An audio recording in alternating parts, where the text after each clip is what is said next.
As soon as the voice filled the air, Zhou Dikun put his pill furnace away.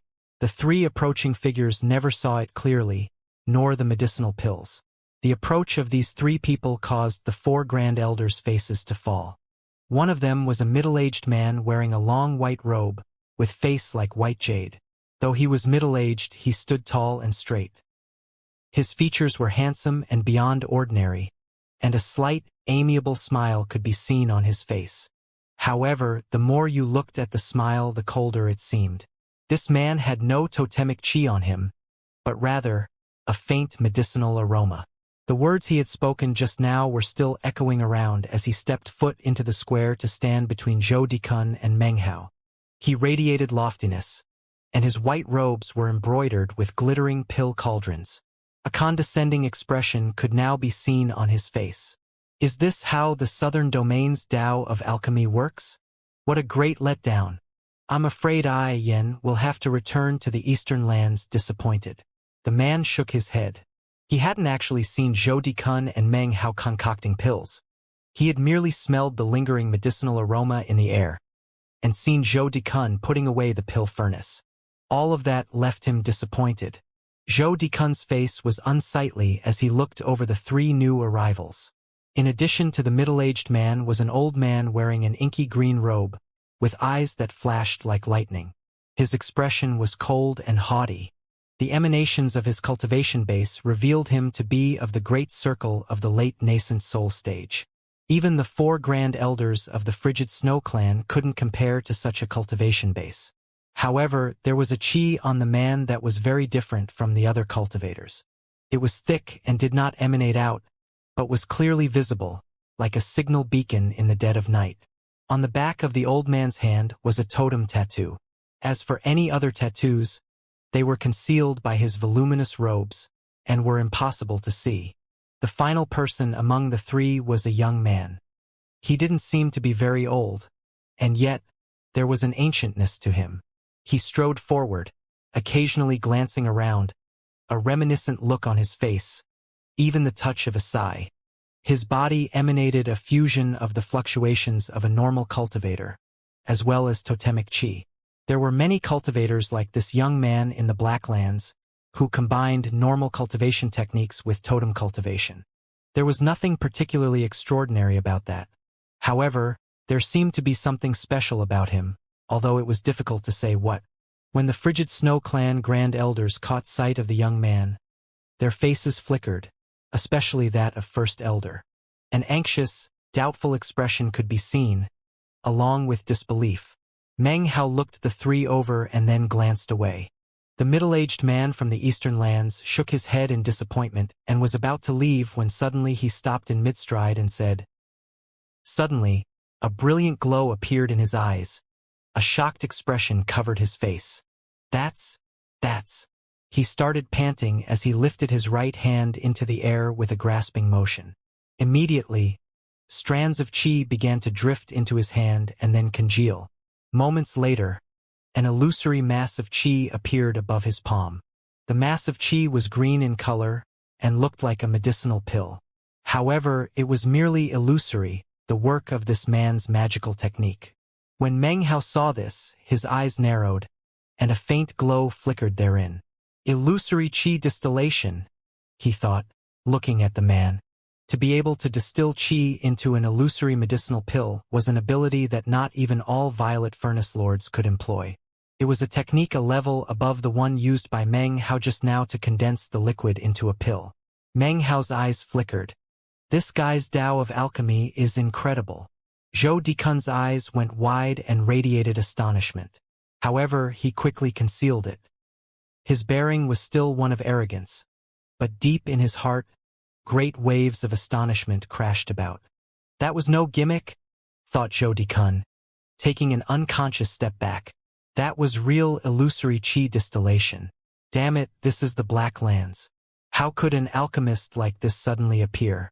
He's at least at the same level as a Violet Furnace Lord, maybe even halfway to being a Grandmaster. His heart pounded as he tried to figure out a way to get away.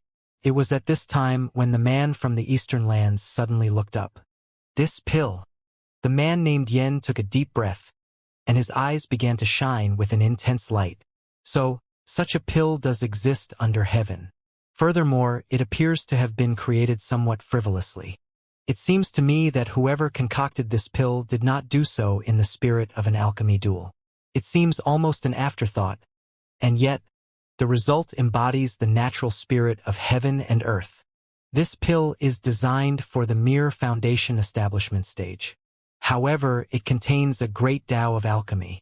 Even more shocking is that this glittering, translucent pill does not seep any medicinal aroma. Were it not for the special sec technique I just used, it would have been impossible to distill the illusory pill. Even more inconceivable is that the medicinal strength of this pill is above 80%. It seems that this isn't anything extraordinary for whoever concocted this pill, and yet the pill was clearly concocted casually. However, to casually concoct a medicinal pill with 80% medicinal strength it's... Yan's face was filled with excitement as he allowed the illusory pill to dissipate. When it was gone, he let out a long sigh. Now that is a medicinal pill. Truly an amazing pill of heaven and earth.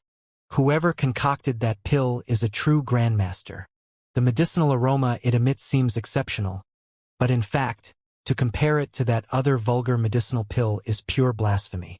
Pills like that are dog crap. Who would even compare the two? The man gave Meng Hao a level look, then turned to Zhou Dikun.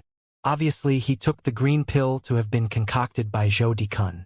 This was surely because before coming to this place, he had heard inhabitants of the Black Lands speaking of Grandmaster Zhou. Meng Hao gaped, then shook his head with a wry smile. It wasn't just him who was gaping. The surrounding cultivators stared wide-eyed. As for the 4 Grand Elders, they were completely shaken. They didn't understand very much about the Tao of alchemy. But the medicinal pill in the man's hand just now looked very much like the pill Meng Hao had just concocted. Furthermore, the man's words regarding a medicinal pill that was vulgar dog crap seemed to have been referring to the medicinal pill concocted by Zhou Dikun. Something seems off. Could it be that Grandmaster Zhou concocted 2 medicinal pills? Well, in any case, Grandmaster Zhou is of noble character and stands at the pinnacle of the Tao of alchemy. Nothing could possibly go wrong. As strange expressions flitted across the faces of the audience, Yen turned to face Zhou Dikun, his expression serious, as well as embarrassed. He clasped hands and bowed deeply. I spoke disrespectfully just now, Grandmaster Zhou. I hope you don't take offense. I'm just obsessed with the Tao of alchemy and can't bear to allow anyone to profane the Tao of alchemy. I was too impulsive now and allowed the trivial to overshadow my view. My eyes were covered by a single leaf, so to speak. Grandmaster Zhou, the East Pill Division commands my utmost admiration, and you truly deserve to be called the #1 alchemist in the Black Lands. That single medicinal pill is enough to prove your skill in the Tao of alchemy. It has absolutely reached the pinnacle of perfection. With that, he let out a long sigh, then once again clasped hands and bowed deeply, thoroughly convinced of his analysis. Zhou Dikun wasn't sure what to do. He subconsciously cleared his throat as his mind reeled. This sudden turn of events was difficult for him to accept, and he was feeling a bit weak at the knees. He suddenly looked over at Meng Hao. Seeing the enigmatic smile on Meng Hao's face made him feel even more apprehensive. However, as the saying goes, when you ride a tiger, it's hard to get off. That is exactly the situation Zhou Dikun found himself in. He obviously could not declare the man's words to be untrue. Therefore, he cleared his throat and nodded, not daring to say a word. After bowing once more, the man named Yen turned to look back at the young man with the ancient air. Fellow Taoist Hanxue, there's no need for any more analysis. To be able to lay eyes on a true grandmaster of the Tao of alchemy like Grandmaster Zhou is enough. From the medicinal pill just now, I was able to confirm that Grandmaster Zhou's Tao of alchemy is incomparable. Of this I am certain. The young man smiled. Grandmaster Yen, there's no need to underestimate yourself in such a fashion. Although I don't understand much about the great path that is the Tao of alchemy, I do know that victories can only be determined by means of fighting. Furthermore, I haven't been back to this place for many years, and would love to reminisce a bit. Grandmaster Yen, Why not engage in an alchemy duel with this Grandmaster Zhou? He made no attempt to conceal the ancientness which emanated out of him. As he spoke, he looked around slowly, and by the time he finished, his gaze had come to rest in the direction of the 4 Grand Elders, whereupon he said, "Well, you've grown up." The words caused the faces of everyone in the square to flicker. The appearance of these 3 people had been far too sudden, especially considering that the old man was clearly a Western desert cultivator. Holy Snow City had long since adjusted their invisible protective spell formation so that totem cultivators could not enter. And yet, these 3 people had approached with the greatest ease, in front of the eyes of the hundreds of cultivators present. That, in addition to the words of the man named Yen, caused strange expressions to appear on everyone's faces. These 3 people suddenly seemed to be veiled in even more mystery. And then came the words of the young man. The frigid Snow Clan elders suddenly looked very serious, especially First Elder. The instant the young man had appeared, his expression had been strange, even anxious. His eyes shone with disbelief. As for the other 3 elders, they looked suspiciously at the young man. This was because they were able to sense some of the chi of their clan on him. "You?" said First Elder, panting. Meanwhile, the man named Yen shook his head. Obviously, he didn't agree with the young man's suggestion. Ignoring the shock on the faces of the surrounding cultivators regarding the young man, he once again clasped hands and bowed deeply to Zhou Dikun. "Grandmaster Zhou, I believe that there is no reason for us to compete in alchemy. However, I do have a tiny favor to ask." He clasped hands and bowed reverently. "Would you please produce that pill you just concocted and allow me to bask in its glory? What do you say?" Zhou Dikun's heart was pounding. He kept a smile plastered on his face, but inside, he was on the verge of tears. Which pill are you talking about?" Meng Hao coughed lightly, but didn't say anything. Yen waited for a long time, but seeing Zhou Dikun's lack of even a nod, he finally clasped hands and bowed once again. His voice filled with sincerity, he said, "Grandmaster Zhou, I'm aware that such a request is a bit boorish. However, considering our mutual affection for the great Tao of alchemy, I am willing to trade one of the pills I personally concocted, just to be able to gaze upon that pill of yours." His cultivation base was at the nascent soul stage, so for him to bow to Zhou Dikun in such a way showed the depth of his sincerity, as well as his devotion to the Tao of alchemy. Everyone watching was of the opinion that for Zhou Dikun to not produce the pill for the man to look at would be extremely egotistical. After all, the man had made a polite request, and only wished to look at the pill. He was even willing to offer up payment to be able to do so. Zhou Dikun's face was turning pale, and he was about to speak when Yen frowned. "Grandmaster Zhou," he said earnestly, "I merely wish to look at the pill. Will you really refuse such a simple request?" "Grandmaster Zhou, please, fear not. I would never go back on my word. I only wish to look at it."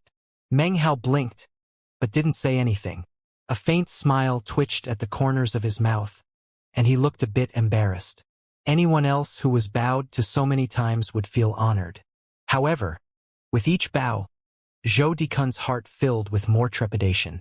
Gnashing his teeth, he decided to throw caution to the wind. Things had already proceeded to the point where he couldn't control the matter anymore. He smacked his bag of holding to produce the pill he had just concocted, which he then threw over to Yen. Yan's eyes flashed with excitement as he caught the pill with both hands. He looked down excitedly, filled with his love of the Tao of alchemy. He took a deep breath, closing his eyes to settle himself and place himself in the optimal state of mind. He looked as earnest as someone about to go on a holy pilgrimage. At the same moment as he had gazed earnestly at the pill, the young man from their group of 3, the one who had provoked such a nervous reaction from the frigid Snow Clan's 4 Grand Elders, glanced around musingly. "I can still sense Father's aura," he said with a smile. "It seems he's not dead after all, although his aura couldn't possibly be any weaker. It seems that my father is still asleep." These's words didn't provoke any reaction from First Elder, but the faces of the other 3 immediately changed. They suddenly remembered an event which had occurred a very long time ago. a subject which was taboo within the clan. "Hanxue Zong," said First Elder gratingly, staring angrily at the young man. His words echoed out, booming in the ears of the three other elders and stabbing into the hearts of the other clan members. They gaped in astonishment and disbelief, apparently all recalling some particular matter. Suddenly a great commotion arose among the frigid Snow clan cultivators. "Hanxue Zong? That guy! I remember. In the clan histories there is a record of a chosen of the frigid Snow clan from 1,000 years ago. His name was Hanxue Zong. There was such a person. According to the clan histories, he was incomparably evil, even cannibalistic. He reached the nascent soul stage in less than 100 years, and then began to absorb the life force and cultivation base of his own father Hanxue Bao, who was one of the two spirit-severing patriarchs in the clan at the time. I remember that too. However, the clan histories didn't say what happened to Hanxue Zong after he was defeated.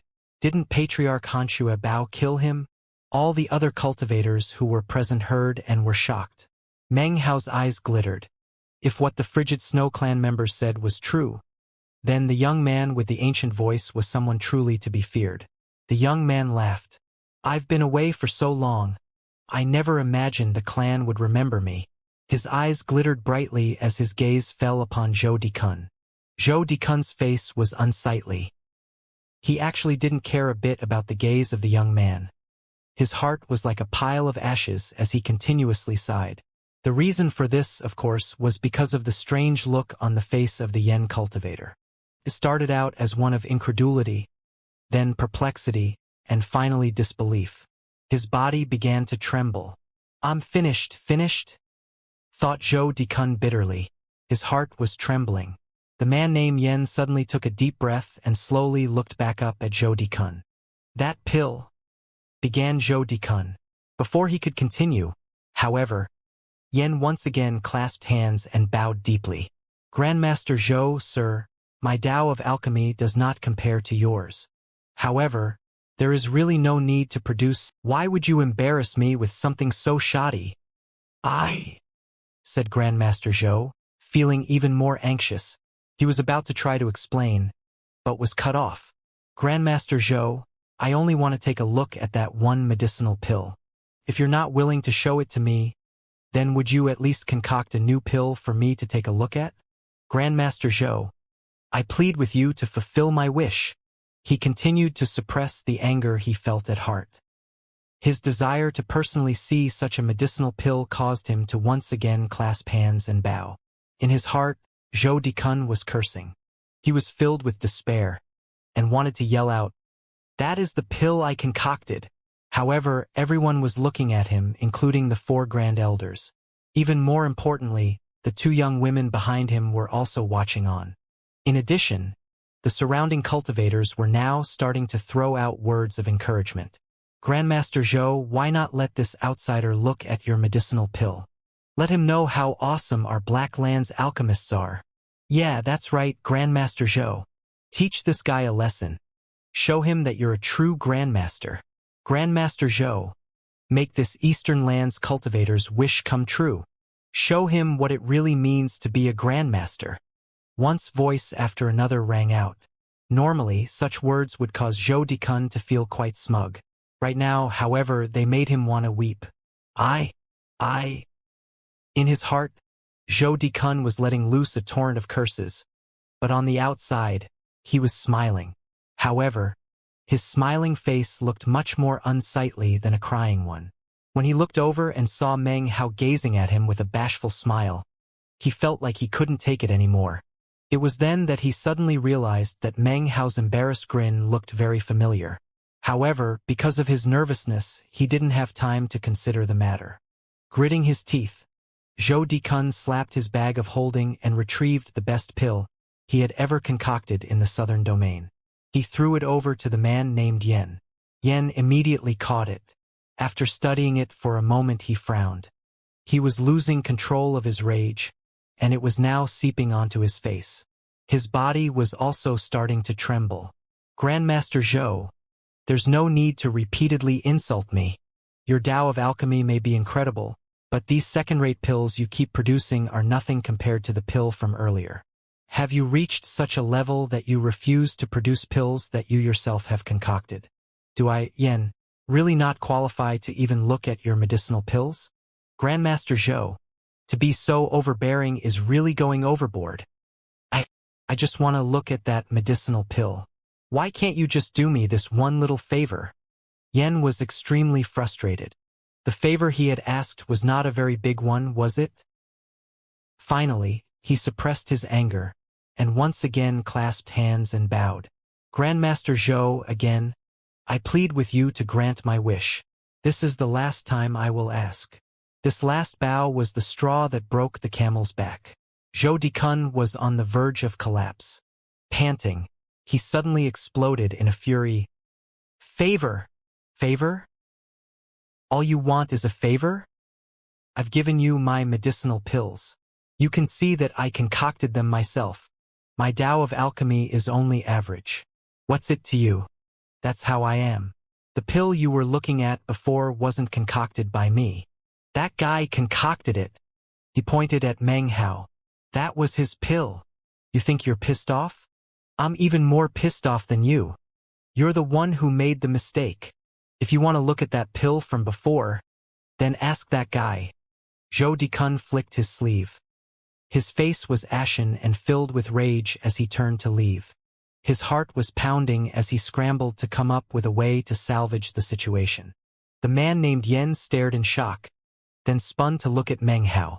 It wasn't just him. Everyone, including the 4 Grand Elders and the hundreds of surrounding cultivators, all slowly turned to look at Meng Hao. All eyes were now glued on him and him alone. Most of the gazes were filled with shock and incredulity. Whether or not you concocted that pill doesn't matter, said Yen to Zhou Dikun. Events today have reached the point that an alchemy duel is required in order to prove who is the alchemist that I so revere. His glare shifted from Meng Hao to Zhou Dikun. Grandmaster Zhou, he continued earnestly. After I defeat this guy, I hope that you will no longer humiliate me, but will allow me to look at that pill. Without looking at Meng Hao, he lifted his right hand up, and a pill furnace appeared. Zhou Dikun was on the verge of tears. Even after everything that had happened, he didn't understand why this man just wouldn't believe him. Perhaps the act he had put on before had simply been too convincing. The man apparently really did believe that he was looking down on him. Meng Hao cleared his throat and then hesitantly said, "Oh, I'm sorry. I'm not a local alchemist. I just lost a match to Grandmaster Zhou and was told to leave the city. I'm afraid I can't compete with you in alchemy." He sighed, looking apologetic. Hearing this, Zhou Dikun's face immediately fell, and he began to howl inwardly with anguish. "You're my ancestor, all right? My ancestor. Can you just not do this to me?"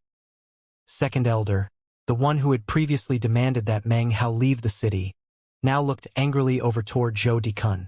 "Why can't you just take out the medicinal pill, Grandmaster Zhou?" he thought. "Why cause all this trouble?" Inwardly, Zhou Dikun was constantly cursing, although he wasn't sure exactly who he should be cursing. He was filled with consternation and regret. The man named Yen frowned. He was starting to think that this holy snow city was really annoying. All he wanted to do was take a look at that medicinal pill. And yet, after all this time, he hadn't been able to lay eyes on it for even a second. Face grim, he turned slowly to look at the young man. Han Shuazong had been watching everything that was happening. He gave a slight smile, and then his body flickered. A moment later, he was standing directly in front of Zhou Dikun. First Elder suddenly said, "Han Shuazong, I don't know why you're not dead yet, but what?" he said with a laugh, cutting off First Elder. "The reason I'm not dead is because the old man was soft-hearted. However, his soft-heartedness hasn't influenced my cultivation. I have nothing to do with the Frigid Snow Clan now. I'm a vassal of the 5 Moons tribe of the Western Desert, and I'm responsible for eradicating Holy Snow City. Furthermore, I've heard of this Grandmaster Zhou, and I'm interested in seeing for myself what his Tao of alchemy is like." The surrounding cultivators immediately broke out into an uproar. The 4 Grand Elders' faces were unsightly. After all, the old man among the group of three was at the great circle of the late nascent soul stage. His aura was threatening to the extreme, causing great pressure to bear down on everyone. "Oh, don't worry," said Xianxia with a slight smile. "Nobody understands Holy Snow City and its resources better than me. But I'm not here today to fight. I just want to see this Grandmaster Zhou in an alchemy duel. The stakes are a grand bit of good fortune. Or maybe you could say the difference between life and death. Whoever wins, I promise that the Western Desert cultivators won't attack the city for 3 months. That should give you plenty of time to prepare. Although, if you refuse, well..." It was at this point that shouts suddenly rang out from beyond the city walls. Prismatic beams of light shone in the air as a sea of wild animals appeared. Spell formations glittered in the sky, surrounding everything with an intense pressure. The cultivators in the square were all shocked by the sight. Everyone in all of Holy Snow City looked up, minds reeling. The 4 Grand Elders' faces were extremely unsightly. Xianxia's appearance meant that all their previous preparations were now flawed. They would definitely need time to make adjustments. They weren't sure why he was giving them 3 months' time, but even if it was a trap, the Frigid Snow Clan had no choice but to leap into it. They needed those 3 months. Xianxia laughed as he looked at the Frigid Snow Clan Grand Elders. However, it seems circumstances are a bit different now. Grandmaster Zhou isn't willing to produce his medicinal pill. If Mr. Yen is willing, then why not first have a little competition with this youngster? That way, Grandmaster Zhou will be able to see if Mr. Yan's Tao of Alchemy can be taken seriously. First Elder looked a bit embarrassed and was already quite irritated at Zhou Dikun. Second Elder was thinking the same thing. They had taken Zhou Dikun at face value and determined that he was truly a grandmaster. But now, it seemed he wasn't willing to show off any of his skill, and was instead pushing someone else to do so. They weren't sure how to handle the situation. First Elder frowned as he considered the situation. Finally, he sighed and looked over at Meng Hao. "Young friend, we would like to request that you concoct a pill. Regarding the matter of the frigid snow larva, we can renegotiate after the current matter is settled. What do you say?" Meng Hao smiled. He really didn't want to cause Zhou Dikun to lose face. But as far as anyone else was concerned, he wouldn't hesitate to humiliate anyone when it came to the Tao of Alchemy, especially some self-proclaimed Eastern Lands alchemist. So he responded to First Elder with a nod. Before he could even finish nodding, a flash of irritation could be seen on Yan's face. Obviously, he thought Grandmaster Zhou suspected his Tao of Alchemy and wanted to use this method to probe him out. With a cold harumph, Yan glanced over Meng Hao and then looked back toward Zhou Dikun. With clasped hands, he said, "I am Yen Song, of Mount Alchemy in the Eastern Lands." This, of course, was the formal introduction before an alchemy duel. However, despite competing with Meng Hao, Yen Song obviously took it as a duel with Zhou Dikun. Zhou Dikun gave a bitter laugh in his heart. He was even more nervous and perturbed now. As far as he was concerned, everything on this day was a huge misunderstanding. However, there was no way to resolve the issue now. Meng Hao's expression was the same as usual. Seeing that this was an official alchemy duel, he took a deep breath and was about to introduce himself in the formal way when Yen Song flicked his wide sleeve. "There's no need for you to speak," he said. "I'm not interested in your name or where you're from. Just make the best medicinal pill you can make. All right?" The disregard made Meng Hao frown. Yen Song lifted up his hand, hovering above which was a pill furnace. Suddenly a flame emerged from his palm. This was no ordinary flame, but rather nascent soul fire. Only nascent soul cultivators with a fire-type nascent soul can produce such a flame. The flame was reddish-orange and sent ripples out through the air. It took only a moment for the pill furnace hovering above his palm to turn bright red. Yen Song slapped his bag of holding to produce several small white bags, each of which was filled with various powders. He measured out various portions of powder and then fed them into the pill furnace. Meng Hao narrowed his eyes at the sight of this, and Zhou Dikun took a deep breath. "He's not concocting pills with plants. In Mount Alchemy in the Eastern Lands, we don't concoct pills with plants," said Yen Song coolly. We use the 5 elements as the foundation. By procuring objects which conform to the 5 elements, then reducing them to powder, we can use the power of the 5 elements to concoct pills. This is the true great path of the Tao of alchemy. His pill furnace began to emit intense rumbling sounds. Suddenly, dark clouds began to gather in the sky above and peals of thunder rang out.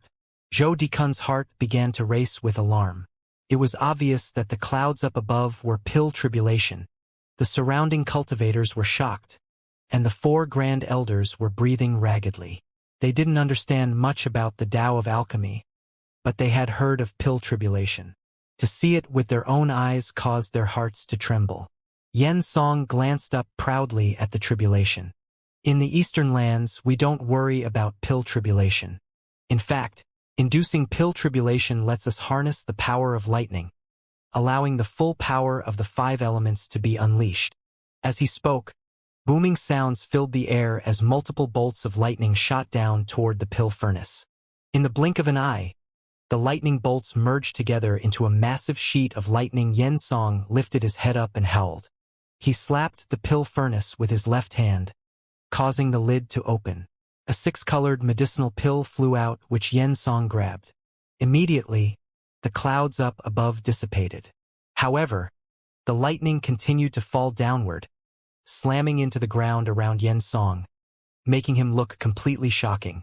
Unfortunately, the process was a bit rushed, said Yen Song, glancing over at Meng Hao. The end result is not the best it could be. He then looked at Zhou Dikun, his eyes flashing, as if he were throwing down the proverbial gauntlet. Zhou Dikun maintained his noble visage, but his heart was trembling violently. Meng Hao's eyes flickered in thought for a moment. Then, he waved his right hand to produce a pill furnace. Yen Song glanced at Meng Hao's pill furnace, and his previous tranquil expression began to fill with a proud aura. This was a look he hadn't displayed when interacting with Zhou Dikun. Now that he was dealing with Meng Hao, however, he naturally acted differently. However, after looking at the pill furnace for a moment, a look of surprise flitted across Yen Song's face momentarily. This was the pill furnace Meng Hao had acquired in the Black Civ sect, the 10,000 refinements furnace. The instant Zhou Dikun saw the pill furnace, his mind began to spin. He had seen a 10,000 refinements furnace before that looked almost exactly like the one Meng Hao currently held in his hand. When it came to pill furnaces, to find 2 that looked exactly the same, especially a 10,000 refinements furnace, might not be a common occurrence but wasn't impossible. Zhou Dikun hesitated for a moment and then suppressed his suspicions. As for Meng Hao, his eyes glittered as he hefted the pill furnace in his right hand. Inside of him, the East pill ever-burning flame kindled to life and then emerged to fill his palm. The flame itself was invisible, but the air around Meng Hao's hand twisted and distorted. The sight of it caused Yen Song's eyes to narrow. For the first time, a look of doubt appeared on his face.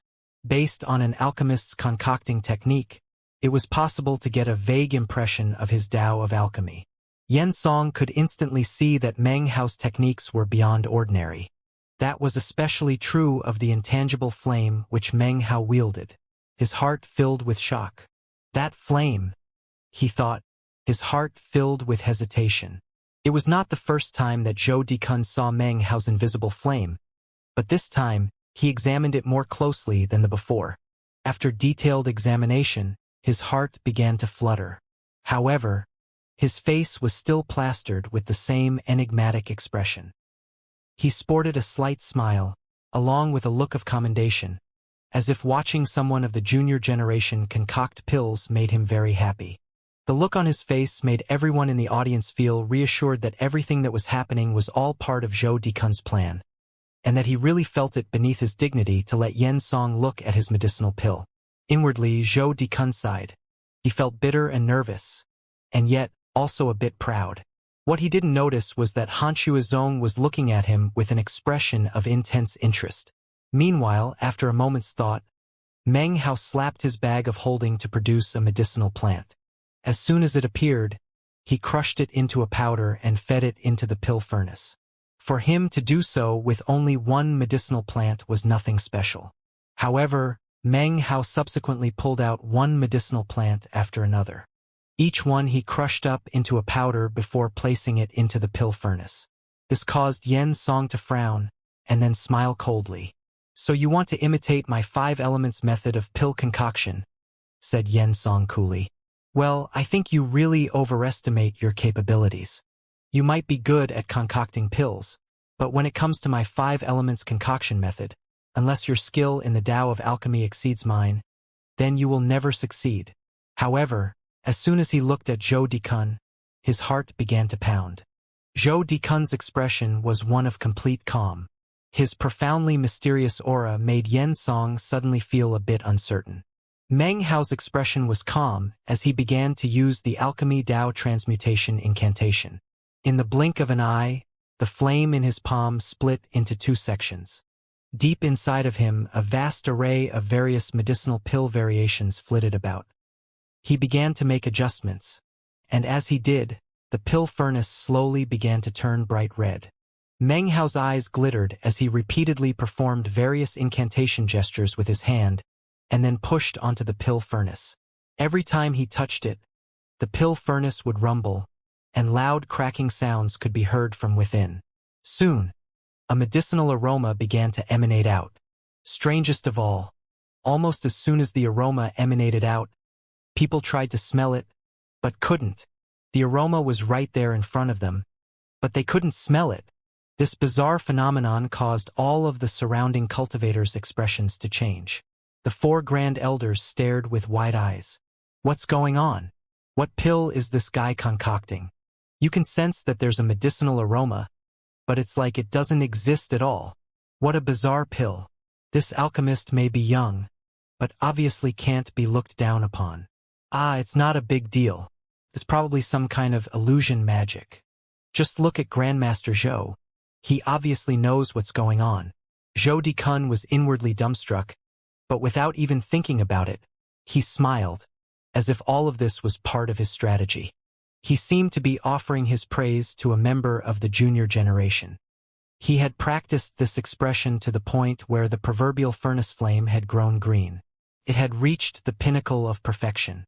At this point, it was as if empty Tai was crumbling in front of his very eyes. But even as it did, he calmly let everyone know that it was his doing. This was one of the reasons he had been able to rise to prominence in the Black Lands. By being able to display an expression like this without even thinking about it, he left all onlookers scared stiff. Yen Song's expression was one of extreme concentration as he gazed at Meng Hao's pill furnace. Slowly, his eyes began to fill with disbelief. "That's self-contained pill aroma. The pill is not yet complete, so the aroma of the pill is illusory. It emanates out for the purpose of absorbing the spiritual energy of heaven and earth. Everyone can sense it, but are unable to actually smell it. This is a realm of pill concocting that exists in legend. This guy." The more Yen Song thought about it, the more shocked he became. He glanced over at Zhou Dikun. Seeing the man's deep, unfathomable expression caused his heart to pound. Just how profound is this Zhou Dikun's Tao of alchemy? He thought. As the onlookers continued to be overwhelmed with shock, Meng Hao waved his left hand to produce some more medicinal plants.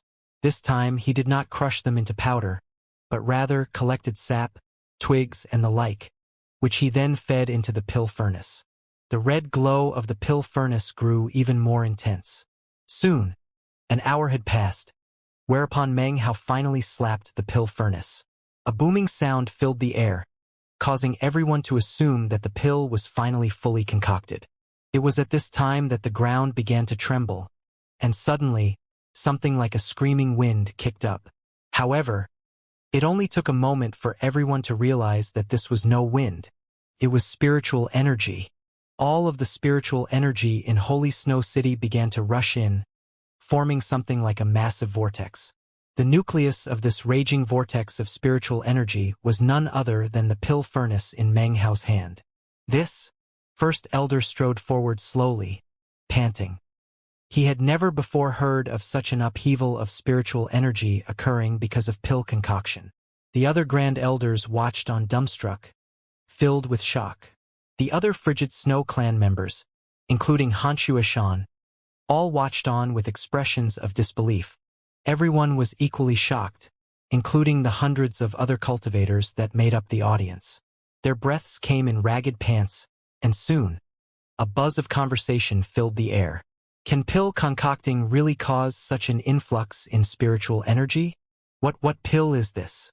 Just what pill is he concocting exactly? This is almost completely unbelievable. As the conversations filled the air, Zhou Dikun continued to watch on proudly.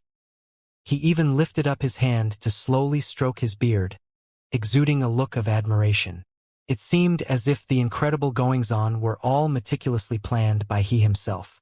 Of course, inside, Zhou Dikun's heart wouldn't stop racing, and he was on the verge of screaming. Inhuman, he thought. Bizarre.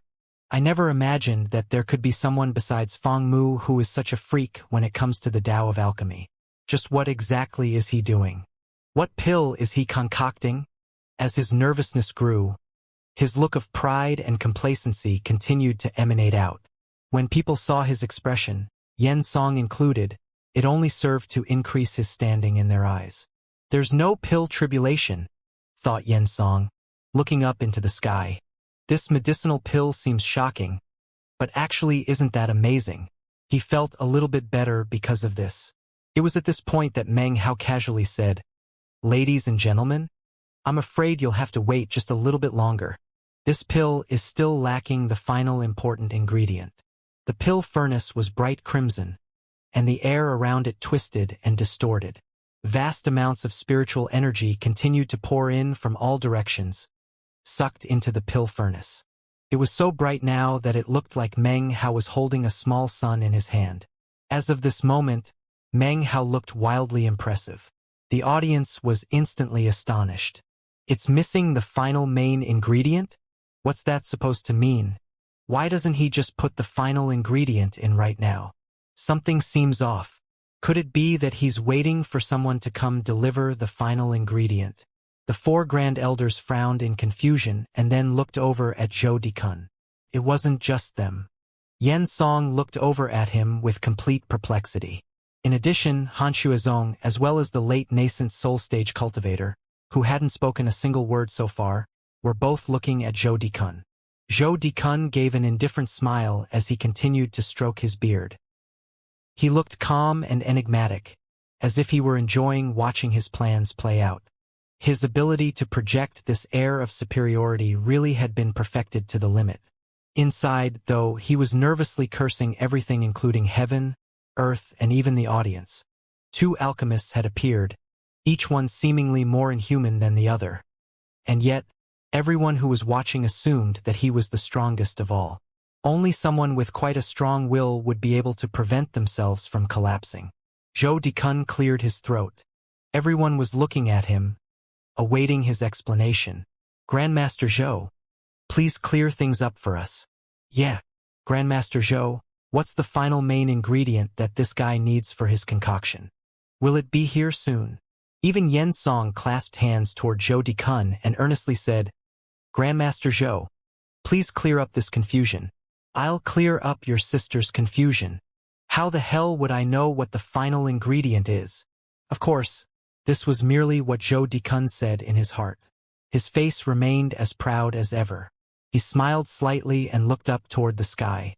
"In my estimation," he said, "the final ingredient is incredibly extraordinary in nature. It is simple and yet mysterious. It is extraordinary in its ordinariness. The Tao of alchemy which requires such an ingredient is not something that the likes of you could understand. Since you can't understand, why do you request an explanation?" Zhou Dikun maintained his air of superiority as he made this vague explanation. If everyone hadn't already decided that he was an amazing grandmaster, they would definitely take such an explanation to be poppycock. However, because of their preconceptions, it actually seemed profound and enigmatic. In fact, the reason Zhou Dikun looked up into the sky as he made his explanation was because he had the feeling whatever this final main ingredient was, if it was missing, that meant someone would have to deliver it. And if someone were to deliver it, they would definitely do so by flying over with it. Even if it wasn't delivered by someone via flight, he had another reason for looking up into the sky. Medicinal plants were a product of heaven and earth. Therefore, looking up toward the heavens could not possibly be an incorrect strategy. Meng Hao noticed what Zhou Dikun was doing, and suddenly got a strange feeling. All of a sudden he realized that Zhou Dikun was far more amusing in the Black Lands than he had been in the Violet Fate sect. Meng Hao also glanced up at the sky and then thought, I've been here for about 7 or 8 days. According to my calculations, the time should be close. I shouldn't have to wait much longer. Even as he was thinking this, his expression suddenly changed. It was without hesitation that he slapped his bag of holding. The Li clan patriarch suddenly appeared, flung up high into the air. A boom rang out as a lightning bolt shockingly appeared in the middle of the boundless blue sky. The deafening sound it made far exceeded that of the pill tribulation. It slammed down onto the Li clan patriarch, who instantly let out a miserable shriek. The lightning bolt immediately began to weaken, and before the Li clan patriarch could even begin to curse, Meng Hao put him back into his bag of holding. Then, he redirected the weakened lightning bolt directly into the pill furnace. The final main ingredient Meng Hao had been waiting for was none other than tribulation lightning. A boom echoed out of the pill furnace. The lightning danced, sending out shocking peals of deafening thunder. The pill furnace began to tremble, and then the lid flew off of it. A medicinal pill shot out which was surrounded by lightning. The instant the pill appeared, the sky filled with dense black clouds. These were not tribulation clouds, but rather naturally occurring ones. It seemed as if this medicinal pill could attract natural thunder and lightning. Up above, the clouds roiled, causing the very earth to quake. The medicinal aroma which had been emanating out suddenly roiled and was sucked into the medicinal pill, congealing therein. The pill instantly turned translucent and began to emanate blinding light. It was clearly far beyond ordinary.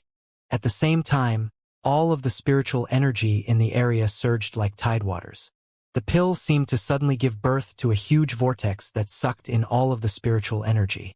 The thunder from up above grew even louder. Just as it seemed that the lightning was about to begin falling, Meng Hao reached out and grabbed the lightning-covered medicinal pill. He gave it a close look and then nodded. This was the first time he had attempted to concoct something like this. After seeing Yen Song use his 5 elements concocting technique, he had been inspired to fuse that method with his own. Although he hadn't completely succeeded, it had opened up a new branch of thought within his mind. Using this method to concoct pills actually leads to better results, he thought. Furthermore, the variations within the 5 elements make it possible to concoct pills according to the theory of creating something from nothing. With a final glance at the pill, he looked calmly over at Yen Song. Everyone in the audience was panting, including the 4 Grand Elders. They stared at the pill surrounded by lightning, as did all of the hundreds of cultivators in the square. Yen Song was watching on, stupefied. When Meng Hao had started his concocting, Yen Song had looked down on him. But as the process continued, his attitude gradually changed. When the illusory pill aroma appeared, astonishment took root in his heart. By the time the spiritual energy of heaven and earth began to surge toward it, he was thoroughly shaken. When the lightning appeared, he was positively, absolutely stunned. His breathing was ragged and his eyes wide as he stared at the medicinal pill and realized that the technique used to create it was above and beyond his own 5 elements concocting technique. This new technique was a true fusion. That's impossible. How could it be? This guy. Yen Song glanced subconsciously over at Zhou Dikun. If he hadn't already come to the conclusion that the man was truly a grandmaster, then at the moment, he would definitely be thinking that the true grandmaster was actually Meng Hao. Despite his certainty, he was still shaken. After hearing Zhou Dikun's words just now, it was hard to tell whether he had planned all of this or whether it just happened because he had been embarrassed by Yen Song. Yen Song wasn't the only person looking at him in this light. The cultivators in the audience, the 4 Grand Elders, and the former Frigid Snow Clan member Hanxue Zong were all inwardly moved by Zhou Dikun. As they all looked over at him, what they saw was his cool, indifferent smile and his expression of praise. He was clearly concerned about the member of the junior generation, which caused everyone to gape in astonishment. His proud bearing, which exuded the air of a grandmaster, caused everyone to muse about how Zhou Dikun truly was at the peak of the Tao of alchemy. Even Yen Song was hesitating now. Zhou Dikun's performance was really too perfect. In fact, it even caused Meng Hao to feel surprised. If he didn't personally know Zhou Dikun, then even he would have been fooled. Zhou Dikun's tranquil smile actually covered up the quavering of his heart. Inwardly, he was filled with shock and astonishment. How could he ever have possibly imagined that what Meng Hao was waiting for was a bolt of lightning? He used lightning as his final main ingredient for the pill? He thought. He's inhuman, a freak. He's even more of an aberration than Feng Mu. However, the more his heart trembled, the calmer his face was. This skill which he had been working on over the years in the Blacklands really had reached the acme. In fact, it was at such a level that sometimes he even convinced himself of his own marvelousness. Most of the time, he was clear-headed about the matter, but right now he was moaning inwardly. Because of his well-honed skill, he had gazed proudly up into the sky just now, an action which now caused the onlookers' eyes to suddenly realize what had happened. So, Grandmaster Zhou was looking up into the sky just now because he knew all along that lightning was the main ingredient. That's right. I was wondering about that. Now it's really obvious that Grandmaster Zhou is a true Grandmaster of the Tao of Alchemy. Yen Song took a deep breath, and his face filled with a look of admiration.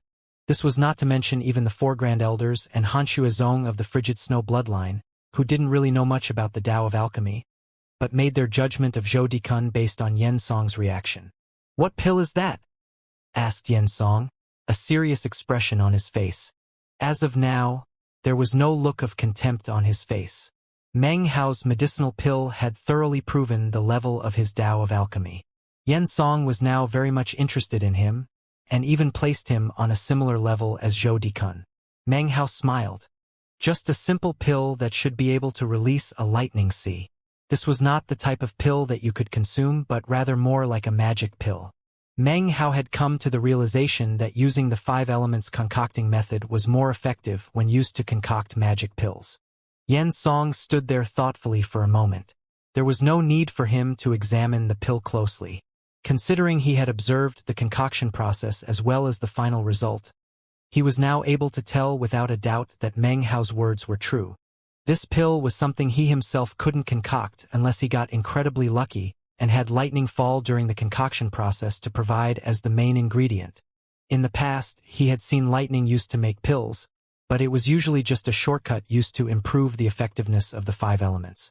It was nothing like what Meng Hao had done, in which he actually used lightning as the main ingredient. The difference between the two made the superior and inferior completely obvious. Zhou Dikun cleared his throat and then somberly said, "Excellent. That pill concocting technique of yours is very interesting. Going forward, you should put more thought into it. Perhaps you can open up a new path on the Tao of Alchemy.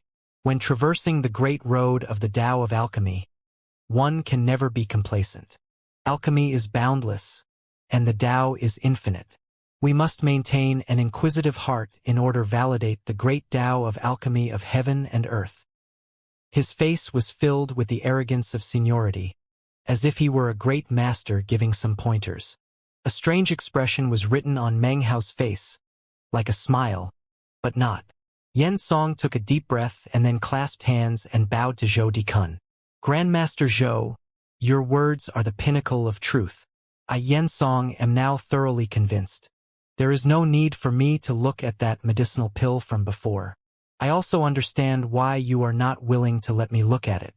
You feel that my Tao of alchemy is insufficient, and that looking at the pill would disturb my heart and mind. Grandmaster Zhou, I will remember your kindness for the rest of my life." Once again, he bowed with utmost sincerity. Zhou Dikun's expression was as proud as ever as he smiled indifferently. This, in turn, caused the other onlookers to view him with even more admiration. The 4 Grand Elders now looked at Zhou Dikun with even more veneration.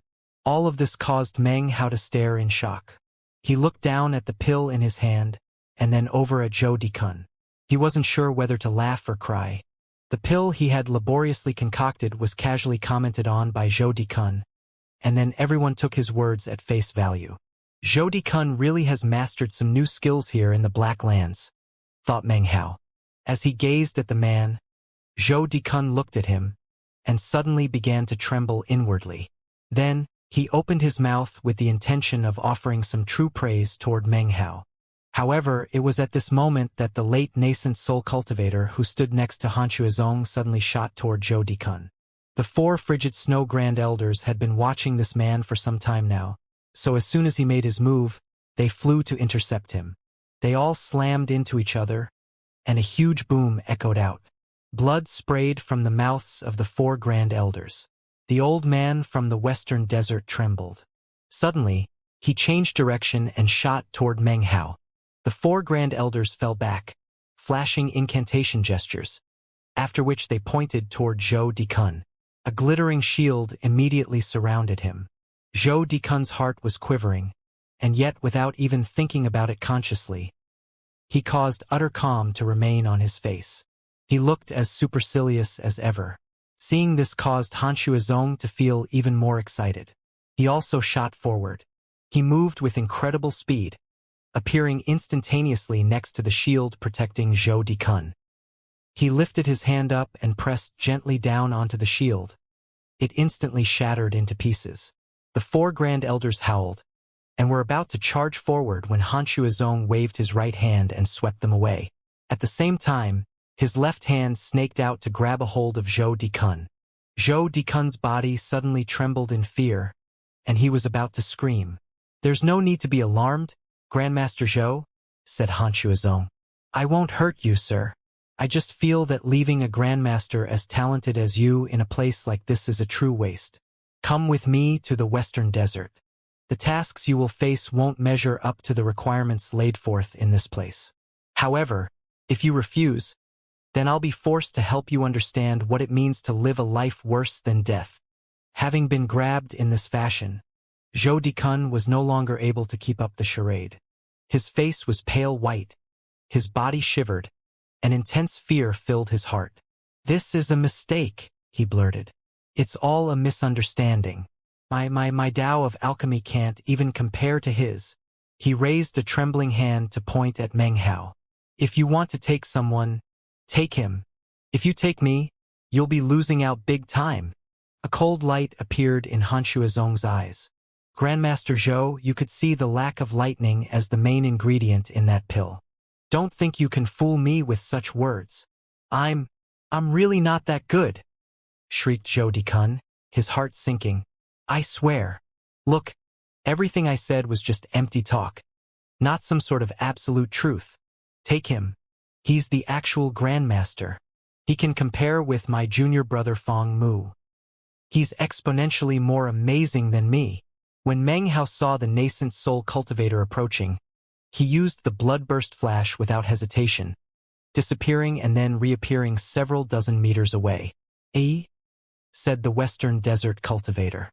He was about to continue in pursuit when Han Shuazong flew up into the air, clutching the trembling Zhou Dikun in hand. "There's no need to cause trouble for him," said Han Shuazong coolly. "We came here to invite only the most outstanding cultivator to join us. Now that we have Grandmaster Zhou, that other guy is unessential." "I'm not the most outstanding," cried Zhou Dikun, his scalp going numb. "Damn it, I'm really not. Okay? This is a mistake. A misunderstanding. I was putting on an act just now. Really, it was an act. I'm not a Grandmaster. I'm just a regular old furnace lord from the East Pill Division. That guy is the real Grandmaster. It's true, he's the Grandmaster. Take him, okay?" He wished to weep, but no tears would come out. His deception had been too good and he had completely lost control of it. He began to tremble and wail mournfully. "There's no need to act this way, Grandmaster Zhou," said Han Shuazong, laughing disapprovingly. "I was watching you this entire time, and couldn't possibly be mistaken. Whatever method you used, you were able to spot the clues and identify the final main ingredient. That is true skill. I, Han Shuazong, could not possibly be mistaken. You are the true Grandmaster of the Tao of Alchemy." The act you are putting on right now, unfortunately, is simply too fake. Correct, said Xianxia. From the moment I arrived until now, Grandmaster Zhou has been tuned in to all of the fine details, and has grasped each key moment. Whether it be the pill aroma or the lightning as the main ingredient, Grandmaster Zhou consistently had an expression of praise for the junior generation. Enlightenment regarding the Tao of alchemy is something that cannot be faked. I do not possess such skill, nor do other alchemists. Only Grandmaster Zhou has this skill. There are few people I truly admire, but as of today, there is one more on my list, Grandmaster Zhou. With that, he clasped hands politely and bowed. By this point, Zhou Dikun was actually wailing. He felt as if he were the one who had been scammed, not by others, but by himself. The tears were welling up in his eyes. He looked down at the beautiful girls, and he already missed them.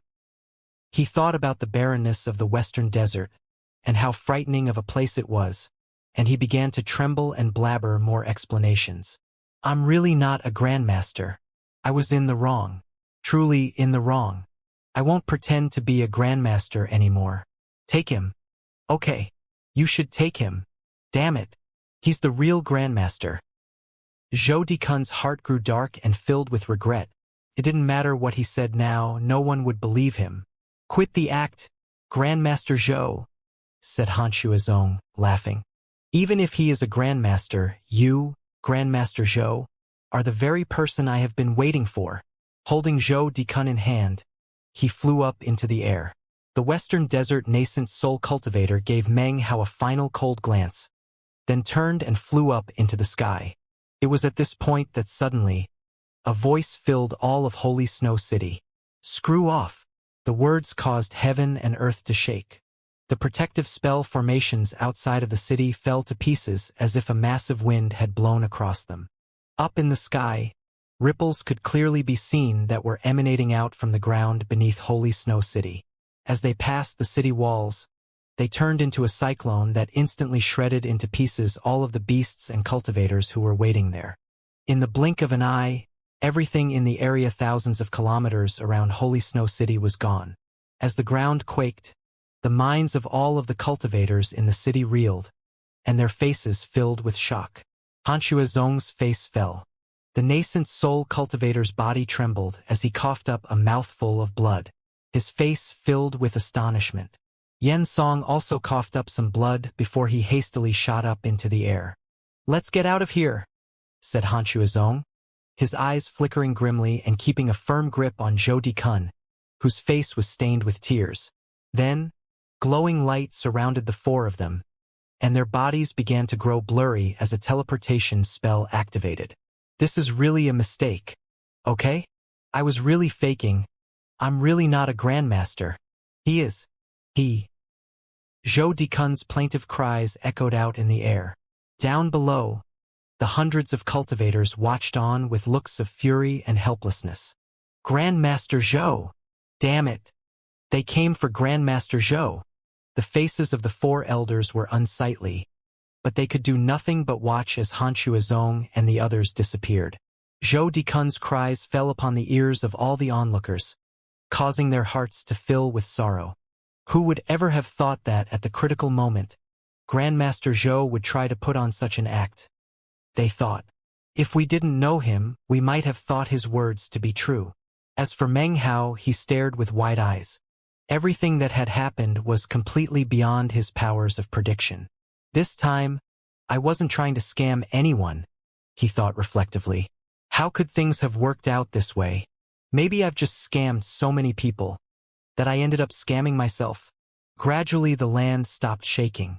The voice which had emanated from down below faded away, and silence fell upon Holy Snow City. The crowds of people were gazing up into the sky at the spot where Zhou Dikun had disappeared. Everyone was taciturn, their moods low.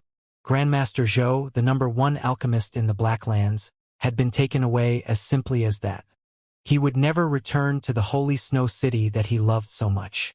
Perhaps he would end up in a new location, and would continue to build on his reputation as a grandmaster. This sudden event was something that no one present could ever have predicted. Meng Hao looked thoughtfully up into the sky, contemplating what would have happened if he had prevailed in the alchemy duel with Zhou Dikun, or if Zhou Dikun had not acted so superior just now. Perhaps it wouldn't have been Zhou Dikun who was taken away, but Meng Hao himself. He stood there thoughtfully. Around him, the hundreds of other cultivators were similarly thoughtful. Too much had occurred here today, and everyone seemed incapable of absorbing it all. Surrounded by quietness, Meng Hao slowly shook his head and glanced at Hanxue Shan, who had a blank expression on her face, and then the old woman, third elder. He clasped hands and bowed to her, then turned and slowly made to leave this world of silence. As he was about to walk off, the surrounding cultivators seemed to come to their senses. One by one, they turned to look at him. The four grand elders also turned to look at him. Second elder held his tongue, but fourth elder took a hesitant step forward. The old woman said nothing. First elder, the midget, put a smile onto his face and strode forward. In a loud voice, he addressed Meng Hao. "Grandmaster, where are you going?" Meng Hao stopped and looked back. "I'm surnamed Meng," he said. "Earlier, someone said that I wasn't welcome in Holy Snow City. Naturally, that means I need to leave." He sighed, shook his head, and turned to leave. The words immediately caused the surrounding hundreds of cultivators to feel shock in their hearts. How could they not react to such words? Before, when Zhou Dikun was present, they all looked down on Meng Hao. But Zhou Dikun was nothing but history now. Suddenly, Meng Hao's position was infinitely higher than before. Without Zhou Dikun, there was no Grandmaster here. To Holy Snow City, such a loss was too vast. First elder glared angrily at second elder, then strode forward laughing to block Meng Hao's way. Immediately, the surrounding cultivators began to cry out to Meng Hao. "Grandmaster Meng, what happened earlier was a misunderstanding. The Frigid Snow Clan was inconsiderate in its treatments of you as a guest. There's no need to bring it up again. Grandmaster, please in no way allow the misunderstanding to remain upon your heart." "Yeah, Grandmaster Meng, you are at the pinnacle of the Tao of alchemy. There's no need for you to lower yourself to our level. This place is your home, Grandmaster Meng. Grandmaster Meng, why not just stay? If you leave, your talent will never be noticed in the outside world. If you stay here, you can become even more famous. Grandmaster Meng, we beg of you to stay." The voices of hundreds of cultivators rose into the air, filled with sincerity and cordiality. Meng Hao immediately appeared moved. He stopped walking, looked around at the surrounding cultivators, and then clasped hands and bowed deeply. "I am indebted to your kindness, fellow Taoists. Generally, Meng could never refuse. However, there are people here who don't like little old me. I'm afraid I have no choice but to leave." His words caused second elder's face to immediately fall. He looked around to find quite a few people staring at him. Gritting his teeth, he strode forward a few paces, and then clasped hands and bowed deeply to Meng Hao. "Grandmaster Meng, please forgive me. I was wrong earlier, and I beg for you to not take offense. In my heart, you are truly at the pinnacle of the Tao of alchemy, Grandmaster. When the Frigid Snow Clan was in dire straits, you thought nothing of the hardships and ignored the danger, immediately coming to our aid. I will never forget your kindness, even when my teeth fall out from old age. First elder," he continued solemnly, "I suggest that we give Grandmaster Meng a frigid snow larva. That is the only—" He was a grim-faced man, but he wore a smile now as he took a few steps forward and bowed deeply to Meng Hao with clasped hands. "One is definitely not enough. We currently have 2 on the verge of completion. We should give both of them to Grandmaster Meng. That would be the best. First elder, I hope that you can agree. This is the only way to express the gratitude of the clan. As for the larvae, as long as the clan exists, and time is sufficient, we can always raise more." First elder felt a bit anxious as he looked at Meng Hao.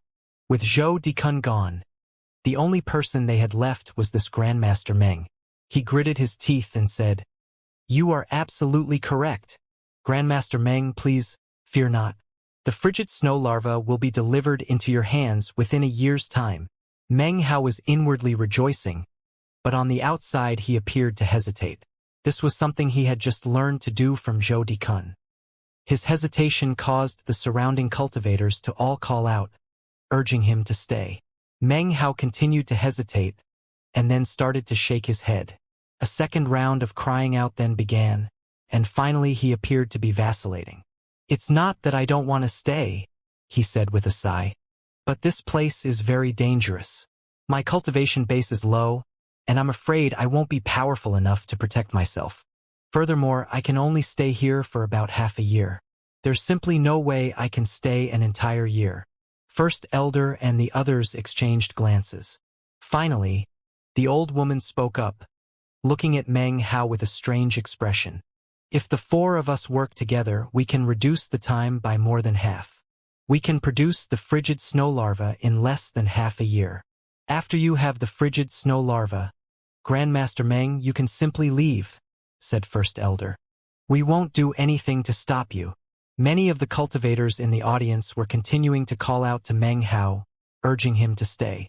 Considering that there were so many solemn requests, Meng Hao finally reluctantly agreed.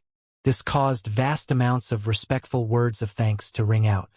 It was in this manner that Meng Hao ended up staying in Holy Snow City. It was also how he became famous there. Regardless of outside cultivators or Frigid Snow Clan members, the name of Grandmaster Meng resounded in their ears like thunder. Were it not for Zhou Dikun's presence in the city earlier, it would not have been so easy for them to accept him, nor to view him with such importance. Thankfully, Zhou Dikun had laid a strong foundation, and had caused everyone in the city to develop a healthy respect for the Tao of alchemy. The fanaticism with which the locals viewed alchemists made the Frigid Snow Clan members accept Meng Hao with complete courtesy. It was only logical under such circumstances for Meng Hao to take the foundation Zhou Dikun had built up and make it completely his own. If poor Zhou Dikun knew what was happening, he would surely cough up several mouthfuls of blood and be filled with endless regret. He would certainly sigh and think about how it's impossible to constantly put on an act. Sadly, what he had worked so painstakingly to create now belonged to Meng Hao. However, Meng Hao also felt somewhat wronged. After all, he hadn't set out to achieve this situation. It was the result of a series of lucky coincidences. Everything had landed directly in front of him, and there had been no way to avoid it. It had just smacked right into him. In the following days, almost all the cultivators in the city were talking about Grandmaster Zhou.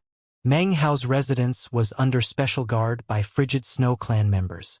During this time, quite a few powerful cultivators came to pay him a formal visit. They were all extremely polite. The way that Meng Hao dealt with them was very different than the mysterious vagueness that had been the hallmark of Zhou Dikun. Meng Hao would smile and give them actual pointers regarding the Tao of alchemy. With only a few words, he was able to cause the local cultivators to instantly be lost in thought. Half a month later, Meng Hao had thoroughly cemented his place within Holy Snow City. His name was even beginning to spread throughout the world outside the city walls.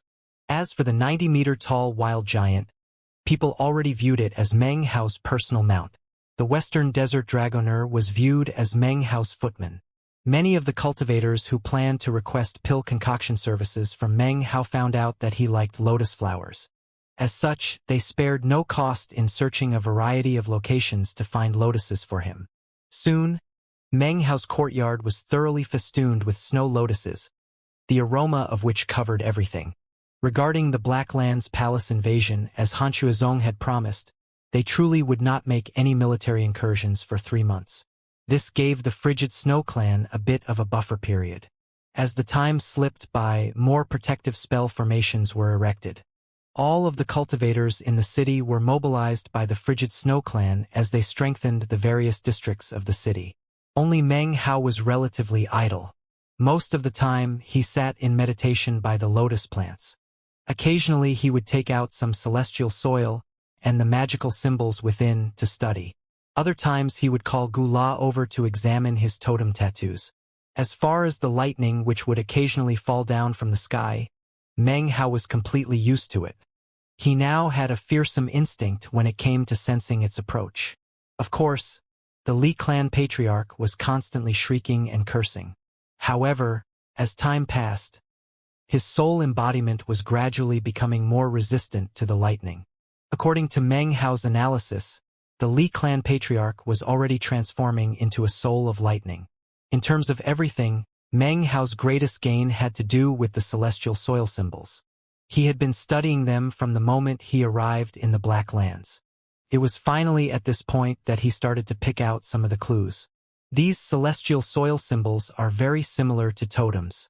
I can determine with 80% certainty that the so-called celestial talisman was actually a primordial totem. Breathing heavily, he stared down at the celestial talismanic paper in his hand, and his eyes began to glow.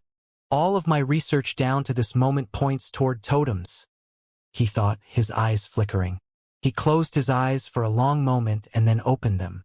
The reason I'm so incredibly interested in totems is because after the heavenly tribulation, the main conundrum I will face is how to achieve the perfect nascent soul. Nascent souls are divided into the 5 elements and colors. 4 equates to flawless, 5 is perfect. If I could acquire the gold core manual of the Sublime Spirit Scripture, then I would be able to see how to successfully step from a 4-color nascent soul into a perfect nascent soul. Unfortunately, the gold core manual has long since been lost. The glow in his eyes grew stronger. Other stages can't even compare to the nascent soul stage. If you want to get 4 colors, it's very difficult. Even I don't know how to do so. However, the totems of the Western Desert, as well as the 5 elements pill concocting technique of Yensong from the Eastern lands, have given me a new direction to explore. Whether or not I can succeed will be determined by further study and research. I need more Western Desert cultivators so that I can study their totem tattoos. That's the only way to reach a certain conclusion. Meng Hao took a deep breath, and his eyes glittered with a cold aura. 3 months passed in a flash. During that time, Holy Snow City was a buzz of activity as everyone was mobilized in various preparations. Meanwhile, various momentous events occurred in the Black Lands. The name of the United Nine remained, but in reality it no longer existed. Other than Holy Snow City, only one other remained: the City of Nets. The City of Nets still survived because of its spirit-severing patriarch, as well as the favorable position they occupied. Furthermore, the city contained nearly 10,000 cultivators. Because of its significant size, the Black Lands Palace focused most of its efforts there, leaving Holy Snow City alone for the time being. Of course, Holy Snow City's geographical position had a lot to do with that as well, considering its remoteness and the snow that covered the area year-round. The once illustrious United Nine now consisted only of Holy Snow City and the City of Nets. All others had either been destroyed or evacuated.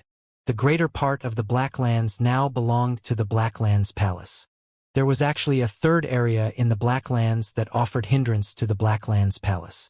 That was the location formerly known as Dongluo City, but was now the Church of the Golden Light. The Church of the Golden Light had risen to fame in all of the Black Lands during these 3 months. It had 5,000 members, along with a shocking spell formation. For the moment, the Black Lands Palace had no choice but to retreat and allow the Church of the Golden Light to stay there. As for the mysterious, enigmatic patriarch Golden Light, he was even more famous in the Black Lands, and the legends about him multiplied. By the end of the 3 months, the situation in the Black Lands was volatile. It was at this time that the Black Lands Palace's army of cultivators once again appeared outside of Holy Snow City, along with Western Desert cultivators. The whole force consisted of several thousand cultivators and over 30,000 beasts. This was no mere probe, it was full-scale war. The land was dotted with utilitarian war chariots which rumbled across the earth, propelled by the power of magic. The chariots bristled with sharp spikes and emanated a bizarre light, seeming to indicate that they could burst out with shocking magical powers. As for the more than 30,000 ferocious beasts, they covered the land and sky in all directions. Among the cultivators, the weakest cultivation base to be seen was Foundation Establishment. As for core formation, there were roughly 500 in the force. Such an enormous power was enough to shock the entire Black Lands. However, even more shocking was the fact that there wasn't one nascent soul cultivator in the army. But 4. Obviously, The 4 nascent soul cultivators were there to deal with the 4 grand elders of the frigid snow clan. 2 were from the Blacklands Palace and wore silver masks, whereas 2 were from the western desert. Spell shields surrounded Holy Snow City, formations that looked like screaming sheets of snow. There were also 10 enormous star-shaped objects rotating in the sky high above the city, emanating countless strands of power. Within the city, there were slightly more than 1,000 cultivators, including the members of the Frigid Snow Clan, a vast difference when compared to the outside forces. The Holy Snow City forces were split into 4 battle groups, tasked with guarding the city walls. The faces of the cultivators in the city were taut with anxiety. They felt nervous, but none of them fled. The 4 grand elders took charge of different areas of the cities. Their faces were also filled with anxiety. Meng Hao left his courtyard and made his way to one of the city walls. He looked out at the dark mass that was the enemy force. He had observed large-scale battles before, but this would be his first time seeing one from this position. When it came to a grand war of cultivators such as this, Meng Hao's power, though it might be great, was not enough to assure victory or defeat. Only someone of the spirit-severing stage could do so. The battle was set to erupt at any moment. Suddenly, the wails of war bugles could be heard echoing out in the air. As soon as they did, the mass of beasts flying in the air, as well as the neo-demons on the ground, howled and charged. They were joined by the thousands of cultivators and their war chariots as they launched their assault on Holy Snow City. "Lightning Sea Pill!" cried Frigid Snow Clan's first elder. A booming sound filled the air, and everything went dim. The defensive tempest which surrounded Holy Snow City seemed as if it were splitting apart. As soon as his words echoed out, 4 medicinal pills were tossed out from the city. One of them was instantly snapped up by a flying flood dragon. Suddenly, its body began to tremble, and a boom filled the air as it exploded into pieces. From within the blood and gore, multiple lightning bolts shot out. They spread out in all directions to form an enormous lightning sea, roughly 300 meters wide. Any flying beasts who were caught up in the lightning sea immediately began to let out shrill shrieks as they were torn into pieces. The 3 lightning sea pills which landed onto the ground caused the earth to tremble. Suddenly, 300-meter-wide lightning seas erupted up. Beasts and cultivators alike let out miserable screams as they were shredded apart by the lightning. At the same time, black clouds appeared in the sky overhead. Even more blazing lightning crackled down, slamming into the ground. The shocking effects of these 4 lightning sea pills were actually beyond what Meng Hao had anticipated. He had concocted them 3 months before and given them to the Frigid Snow Clan. In his estimation, the pills should have produced lightning seas only several dozen meters wide, not hundreds. It only took him a moment to understand what had happened, though. This area was constantly swathed with snowstorms and tempests. The frozen ground and the howling wind were actually special spell formations of Holy Snow City. They amplified the effects of the lightning sea pills, causing their power to increase exponentially. The amplification has limits, thought Meng Hao. Using it too much in this capacity will cause the spell formations to break on their own.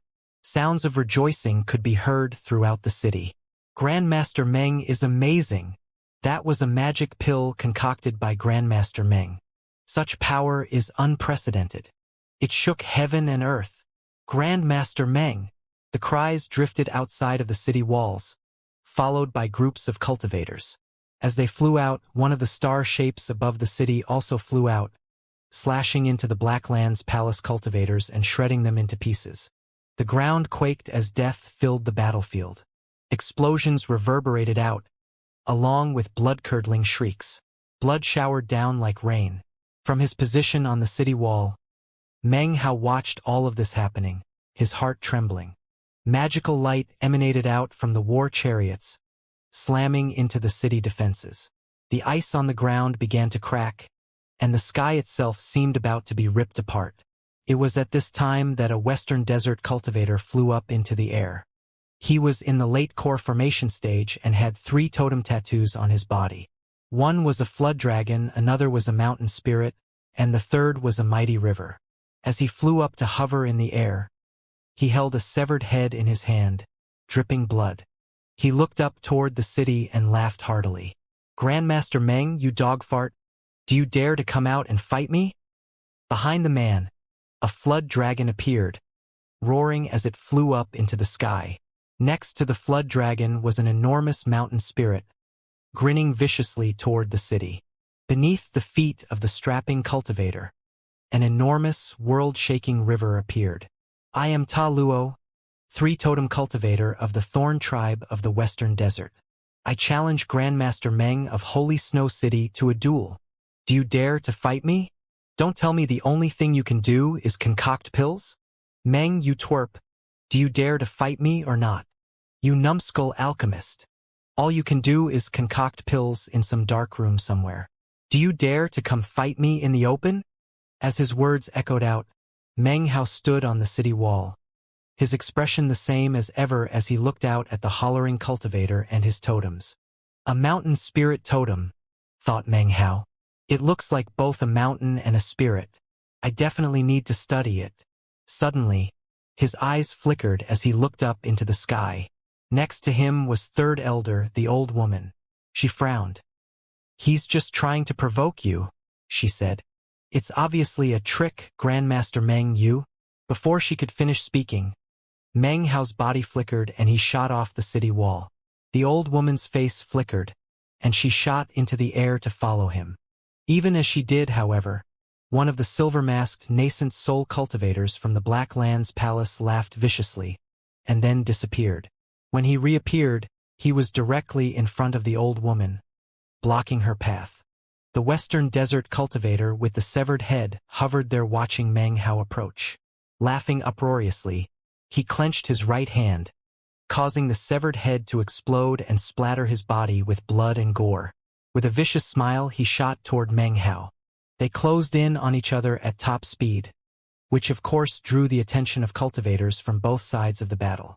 Those from Holy Snow City were all very nervous, and the other three Grand Elders tried to fly over to help, but were obstructed by the other Blacklands Palace and Western Desert nascent soul cultivators. "Meng, you twerp. I'm gonna help you understand how Western Desert cultivators kill people." The power of the huge man's late core formation cultivation base exploded out to shocking effect. The flood dragon behind him roared, the mountain spirit radiated ferocity, and the mighty river screamed through the air. All of it was very imposing. This man had complete confidence that he would be able to kill this opponent. Once this Grandmaster Meng tangled with him, it would only take a moment or two to ensure that he died. Once he emerged from the city walls, his fate was sealed, thought the Western Desert cultivator, grinning viciously. In the blink of an eye, they were roughly 30 meters from each other. Meng Hao's expression was the same as always. However, a bloody glow suddenly emanated out from his body. Suddenly, he disappeared. It was a blood-burst flash which suddenly placed him directly in front of the grinning Western Desert cultivator. The man's eyes went wide, and without even thinking about it, he moved to retreat backward. However, Meng Hao's hand shot out like lightning, grabbed his clothing and then lifted him up above his head. He pulled off this move smoothly, as if he had practiced it many times. It was a bizarre move, and everyone who saw it gaped. The moment in which Meng Hao grabbed the shocked Western Desert cultivator and lifted him up, a lightning bolt suddenly appeared in the sky. This particular lightning bolt looked different from normal lightning. That was because it was not ordinary lightning. This was tribulation lightning. None of the onlookers even had an opportunity to react. The heavenly tribulation descended onto the body of the Western Desert cultivator. The flood dragon shrieked as it shattered into pieces. The mountain spirit collapsed, and the river exploded. The Western Desert cultivator didn't even have time to shriek. The heavenly tribulation smashed into his body, turning it completely black. He was absolutely dead. He wasn't Meng Hao, who was able to resist such lightning for various reasons. Obviously, this man was not equipped with any of those methods and was killed. "Too bad about that mountain spirit totem," said Meng Hao, shaking his head. He loosened his grip, dropping the corpse. Everyone looked on, stunned, as Meng Hao blood-burst flashed away, returning to the city wall at incredible speed. The battlefield was suddenly filled with silence. There couldn't be anything but silence. This was the first time that these people had ever seen a cultivator exterminated by lightning. Lightning was powerful, but cultivators were not weak. Being killed by lightning was something that was usually mentioned when insulting others, but something that few people actually saw happen. In fact, few people were ever actually killed by lightning, much less legendary heavenly tribulation. Not many people had ever even seen heavenly tribulation. The only time anyone did was because of the appearance of certain medicinal pills, or other heavenly materials or earthly treasures, and that was a heavenly tribulation that didn't target people. Exterminated by lightning. How could that be possible? What lightning was that? It was terrifying. What was terrifying wasn't the lightning, but that Grandmaster Meng. Damn it, even lighting from the heavens helps him? Or was it some magical technique? The Black Lands Palace cultivators were shocked. This extermination by lightning was incredibly terrifying to them. Cultivators existed beneath the heavens, whereas lightning was something of the heavens. Therefore, it seemed to them that lightning was something that could not be evaded. Even the nascent soul cultivators stared with shining eyes. Meng Hao's actions just now were completely beyond their powers of prediction. If it was a magical technique he had used, well, that was shocking in and of itself. However, the way Meng Hao had lifted the man up into the air with seemingly practiced ease made it seem like it was something he frequently did. In contrast with the cultivators from the Black Lands Palace and the Western Desert, those in Holy Snow City had long since become accustomed to the fact that lightning would descend upon their Grandmaster Meng every few days. Everybody knew about it.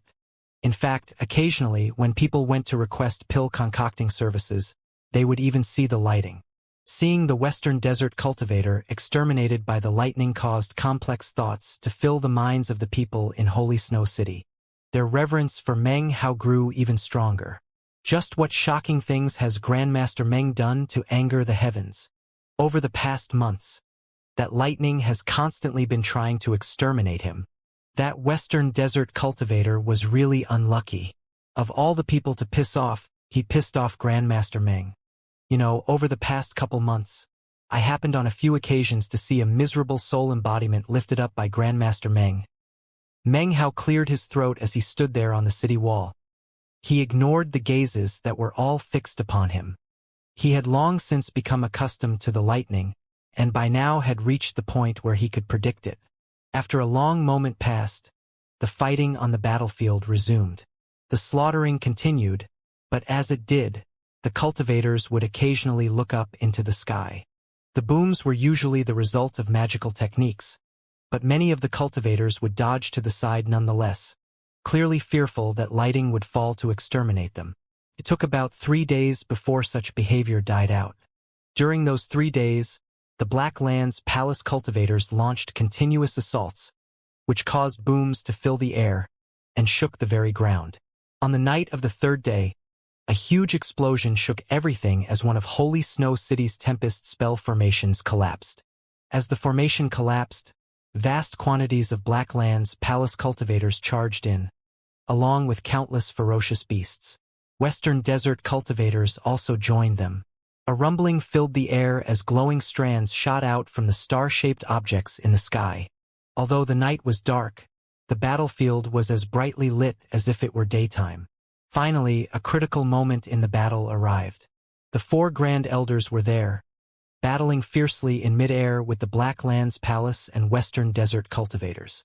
Meng Hao's face was unsightly as he stood atop the city wall. Suddenly, he raised up his right hand.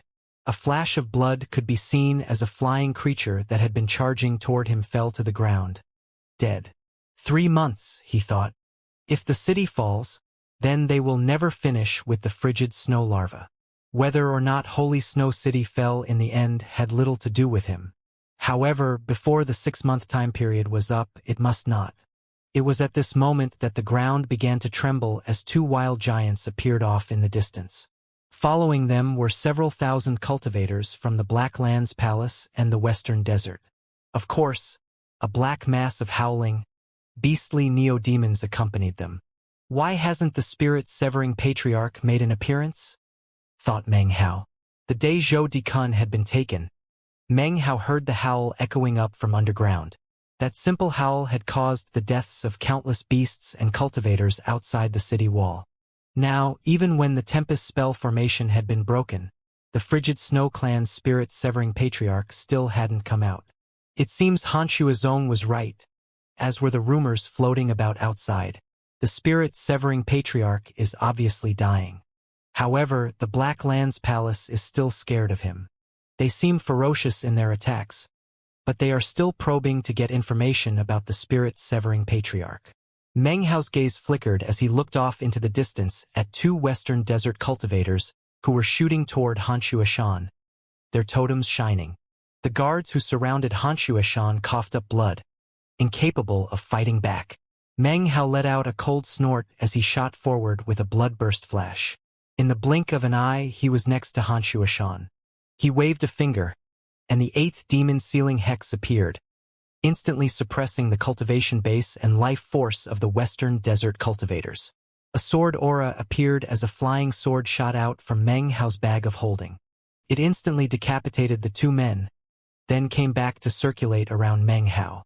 Han Shuashan's face was pale as she looked over at Meng Hao and smiled. "You saved me again," she said. Snow began to fall, and a whimpering sound filled the air as the snowflakes danced about in the wind. It sounded like a funeral song. Booms could be heard, along with the sound of intense fighting. The city shook as, one after another, the star-shaped objects up in the sky collapsed. The western desert and Black Lands cultivators fought fiercely. The sky was filled with snow, but the ground was covered in blood. Meng Hao didn't respond to Han Shuashan. He stamped his foot onto the ground, causing countless strands of demonic chi to rise up, visible only to him. They congealed together behind him to form into an obscure mass that blocked a glowing beam of light that had just shot out from a nearby war chariot. Rumbling filled the air. The demonic chi had blocked the incoming beam, but the power of the attack was still there, spreading out into the area. Meng Hao wrapped his arm around Han Shuashan's waist, then shot away toward the city wall to avoid the attack. Han Shuashan looked up at the star-shaped objects collapsing, the western desert cultivators who were appearing on various sections of the city wall, and the glow of magical techniques that filled the sky. Her voice bitter, she said, "You should leave. They want to kill the frigid Snow Clan, not you. With your cultivation base, it would be easy for you to get out of here right now." Off in the distance, the old woman, third elder, coughed up a mouthful of blood, then gritted her teeth and continued to fight. "It's useless," said Han Shuashan, despair filling her eyes. "Even if I went all out and used the frigid snowthorn rampart, the patriarch is withering away and barely conscious. There's no way to use the secret Dragoner technique to catalyze the thorns." A rumbling sound filled the air as an entire section of the city wall collapsed, and a fierce-looking western desert cultivator shot into the city. "What thorn rampart?" asked Meng Hao, frowning.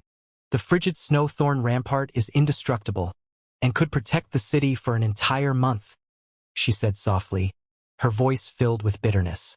"It's a sacred relic that the frigid Snow Clan brought with us many years ago when we moved here from the western desert. After all the years, it's mostly withered. Only a special secret technique can be used to revive it.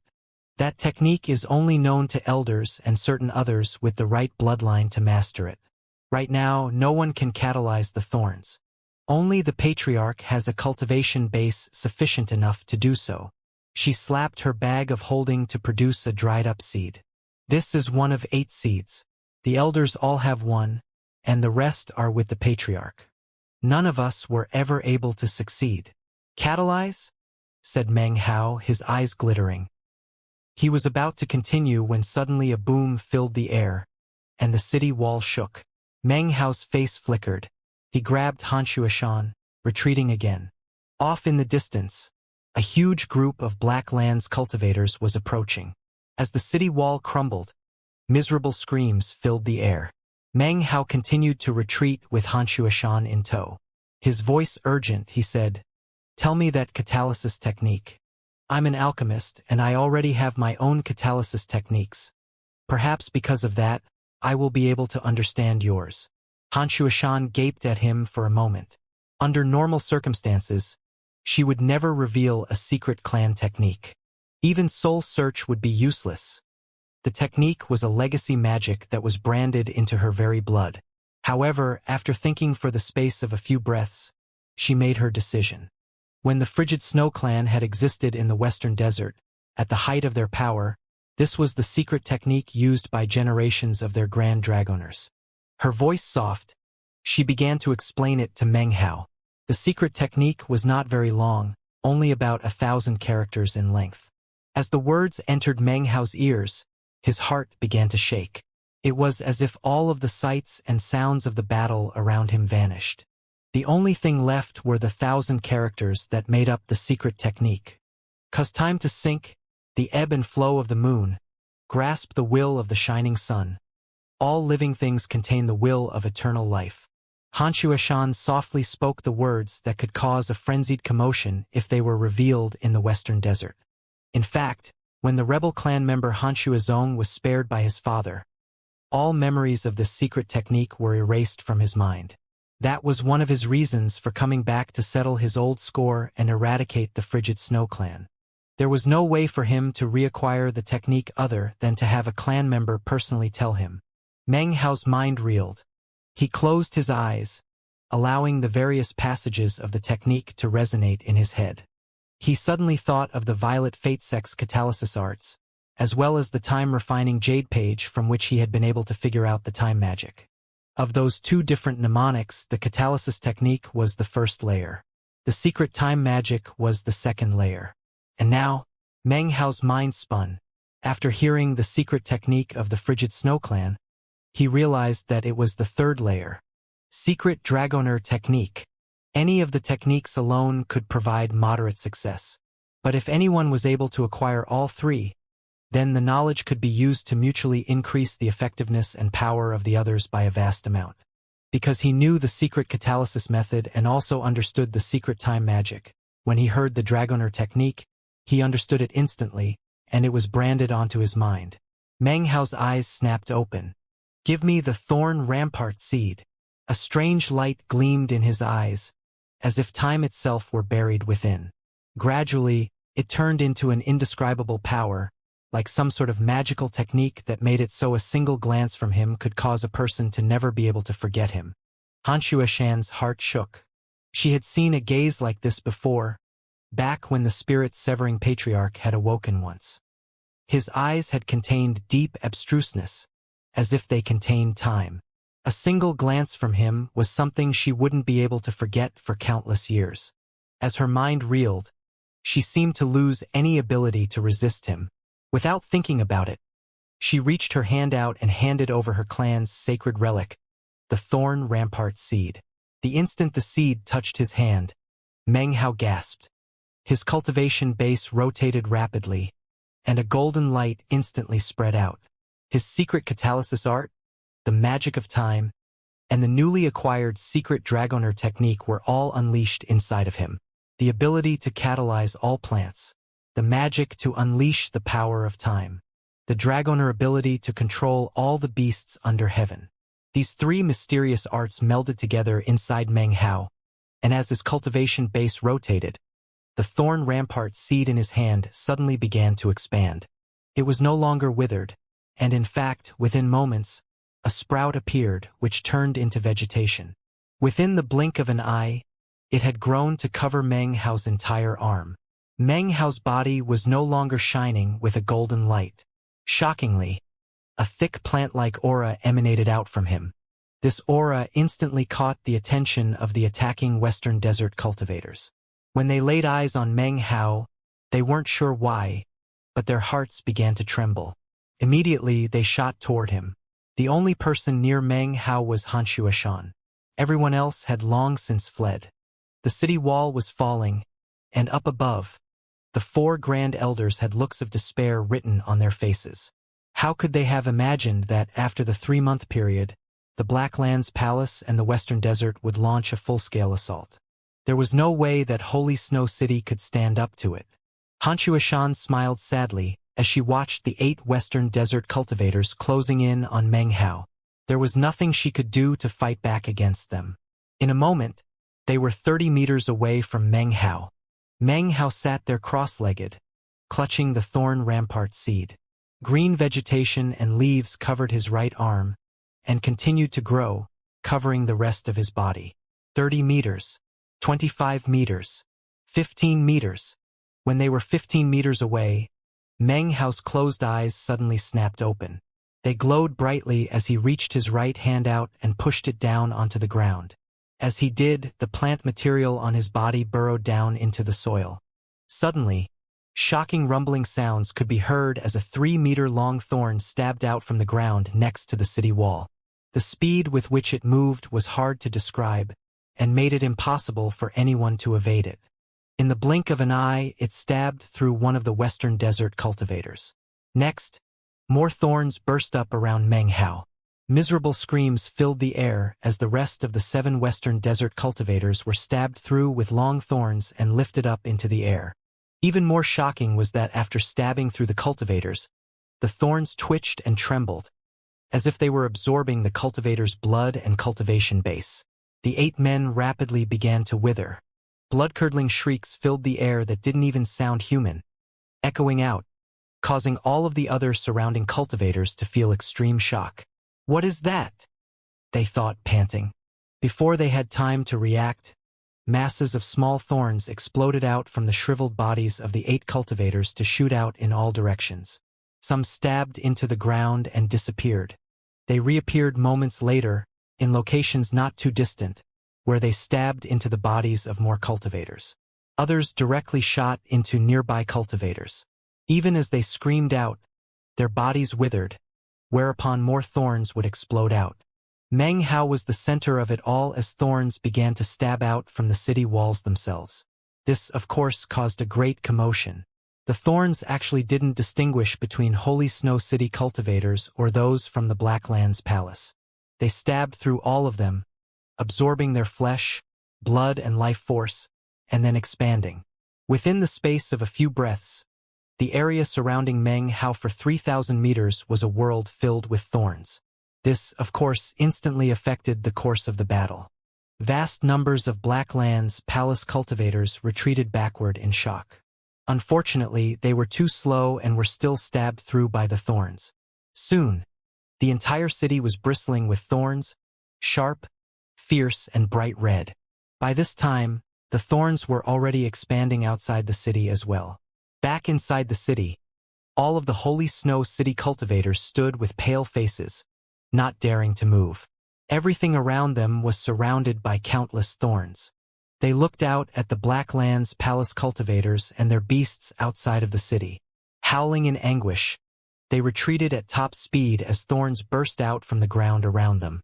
The sky wasn't safe either. The thorns shot up into the air, stabbing into any living thing that flew about up above. By now, everything seemed to be covered with thorns.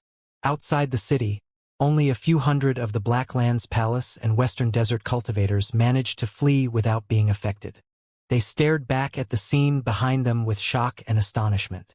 Up above, the 4 Grand Elders and the nascent soul cultivators from the Blacklands Palace and the Western Desert were no longer capable of fighting. They had split apart and were constantly blocking the shooting thorns. As of now, all eyes on the battlefield were fixed on Meng Hao. In front of him was a ferocious, gigantic thorn, rising straight up into the sky. It emanated a blood chi and was covered by countless smaller thorns. It was thoroughly sinister. Meng Hao seemed to be the very center of it all, and the only place that didn't have any thorns. He seemed to be the source of all the thorns, and as he slowly rose to his feet, countless gasps filled the air. Around his right hand swirled innumerable leaves, each one of which was covered with thorns. Not a single person would disbelieve that Meng Hao was the source of all the thorns everywhere. He took a deep breath. He'd never imagined that the thorn rampart seed would be so astonishing. The fact that it couldn't tell the difference between friend and foe was something he couldn't do anything about. It required his power of catalysis to grow, but when it came to sucking the life and blood out of cultivators, Meng Hao could do nothing to control it, although he could sense it. "Grandmaster Meng," said a nearby Holy Snow City cultivator. His left leg had been stabbed by a thorn.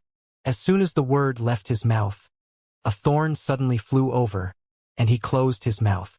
The thorn stopped only an inch from his forehead, where it hovered like a snake for a moment before moving away. Everything was quiet. All of the cultivators in the area who had been stabbed by thorns, be they from the western desert or the Black Lands, stood stock still, not daring to utter a peep. Up in midair, the faces of the nascent soul cultivators flickered, and they also stopped moving, not daring to fly or speak. The reason for this was that they were surrounded by tens of thousands of thorns. From the looks of things, if they made even the slightest move, the thorns would instantly stab through them and kill them. Meng Hao took a deep breath, and his eyes shone brightly. On the city wall and outside the city were countless cultivators and beasts who had been stabbed by thorns. Their faces were pale and filled with dread as they gazed over at Meng Hao. The few hundred people who had managed to escape the danger looked at Meng Hao, as quiet as cicadas during the winter. At the moment, everyone on the battlefield suddenly realized that the outcome of the entire battle now lay in one person's hand. That person was none other than Meng Hao. Meng Hao was the only person among them who knew that the decision actually wasn't his to make. This thorn rampart was actually not responding to any of his commands. He thought silently as he looked around. The thorns were still stabbed through the surrounding cultivators, who could only stand there with looks of despair on their faces. It was at this moment that suddenly, a voice entered Meng Hao's ears that no one else could hear.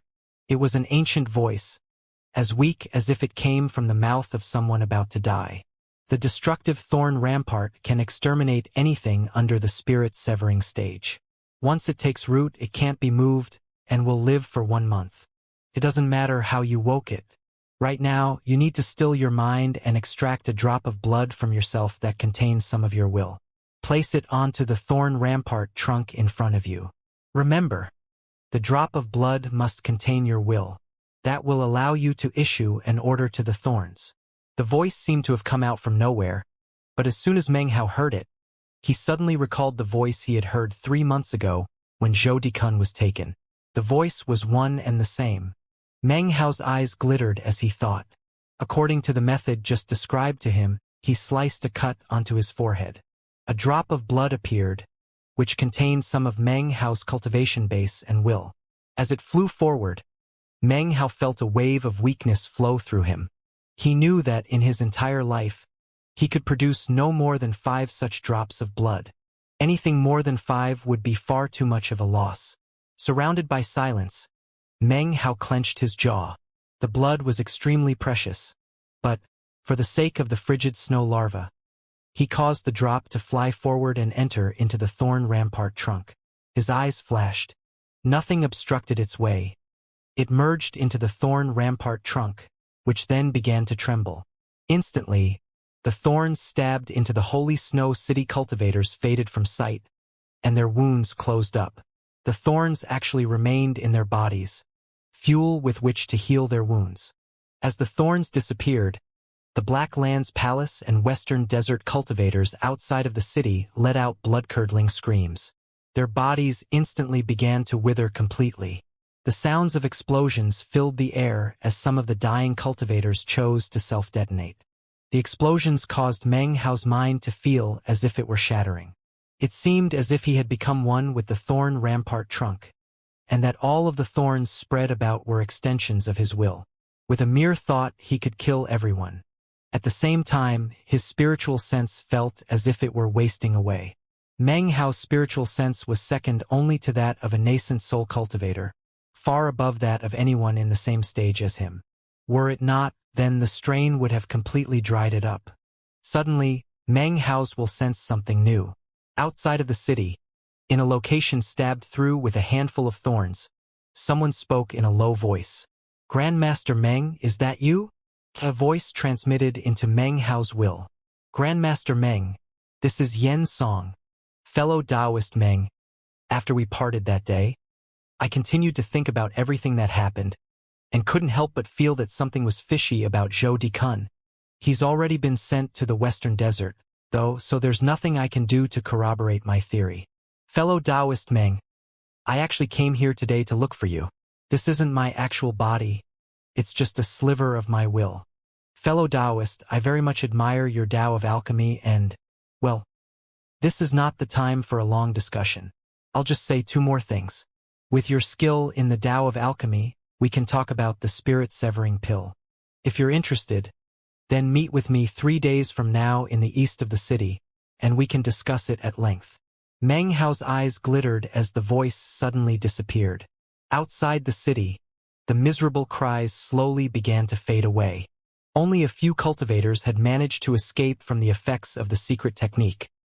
Most had been transformed into withered corpses. Meng Hao slowly removed his will from the thorn rampart trunk, leaving behind only a tiny connection. He caused the rest of the thorns that filled the city to gradually shrink back. Now, the main trunk was even more prominently visible. The wail of war bugles could be heard in the air. This particular Western Desert and Blacklands Palace attack group had no choice but to retreat. The war was not over. The forces of the Blacklands Palace and the Western Desert were reduced. However, off in the distance, the sky was filled with prismatic beams of light. It was no longer night. Morning was approaching. Everyone in the city was exhausted. Amidst the rare silence, Meng Hao rose to his feet as the 4 Grand Elders approached. They looked haggard, and 3rd and 4th Elders were injured. They stood in front of Meng Hao, looking him over with complex expressions. After a long moment, 1st Elder slowly said, "The Thorn Rampart will live for 1 month. We should be safe during that time. The 4 of us will do the best we can to finish the frigid snow larva." He gave Meng Hao a deep look, then turned and left. The other elders looked at him without speaking and then walked off. The old woman looked back at Meng Hao as she departed, but held her tongue. The surviving members of the Frigid Snow Clan dispersed to make repairs to the city and spell formations.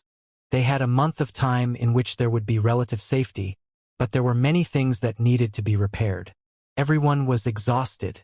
After injuries were tended to, there were still mental scars.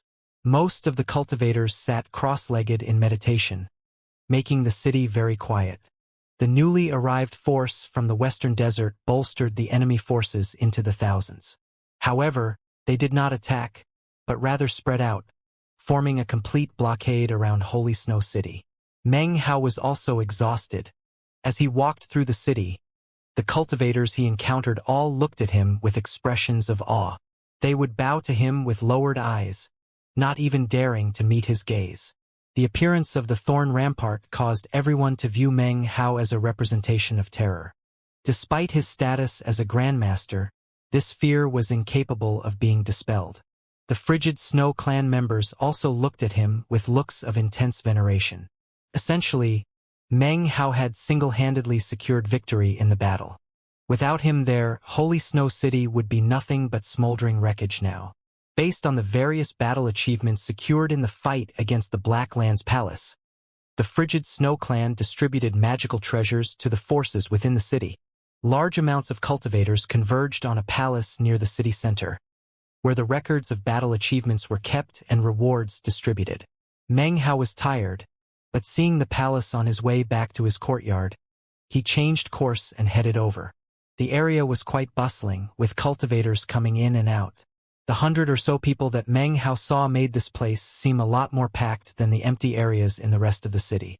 As soon as Meng Hao entered, people spotted him, and soon everyone was looking at him, hearts trembling.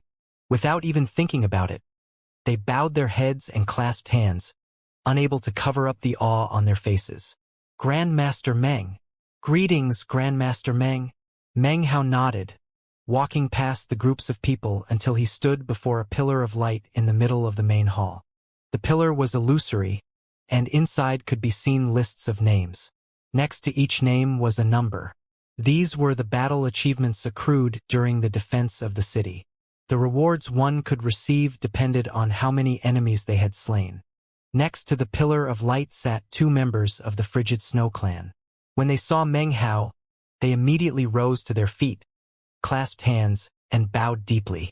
Everyone in the area grew very quiet. Meng Hao said nothing. He simply examined the pillar of light and the list of names. "Grandmaster Meng. Battle achievement of 97,542.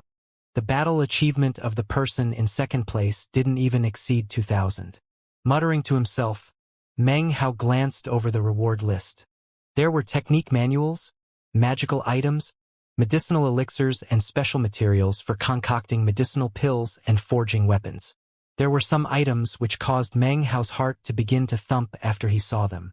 Most importantly, the battle achievements required to acquire these items were almost nothing compared to what Meng Hao had accrued.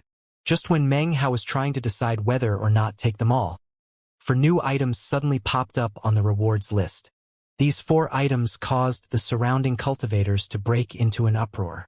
Thorn Rampart Seed. 100,000 battle achievements. Frigid Snow Clan Secret Dragoner Technique. 20,000 battle achievements. 5 Planets Snow Formation. 50,000 battle achievements. Demon Nurturing Pill Formula. 100,000 battle achievements. Meng Hao's eyes glittered, and the surrounding cultivators were breathing heavily. They had no idea what the secret Dragoner technique was, but they did recognize the Thorn Rampart Seed. The fearsomeness of the Thorn Rampart in the previous battle was something they could never forget. And then there's the 5 Planets Snow Formation. That's a special spell formation of the Frigid Snow Clan. You can create a 5 planets magical shield. As the cultivators discussed the new items, Meng Hao stood there thoughtfully. The Thorn Rampart Seed was an expendable item, but was incredibly powerful.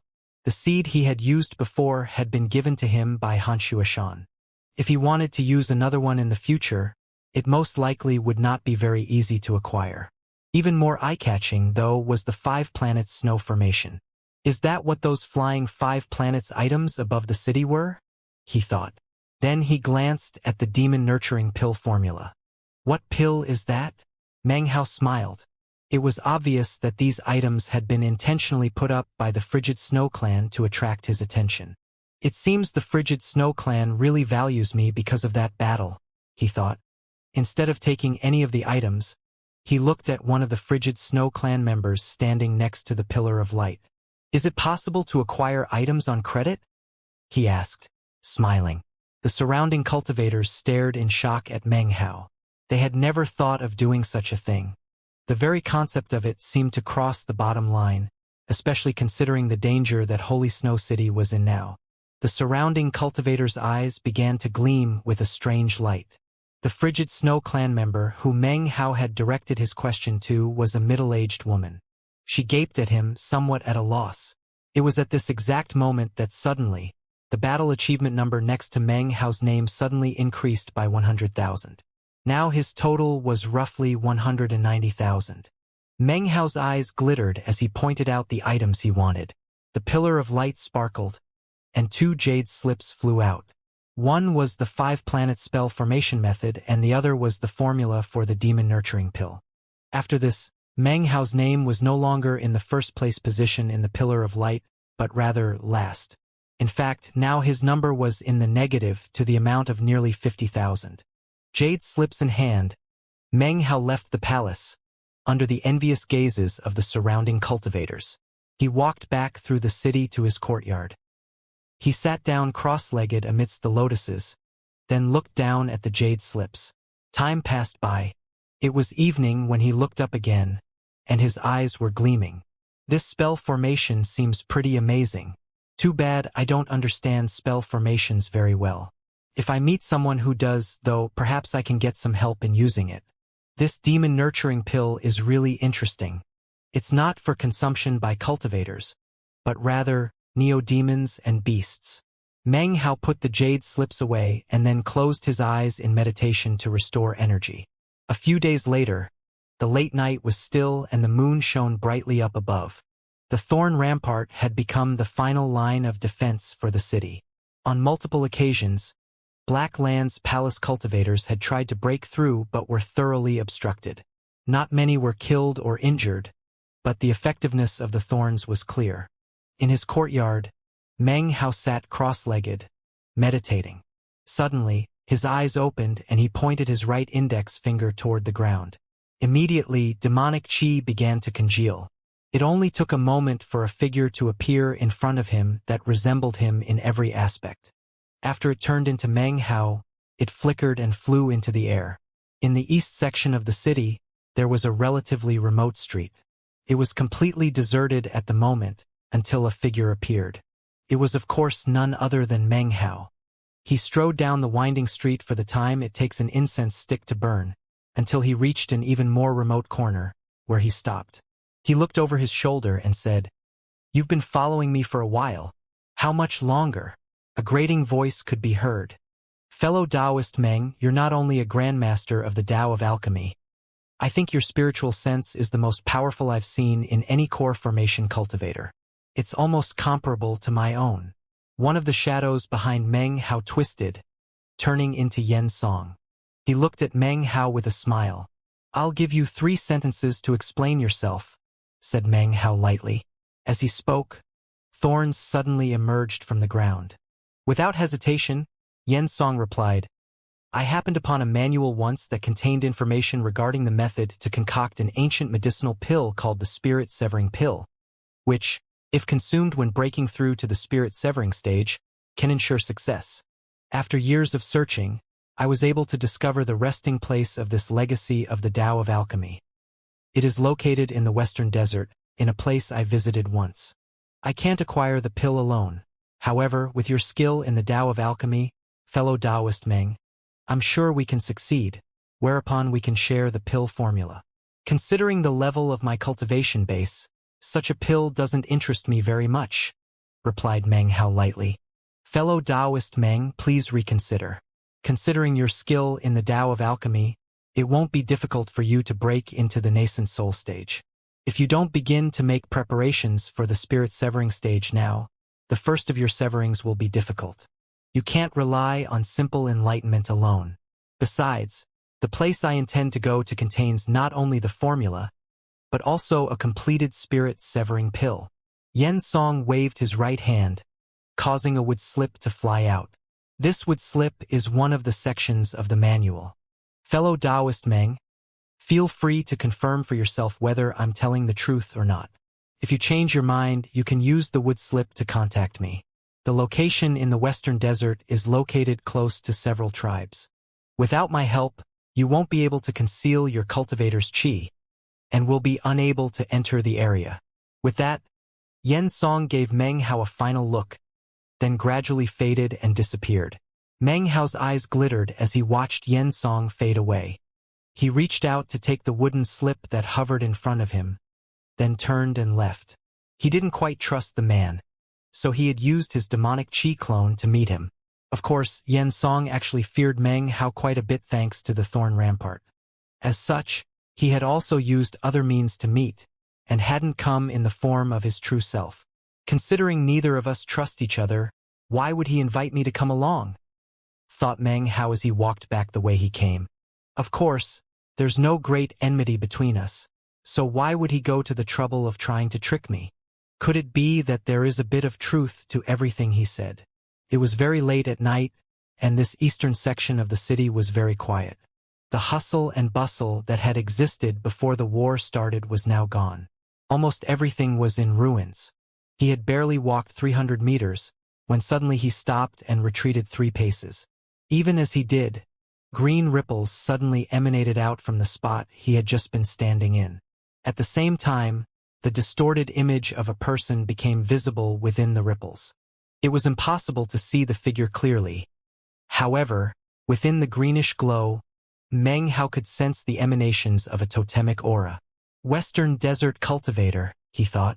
The thorn rampart isn't complete in this area. So, Yen Song did have ulterior motives for inviting me here. A cold light appeared in Meng Hao's eyes. He shot backward, golden light shining out from his body. His right hand clenched into a fist as he struck out at the incoming green glow. A boom filled the air. Meng Hao's fist did not strike anything. However, a powerful attack shot out toward the green glow. It seemed preparations had been made specifically for Meng Hao, though. Before his fist attack could strike the green glow, it split into multiple dots of light that spread out into the air. They then shot together, congealing into the image of a green whip that lashed out toward Meng Hao. Meng Hao grunted in surprise. This was the first time he'd encountered anything that could evade a strike from his right fist. True, the fist attack had been illusory, but for his opponent to dodge it showed that he was definitely beyond ordinary. This person didn't come with Yen Song. Yen Song hid himself, and was clearly aware that I didn't come in person. However, this cultivator avoided my fist attack in a way that made it obvious he wasn't aware that it was an illusory strike. Therefore, he doesn't know that this isn't my true self. If that's the case, then clearly running into him here was a coincidence. The chances of randomly running into this guy here of all places in this big city are not high. From that, I can deduce that however he got into the city, he must not be alone. Meng Hao let out a cold snort as he allowed the whip to wrap around his body.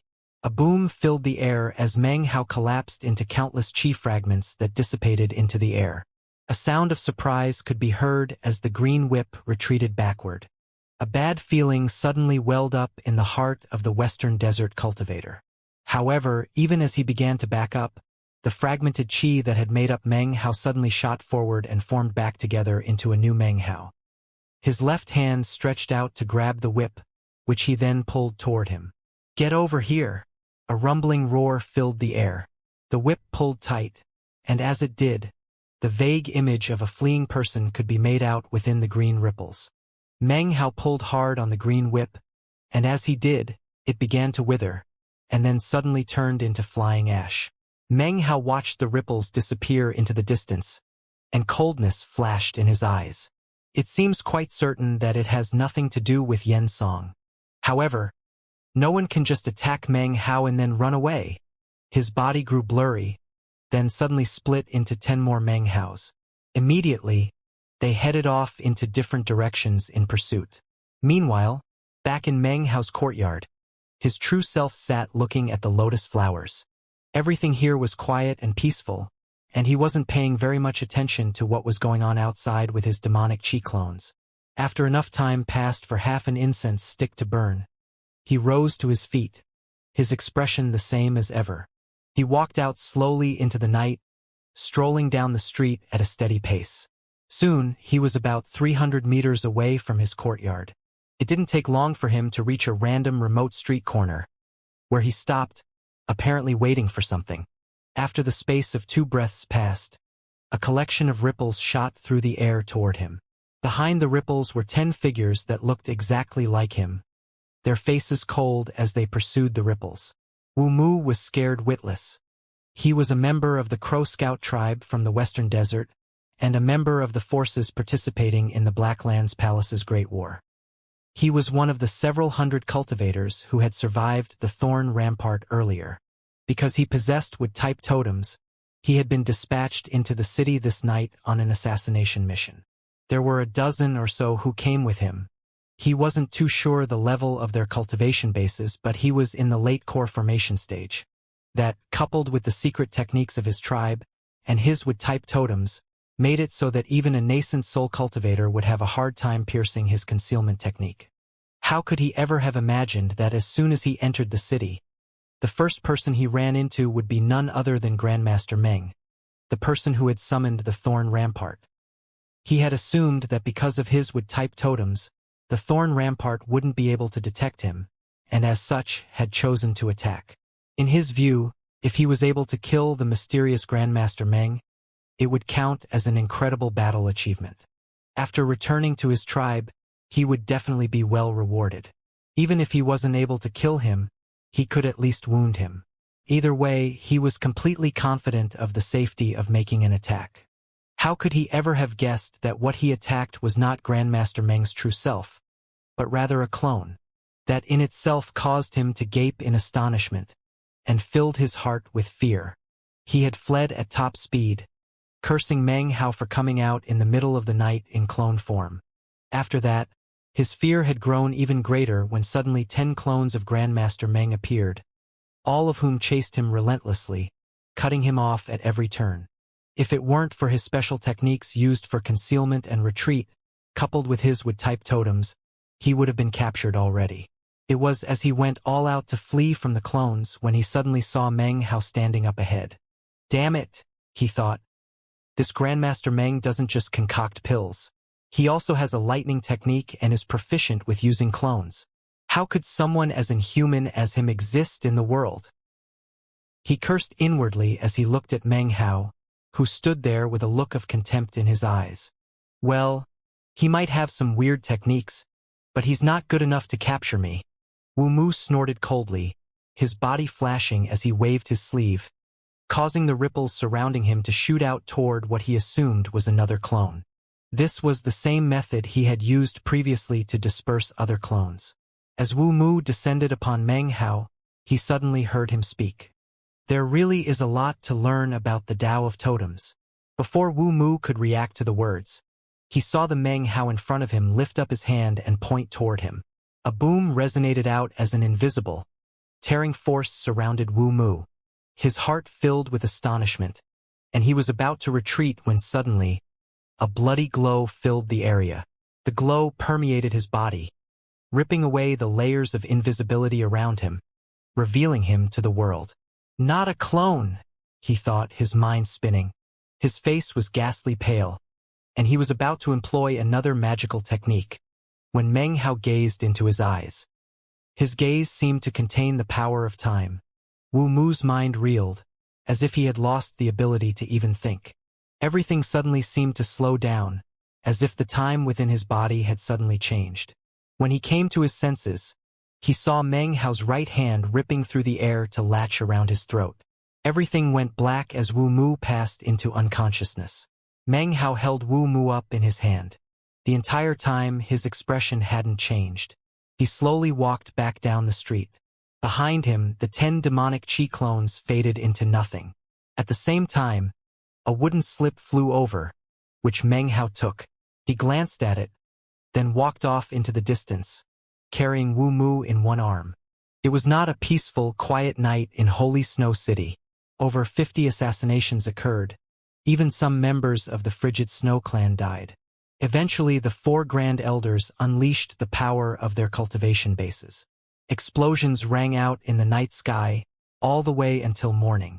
The chaos outside didn't affect Meng Hao in his courtyard. He extracted some blood from Wu Mu and also vivisected his totem tattoos to study them. He wouldn't give up on his desire to understand totems. He had the feeling that they were the key to the path of the perfect nascent soul. Wood-type totems can evade the thorn rampart. It must have something to do with its wood characteristics. Meng Hao held a vial in his hand which contained some of Wu Mu's condensed life force. It emanated wood characteristics, which caused Meng Hao to look down at the man, and the green-colored leaf totem tattooed on his arm. Wood is one of the 5 elements. He thought, various thoughts congealing in his mind. Metal, wood, water, fire, earth. 5 elements, 5 colors. White, green, black, red, yellow. Perfection is a 5-colored nascent soul. A wood nascent soul would be green. If I could acquire 5 totems of different properties, cultivated to the ultimate level, then it would be similar to using the 5 elements pill concoction technique. With 5 colors, I could concoct a 5-colored nascent soul. This was the result of all the research he had done into totems. He had come up with the basis of this idea some time ago, but after his recent research, he felt more confident. It's also in accord with my Tao of alchemy. My body is the furnace, my heart is the formula. I will concoct a grand pill of heaven and earth, a 5-colored nascent soul. His eyes shone with a bright light. The idea of concocting a nascent soul in this fashion was something no one before him had ever done. Other people used cultivation to produce a nascent soul. Meng Hao's decision, though, was to use pill concocting techniques to concoct a nascent soul. That is the only way to achieve perfection, he thought, his expression one of intense anticipation. This chapter was sponsored by Zoe Chelsea Okungboa, Pedro Pulido, Michelle Blanco, and Jesper Rasmussen. The Wu in Wu Mu's name means crow, and is the same character as the one in Crow Scout tribe. Incidentally, this character also has the alternate meaning of black. The Mu is the same as in Feng Mu, meaning would half a month isn't a very long time. However, as far as Wu Mu was concerned, The fact that he had encountered a certain cultivator entranced with the idea of studying totems made it an unprecedented period of suffering. From his blood to his bones, from his totem tattoos to his techniques, his entire body was under the complete control of Meng Hao. The more deeply Meng Hao studied the matter, the more confident he grew regarding the matter of concocting a nascent soul. Wu Mu seemed to have been destined to help Meng Hao understand how to fuse the Tao of alchemy with his cultivation base. At the end of the month, it got to the point where he wasn't learning anything new from the man, so instead of causing further trouble for him, Meng Hao released him. Before he left, Wu Mu looked at Meng Hao, trembling. He vowed to himself that he would never run into this man again, then fled as fast as he possibly could. I need more totems to corroborate my line of thinking, thought Meng Hao as he watched Wu Mu leave. Rumbling could be heard from outside the city walls. During the past half-month, reinforcements from the Black Lands Palace and the Western Desert had continued to arrive. Every day, it seemed hundreds came whistling through the air to join the force outside. Currently, there were around 5,000 cultivators amassed outside the city. Holy Snow City was thoroughly isolated. Beasts attacked from the sky, and glowing chariots charged on the ground. The Thorn Rampart, during the 1 month in which it would survive, was impervious to any attack laid against it. Eventually, though, under the relentless attacks and explosions, it began to show signs of falling apart. Clearly, it wouldn't last for very much longer. A few days later, a contingent of nearly 2,000 Black Lands Palace cultivators appeared, whistling through the air. They were led by a cultivator wearing a gold mask. It was none other than Black Lands Palace Dao Child Luochong. His eyes were grim and filled with a faintly discernible turbidness. His entire person exuded a strange aura. He had been in a vile mood as of late. After being poisoned that year, he had returned to the Black Lands Palace and used every method he could think of to cure himself. Unfortunately, he was unable to dispel the poison. The situation filled his heart with dread. He had the feeling that his life or death all rested in the hands of the person who had poisoned him.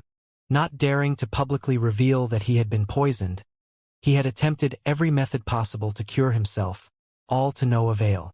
After sensing the poison, his master had even taken an interest in it. He had invited an Eastern Lands alchemist to examine him.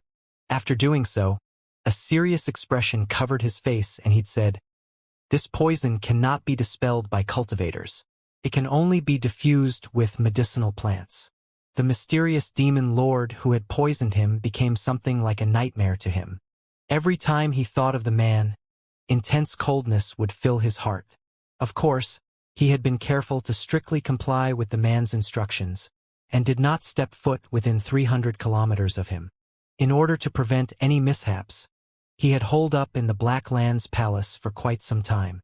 This was actually the first time he had left since being poisoned. In his estimation, though, there was no way he would possibly run into the fearsome demon lord in this backwater location. He did the best he could to hide the depression in his heart, but some of it still managed to slip out. "I heard this frigid snow clan has a beauty named Xianxia," he thought, his eyes shining with debauchery. Behind him was an old man wearing a silver mask, who emanated the shocking power of the nascent soul stage. His presence increased the number of nascent soul cultivators in the battle force to 5. It was difficult to describe how much the addition of one more nascent soul cultivator would change the circumstances of this conflict. As Luo Chong and the others arrived, quite a few of the Black Lands Palace cultivators flew up into the air to receive them. Beneath his golden mask, Luo Chong's face was filled with a proud look as he gazed at the Thorn Rampart and the heavily damaged Holy Snow City. Fellow Taoists of the Frigid Snow Clan, ladies and gentlemen of Holy Snow City, I am Luo Chong, Tao Child of the Black Lands Palace. I am not here today to join in the battle, but rather, to issue a challenge to all of the heroes under heaven. He strode forward until he was standing right in front of Holy Snow City. Anyone who is not of the Frigid Snow Clan that can hold their own against me, Tao Child Luo Chong, for the space of 10 breaths, will be allowed to leave unharmed. His words echoed about in the city. He was surrounded by a group of cultivators from the Black Lands Palace, as well as a few from the Western Desert, the most powerful ones present. The 5 nascent soul cultivators were also there, a short distance away. Should the nascent soul cultivators in Holy Snow City suddenly dare to attack, the 5 would be ready to deal with them. It is an historic moment, continued Luo Chong, a lofty expression in his eyes. Within half a month's time, the Black Lands Palace will topple this city. The day that happens, anyone who remains inside will be buried along with the frigid Snow Clan. Coming from him, a Tao child. These words were powerful and impressive as they settled down over Holy Snow City. Therefore, tell me, which of you dares to face off against me in honorable battle? Some of the cultivators at his side began to call out taunting provocations. Inside the city, the faces of the several hundred cultivators not of the frigid Snow Clan were unsightly, although it was impossible for anyone to tell whether or not they were considering the offer. The 4 Grand Elders and other frigid Snow Clan members stood there thoughtfully. They obviously couldn't hold anyone back from leaving. If they did, it would most likely lead to even greater repercussions. Furthermore, Luo Chong was a Tao child of the Black Lands Palace, an incredibly high position.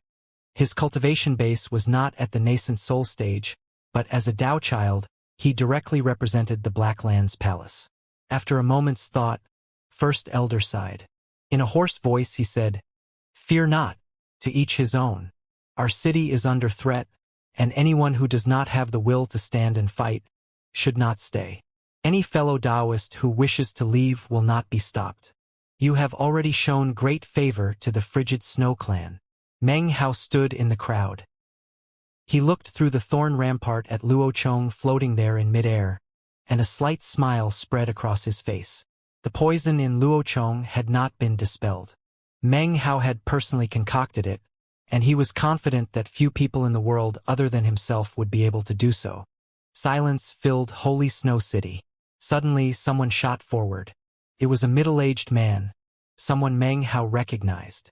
He had come before to request pill concocting services, and had a cultivation base in the mid-core formation stage.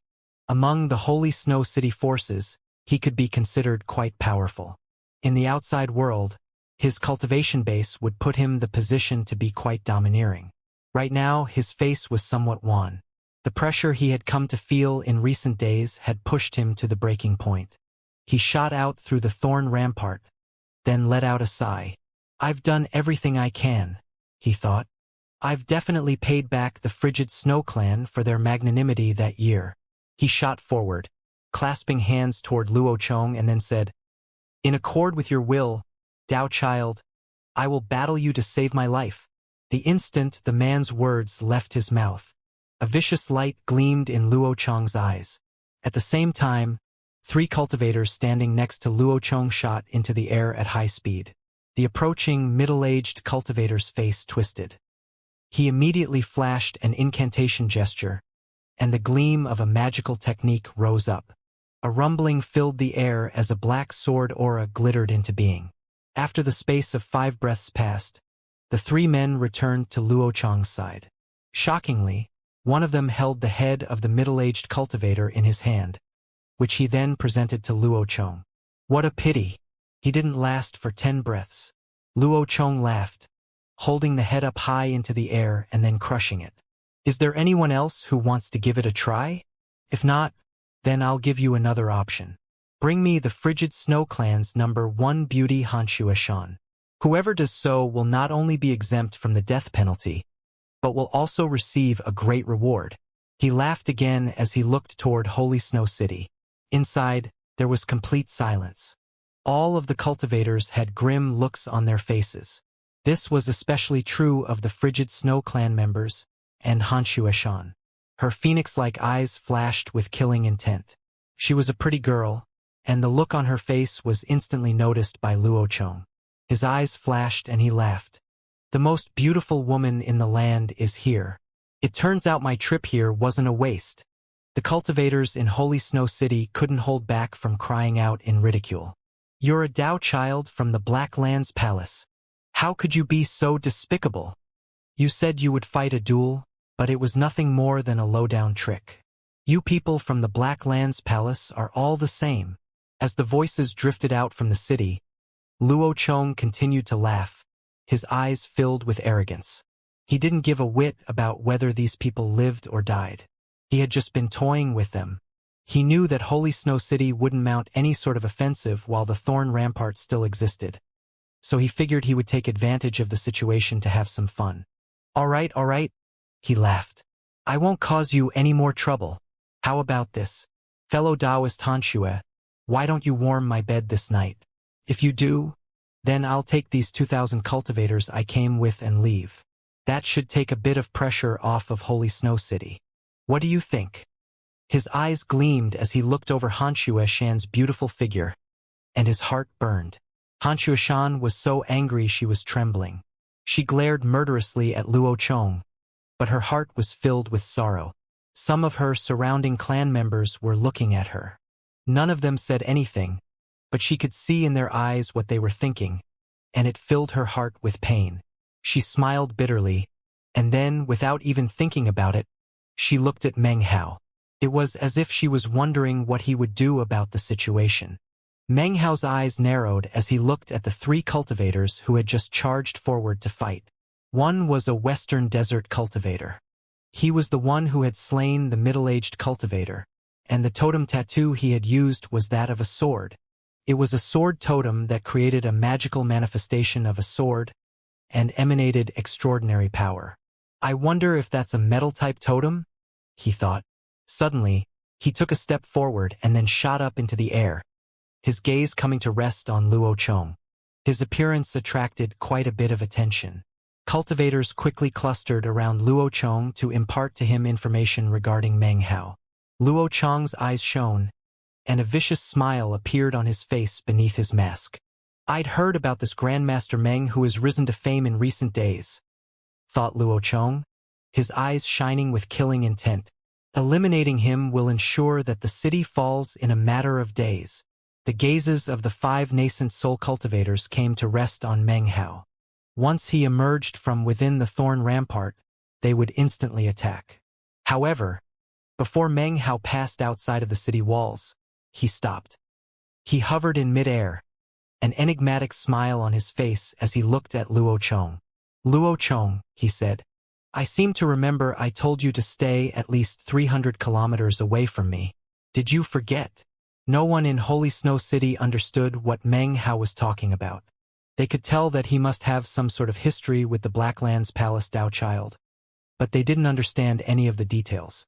However, as soon as the words entered Luo Chong's ears, his mind instantly began to reel.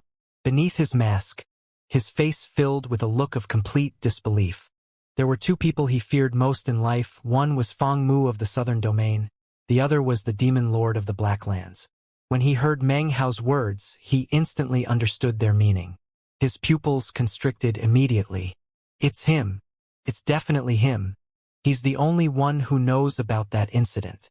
Damn it. How could it be him? Luo Chong began to pant, and his eyes grew wide as he recalled the scene from that day. His heart trembled as he remembered the nightmare his life had become after he went back to the Blacklands Palace to try to dispel the poison. Every month, there was a period of a few days in which his entire body felt like it was being stabbed all over. The pain was difficult to bear, and the only thing he could do was wail constantly in terror. Even his master was powerless to help him, and all the Eastern Lands alchemist could do was sigh. All of that exploded out in Luo Chong's mind, overwhelming him. His mind buzzed and went blank. Fear filled his eyes. Never could he possibly have imagined that after all his efforts to avoid the Demon Lord, the first time he went out to some remote location, he would run into that very nightmarish figure. He stood there blankly, his heart filling with indescribable remorse. He wanted to roar out that he was innocent. He really didn't know that the Demon Lord was here. Had he known, he wouldn't have come even under the threat of being beaten to death.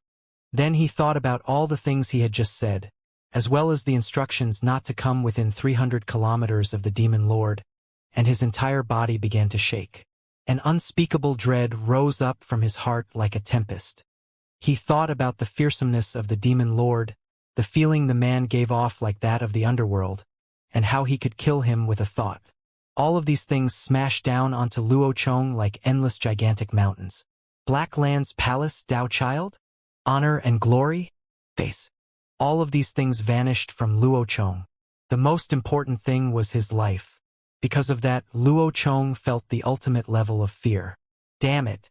How could he be here? As Luo Chong's mind spun, and the fear submerged him, he stood there with a blank look on his face. The cultivators next to him were astonished. Meng Hao's words were filled with an overbearing tone, which caused some of the surrounding cultivators to feel somewhat anxious. Suddenly, someone strode forward and said, "What gall? This is a Dao Child of the Black Land's palace.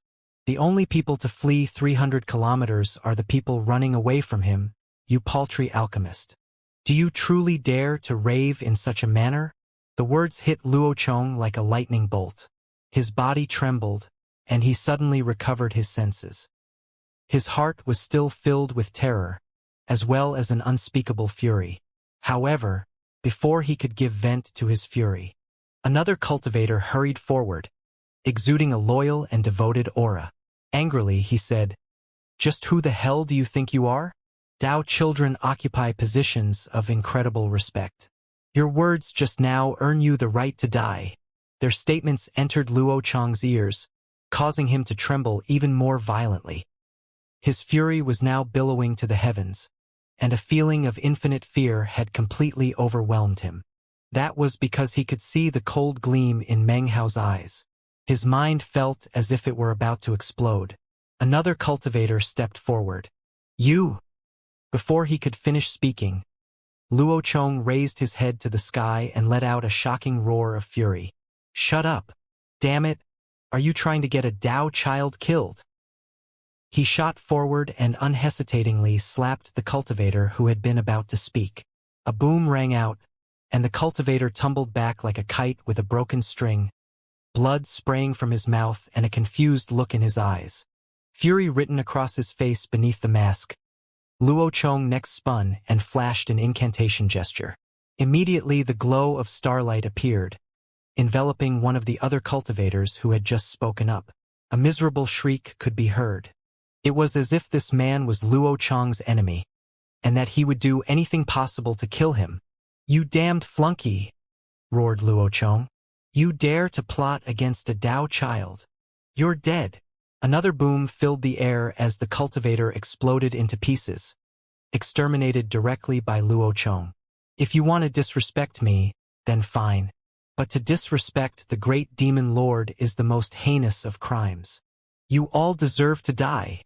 You can be disrespectful to anyone in the whole world except for the demon lord." With a roar, he charged toward the first person who had spoken. The man stared in shock, his face pale.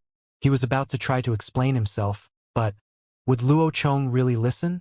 All he wanted to do was kill the man in the hopes of avoiding any misunderstanding with Meng Hao. He had quickly reached the decision to vent his hatred on the three. He hoped that the fearsome demon lord would understand that he took the words of the three as spoken with the intention of getting Luo Chong killed. The sounds of explosions echoed out in the air as Luo Chong attacked with unprecedented might. He moved like lightning, instantly slaying the cultivator who had been about to speak. His hair was in disarray, and his eyes red as he trembled and turned toward Meng Hao. He clasped hands and bowed deeply. "Junior extends greetings, great demon lord," he said, shaking. "Those flunkies just now were merely blabbering. Junior has already exterminated them. Demon lord, I beg of you. Please forgive me, demon lord." He spoke quickly, but his voice was tremulous and filled with fear. Everyone in the area could hear it. Complete silence filled the region both inside and outside the city. The four grand elders stared in shock, as did Hanshua Shan and all of the other cultivators in the city. Outside, the cultivators surrounding Luo Chong watched on blankly. Off in the distance, the Black Land's palace cultivators had strange expressions on their faces. They clearly weren't sure how to react to the strange turn of events just now. The five nascent soul cultivators' eyes were wide. Luo Chong was now acting in exactly the opposite way that he should have. "Junior really did not know that you were in this place, great demon lord. Really, I really didn't know. I. Luo Chong trembled as a feeling of imminent death washed through him. He knew that no one could save him, not his master, not the Eastern Land's alchemist, not even the 5 nascent soul cultivators. His heart filled with regret, complete and utter regret. He should never have left the Black Land's palace. Han Shuishan stared, her phoenix-like eyes wide with intense astonishment. Feeling awe for the powerful was one of the laws of the land. After all of the things that had happened, Meng Hao's visage was now even more intensely imprinted onto her heart. That was even more the case considering that in her mind, what Meng Hao had done just now had been for her sake. Suddenly, her face flushed, and the look in her eyes as she gazed at him was completely different than before. The 4 grand elders of Holy Snow City all gasped when they saw the inestimably noble Black Land's palace Dao Child Luo Chong virtually prostrating himself before Meng Hao. They suddenly realized that Meng Hao was even more enigmatic than they had imagined. This mysterious aura gave the grand elders a completely different feeling than they'd had for Zhou Dikun. Meng Hao seemed far more frightening. Meng Hao's Tao of alchemy, which they had personally witnessed, his catalyzing and awakening of the Thorn Rampart, and the fear he inspired in the Black Land's palace Dao Child, all caused their esteem of Meng Hao to increase to an unprecedented level. "Since you didn't know I was here, I'll forget the matter," said Meng Hao coolly, looking at Luo Chong. "But only this one time. Don't take this to be a precedent." When he heard the words, Luo Chong felt as if he had been given a new lease on life. His body relaxed. Trembling and excited, he bowed deeply to Meng Hao.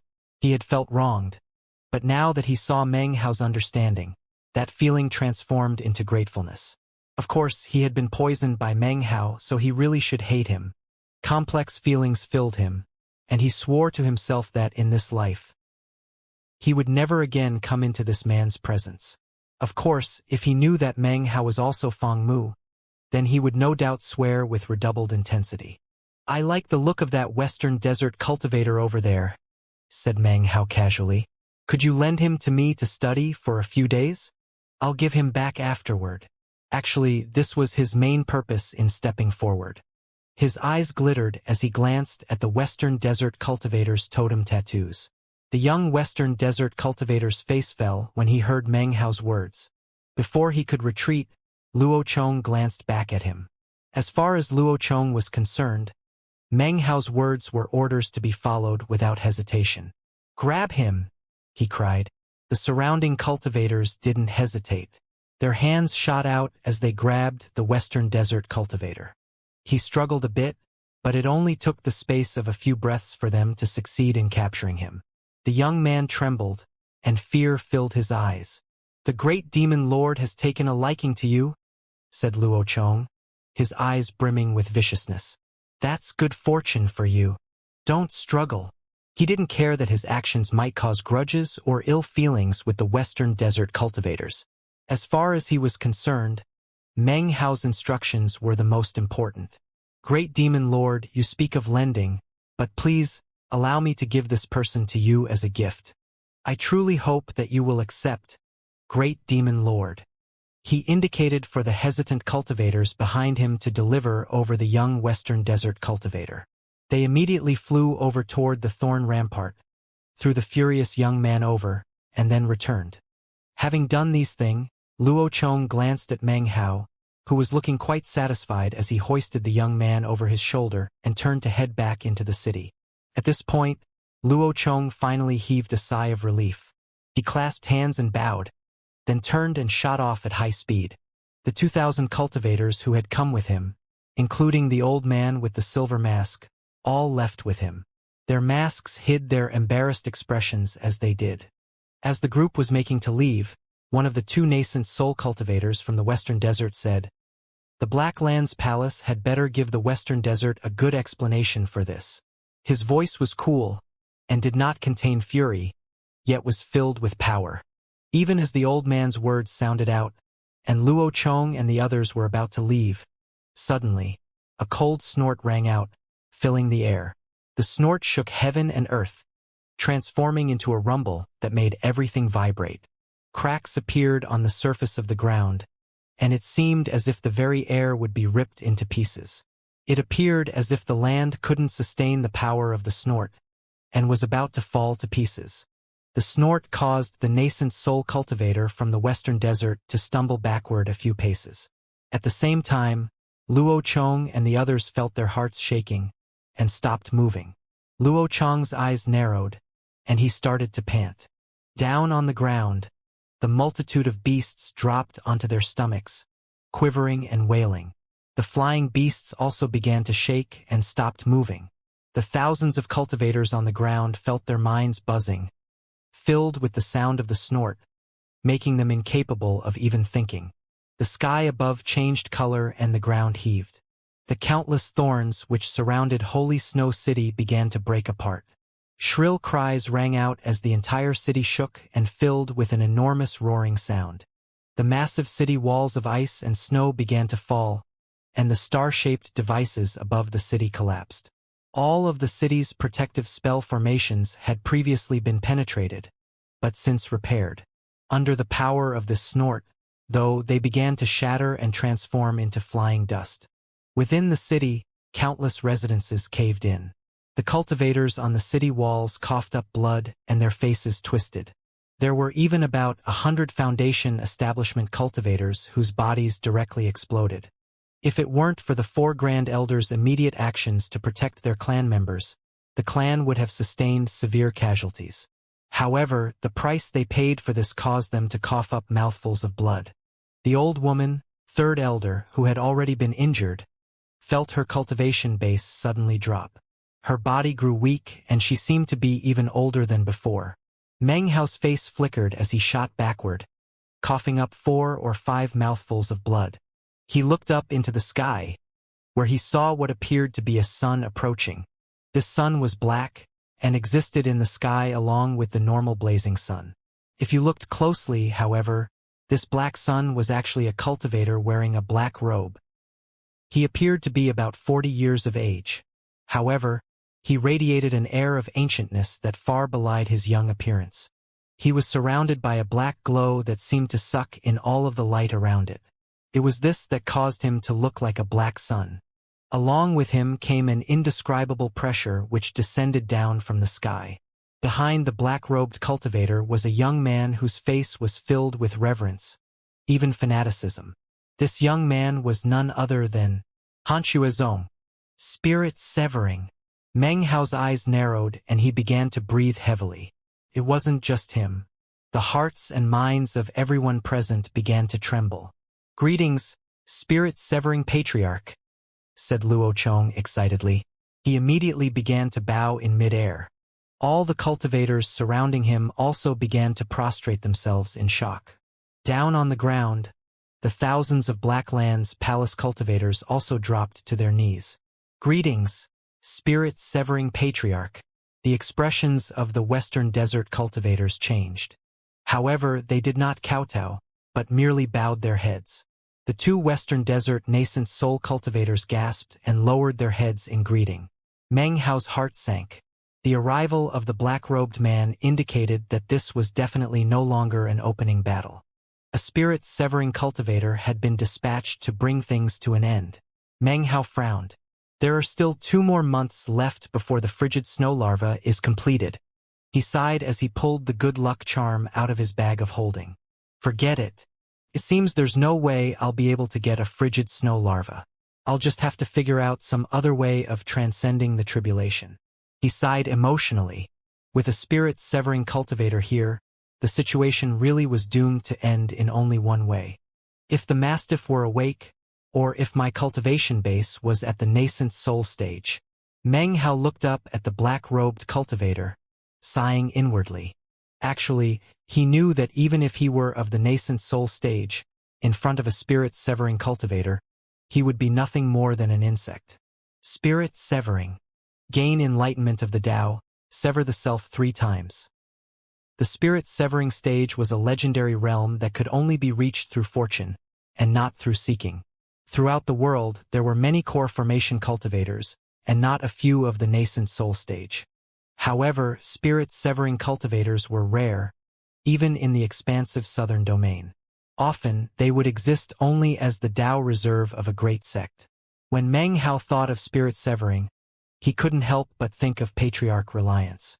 As the black-robed cultivator floated down from up in the sky, Holy Snow City was blanketed with deathly silence. Despair filled every heart and mind, both the frigid Snow Clan members and the other cultivators. Each and every one abandoned all hope of fighting back. A pleased expression filled the face of Han Shuizong as he followed the black-robed cultivator. His gaze swept over the frigid Snow Clan members, and a callous look appeared in his eyes. However, as the black-robed cultivator was still about 3,000 meters above the city, he suddenly stopped moving.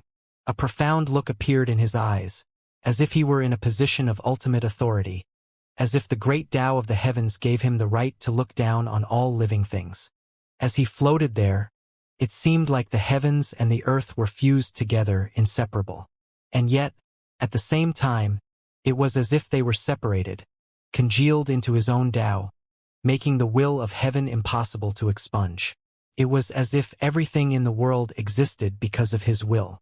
This was because he had long since reached the spirit-severing stage, and his first severing. As for what had been severed, only people of the same stage might be able to pick up on some of the clues. Fellow Taoist Hanxue, we haven't seen each other for several hundred years. Still on your deathbed? Why don't you let me see you on your way? As his eyes swept across the land, it was as if none of the cultivators there deserved to be within his line of sight.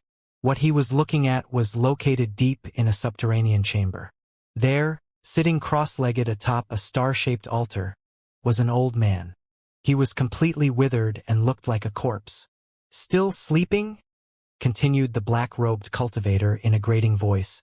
"It seems my attempts to determine whether you are still alive were nothing but a waste.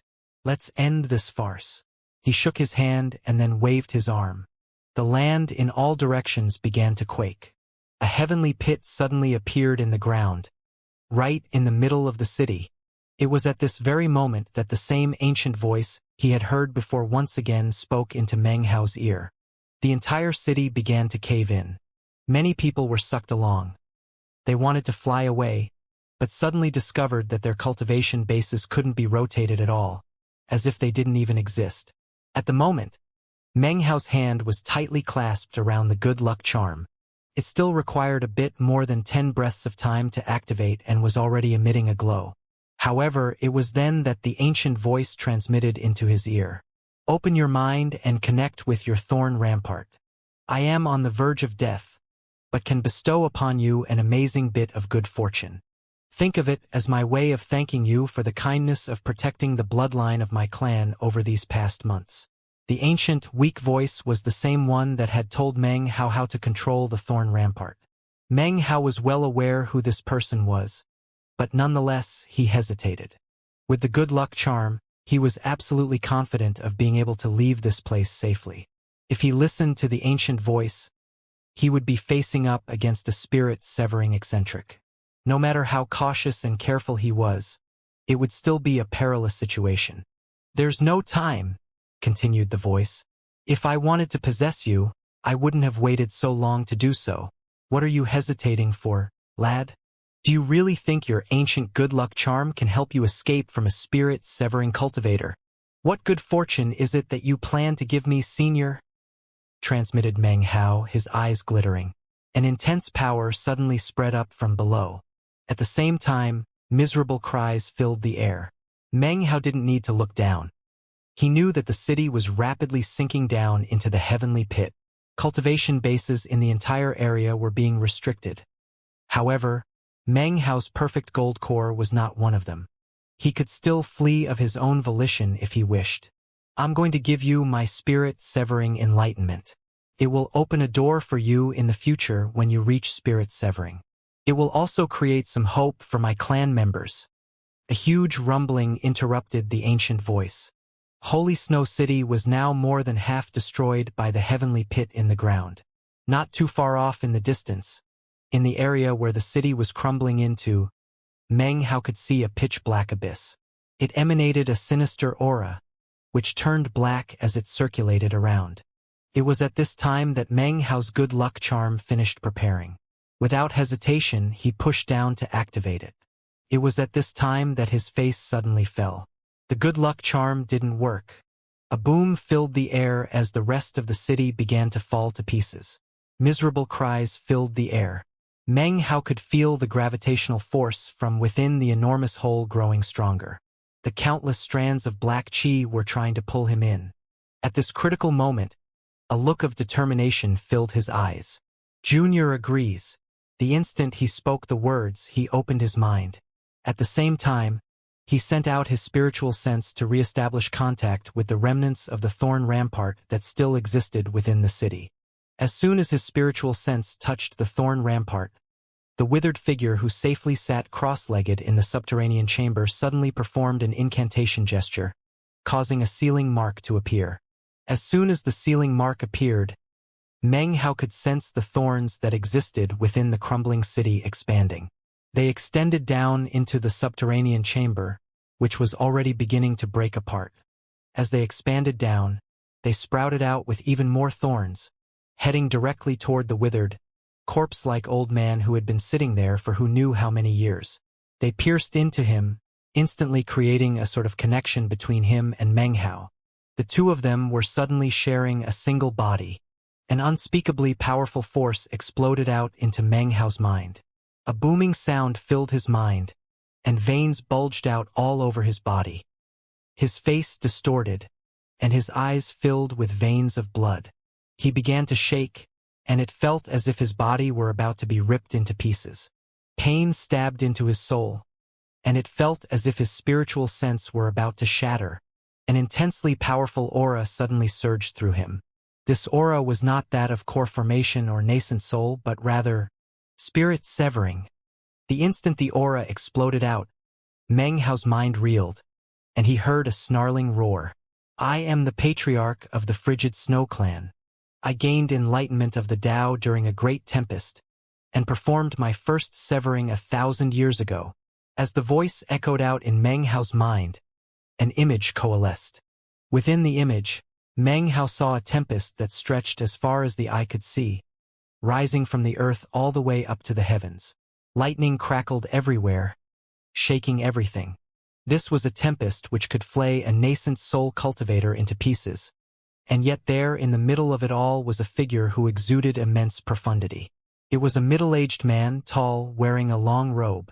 His head was raised toward the heavens as he let out a powerful roar. Clan descendants, remember me? I am Xianxia Bao, 6th-generation patriarch of the frigid snow clan. For my first severing, I severed familial love. However, I did not sever my love for my clan. Severing love and replacing it with the Tao accomplished my first spirit severing, and incurred a half-celestial tempest. The image faded, leaving Meng Hao's mind spinning. Around him, a wind suddenly appeared. The wind screamed out from within the giant hole in the ground. The city was now no longer collapsing, and the cultivators were no longer crying out. The vortex in the heavenly pit suddenly calmed. The howling wind filled the hole, pushing the crumbling city back out from within. The wind was now a tempest, sweeping across everything. An astonishing roar filled the air. The wind seemed capable of crashing through any obstacle. The sky dimmed and the earth quaked. The beasts that spread out across the land emitted miserable shrieks and fell prone, trembling. The cultivators from the Black Land's palace coughed up blood, looks of astonishment on their faces. The western desert cultivators' faces filled with shock. As for Luo Chong and his group, their expressions also changed, and they began to pant as they looked at the raging tempest that swirled around Holy Snow City. In contrast, the black-robed, spirit-severing cultivator up in the sky was laughing. As his laughter spread out, an unprecedented, black glow shone out from his eyes. At this moment, it really looked as if he were some type of black sun. Spirit-severing will. Patriarch Xianxia Bao. I never realized you would display such courage and power on the verge of death. You transformed your spirit-severing will into a legacy brand, which you then gave to a cultivator who isn't even of the frigid snow clan. How sad. You severed love with your first severing, and yet, when your son betrayed you, You showed empathy, and didn't kill him. You went against your own Tao, and destroyed yourself. Well, since none of your clan members can accept the legacy of your spirit-severing will, it seems it will become good fortune for this member of the junior generation. Unfortunately, in the end, the good fortune will not belong to him. This brand, which contains successive generations of frigid snow clan Grand Dragoners, will be mine. Only someone as powerful as me would be able to connect with more than 3 generations. At the most, this infant could connect with 1. Any more would kill him instantly. Disciple, spit up some of your blood. Watch as Master eradicates your kin for you. Your Tao will be completed, and the day of your spirit's severing will finally come. The black-robed cultivator laughed loudly. Next to him, Zong had a complex look on his face. However, without speaking a single word, he slapped his chest and spit up a mouthful of blood. As soon as the blood shot out from his mouth, the black-robed cultivator snatched it up. He squeezed it into his hand, whereupon it formed the bloody image of a teenager, a look of fear filling his face, as well as agitation. It looked very similar to Zong. As soon as the teenager appeared, his eyes filled with hatred. A bloody glow emanated out from him, and he shot down toward the tempest surrounding Holy Snow City. As it neared, Meng Hao lifted his head up and let out a roar of pain. His will still remained, and was still his, but the instant he saw the youth, his heart filled with agony. The pain was indescribable, filled with sorrow, fury, and insanity. He could sense that the tempest around him was beginning to collapse, and that it was happening because of the blood-colored teenager. "Zonger," said the ancient voice in Meng Hao's head. It echoed about inside him, filled with deep emotions that were impossible to state clearly. All of the tens of thousands of things that needed to be said were all said in that single name. As it echoed about inside Meng Hao, the tempest around him began to fill with raindrops. As the rain fell, Meng Hao realized that it was not truly rain, but rather the tears of the 6th-generation patriarch of the frigid snow clan. Regrets? No, no regrets. The echoes of the voice resonated in Meng Hao's head as finally, the shocking tempest went mad. It began to collapse, and as it did, it tore everything in its path into shreds, including the blood-colored teenager. As the teenager shattered into fragments, a new voice suddenly boomed out in Meng Hao's mind. I am the 5th-generation patriarch of the frigid snow clan, Grand Dragoner Hanxue Ding. I grasped the meaning of will of heaven atop a snowy mountain and performed my first severing in the 10,000 Dragons pool. This voice was clearly different from that of Hanxue Bao's. It was somewhat less domineering, and yet a bit more dignified. As the voice reverberated through Meng Hao, his body filled with an unparalleled, intense pain. It felt as if his soul were about to collapse, and his body were going to be ripped into pieces. Up above, the sky grew dim, as if it were about to disappear. Suddenly, the image of an immense body of deep water appeared up above. Ripples moved across the surface of the water, spreading out in all directions. The sound of a multitude of roars could be heard as countless black dragons burst out from the deep waters, which seemed to hang upside down above everything. The roaring dragons caused all of the beasts on the ground to wail mournfully. As for the cultivators, looks of astonishment filled their faces, and blood sprayed from their mouths. This was especially true of the western desert cultivators, whose bodies trembled violently. One of the 2 nascent soul cultivators looked up and spoke in a weak voice. The 10,000 Dragons pool. According to the legends, after the great father of the great frigid snow tribe became a Grand Dragoner, he took the 10,000 Dragons pool as his own. After that, it disappeared from the western desert. Up above, the black-robed cultivator's face flickered. So, this kid has managed to support a second legacy brand. This chapter was sponsored by Alex Lai. The Bao in his name is the same character from the word tempest. The Ding in his name is the character for cauldron. The roars of 10,000 dragons emerged from the inverted black waters up above in the sky. The roars were shocking to the extreme, causing blood to spray from the mouths of the beasts on the ground.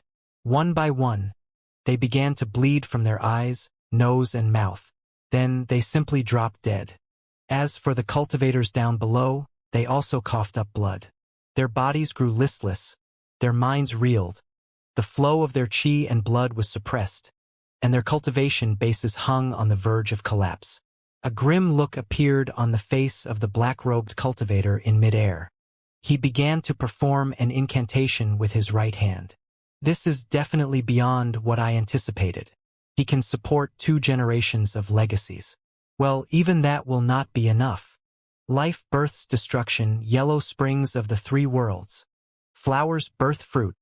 Reveal the 3 worlds.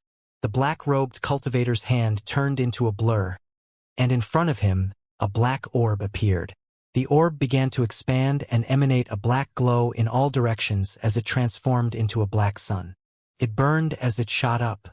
As it neared the 10,000 roaring dragons, the black sun suddenly exploded, shredding the air itself, destroying everything near it as it turned into an all-consuming black hole.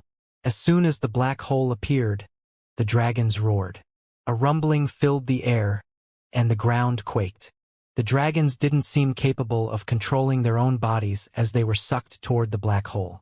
If you really were the Frigid Snow Clan's 5th-generation Grand Dragoner, then I would turn and leave. But you're just a trifling legacy brand. You can't stop me. The black-robed cultivator's voice was cool as he flicked his sleeve. Down below, the heavenly pit that the tempest had filled in once again shook and began to open. Around Meng Hao in the city were several hundred people, the faces of whom were all pale white and filled with hopelessness.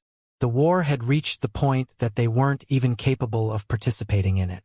They were like dried-out leaves in a windstorm, incapable of acting for themselves. Beneath the 10,000 dragon pool, veins bulged out all over Meng Hao's body. His face was twisted into a vicious expression as he struggled to control the pain inside of him. It surged against him like the tide, and he fought against the urge to simply fade into unconsciousness. Gritting his teeth, he held on. The ancient, weak voice of Xianxia Bao spoke his dying words to Meng Hao. You must not lose consciousness. When seizing the good fortune of frigid snow, 1 generation makes you a chosen son, 2 generations makes you a hero, and 3 generations makes you chosen of heaven. As for 4, such a thing has never been seen. Each glorious brand consists of the most powerful expert of a generation. As the legacy joins your soul, the brand enters the world to accompany you. The more generations you acquire, the more brands. The day you enter spirit severing, all of these brands, these first turning points of us powerful cultivators, will explode out to help you. Press on. If you are able to support the 3rd generation legacy, then you may be able to avoid the calamity which bears down on you. This is as much assistance as I can provide. I truly hope that you succeed and help my clan to pass through this disaster. Meng Hao lifted his head up and roared. As he did, his clothing ripped into shreds. His hair whipped about, and everything around him seemed to shatter. The only thing left was his roar. As he roared, the 10,000 dragons, regardless if they were being sucked in by the black hole or not, all joined him. A massive, glorious roar filled the air. The black-robed cultivator frowned, then flashed an incantation with his right hand. He then spread his hand out and pushed his palm down toward Meng Hao. Ashes to ashes, dust to dust. That which has passed away shall pass. What remains, remains for eternity. As the black-robed cultivator's words echoed out, the 10,000 dragons exploded into pieces one by one. Up above, the 10,000 dragons pool also collapsed. It seemed as if everything was ending, just as the black-robed cultivator had said. However, it was at this moment that a tremor ran through Meng Hao's body. Whereas his eyes had been scarlet moments ago, they were now pure white. When the black-robed cultivator saw this, his face flickered again, revealing an expression of disbelief. Impossible! Even as his mind was rocked, the voice of a 3rd person could be heard in Meng Hao's head.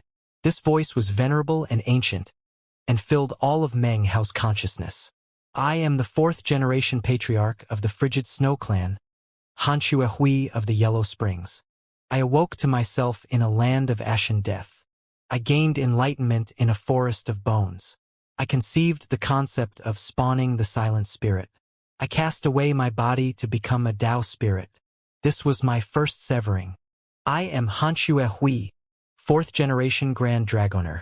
As the voice echoed out, an unprecedentedly strong death aura suddenly appeared in front of Meng Hao. It spread out, filling the area, causing both the sky and the land to turn gray. Suddenly, countless roars could be heard in the gray sky. The roars soon took on shape. Countless phantom souls appeared. They looked ancient, filled with rancor and madness. On the ground, all of the beasts that had died just moments ago suddenly began to twitch and then rise to their feet. A gray light shone in their eyes as they lifted their heads up and howled. The ground trembled as all the dead bodies on the ground rose up, even those of the cultivators, who stood with eyes blank and vacant. Up above in the sky, a rumble filled the air as an enormous skeletal dragon roared into being. Down below, a gigantic skeletal snake burst up through the soil. The entire world had become like a world of death. It was at this moment that behind Meng Hao, a yellow river suddenly appeared out of nowhere. If you looked closely at the surging waters, you would say that they were actually composed of countless ghosts. These were no yellow river waters. These were the yellow springs. The yellow springs had appeared, something stupefying to the extreme. Atop the yellow springs floated a pagoda composed of 18 levels, just like the 18 levels of hell. The grayish death aura circulated around Meng Hao, causing his face to look pale. A death aura even began to radiate off of his body. Suddenly, he opened his eyes. When he did, it was like a clap of thunder. A rumbling boom rose up to the heavens as he stared out with his pure gray eyes. Yellow Springs Grand Dragoner. All of the low-level cultivators in the area suddenly went pale in the face. They looked as if they had lost their minds. Their bodies were stiff as if their life force were being obliterated.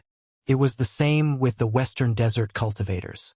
The 2 Western Desert nascent soul cultivators stood there, bodies trembling as they looked at Meng Hao floating in midair. The looks of stupefaction on their faces exceeded those when the Tempest and the 10,000 Dragons pool appeared. 6,000 years ago, said one of them, the legendary Yellow Springs Grand Dragoner single-handedly caused a foul wind and a rain of blood to pass over the Western Desert.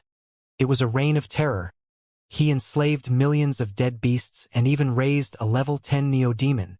According to the legend, the number of lives he took before he himself perished was impossible to count. He founded the Land of Bones. He established the Grey Mountains. The minds of the 2 nascent soul cultivators were filled with absolute disbelief. "Damn it," said the black-robed cultivator. A look of concentration filled his eyes. Behind him, Han Shuazong looked like he was about to go crazy. His heart filled with intense jealousy, and inwardly, he was screaming that all of this belonged to him. So, you can support 3 generations of brands. Your piddling core formation cultivation base does seem to have quite a bit of potential. How rare. Too bad that still won't be enough. With that, the black-robed cultivator flashed another incantation and then waved his hand out. I gained enlightenment of the Tao in the blackness of night, under the spinning cosmos. For my first severing, I severed daytime. His eyes gleamed as he raised his right hand and pointed toward the sky. A lightning bolt suddenly appeared in the grayness. A boom echoed out as the lightning bolt descended directly toward the right hand of the black-robed cultivator. This color of this lightning was pitch black. The black-robed cultivator snatched it, and as he did, it transformed into a twisted lightning blade which stretched all the way up into the sky. The black-robed cultivator swung the lightning blade, seemingly intending to rend the gray sky in two. A huge boom echoed out as the gigantic lightning blade slashed down. A massive breach appeared in the sky as the blade chopped down, directly eradicating the grayness of the world. Meng Hao's body shook as pain stabbed through him. Even as the lightning blade descended, Meng Hao subconsciously lifted his hands up into the air. As he did, all of the dead creatures began to float up to form a gigantic sphere of bones. All of the gray chi in the area shot toward the sphere of bones. In the blink of an eye, the sphere was infused with the grayness, and began to emanate a shocking power as it flew to meet the lightning blade. A massive explosion ripped out that caused all of the cultivators below the nascent soul stage to instantly pass out. Some of them even exploded. As the sound of it continued to reverberate out, the sphere of bones collapsed into pieces, unable to stand up to the lightning blade. Blood sprayed from Meng Hao's mouth as he fell and slammed into the ground. Once more, the heavenly pit opened up beneath Holy Snow City. Again, the city began to collapse and fall.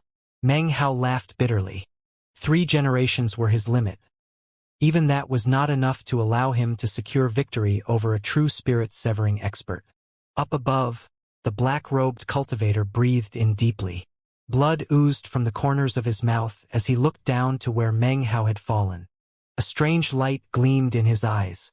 The Frigid Snow Clan's 6 generations of legacy brands certainly live up to their reputation. Once I get my hands on them, I'll definitely be able to perform my 3rd severing. Then I will complete the great circle of spirit severing. His eyes radiated determination as he lifted his right hand. Just as he was about to reach down to grab Meng Hao, his face changed for a 3rd time. Complete shock filled him. Even as Meng Hao landed on the ground, a mark appeared on his right hand. This mark was not unfamiliar to Meng Hao. It was the same one that had appeared when he reached Foundation Establishment and Core Formation. When the young woman from the Fang clan saw the mark, her expression had changed. Instead of striking Meng Hao, she changed the direction of her blow. Images from all of these scenes played out in Meng Hao's mind. And now, the mark had appeared again. He felt an intense heat radiating out from the back of his hand. It turned into a stinging pain that spread throughout his body until he was completely submerged in it. Finally, he let out a roar. At the same time, a sort of boundless life force seemed to be released from within the pain. It spread through him, healing his body. Furthermore, he could sense that it also gave him the chance to accept the 4th legacy. Suddenly, an archaic voice sounded out in his mind. It was boundlessly ancient, transmitted from 10,000 years in the past. It did not come from the mark on his hand, but rather the Frigid Snow Clan legacy. I am the 3rd generation Grand Dragoner of the Frigid Snow Clan. My name is Qinan Ning. I accepted the legacy of the 2nd generation in the frigid cold of midwinter. I gained enlightenment on Mount Agarwood. I severed my Tao on Midwinter Plain. Before me, the clan was called Agarwood. After me, it was called Frigid Snow. Clan members, engrave upon your minds. Our power was fading. We could not support ourselves. Sadly, we were forced to leave the western desert. 2 as the voice spoke, an image of a mountain appeared in the pupil of each of Meng Hao's eyes. This was Mount Agarwood. The same moment that the images of the mountains appeared, up above in the sky, the breach slashed by the lightning blade began to split open. An enormous mountain suddenly began to descend. The size of this mountain was difficult to describe.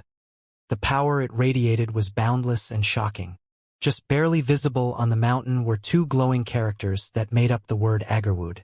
As the mountain descended, the ground shook and began to crack and sink. The heavenly pit disappeared, and the lightning blade shattered. A massive sinkhole appeared on the battlefield, which turned into an enormous basin.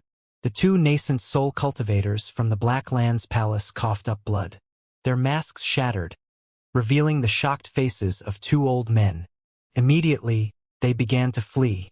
The 2 nascent soul cultivators from the western desert also coughed up blood as they were tossed backward. The shock that filled their hearts was impossible to describe with words. Qinan Ning. 10,000 years ago, he was one of the 3 most powerful figures in the western desert. He was actually a member of the Frigid Snow Tribe. How is that possible? How come the ancient records never mentioned anything about this? Qinan Ning. The black-robed cultivator's face flickered. Behind him, Han Shuazong stared mutely. He suddenly coughed up a mouthful of blood, a look of disbelief in his eyes. How could he ever have imagined that the patriarch of his own bloodline was actually a member of the famous Agarwood clan from 10,000 years ago? Why change the name of the clan? Han Shuozong didn't have any time to think about it further. The black-robed cultivator, eyes glistening with concentration, lifted his right hand and was about to wave it when suddenly, his face flickered yet again. Damn it! How can this kid have so much latent talent? The legacy isn't concluded yet. The ground rumbled as the enormous Mount Agarwood descended. Meng Hao floated there, his eyes shining with a bright light. As of this moment, he knew with absolute certainty this time, he really was experiencing an incredible amount of good fortune. The spirit-severing brands remained in his mind. He couldn't employ them except during the branding process, but when it came time for his own spirit severing, it would be vastly easier. Furthermore, after he reached spirit severing, the power he would be able to wield would be unprecedented, and he would be able to use any of the brands that existed in his mind. Such good fortune was normally something he would never have access to. Only spirit-severing cultivators should be able to acquire such things. However, due to chance occurrences, the good fortune fell upon him. As such, he would do everything within his power to acquire even more. The legacies of the 6th, 5th, 4th, and 3rd generations are not enough, thought Meng Hao. I must acquire the 2nd generation legacy. I will not squander such good fortune. I'll use it to secure my future rise to prominence. I'm not sure why the mark appeared on the back of my hand again just now, but now I have hope. I possess all the requirements, so therefore, I will definitely open up the full potential of these legacies. It doesn't matter if the 2nd generation is Frigid Snow Clan or Agarwood Clan. 2nd generation legacy. Come out! Meng Hao lifted his head up and roared.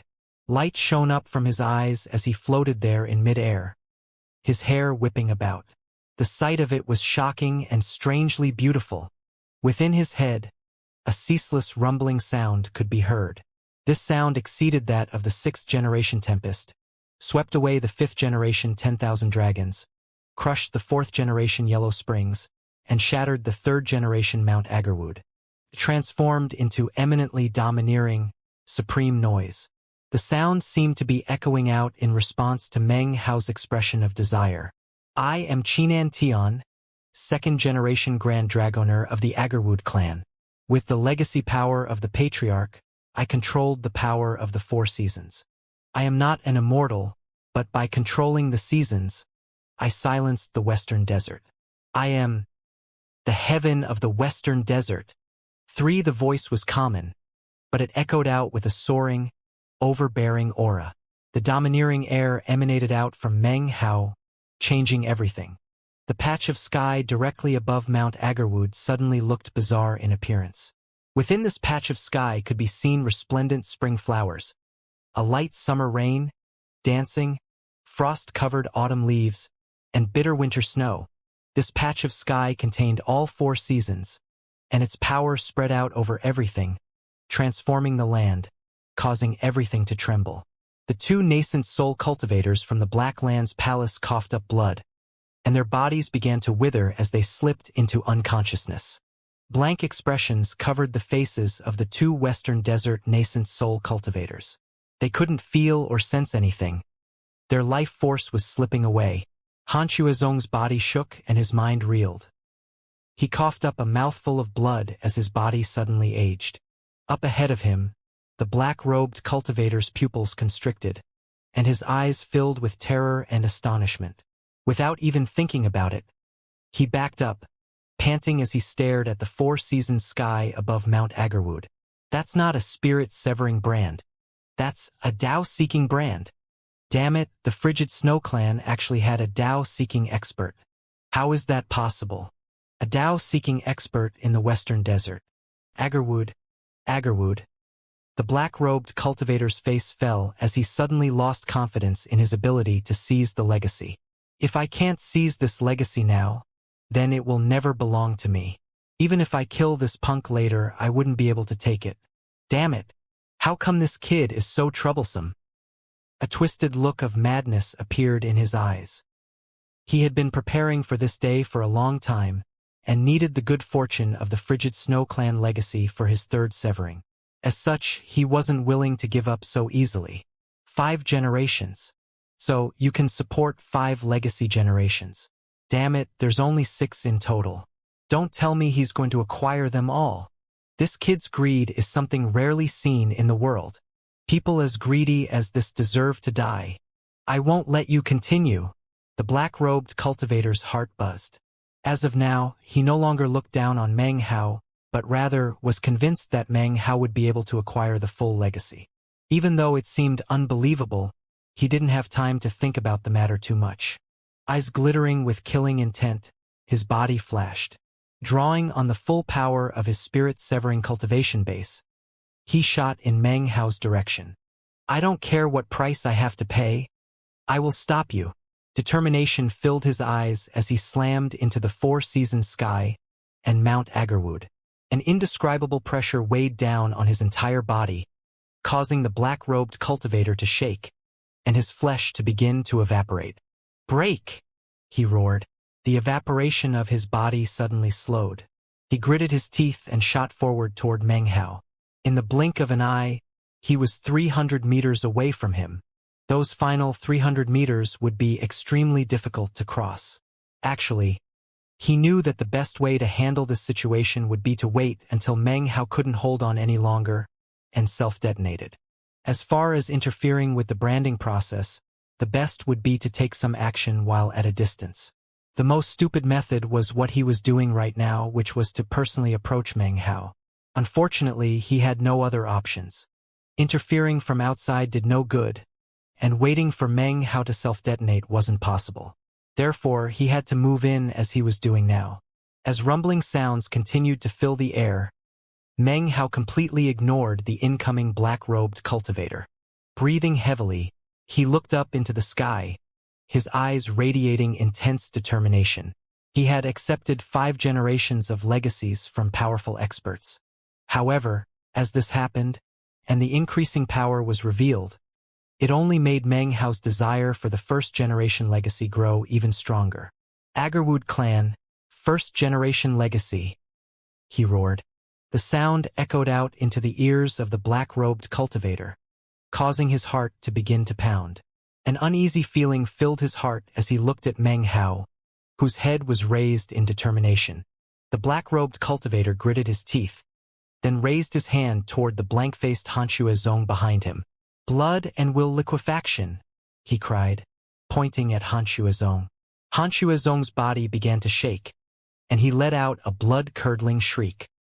His body rapidly withered, and in the blink of an eye, he had turned into a desiccated corpse. All of the blood in his body spurted out and shot toward the black-robed cultivator. It circulated around his body for a moment. Then he shot forward at incredible speed. The 300-meter distance began to close. However, the pressure of the 5 legacy brands pushing down on the black-robed cultivator was rapidly eating away at the frigid Snow Clan blood, which gave him his speed. Once it completely disappeared, he would be in great danger. Die! He cried. He was now less than 30 meters away from Meng Hao. He lifted his hand up, and a billowing lightning blade slashed down toward Meng Hao. Inside his mind, Meng Hao used spiritual sense to transmit a message out. The bloodline of Agarwood comes from the Western Desert. Western Desert totems come from countless demons. As for me, I am the 9th demon sealer. Agarwood clan legacy. Yield to me as you should. I am the Agarwood, a spirit from the 9th sea. I fell to South Heaven and into the Western Desert. I encountered a magical transformation, which reopened my consciousness. Righteous bestowal made me demonic. My bloodline remained in South Heaven and evolved into a clan. My legacy was passed down from generation to generation, but few nowadays possess my bloodline. The Agarwood has 2 heads, the body of a dragon, and the tail of a phoenix. It never sheds tears. Shedding tears ends its life. Now I am gone. I left South Heaven to return home. Other than the League of Demon Sealers, only my descendants can receive my legacy. The ancient voice echoed out in Meng Hao's head. Endless amounts of glorious light surrounded him. Suddenly, the illusory image of a creature appeared. It was shaped like a dragon, with 2 heads, and the tail of a phoenix, and was no less than 3,000 meters long. The instant the 2-headed Agarwood appeared, the sky faded, and a roar filled all creation. Meng Hao could sense a bizarre, unspeakable power pouring into him from the Agarwood. The descending lightning blade of the black-robed cultivator shattered into pieces. His eyes filled with astonishment, and he immediately fell back, dumbstruck. He could sense an unprecedented aura of fear and terror emanating off of this two-headed beast. Run away! This was the first thing that filled his mind. He had to get away from this place. His cultivation base was at the spirit-severing stage, but he was a cautious person. That was why he had done his research before coming here. His prudence was why he didn't care that he was a spirit-severing patriarch, nor that he was facing up against nothing more than a core formation stripling. Matters regarding face meant nothing to him at the moment. All he cared about was the acute sense of crisis that filled his heart. As the black-robed cultivator fled, a voice filled Meng Hao's mind. The voice was familiar. It was none other than the sixth-generation patriarch, Xianxia Bao. Kill him. Next, another voice could be heard, that of the fifth-generation Grand Dragoner. Kill him. Kill him. Kill him. Voices filled his head, from the sixth generation all the way to the second Xianxia. They rang out one after another, and as they did, Meng Hao's eyes filled with a cold glow. He slowly lifted up his right hand. The agarwood which twisted about in the air around him suddenly blurred with speed. It transformed into beams of light that bored into Meng Hao's body, fusing into him. Meng Hao breathed in slowly, and then said, "Tempest!" Instantly, a black tempest sprang into being around Meng Hao. It spread out rapidly, making it seem as if the entire world were filled with its fury. Within the tempest appeared the towering figure of Xianxia Bao. His appearance was somewhat indistinct, but his stature was indomitable. As soon as he appeared, his gaze fell upon the black-robed cultivator. The black-robed cultivator's scalp went numb, and a sensation like death swept over him. He suddenly had the urge to laugh out loud. He was a spirit-severing patriarch, and yet here he was, feeling the approach of death in front of a core formation cultivator.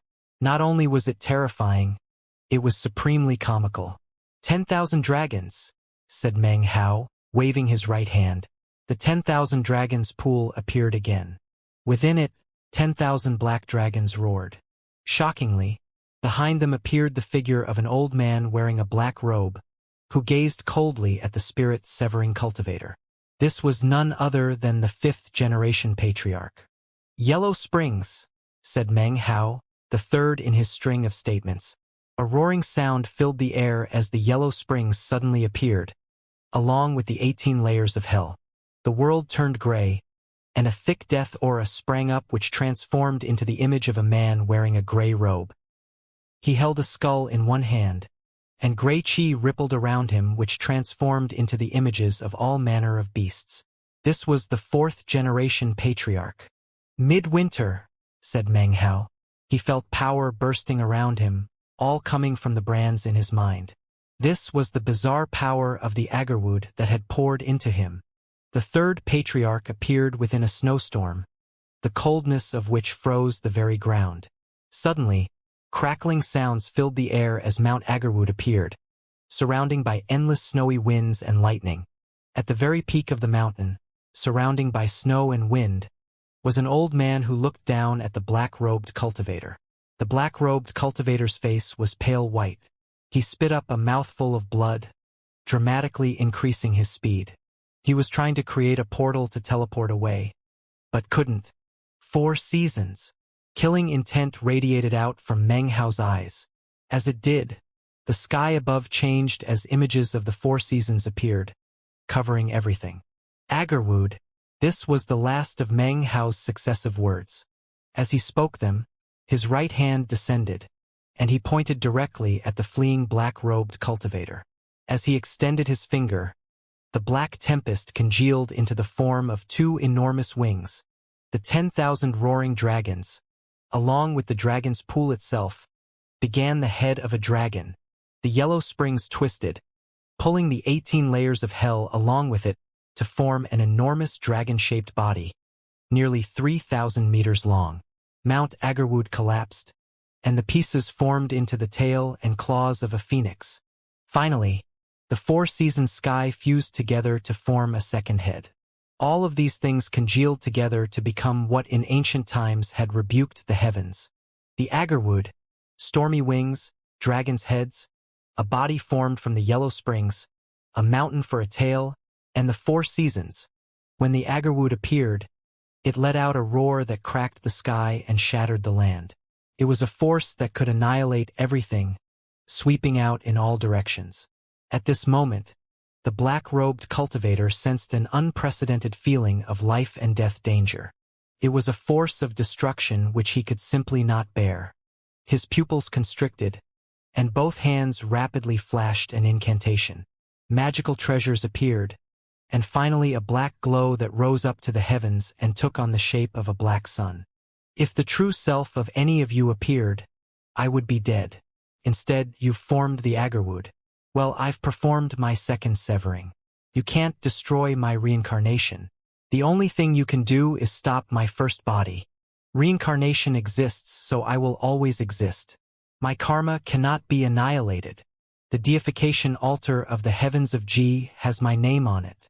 You can't hook my karma. I'll be resurrected.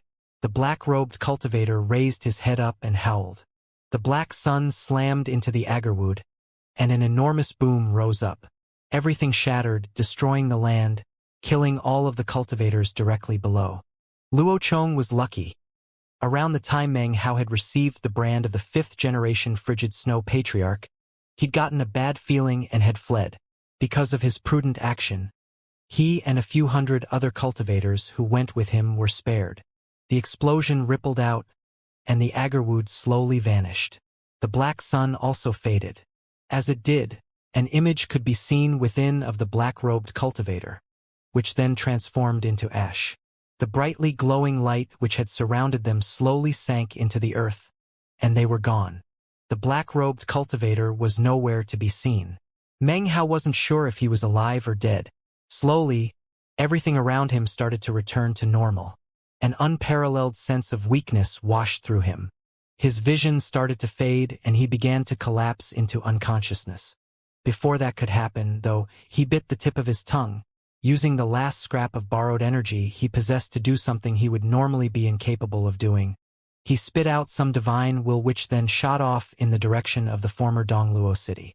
That was his final action before everything faded into blackness and he fell down to the ground.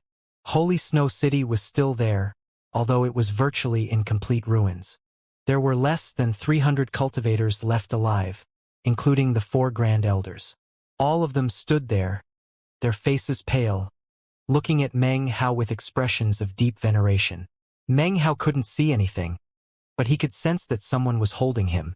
He also smelled a delicate fragrance. Within the blackness of his world, an ancient voice slowly echoed out in his mind. Successor, remember the Agarwood. I can project to you 3 times to help you avoid death. Meanwhile, far away from Holy Snow City, on the other side of the Blacklands, in the former Dongluo city, more than 5,000 cultivators were running and yelling. Have faith in the Lord Fifth. Gain eternal life. When the Lord Fifth appears, who dares to cause strife? The more than 5,000 cultivators were dashing around the city in a circular pattern. The sight of it was quite astonishing.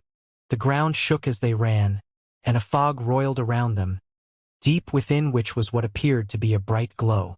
The glow bore the semblance of a sword, slowly gathering together. The glow didn't spread out, although it did emanate a frightening aura. Nearby the glow was the parrot, who looked nervous. Its wings flapped as it flew around the bright glow. Ah, the immortal execution formation, created by none other than myself, Lord Fifth. Damn it, this spell formation never screwed Lord Fifth over 9 times. That never happened. The parrot clenched its jaw as if it had just made a difficult decision. Just as it seemed to be on the verge of charging into the bright light, the divine will from Meng Hao arrived.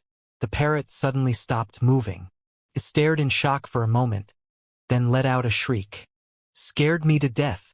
Just about completely broke my concentration. So you're in trouble, Meng Hao? Need me to rescue you? All right. We'll have to see what furred and feathered things you can find for me in the future. I guess I'll go save you." With that, the parrot flapped its wings, flying up. A roaring filled the air and the ground shook. More than 5,000 cultivators who had taken refuge in the Church of the Golden Light stared blankly up into the sky at the parrot as it spoke. "Listen up, children. Your patriarch Golden Light is in trouble. Let's go save him. Come. Start running in the way I taught you. Use the steps of the Immortal execution formation. 3 circles to the left, 3 circles to the right. Shake those butts.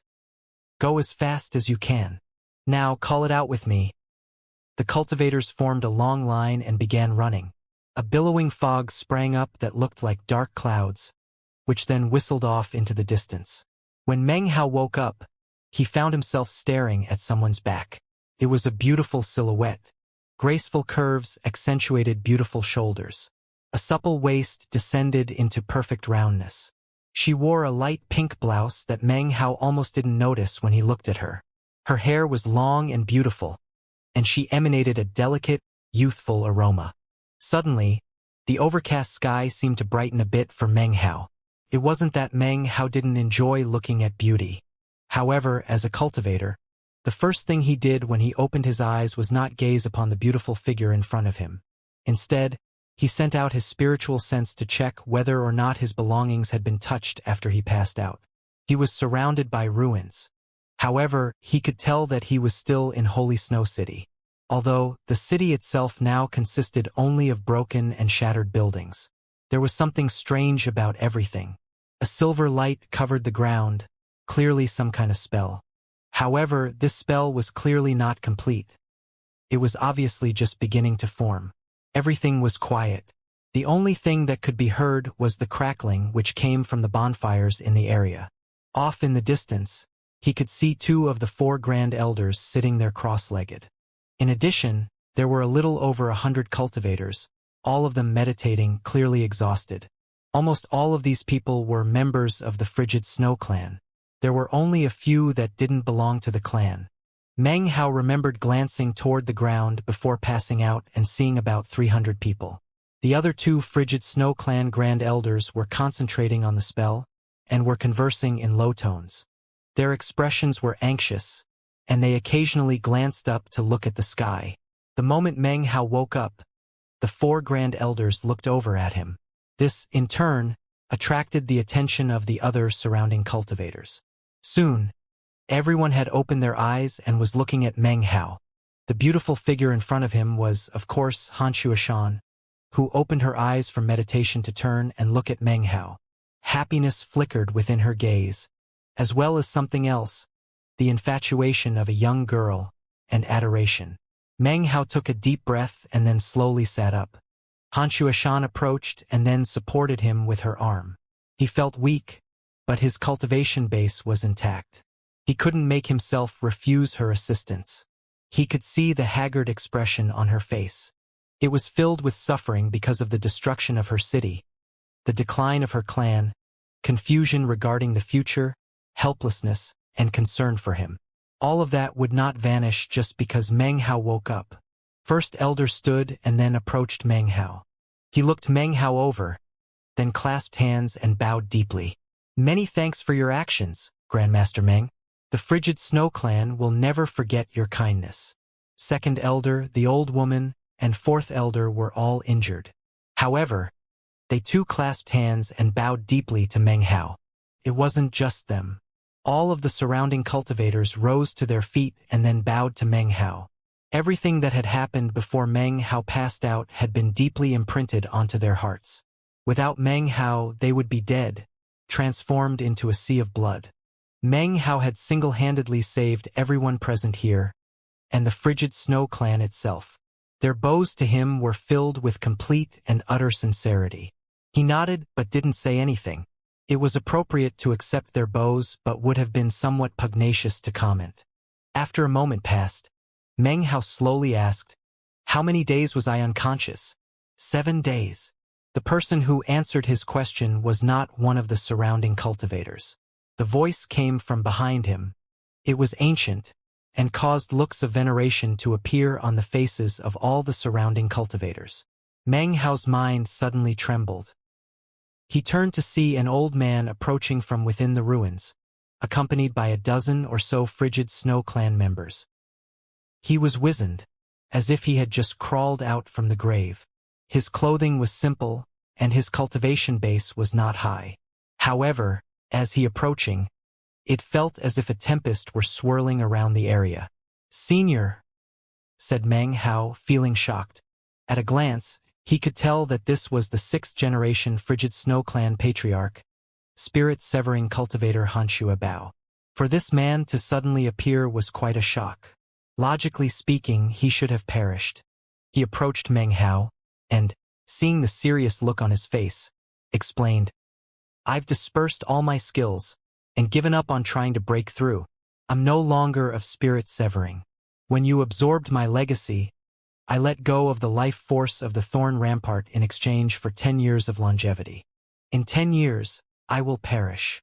The surrounding cultivators, including the 4 Grand Elders, concealed the pain in their expressions, showing only respect. "You did a good job," said Xianxia Bao, sitting down in front of Meng Hao. An affable smile covered his face. "I think perhaps there is only one person on South Heaven in the entire core formation stage that could possibly accept all 6 legacies of our clan. Obviously, that person is you." Meng Hao's heart filled with gratitude. As of now, he understood that this man truly had no aspirations of possessing him. Meng Hao really had stumbled onto an incredible bit of good fortune. He was about to speak when Xianxia Bao shook his head, cutting him off. Gazing at Meng Hao sincerely, he said, "If you join our frigid Snow Clan, under my authority, you will be given Xianxia Shan as your beloved." Meng Hao gaped. Off to the side, Xianxia Shan's face went red, and she bowed her head to cover up her embarrassment. "Don't worry, I won't interfere with your love life. She can be one of many beloved. Become a member of the frigid Snow Clan, and you will be the patriarch of this generation." Xianxia Bao's eyes glowed with an air of solemnity. "I will make it worth it for you to join by offering you 3 blessings. I've dispersed my skills and am no longer of the spirit-severing stage. However, I have a lifetime of enlightenment. With my aid, you will have an 80% chance of reaching the spirit-severing stage within 500 years. That is the first blessing I will give you. The blood of the frigid Snow Clan contains another secret Grand Dragoner technique. It's more powerful than any other magic you have ever acquired. By passing it on to you, all living creatures will be powerless to do anything but sleep in front of you. That is the second blessing. Third, although the frigid Snow Clan is currently in decline, our Tao reserve is still here. We cannot remain in this location, so we will travel to the southern domain. Long ago, I was friends with Grandmaster Pill Demon from the Violet Fate sect. We will move our clan into the Violet Fate sect. Come with us from the Black Lands to the southern domain. My reputation can earn the patronage of Grandmaster Pill Demon. You have proved that your Tao of alchemy is strong. If I request it, Grandmaster Pill Demon will surely give me face and accept you as an apprentice." Xianxia Bao's voice echoed into Meng Hao's ears. He sat there thinking, smiling to himself wryly. Other than the spirit-severing enlightenment, nothing that had been offered him was very appealing. The secret Dragoner technique was surely powerful, but Meng Hao already possessed 3 great secret techniques. As for being Grandmaster Pill Demon's apprentice, well, it wasn't that the idea of it was inherently unappealing. However, Meng Hao, even though he'd long since left the Violet Fate sect, still considered Grandmaster Pill Demon to be his master. He had kowtowed 3 times to become an apprentice, and that first kowtow lasted for a lifetime. This chapter was sponsored by Dylan Hoadley, Ing Shan, Kevin Song, Andreas Selman, Chi Yip, and Lim Derek. "You don't agree?" asked Xianxia Bao, gazing at Meng Hao. His expression was gradually fading into one of disappointment. Based on his experiences throughout the years, he was able to see the slight hesitation visible in Meng Hao's otherwise calm expression. He sighed inwardly and then shook his head, laughing slightly. "Senior," said Meng Hao, feeling a bit guilty. He could sense the sincerity in Xianxia Bao, and even though it was all for the sake of his own clan, Meng Hao knew that he truly was offering a new path to tread. Unfortunately, Meng Hao couldn't go back to the southern domain for now. Han Xueshan's face was now pale white. She held her head up high and forced a smile onto her face, but her mood couldn't be lower. She stood and curtsied to Meng Hao, then walked off into the distance, her head hanging. It seemed she couldn't stay behind for fear of crying from the grief she felt. "Well, never mind," said Han Xuebao, not wanting to force Meng Hao to explain. "I put you in an awkward position just now. You have your own path, and don't need me to arrange things for you." "That's great." He stood, eyeing the spell that was forming on the ground. The Frigid Snow Clan has a total of 7 nascent soul elders. You've met 4 already. The other 3 went to the southern domain last year, where they've been preparing a teleportation spell. Unfortunately, the spell has to penetrate the Blacklands Palace's blockade spell, making the teleportation to the southern domain a bit difficult. It is only just recently that the teleportation spell was completed on their side. Within about 5 days, we should be able to activate it.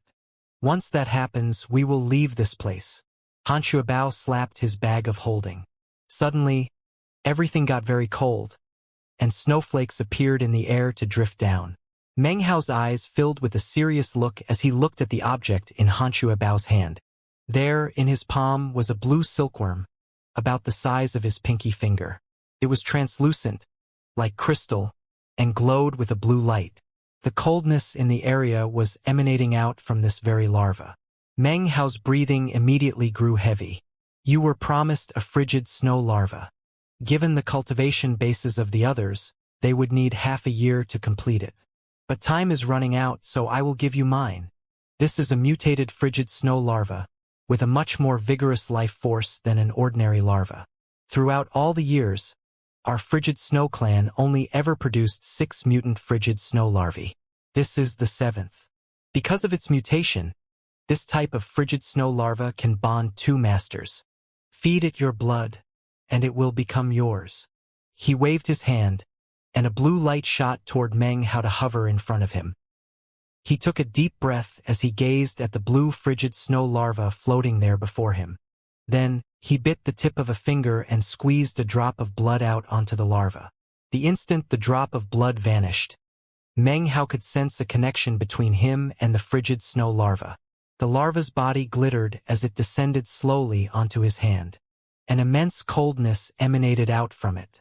It felt like he was holding a piece of freezing ice. Meng Hao took a deep breath as he bowed deeply to Han Xuebao. His entire purpose for coming to this place was now complete. He felt incredibly excited.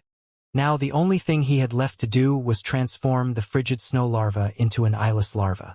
Once it became an eyeless larva, the larva could never be destroyed, and its thread could not be broken. The thread could not be broken, nor could the larva be destroyed. A miraculous bug like that was a remarkable treasure of heaven and earth, one of his most powerful methods for dealing with heavenly tribulation. "Senior, I will be going into secluded meditation," said Meng Hao, pushing down the excitement which bubbled up in his heart. He bowed again, then turned to walk off. He didn't go too far, but rather climbed deep into a half-collapsed building nearby. Han Xuebao watched him walk off and sighed again in his heart. He really had taken a liking to Meng Hao, but he knew that he had his own plans and aspirations. Han Xuebao then looked over toward Han Xueshan and sighed yet again. Within a room in the collapsed house, Meng Hao sat cross-legged, breathing deeply. He performed an incantation and then pointed toward the ground, causing demonic chi to noiselessly begin to gather. It circulated around him, forming a barrier.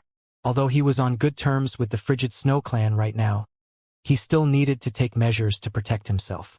This was especially true considering that he had just turned down their offer. Covered by the demonic chi, Meng Hao produced some medicinal pills, then closed his eyes and began to meditate. After a few hours passed, he opened his eyes again, and they shone brightly. His body was now completely recovered from its weak state. His spiritual sense had grown, and his cultivation base had made significant progress. Meng Hao was confident that after he transcended the heavenly tribulation, he would pass directly into the late core formation stage. With his preparations complete, Meng Hao took out the frigid snow larva. Then he took out a mulberry thunderclap leaf and placed it in front of the larva. As soon as the leaf appeared, a tremor ran through the frigid snow larva. It appeared to find the leaf incredibly enticing. In the blink of an eye, lightning surrounded the leaf, and it was completely consumed by the frigid snow larva. Meng Hao's eyes gleamed as he produced the copper mirror and began to duplicate more mulberry thunderclap leaves. Thankfully, he had quite a collection of spirit stones in his bag of holding. Although he hated to see them disappear as the price of duplication, the thought of acquiring the eyeless larva caused him to do so without hesitation. 1 leaf, 2 leaves, 100 leaves. Meng Hao's eyes began to grow wide with disbelief that this tiny little frigid snow larva could consume so many mulberry thunderclap leaves. It didn't seem to show any signs whatsoever of stopping. It appeared capable of eating all of the mulberry thunderclap leaves in existence. Meng Hao's heart began to sink a little bit. His information about the larva came from the Blacklands cultivator he had met in the southern domain. After much analysis, he had taken most of the man's words to be true. Now, however, he was starting to feel a bit of skepticism. He muttered to himself, his eyes glittering as he decided to go all out. He used all the spirit stones available in his bag of holding to continue to duplicate mulberry thunderclap leaves to feed the frigid snow larva. Time passed by. Soon it was a day later. By afternoon, Meng Hao's eyes were bloodshot as he continued to feed one leaf after another to the frigid snow larva. From what he could tell, he had fed enough mulberry thunderclap leaves to create a mountain forest. And yet, the frigid snow larva showed no signs of being full. However, it did appear to be changing. It was still blue, but now had several white circles on its surface. The circles looked something like eyes, and if you looked at them, it seemed as if they had the power to suck in your mind. By this point in Meng Hao's process of feeding the larva, it had accumulated 5 such circles on its body. Meng Hao looked at his bag of holding, and his heart filled with pain. He had acquired quite a lot of spirit stones after becoming Patriarch Golden Light. However, as of now, they were half gone. Gritting his teeth, Meng Hao continued to feed the frigid snow larva. Leaf after leaf after leaf. By morning of the 3rd day, Meng Hao's eyes were completely filled with veins of blood. The frigid snow larva in his hand now had 8 circles. By the time the 9th appeared, Meng Hao's bag of holding would be virtually devoid of spirit stones. Grief filled his face. A few days ago he'd had a vast accumulation of spirit stones that left him confident of being able to purchase whatever he wanted, wherever he was. Now he had the exact opposite feeling. If I can't create the eyeless larva, Meng Hao clenched his fists and stopped thinking about the matter. He decided to risk it all. Having gone this far, he might as well continue on to the very end. By night of the 3rd day, Meng Hao's bag of holding was completely empty. As the frigid snow larva consumed the very last mulberry thunder leaf, a 9th circle finally appeared, causing Meng Hao to gape. Damn it, I'm out of spirit stones, and this thing still hasn't changed yet? Isn't it supposed to transform? He stared in shock at the frigid snow larva, which lay on his palm, unmoving. Within his mind, Meng Hao could sense that it wanted to continue to eat. Meng Hao was on the verge of collapsing. My millions of spirit stones. As he looked down into his bag of holding, he realized that the only thing he had left were the ultra-high-grade spirit stones. They were his final assets, life-saving objects that he could use at a critical moment to absorb spiritual energy. He went back and forth about it for the time it takes an incense stick to burn. It seemed the frigid snow larva realized there was no food left. It ceased transmitting its desire to eat and began to create silk. Meng Hao watched as the frigid snow larva continued to spit out the silk, which looked like snow. This was not the legendary silk of the eyeless larva. It took only a moment for the larva to completely cover itself. Soon it had become a cocoon about the size of the fist of an infant. Meng Hao frowned. Something seemed strange. After probing with his spiritual sense, his heart began to pound. He continued to examine it for a moment, then began to pant. I can sense another aura. he said, his eyes gleaming. It's not the frigid snow larva. It's much, much more powerful. There's not even a way to compare the two. He closed his eyes to think for a moment, and when they opened again, he was smiling. 2 days, and it will emerge from the cocoon. He put the precious cocoon away and dispelled the demonic chi in the area.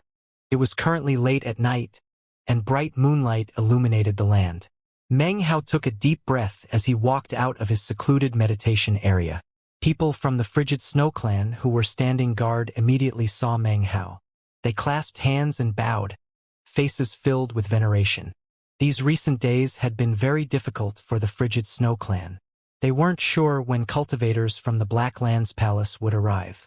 If they invaded a second time, it would be very difficult to fight back, considering the current situation of the frigid snow clan. All they could do was maintain their vigilance and wait for the spell to activate. Snowflakes danced about in the moonlight. It had been snowing for 2 days, and the ground was now covered with a thick layer of snow. Even though it was late at night, the moonlight reflected off of the white snow, making everything look silver. Meng Hao breathed in the frigid air as his gaze flitted about. Finally, his gaze came to rest on the back of a familiar figure off in the distance. It was Xianxia. She sat atop a pile of rubble, looking off into the sky. It was impossible to tell what she was thinking. Looking at her, Meng Hao sighed inwardly. Because of the matter of the frigid snow larva, he had completely forgotten about how disappointed this young girl had looked after having been rejected by him. Murmuring to himself, Meng Hao thought about the soft arms which had embraced him before he passed out earlier. He also recalled how the concern in her eyes had been replaced by joy when he regained consciousness. The falling snow brushed against his face as he walked toward her. She looked back. Amidst the snow and the moonlight, her pretty face looked even more beautiful. Tears could be seen in the corners of her eyes. She looked at Meng Hao, then bit her lip and turned her head away. Meng Hao stood behind her for a moment, then cleared his throat. "Hey, I heard you really admire Grandmaster Pill Cauldron. Would you like me to help introduce you to him? You know, I heard Grandmaster Pill Cauldron has no beloved," said Meng Hao teasingly as he looked at Xianxia. "You never know, you might have a chance." Xianxia turned her head to look at Meng Hao. She had a slight smile on her young face, which she quickly covered up. "Look, I'm pretty close with Grandmaster Pill Cauldron," he continued, smiling as he crouched down next to her. "If I make the introduction for you, it will probably help quite a bit." The cold wind blew across his face and caused his hair to lift up, revealing his distinct profile. Beneath the moon like this, the slight darkness of his skin was not visible. There was something distinctly handsome about him and also something slightly strange. Xianxia couldn't keep a straight face. She laughed, giving Meng Hao a sidelong glance. Her eyes shone in a way that seemed to indicate her mood was lifting, and the despondency which had filled her the past few days was passing. "It's not like your Grandmaster Pill Cauldron," she said with a laugh. Then, she intentionally straightened her face again, as if she were enduring great suffering. She continued, her tone not exactly polite. "You've never even been to the southern domain. How could you possibly be familiar with him?" Meng Hao scratched his head, then laughed as he sat down next to her atop the pile of broken rocks. Ruins and rubble surrounded the two of them, and the snow fluttered down from above. The cold wind whimpered as it blew past. Meng Hao cleared his throat and allowed an unfathomable expression to fill his face, something he'd picked up from Zhou Dikun. "You don't understand. Even though I've never met Grandmaster Pill Cauldron, we're both Grandmasters of the Tao of Alchemy, and have long since been friends in spirit. After you get to the Violet Fate sect, when you see Grandmaster Pill Cauldron, ask him if he remembers the person he saw in the snowstorm that year." He looked up into the sky with a look of reminiscence. It would have looked very realistic if not for the fact that he was looking at Xianxia out of the corner of his eye. Xianxia covered her smile with her hand, looking at Meng Hao with her beautiful eyes. Seeing his expression, she couldn't hold back her laughter any longer. When she laughed, it sounded like bells. The depression in her heart seemed to be dissolving. All right, she said with a laugh. After I get to the Violet Fate sect, when I see Grandmaster Pill Cauldron, I'll ask him exactly that. Then winked and continued in a crafty tone. I think I should probably add some information, though. I'll remind him of something that person said in the snowstorm that year. He said, "Every time it snows, think of me." That sounds a little bit flirty, said Meng Hao, coughing lightly. He laughed. That's fine, though. Ordinary people can't understand the relationship between myself and Grandmaster Pill Cauldron. Xianxia laughed again. In Holy Snow City, that's what two people who care about each other say when they part. She laughed again, then rubbed her chest and straightened up. All right, then I forgive you, laughed Meng Hao. He gathered together some snow from the ground and held it in his hand, watching it as it melted. It seemed the melting of the snow caused memories to rise up within him. He suddenly thought back to the Violet Fate sect. The images of all the people he knew there began to flit through his mind. I wonder if they're all okay, he thought, looking off in the direction of the southern domain. Seeing the manner in which he had picked up the snow, Xianxia continued in a low voice. Actually, I only admire Grandmaster Pill Cauldron, that's all. The things I told you before weren't really true. All I really want is a pill that he personally concocted. Seeing Meng Hao smiling, her eyes turned hard and she earnestly added, just one pill would leave me completely satisfied. Meng Hao shook his head with a smile. He looked at her, so delicate and innocent, and then muttered something to himself. Finally, he retrieved a medicinal pill from his bag of holding. It was a Foundation Establishment Day pill that he had concocted some time ago. The quality of the pill wasn't bad. It contained more than 80% medicinal strength. I'd like to offer you this pill as a gift, he said. After a moment's thought, he used his fingernail to carve the character Xianxia onto its surface. Then he handed it out to her. This medicinal pill is more valuable than one concocted by Grandmaster Pill Cauldron. The reason is not because of the pill itself, but rather because it was concocted by me. He smiled. Xianxia thought for a moment and then took the pill. She held it in her hand and looked down at it. She was about to say something when Meng Hao suddenly stood up. If you run into any problems in the Violet Fate sect, he said, you can use that medicinal pill to gain an audience with Grandmaster Pill Demon. After he sees it, he will resolve whatever situation you're in. Meng Hao smiled as he spoke, but his voice contained hints of melancholy. As for Xianxia, her eyes went wide. His words gave her the unconscious feeling that he was being intentionally mysterious. If Grandmaster Pill Demon asks about me. Before he could finish, Xianxia suddenly interrupted. I'll tell him that whenever it snows, you think of him. Meng Hao was taken aback. He could only imagine the expression that would appear on his master's face were he to hear such words. He couldn't help but laugh out loud, a laughter that contained happiness. There was something beautiful about it, although no one could possibly understand what it meant except he himself. Continuing to laugh, Meng Hao descended from the pile of rubble and began to walk off. However, before he could take 3 steps, his expression suddenly flickered. Immediately, he dashed back, grabbed Xianxia, and then bloodburst flashed away. The instant he disappeared, a noiseless beam of mysterious light shot through the night to land in the exact position they had just been standing in. An explosion ripped through the air, causing the ground to tremble. The pile of rubble where Meng Hao and Xianxia had just been standing on was transformed into nothing but ash drifting on the wind. Some distance away, Meng Hao's eyes gleamed coldly as he looked at beam after beam of light approaching from far away. Without hesitation, he held Xianxia in his arms and retreated backward. The rest of the Frigid Snow clan members were instantly roused from sleep. The 4 Grand Elders, Xianxia and the more than 200 cultivators all leaped out of their beds. So, you want to wipe out the Frigid Snow clan to the last man, said Xianxia wrathfully. His cultivation base had fallen, and he was no longer an eminently powerful expert of the spirit-severing stage. Now, he could only wield the power of the late nascent soul stage. As he spoke, he stamped his foot down onto the ground. The ground rumbled, and cracks spread out in all directions. The earth showered up as a thorn rampart shield emerged. The shocking thorns spread out in all direction, and a massive roaring sound filled the air. As the thorn rampart appeared, nearly 1,000 cultivators came into view outside in the snow. Among this group of 1,000, there were 8 who seemed far more shocking than the others. No snow touched their bodies. Even as it neared them, it was destroyed. These 8 were nascent soul cultivators.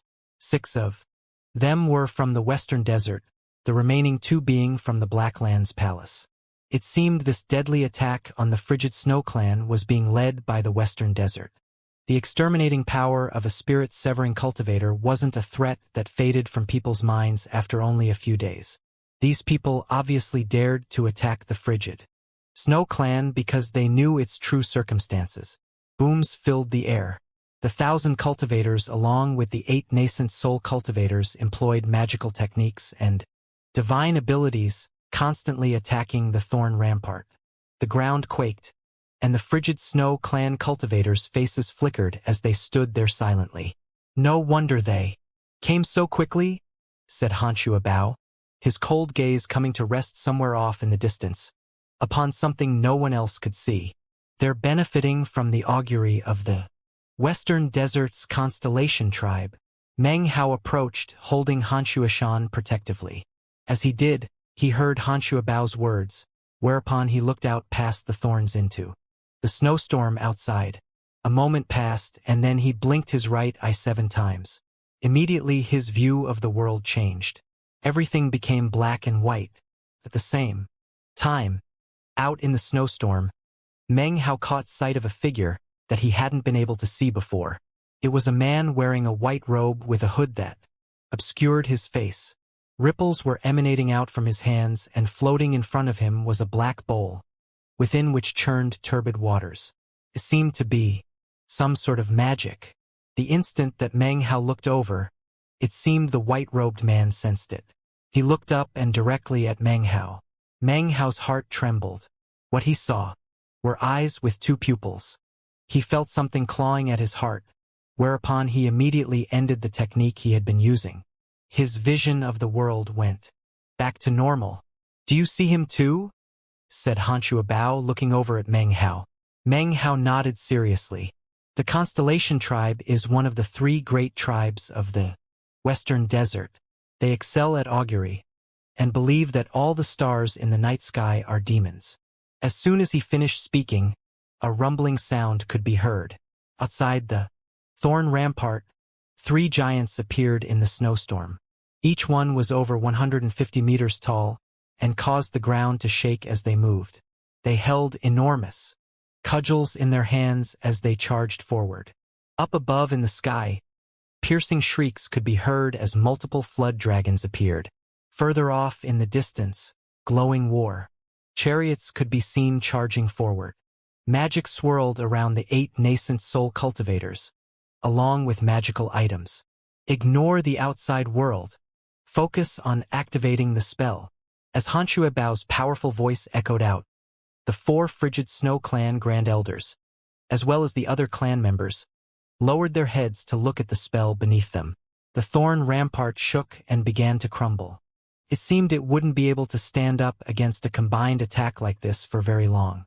A sigh escaped the mouth of Xianxia Bao. He waved his right hand, catalyzing another thorn rampart seed, which grew out to fortify their defenses. "It's too bad that Constellation tribe member is here. He's really suppressing the power of the thorn rampart." Anxiety seeped onto Xianxia Bao's face. However, it was at this moment that a bright glow suddenly emanated out from below. "It's activating. Patriarch, the spell is activating." Frantic, joyful cries rose up from the frigid Snow Clan members. Meng Hao looked back and saw the glow of the spell in the ground growing stronger and emitting a bright glow. From the look of it, it would fully activate in quite a short time. The Frigid Snow clan members were starting to get excited. However, it was at this time that suddenly a huge boom filled the air. Everyone's attention was drawn off into the distance. All of the magical techniques and items of the enemy were being drawn together to form into a massive glow of extermination that resembled a star. It was with indescribable speed that it shot forward, slamming into the thorn rampart and smashing it into pieces. Xianxia Bao let out a growling roar.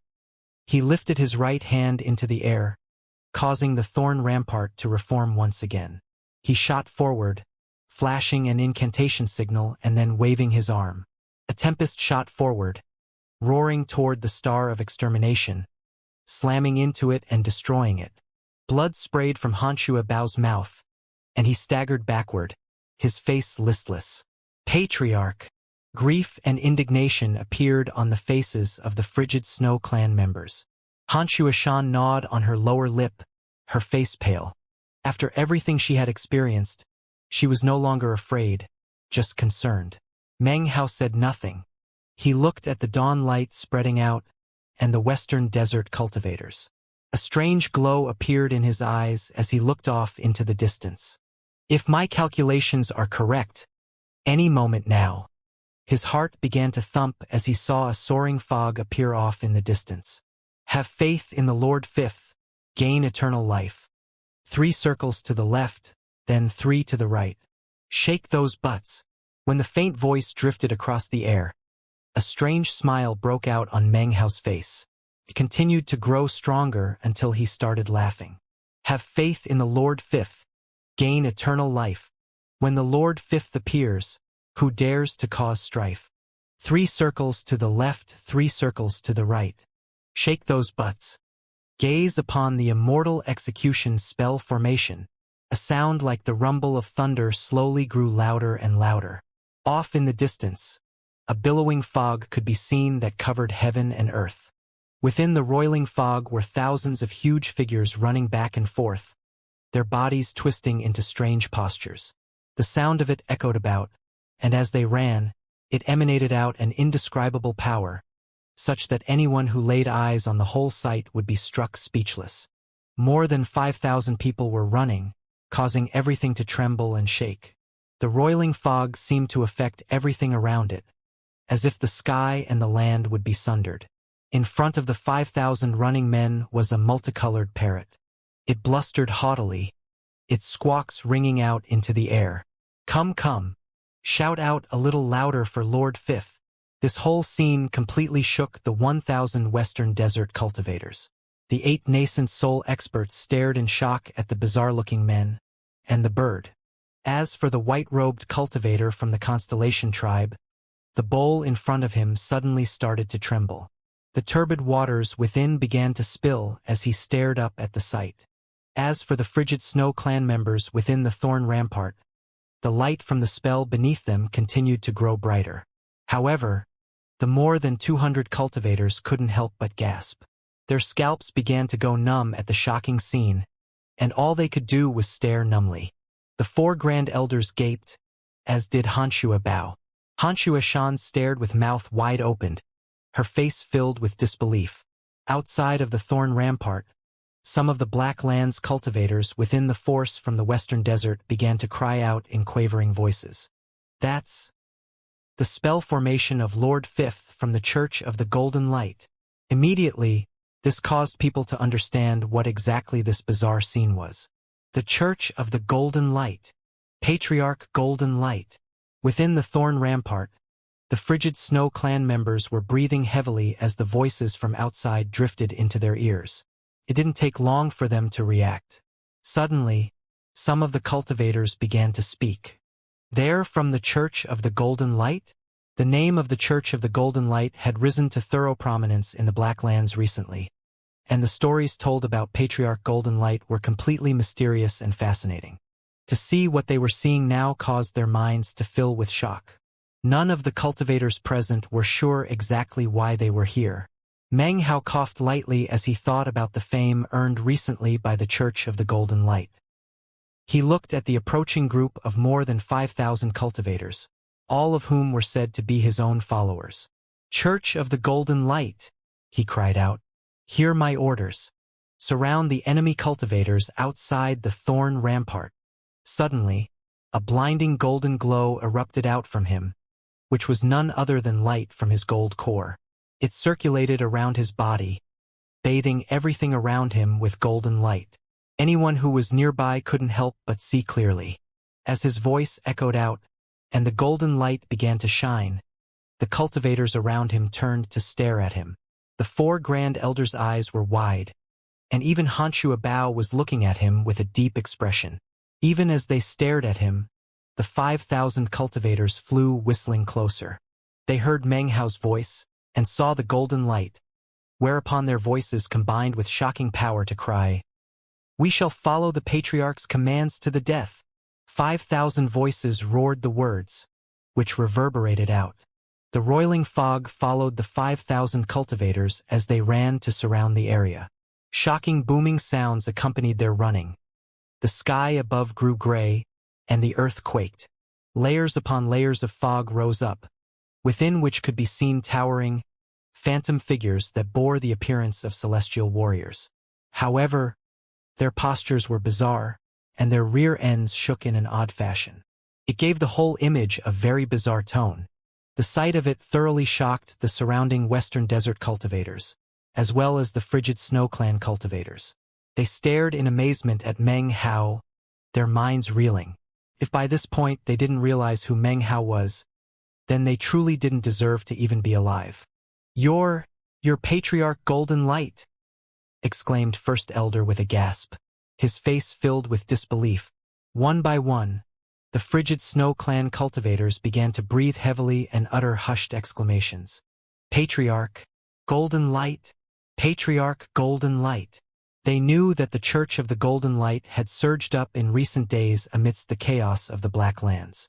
It had occupied Dongluo City and caused quite a headache for the Black Lands Palace.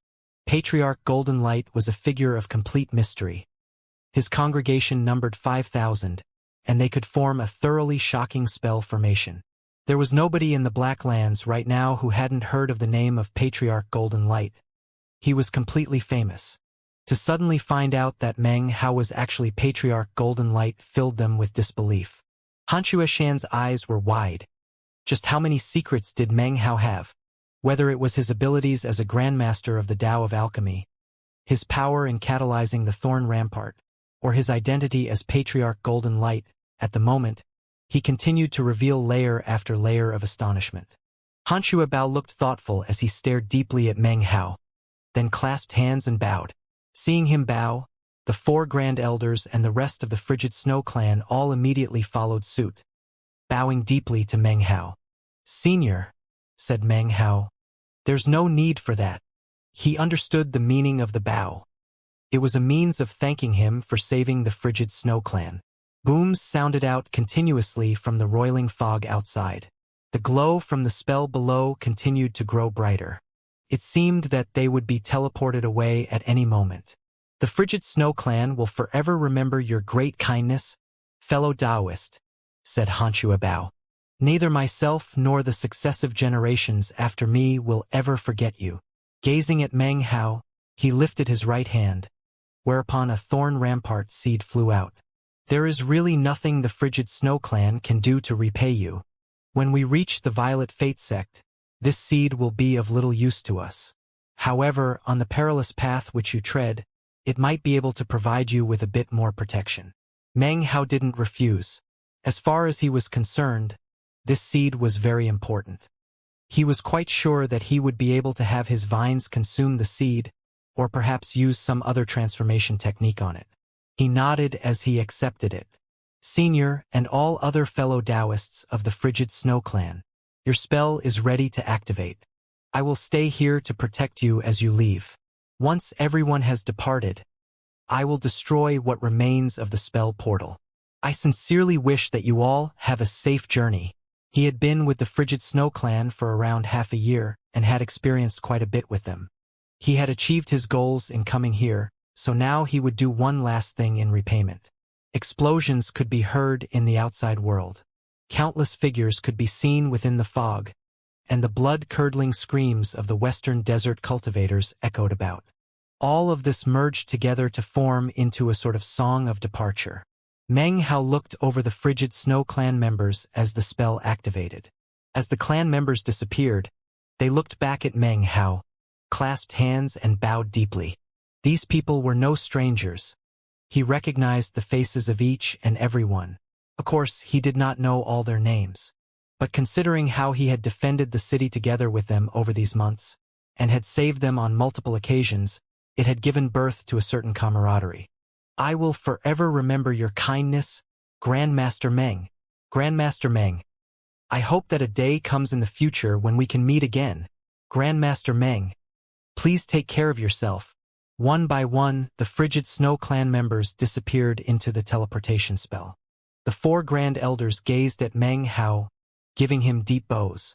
Their expressions were somewhat wistful as they disappeared into the spell. Xianxia stood there. She did not bow, nor did she speak.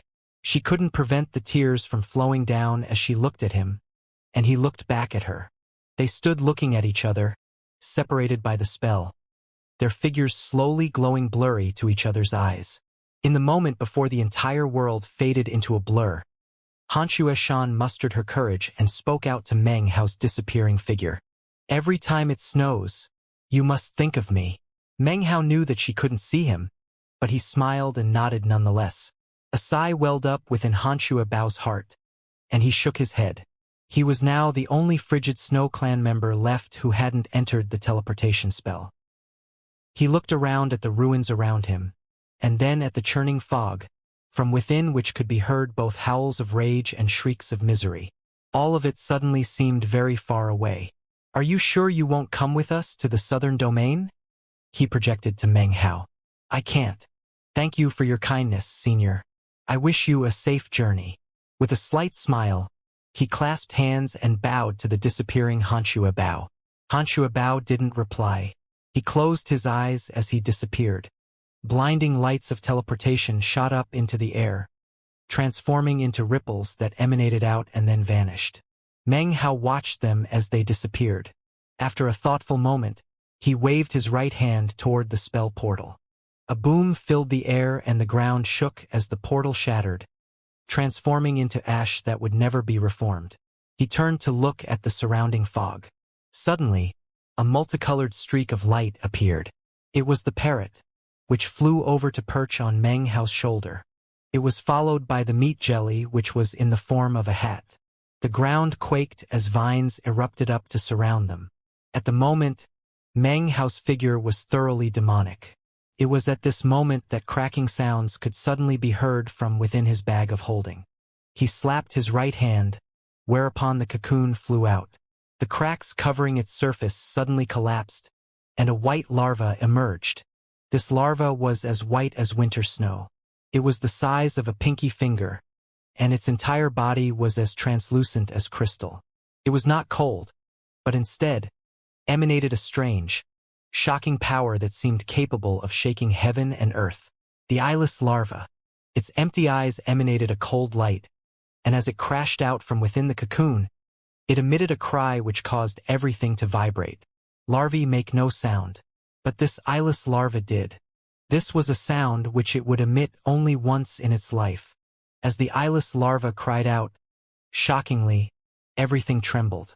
The Black Lands, the southern domain, the western desert, even the eastern lands shook. Larvae are living creatures which cannot produce sound. However, in this instant the metamorphosed eyeless larva emitted sound. This was a sound which would only be heard once. It was the voice of the larva. When the voice called out, Meng Hao's ears buzzed. In that instant the entire world seemed to grow still. The eyeless larva spoke only once, and when it did, it silenced the world. During the space of one breath, everything around Meng Hao, the wind, the people, the sky, the land, everything grew still. The 5,000 running cultivators, the dust they kicked up, the ripples of the magical techniques, everything in the area. The effect spread out to cover all of the Black Lands. It spread to the western desert, covered over the southern domain, swept across the Milky Way Sea to enter the eastern lands, even the northern reaches. In this moment, everything grew still. This was an absolute stillness. Nascent soul, spirit severing, even Tao-seeking experts were all the same. In this moment, within this silence, one breath was stolen from all of them. This theft was incredibly difficult to detect. It was a manifestation of the frenzied and indescribable dominance that the eyeless larva manifested upon its appearance. The eyeless larva had no life force. Therefore, it needed to steal it. Plundered life from all existence. All living things which existed in the flow of time lost one breath. Plants, animals, mortals, cultivators, all living things. Everything grew still and motionless, and then lost one breath. One breath was not much, but when you combine everything in the entire world, it adds up to a myriad of years. In all of the southern domain, all of the western desert, all of the eastern lands, all of the northern reaches, there was nothing in existence that sensed this breath being stolen. Even experts at the peak of the Tao-seeking stage had no way to sense the loss of the breath or the stillness in the world. Only immortals could. Other than immortals, no one had any clue. Although they could not sense it, their life force now lacked one breath. Their time in the world slipped down. The higher the cultivation base, the greater the loss. That breath belonged to the eyeless larva, and Meng Hao. During the stillness, ripples suddenly emanated out from the rebirth cave in the vast lands of the southern domain. They spread up into the air, and a figure appeared, formed from countless strands of chi. It looked toward the black lands. The eyeless celestial larva. In the vast western desert, in a profoundly mysterious location, was a stretch of ruins and rubble. Countless years ago, this place had a name which shook heaven and rocked the earth. It was called the Bridge of Immortal Treading. Now it was nothing but rubble. Even still, it was one of the most profound and mysterious places in the western desert. Currently, within the endless ruins, an incredibly ancient voice heaved a sigh. Has the celestial larva appeared? It doesn't seem like it seems too weak. In the eastern lands, the northern reaches, the Milky Way Sea, it was the same. A faint aura appeared and then vanished. During this moment of silence, a gargantuan face flashed across the sky above the Milky Way Sea. On a forested mountain in the western desert, an old man sat there painting a picture of the distant mountains and rivers. During this moment of time, his paintbrush suddenly stopped moving and he lifted his head. The celestial larva, and that kid. So they're bound by karma. I guess I'll help you once again. Shaking his head, he waved his paintbrush, causing some ink to fly out and splash onto the ground. This was Shui Donglu. A moment later, in the eastern lands, the old man from the Ji clan who had battled with Pill Demon was holding his fishing rod out over the pool of heaven. Suddenly, a bang sounded out as the line snapped. He coughed up a mouthful of blood, and astonishment filled on his face. What just happened? In the Milky Way Sea, there was an island floating among the waves. An entire nation existed on this particular island.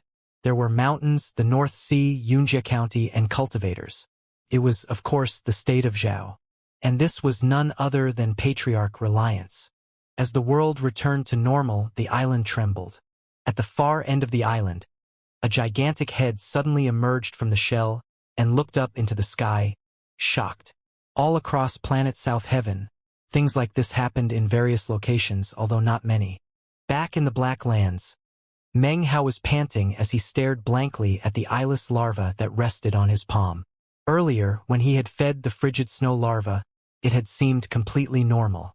But all of a sudden, Meng Hao's heart was filled with fear. Granted, he had gotten the information regarding how to create the eyeless larva by means of interrogation. He knew that perhaps 90% was true and 10 was false, although it was impossible to determine which parts were which. Therefore, he had done things very carefully. However, even the Black Lands cultivator who had given him the information would have had no way to know how truly fearsome the eyeless larva would be when it appeared. Actually, one of the bits of information that he had intentionally left out was the fact that in order to get the eyeless larva to appear, one needed an unimaginably vast amount of mulberry thunderclap leaves. In fact, all the mulberry thunderclap leaves on planet South Heaven were probably not enough. How could he possibly have imagined that Meng Hao would be so inhuman as to actually be able to metamorphose an eyeless larva? It was actually something impossible to do.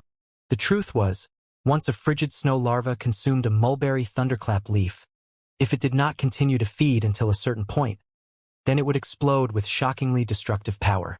The force unleashed would be powerful enough to annihilate everything within a 300-kilometer radius. That was his true plan.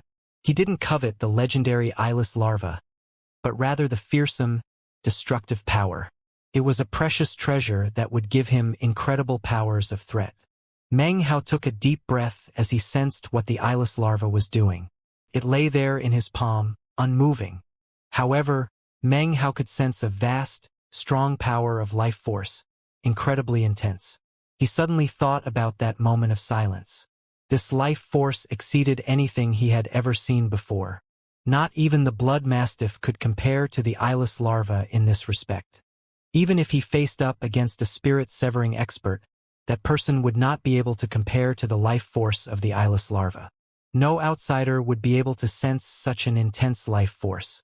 Only Meng Hao could do that, because of the unbreakable bond that now existed between the two of them. It had begun with the frigid snow larva. By the time it metamorphosed into the eyeless larva, though the connection was deep-rooted, branded upon the very life of the thing. Because the brand emerged at the same time as it metamorphosed, it was something that exceeded the imaginations of normal people and the power of magic. You can say that there were very few powers under the heavens which could extinguish the connection which now existed between Meng Hao and the eyeless larva. It was as if the larva was now a part of him. Because of this, Meng Hao could now sense the thick and fearsome life force which existed inside of it. It was because of this life force that, after its metamorphosis, the eyeless larva could employ its shocking divine ability. The larva would never be destroyed, and its thread could not be broken. The thread could not be broken, nor could the larva be destroyed. It was as if there was some inexplicable cycle that existed, within which appeared a type of rule. Because of this, the eyeless larva could never be killed, nor could its silk be destroyed. It was truly miraculous. This creature is a defiance of the heavens. After feeling the connection with the eyeless larva, Meng Hao's eyes began to shine, and his heart pounded. Lord Fifth looked crestfallen and filled with envy as it looked at Meng Hao, as if its heart was on the verge of exploding. It was something extraordinary and special, and was also able to sense what had just happened. Its gaze fell onto the eyeless larva, and after a long moment passed, it let out a sigh. Lord Fifth is so handsome and debonair, it said, continuing to sigh. Esteemed in all heaven and earth, a unique, beautiful bird. During this life, I've never been able to have such a miraculous, heaven-defying creature. Why does Meng Hao suddenly get one? It's not fair, you dog fart of a heaven. It's not fair. Meng Hao lifted his head up to look into the sky. Parrot, it's time to remove whatever force you put on me to conceal me from the heavenly tribulation. The time has come to transcend my gold core tribulation. His eyes glittered with an unprecedented glow. It was the glow of self-confidence, as well as a virtually imperceptible look of disdain. The parrot glanced at Meng Hao, then flapped its wings. A multicolored glow shot out from it to cover Meng Hao's entire body. As the multicolored glow passed over him, an aura suddenly emanated out from him with great intensity. This was not an aura from his cultivation base, but rather undulations placed upon him by the parrot to conceal him from the heavenly tribulation. Now that the undulations had revealed him, intense rumbling sounds immediately filled the sky. Deafening thunder rang out, reverberating out in all directions, covering everything for thousands of kilometers in all directions, shaking the land. The lightning seemed to be furious, as if it had been searching for Meng Hao for a long time, and now that it found him, was filled with an awe-inspiring desire to crush him out of existence. The sound of thunder reverberated around in the air. As it did, immense black clouds filled the sky, covering over everything. Layer upon layer rose up, emanating shocking sounds of thunder. Lightning twisted and crackled amidst the layers of clouds. The sight of it was astonishing. As for the western desert cultivators trapped within the spell formation, expressions of astonishment covered their faces. The face of the white-robed man from the constellation tribe, also caught within the fog, immediately fell. That's heavenly tribulation. Meng Hao looked up at the tribulation clouds filling the skies, and the countless bands of silver lightning, twisting about like snakes. As the ear-splitting thunder sounded out, he coolly said, "Get the cultivators of the Church of the Golden Light out of here. Retreat them to a position 1,500 kilometers away. The rest of you get 1,500 kilometers away too. For this tribulation, I will not need your assistance. This is my Gold Core tribulation." The parrot hesitated for a moment, then flew up into the air. The meat jelly hovered off to the side, looking at Meng Hao. "I hope you don't get killed by the lightning," it said solemnly. "Put on an ancient and wizened appearance. If you do, there will be one less evildoer in the world. Don't worry, though, if the lightning does kill you, I won't be too heartbroken. In fact, Seemingly reveling in Meng Hao's misfortune, it was just making to leave when Meng Hao grabbed it. "Hey! What are you doing?" it howled furiously. "You don't get to leave," replied Meng Hao calmly. The vines surrounding Meng Hao instantly burrowed down into the ground and were gone in the blink of an eye. The parrot also shot away at top speed. Within an instant, it was 500 kilometers away. At the same time, the parrot transmitted the information to the cultivators of the Church of the Golden Light who were in the fog. They immediately began to scatter, fleeing as far away as possible. Soon, the only people around Meng Hao were the Western Desert cultivators. Emerging from the fog, expressions of shock on their faces. During the same moment in which they caught sight of Meng Hao, massive thunderous booms sounded out from up above. The brutality of the sound itself threatened to cause everything around to collapse. Roughly 30% of the Western Desert cultivators coughed up blood and then let out miserable shrieks as they realized they had been deafened. Simultaneously, a bright red lightning bolt shot down toward Meng Hao from up above. As it descended, it attracted other nearby lightning toward it. By the time it was about to slam into Meng Hao, it was as thick as a human thigh. The instant it was about to hit him, Meng Hao lifted his hand up with blinding speed. There in his hand was the meat jelly.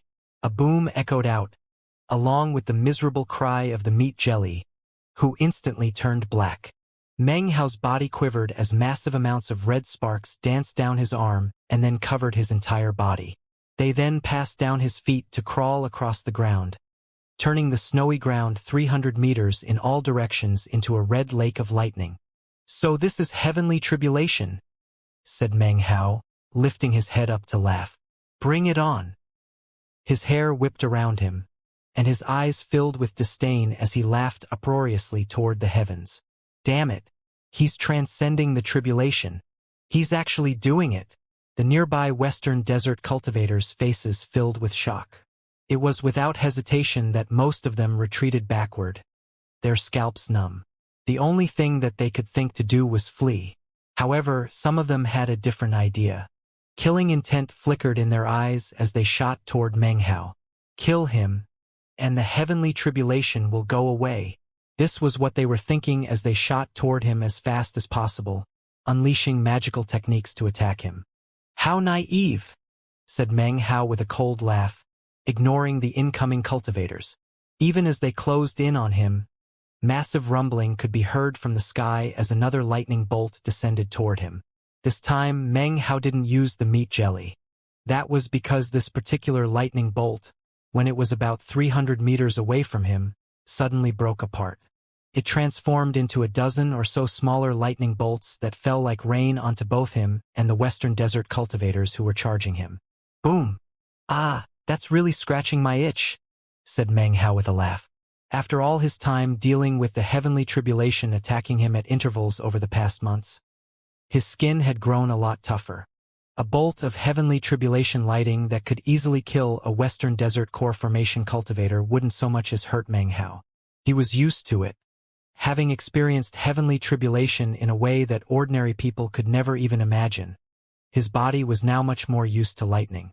As for these smaller lightning bolts, they really did feel like they were scratching an itch.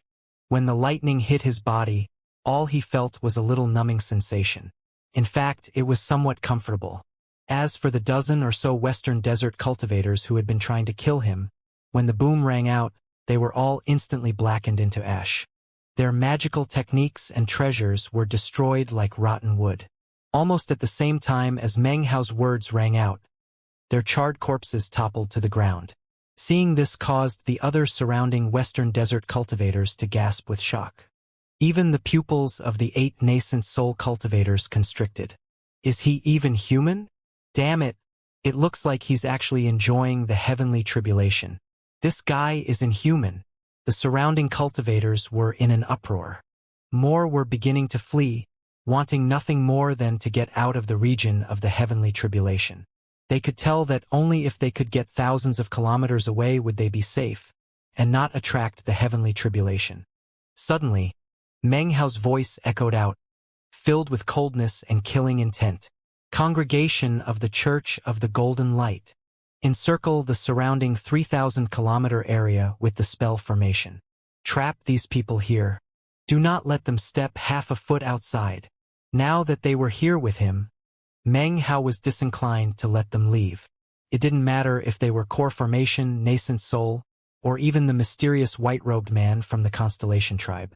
Meng Hao would keep them here to share in transcending the tribulation. Abide by the holy commands of the Patriarch, cried out the 5,000 cultivators. The sound of their voices turned into a powerful wave which fought back against the thunderous roars of the heavens.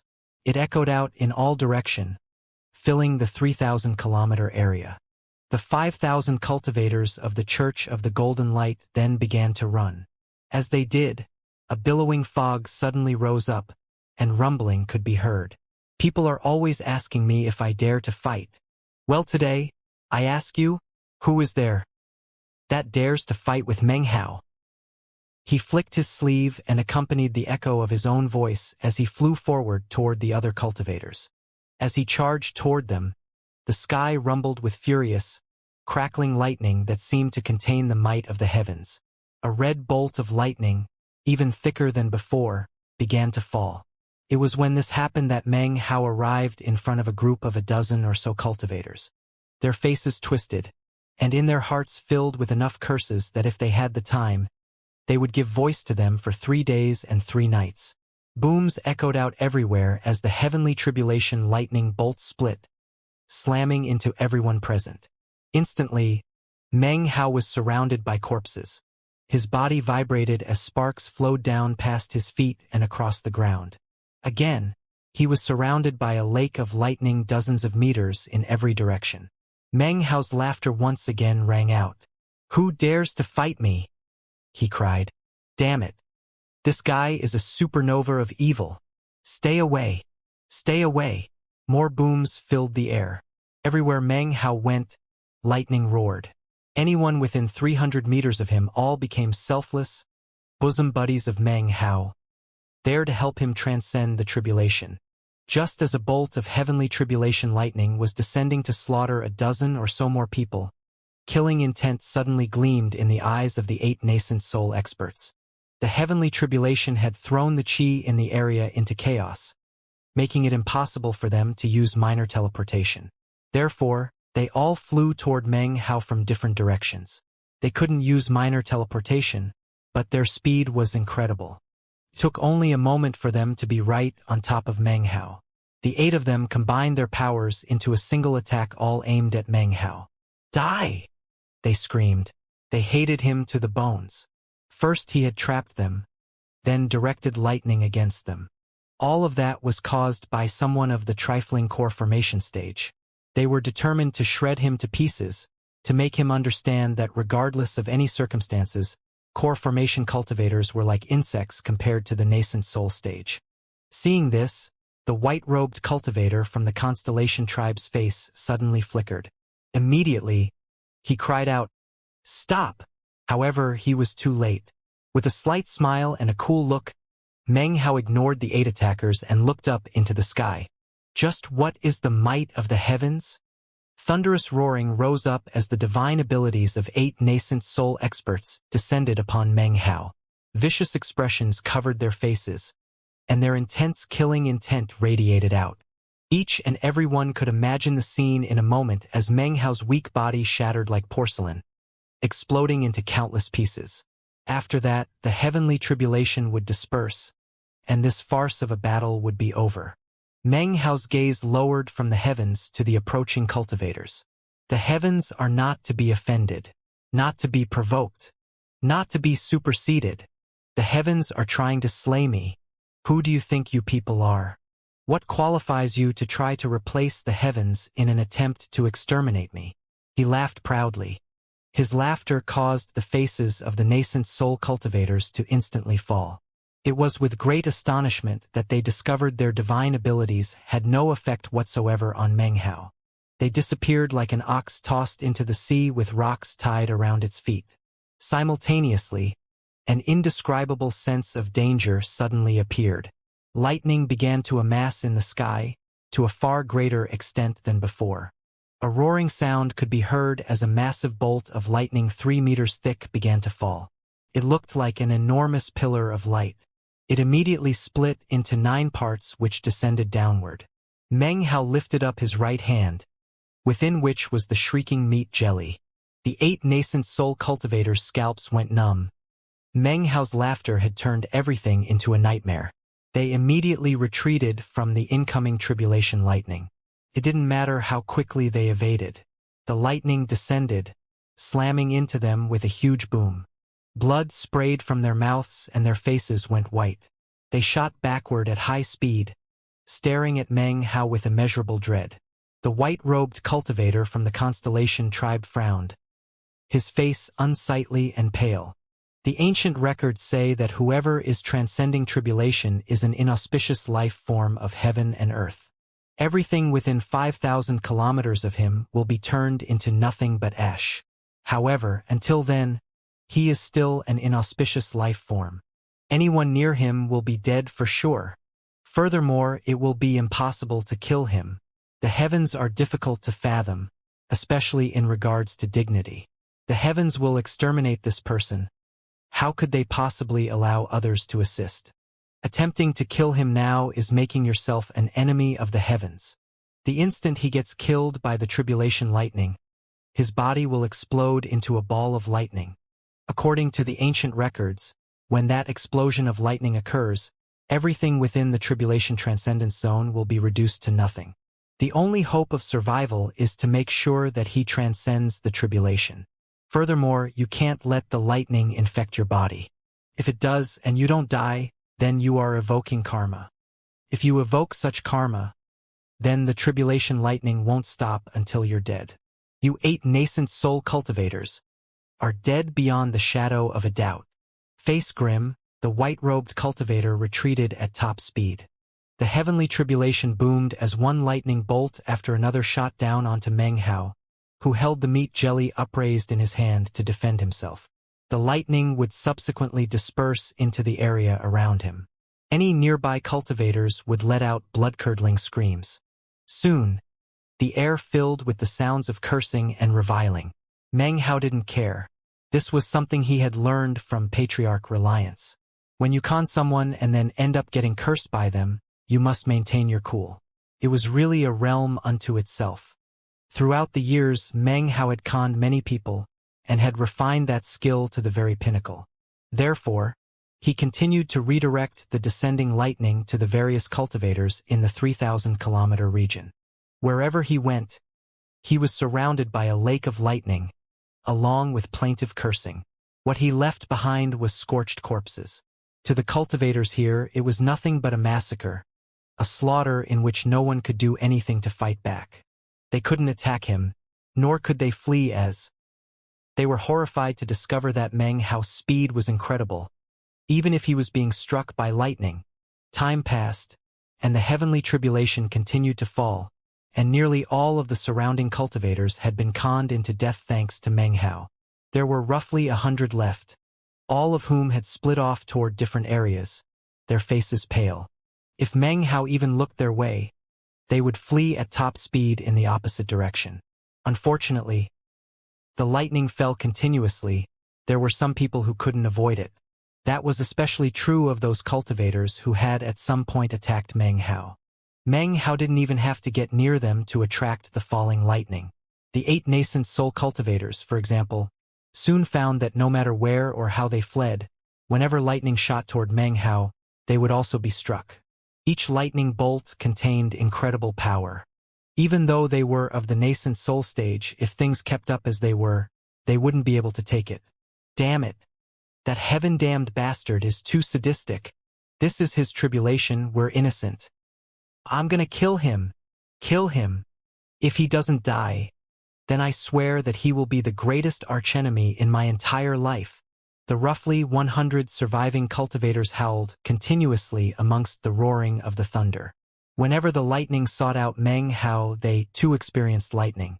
Meng Hao coughed lightly as he lowered the meat jelly. Seemed to be full, almost bulging. It glared furiously at Meng Hao.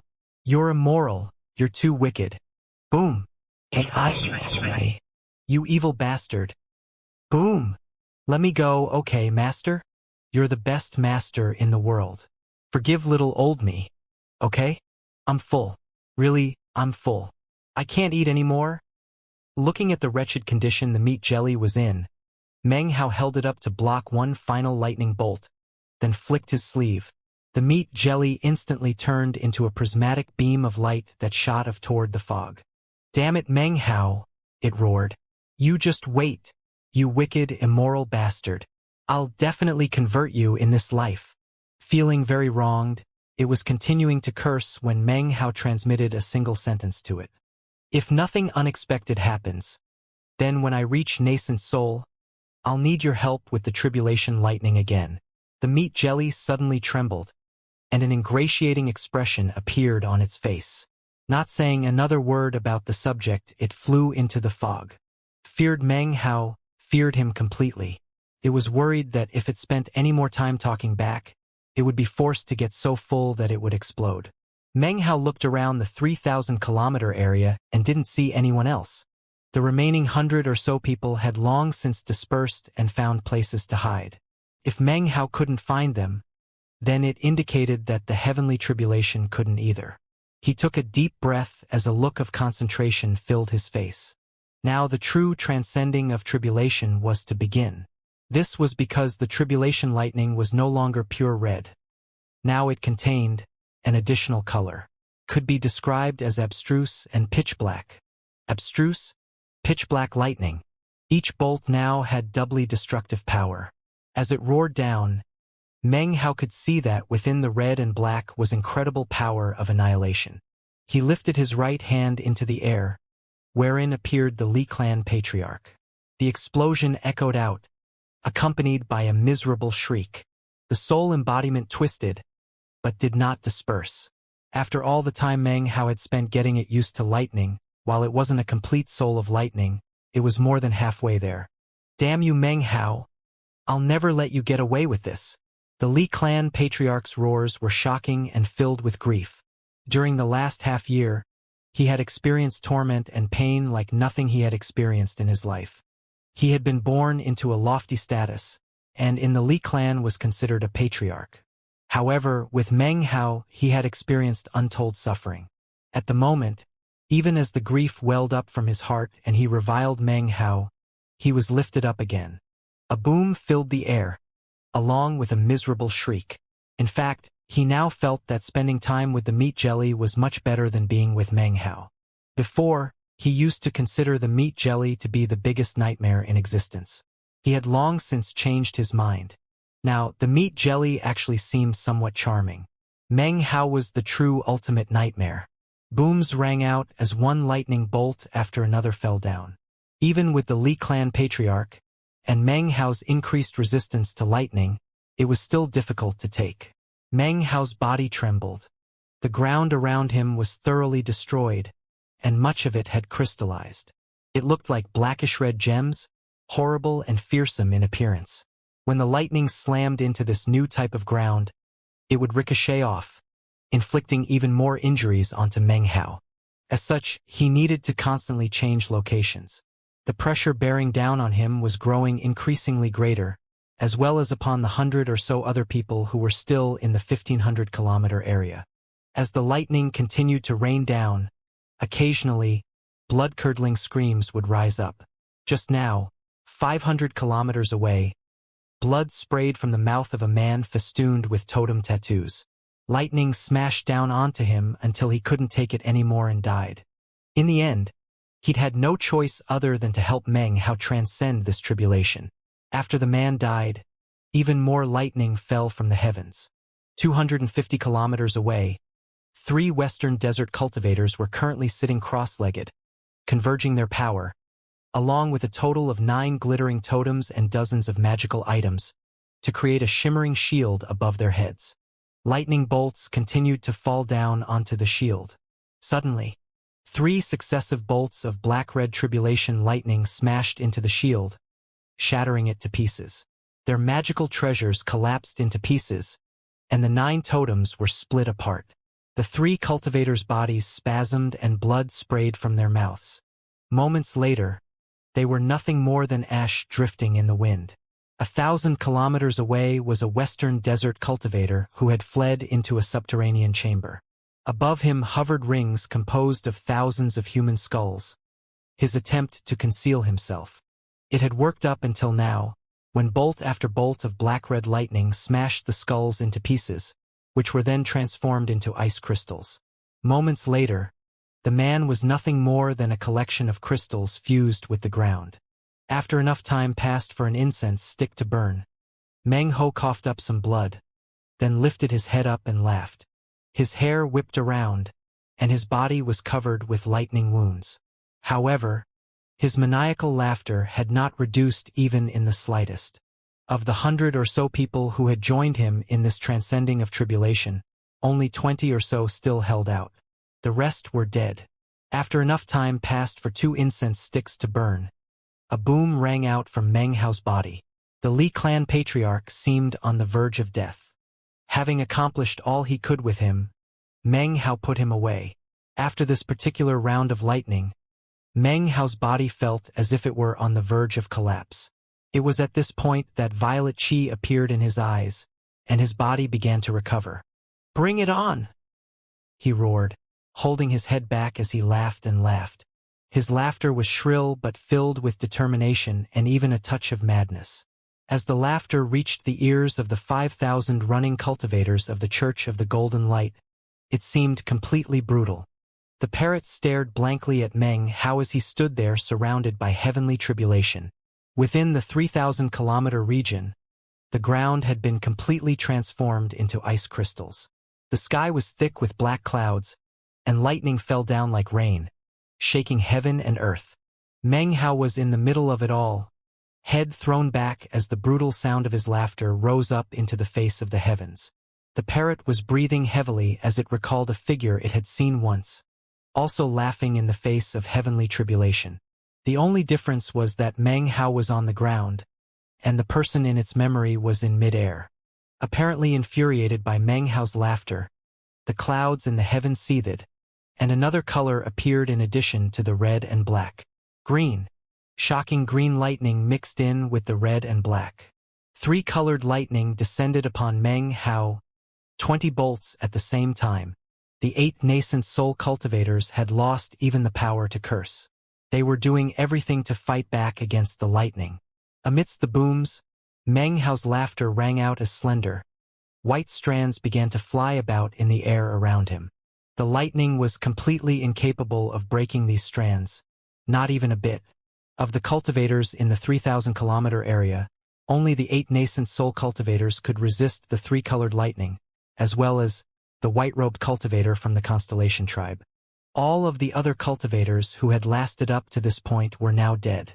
The white-robed cultivator's heart filled with alarm. He had exercised utmost caution up to this point, and yet in the end had been infected by karma. He was now sucked into being part of the tribulation. His eyes filled with venomous hatred, but there was nothing he could do about it. Damn it! How could it be 3-colored tribulation lightning? Just what did this guy do to offend the heavens to invoke legendary tribulation lightning like this? A roaring sound rose up again as bolts of 3-colored lightning continued to fall relentlessly. Meng Hao's body shook. Silk swirled around him continuously. The silk thread spit out by the eyeless larva is never ending, and is impossible to break. The thread could be long or short. At the moment it spun to surround Meng Hao, creating layer after layer. When the lightning fell from the heavens to slam into it, giant booms filled the air. The lightning seemed to be split into pieces by the silk, which was not breaking. However, the resulting reverberations slammed into Meng Hao. He coughed up a mouthful of blood as sparks danced through the air around him and then slammed into the ground, only to ricochet back up and hit Meng Hao. Cracking sounds could be heard from his legs as shattered bones suddenly poked out through his skin. Meng Hao's vision was starting to grow dim. Blood filled his mouth, but he simply spit it out and then started laughing again. His eyes were filled both with determination and a violet glow. Using the power of the violet pupil transformation and borrowing from his longevity, he healed himself. In the blink of an eye, he was back to normal. As of this point, there was no land within the 3,000-kilometer region which had not been crystallized. This led only to further injury for Meng Hao. Given this situation, there was no reason not to simply fly straight up into the sky. This action caused the parrot's eyes to grow wide. As of now, he was having difficulty separating the previous image in its memory with that of Meng Hao's. This is my gold core tribulation, and I'm gonna last until the end. No more hiding. No more fear and awe. If fear and awe exist in the heart of the cultivator, then how can any great Tao be cultivated? How can self-confidence be cultivated? When I reached foundation establishment, I ran away. When I reached core formation, I hesitated. Well now, I will retreat no further. A roar echoed up from deep within Meng Hao, filled with his determination to become powerful. When this tribulation is over, I will be even stronger. He held his head back and roared as he floated there in midair. His black hair danced around him and his back was straight. His appearance was that of lofty heroism. The silk of the eyeless larva swirled around him, unbreakable by anything under the heavens. As Meng Hao roared, more three-colored lightning fell, heading directly for him.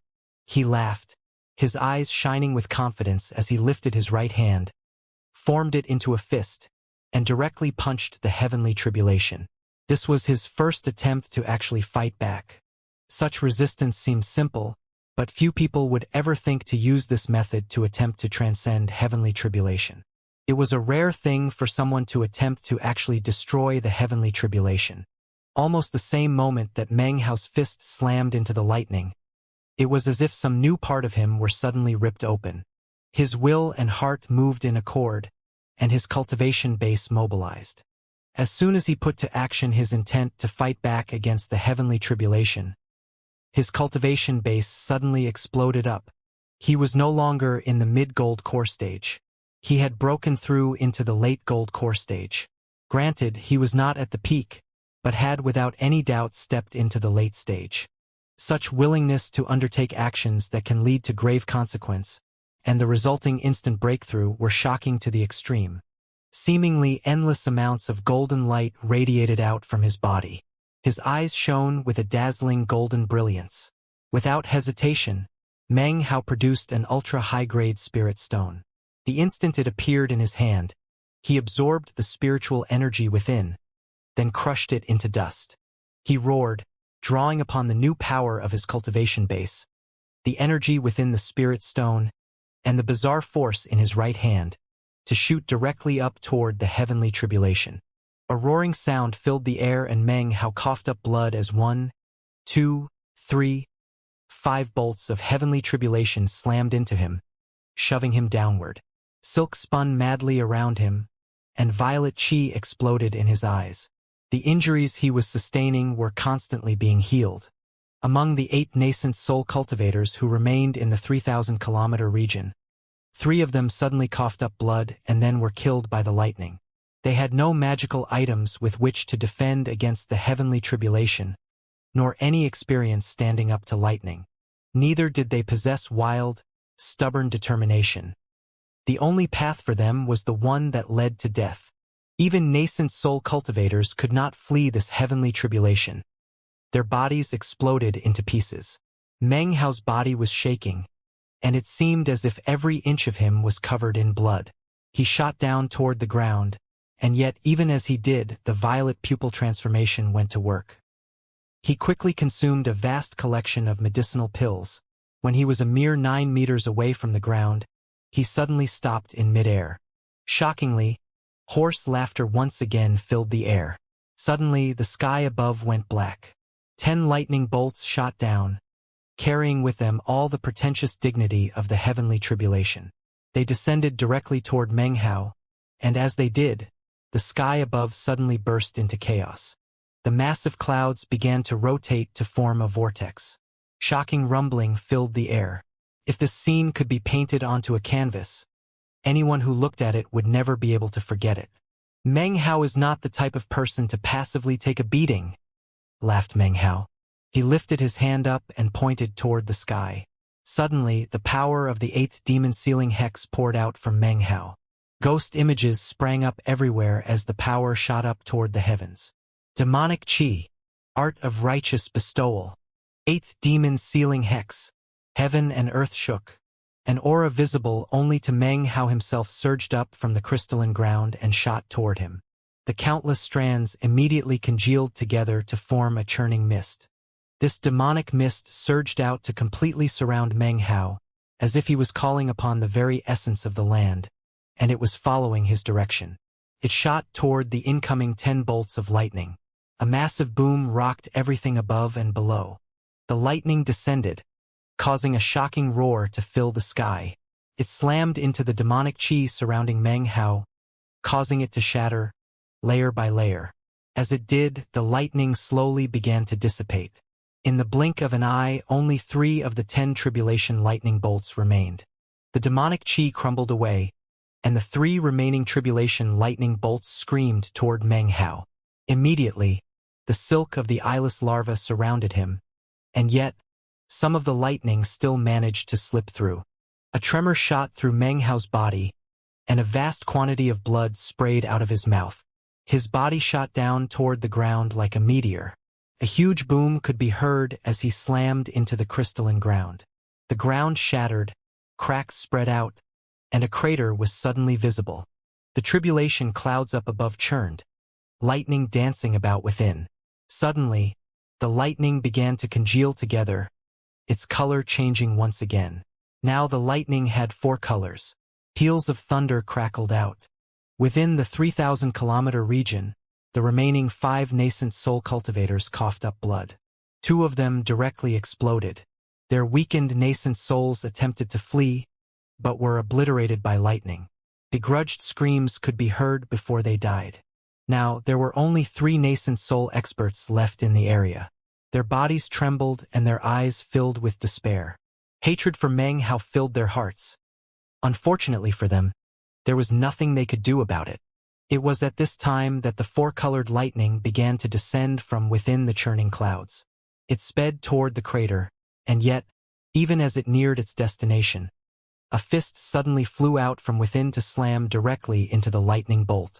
A huge explosion filled the air and everything trembled. Meng Hao emerged, his body scorched black, blood everywhere. However, the violet glow continued to shine in his eyes, healing his body. He chuckled hoarsely and then, heart filled with valiance, flew up into the air. Gold core tribulation. You've already let loose around 100 lightning bolts. Please, feel free to bring on some more. As his voice echoed out, madness glowed within his eyes. The tribulation clouds up above seethed, roaring with thunderous superciliousness and fury. Suddenly, everything up above turned bright red. Simultaneously, countless bolts of red lightning fell like rain toward Meng Hao. They slammed into him, transforming into endless sparks. And yet, Meng Hao remained floating in mid-air, his grandeur only continuing to grow. Suddenly, another color appeared up above. Black. The sky was half black and half red. The rain of lightning now included black lightning. Thunderous roars filled the sky. Next, green appeared. Red, black and green. 3 colors interlocked in the sky, and the rain of lightning was now that of these 3 colors. It wasn't over, though. A 4th color appeared. White, for colors now could be seen in the sky. White-colored lightning now descended from this sky of 4 colors. The ground shook as the lightning slammed into it. Amidst this 4-colored lightning, Meng Hao floated, the silk of the eyeless larva spinning around him.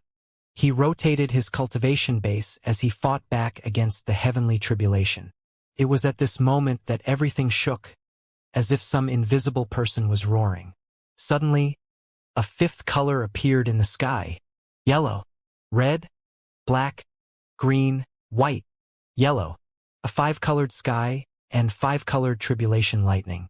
This was the final heavenly tribulation Meng Hao would face in his gold core tribulation. He suddenly had the intense feeling that if he could transcend this lightning of 5 colors, then this heavenly tribulation would end. So, the final heavenly tribulation. His eyes glistened with intense determination. Heavenly tribulation has 5 colors, and the 5 elements have 5 colors. I wonder if there's some connection between the two. Meng Hao's eyes glittered. Now was not the time to worry about such things. As soon as the 5 colors up above finished merging together, a 5-colored bolt of tribulation lightning appeared and began to descend.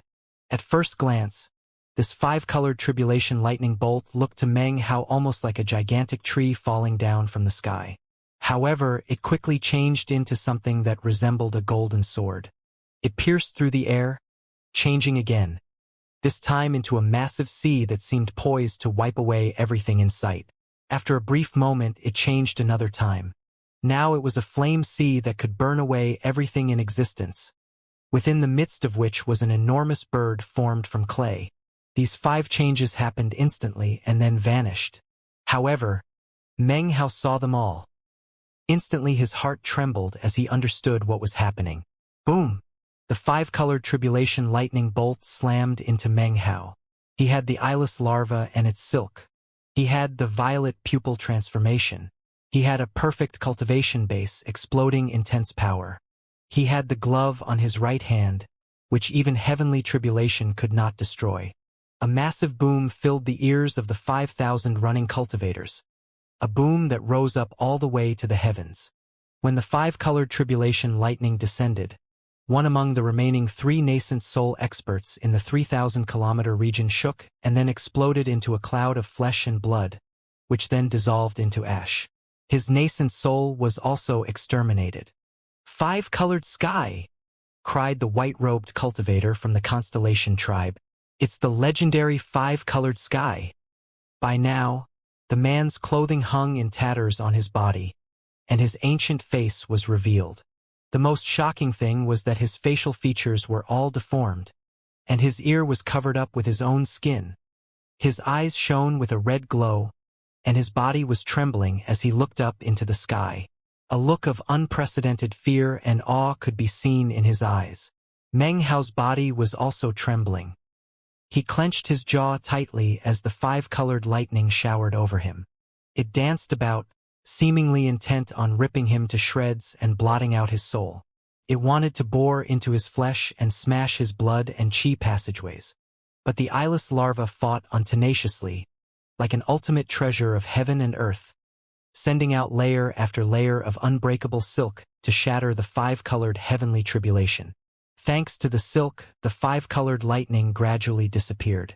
Not a single lightning bolt could be seen anywhere. Meng Hao raised his head up and roared. Violet chi surged, once again restoring his body. However, on his face, wrinkles of age were now visible. 5-colored tribulation lightning cannot break the will of Meng Hao.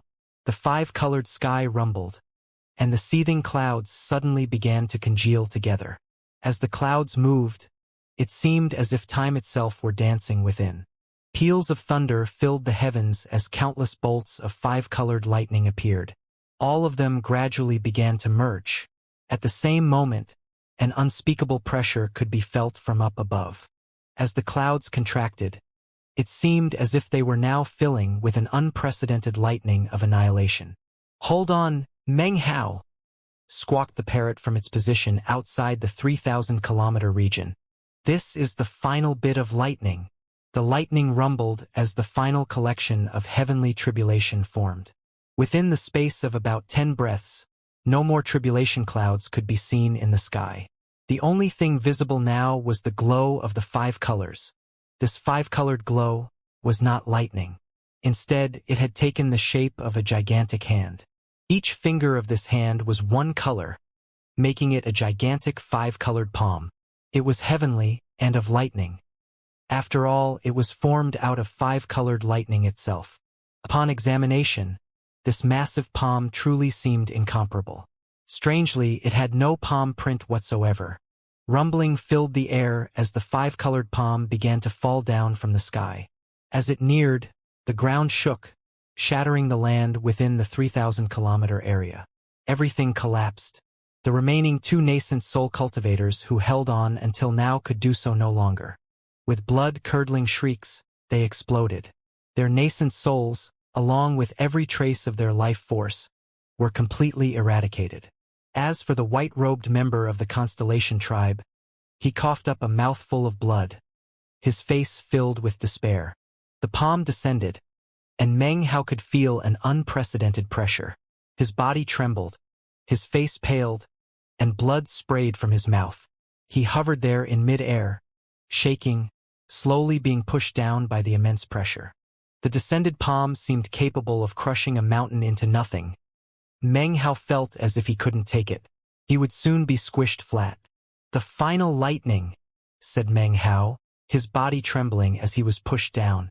"You wish to exterminate me? Well, how about I seal you?" He suddenly threw his hand out. He emanated viciousness and madness as he pointed down to the ground. Demonic Qi, art of righteous bestowal. Demonic Qi once again poured up from the land in the 3,000-kilometer area. What Meng Hao wasn't aware of, however, was that this time, there was simply not enough demonic Qi.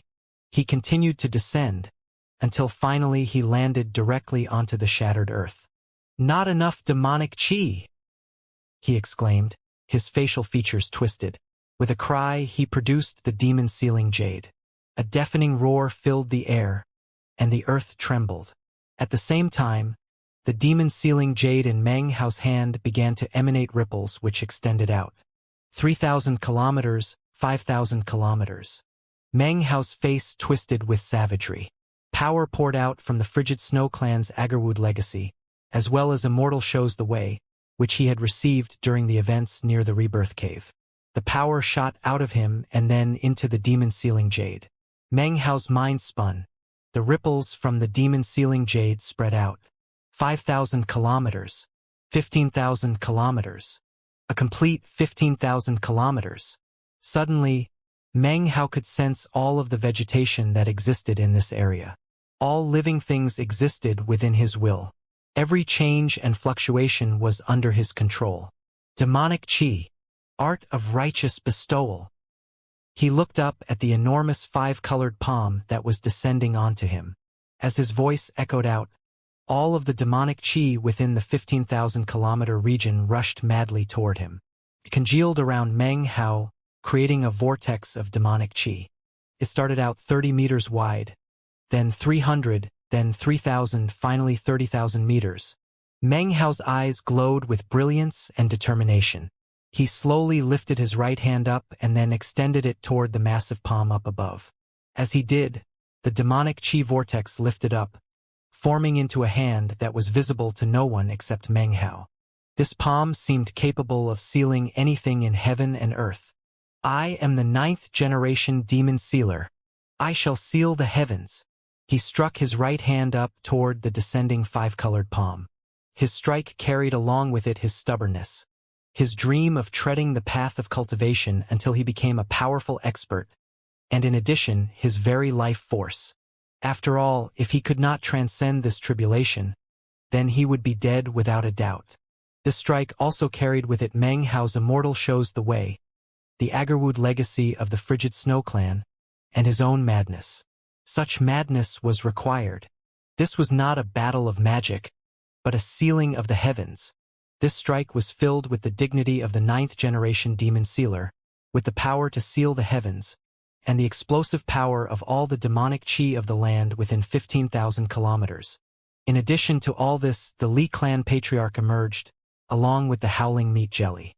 Every tool he had to fight back against the heavenly tribulation was now in play. The parrot was clamoring excitedly, its eyes bloodshot. This was the moment it had been waiting for. It was only when the final lightning bolt descended that it could make a move and lead in the 5,000 cultivators. This way, they would not be infected by the lightning. The 5,000 cultivators shot toward Meng Hao, circling around him. Massive amounts of fog rose up to fight back against the final bolt of heavenly tribulation lightning. An immense roaring, louder than anything that had occurred up to this point, pressed down onto the 5,000 cultivators, covering over even their shouts. It was the only thing that could be heard, and it echoed 5 times. This sound was none other than the sound of the 2 gigantic palms slamming into each other and shattering.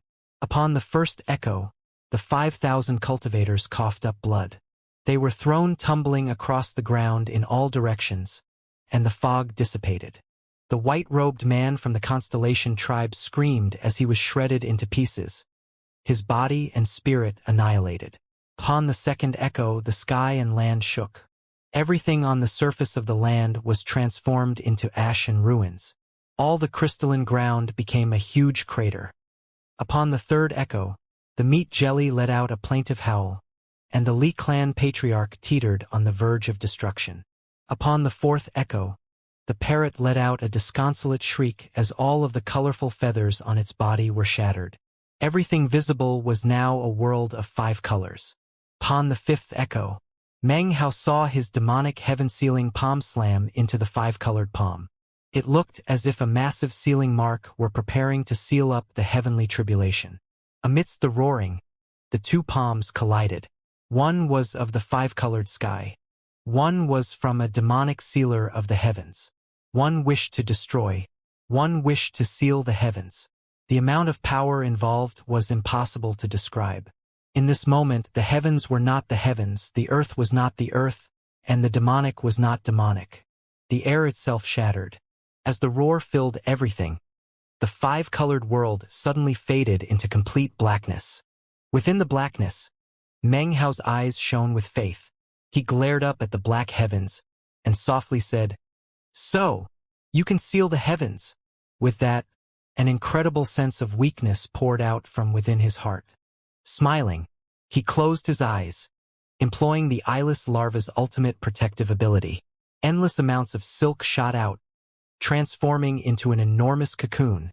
Meng Hao's body was completely encased inside the cocoon. There was no sound, no heavenly tribulation. There within the crater was a cocoon that seemed as if it would be there for an eternity.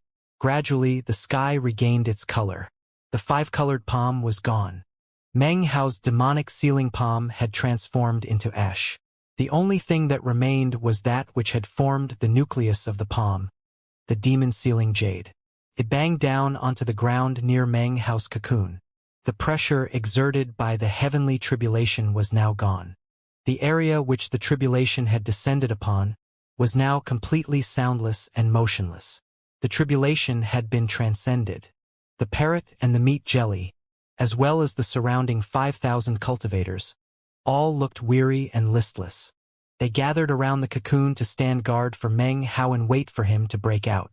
Time passed. Soon, an aura of transformation emerged from the cocoon. Inside, Meng Hao was sleeping, but his body was gradually changing. He was now even more accustomed to lightning. In fact, occasionally, bolts of lightning would shoot out from his body to dance around the cocoon and then spread out into the region beyond. Meanwhile, the frigid Snow Clan had long since teleported onto a high mountain peak in the Violet Fate sect of the southern domain. The Violet Fate sect had arranged for this mountain to be the new home for the clan. Because of her beauty, Xianxia had already attracted quite a bit of attention from the alchemist cultivators of the Violet Fate sect. The clan assimilated into the Violet Fate sect, and Xianxia chose to join the East Pill Division and follow her dream of becoming an alchemist. After arriving, she finally learned the news that Grandmaster Pill Cauldron had forsaken the sect. It was difficult to describe how she felt about that. There was some amount of loss but also tranquility. If she hadn't met Meng Hao, perhaps she would have felt more loss. Now, though, whether or not she got to see Grandmaster Pill Cauldron wasn't very important. Xianxia stood atop the mountain, looking off toward the Black Lands. when suddenly, a voice interrupted her thoughts. "Little sis Shan, I heard from your fellow clan members that you met a certain Grandmaster Meng back in Holy Snow City." Xianxia Shan looked back to see an incredibly beautiful woman standing behind her, wearing a long blue gown. Her features were bright and alluring, so delicate it seemed like the slightest breeze could break them. It was as if heaven and earth had taken all favor and placed it upon her, as if she were something stepped out from a painting into the mortal world. "Greetings, Senior Chu," said Xianxia Shan, lowering her head and then bowing from the waist. Standing in front of her was none other than Chu Yuyan, the most beautiful woman she had seen since arriving at the Violet Fate sect. Her beauty was such that Xianxia Shan sometimes found it somewhat distracting to look at her. She had also heard some of the gossip about past events regarding Senior Chu and Grandmaster Pill Cauldron. Perhaps someone like her is really worthy of Grandmaster Pill Cauldron, she thought. Seeing Chu Yuyan just now made Xianxia Shan's thoughts suddenly shift to that of her own relationship with Meng Hao. His face suddenly appeared in her mind. "Shan?" said Chu Yuyan softly, walking a bit closer. Xianxia Shan's face reddened, and she immediately bowed her head. Deep in her heart, she felt somewhat embarrassed, wondering why she was thinking about Meng Hao in this way. He was the kind of person who couldn't take a hint at all when it came to love. "Yes, I did meet Grandmaster Meng," she replied quietly. "He is good at concocting pills. Without him, the frigid Snow Clan would have been wiped out, and I wouldn't be here."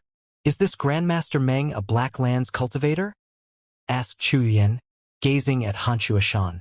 "Yes, he's a local Black Lands cultivator known as Patriarch Golden Light." As she spoke, her face continued to grow redder. "His cultivation base is unfathomable. He was even able to catalyze our Thorn Rampart. The Tao Child of the Black Lands Palace was afraid of him. Even Grandmaster Zhou couldn't measure up to him when it came to pill concoction." "Senior Chu, why is it that you ask about him?" Chu Yuyan laughed. She looked at Xianxia Shan and could tell based on her own experience that this young girl had clearly fallen in love. Obviously, her heart was entangled with this Black Lands cultivator, Grandmaster Meng. "Oh, nothing," she responded with a slight smile, shaking her head. "It's just that I've heard him mentioned quite often by your fellow clan members, and I'm interested in his Tao of alchemy. I'm curious what realm he has achieved. Unfortunately, he's not here, so I figured I would ask around a bit. Considering this Grandmaster Meng was a Black Lands cultivator, he must not be the person she'd assumed." She was just about to turn and leave when Xianxia Shan continued speaking. "Well, Grandmaster Meng isn't too fond of the southern domain. However, I happen to have a medicinal pill he gave me. Senior Chu, do you think you could tell the level of his Tao of alchemy by looking at it?" Hope suddenly lit up her face. After arriving in the Violet Fate sect and joining the East Pill Division, she now had a much better understanding of the ranking system for alchemists. Her curiosity regarding Meng Hao's skill in alchemy had been piqued. "Yes, I can help," replied Chu Yuyan with a smile and a nod. "Let's see what realm this Grandmaster Meng that you like so much is in." Considering her status, she would normally never do something like this. However, Xianxia Shan reminded her of herself all those years ago. She sighed inwardly. Hearing Chu Yuyan's words caused Xianxia Shan to feel even more embarrassed. Head bowed, she immediately produced the medicinal pill given to her by Meng Hao. As soon as she handed it over to Chu Yuyan, she felt regret. She recalled what Meng Hao had said regarding showing the pill to Grandmaster Pill Demon. He was probably just bragging. To expose him in this way really isn't the right thing to do. At the moment, she hadn't noticed the incredible change in Chu Yuyan's facial expression when she laid eyes on the medicinal pill. She began to breathe heavily, causing Xianxia Shan to raise her head in astonishment. Chu Yuyan staggered back slightly, a blank look on her face. "Senior Chu." Chu Yuyan closed her eyes for a long moment before opening them again. She looked at the character Snow scratched onto the side of the pill, and then back up at Xianxia Shan. For some reason, a wave of irritation rose up in her heart. "What is his name?" she asked, gritting her beautiful teeth. Xianxia Shan was suddenly a bit frightened. Her voice low, she said, Meng Hao." Damnable Meng Hao, growled Chu Yuyan through clenched teeth, unable to control her reaction. Her voice was filled with a complicated tone, including both irritation but also gratification. Now she knew that Meng Hao was not only safe but also doing quite well. This caused the irritation in her heart to grow even stronger. Han Shuashan looked at her. Chu Yuyan was far above her in terms of both cultivation base and status in the sect. However, the anger on Han Shuashan's face was clearly visible. "Why are you getting mad for him?" said Chu Yuyan with a sigh. "Meng Hao is Grandmaster Pill Cauldron. He and Feng Mu are one and the same." Chu Yuyan gave Han Shuashan a final look, then handed the medicinal pill back to her and left. Han Shuashan looked as if she had been struck by lightning. She stood there with a blank look on her face, her mind spinning. He is Grandmaster Pill Cauldron. At the same time that these events were occurring, far off in the western desert was a stretch of desert plagued year-round by sandstorms. The wailing, sand-filled wind rolled over the land, making it dark both day and night. Anything that entered this place instantly could tell that it was like some sort of forbidden danger zone. In the depths of this stretch of the desert was an altar complex half buried in sand. Located inside the altar complex was a box the size of a hand. Suddenly, the box began to glow with dazzling light. At the same time, the wind outside grew more intense as it swept across the land. The flickering light began to transform into something that looked like a black sun capable of sweeping in everything around it. A roaring sound emanated out from within the altar as the box suddenly flew out from inside. It shattered into pieces, whereupon a writhing mass of blood emerged from inside. The blood slowly began to take the shape of a person. This person appeared to be very weak. Eventually, the facial features became clear. This was none other than the black-robed spirit-severing cultivator, who had been killed by the Frigid Snow Clan's Agarwood legacy. He was not truly dead. His body had been killed, but his Tao remained. His essence was not exterminated, nor his life extinguished. As time passed, the body finished growing. He lifted his right hand, causing a black robe to cover his frame. He slowly lifted up his head, and a look of grim rage could be seen in his eyes. A person who can accept the full branding of that legacy is not someone to be casually trifled with, he said. But just wait until I extricate myself from this place. We will meet again. The former Holy Snow City was now nothing but a deep crater. Snow drifted about in the air, covering the bodies of the 5,000 cultivators who were located in its depths. Located in the middle of all these cultivators was a cocoon roughly 3 meters long. A boundless, pulsating aura emanated off of it. Over the past several days, the aura had grown stronger and stronger. Suddenly, cracking sounds could be heard. The surrounding cultivators all looked over at the cocoon, which was now shrinking. It sounded as if a wind had suddenly kicked up. Its whimpering cry echoed out in all directions. If you looked closely, you would see that there was actually no wind. Instead, the silk strands which made up the cocoon were beginning to unravel from the inside out. Soon, the cocoon was very thin, and speed of the shrinking increased rapidly until it was no longer like a wind, but a whirlwind. It prevented the surrounding cultivators from seeing anything, but it did not prevent the intense aura from emanating outward. The cultivators began to back up slowly, watching the process for the time it takes an incense stick to burn. Slowly, a person appeared within the whirlwind. Lightning danced around him, and beneath his feet was a lake of lightning. It appeared as if this person now understood the will of lightning and exercised command over it. After emerging completely, the cultivators could now clearly see this person's face. It was, of course, Patriarch Golden Light, Meng Hao. His long hair fluttered, and he wore a long green robe. His features were handsome. Beneath his feet was a crackling lake of lighting, and countless sparks writhed over his body, making it seem as if his green robe were a cloak of lightning. Meng Hao had completely transcended the heavenly tribulation. His cultivation base rotated. It was at the very peak of the late gold core stage. He was now only a mere step away from the nascent soul stage. Meng Hao took a deep breath. His cultivation base was now completely different than it had been before. After transcending the heavenly tribulation, his perfect gold core was now even more firmly condensed. The power emanating from his cultivation base gave him an utter confidence of his place in the core formation stage. Even more shocking was that having experienced the refinement of the 11th level of chi condensation, the distillation of the foundation establishment, and now this baptism of heavenly tribulation, his physical body now far exceeded that of any ordinary cultivator. In fact, not even the body of a nascent soul cultivator could compare to his in terms of strength and durability. All of this, however, was merely secondary.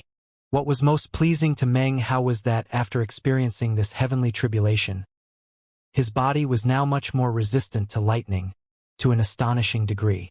In fact, lightning even existed inside of him, and his magical techniques contained the aura of heavenly tribulation. This was truly luck for him, gained in the midst of heavenly tribulation. This was not the type of good fortune that anyone could acquire. It was the type that you got when you looked death in the face and came out only by sacrificing some of your life force. Meng Hao took a deep breath as he strode forward.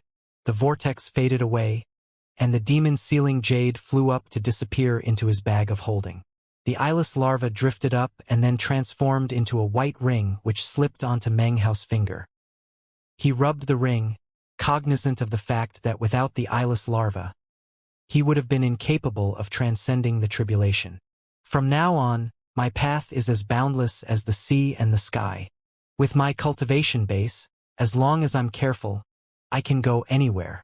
As Meng Hao lifted his head, the surrounding 5,000 cultivators immediately dropped to their knees to kowtow. Congratulations, Patriarch! Several days later, in the border region between the Black Lands and the Western Desert, green-robed Meng Hao sat cross-legged atop the wild giant, which roared as it sped forward. In the wild giant's hand was a Western Desert cultivator, his face awash with grief and indignation. This was none other than Gu La.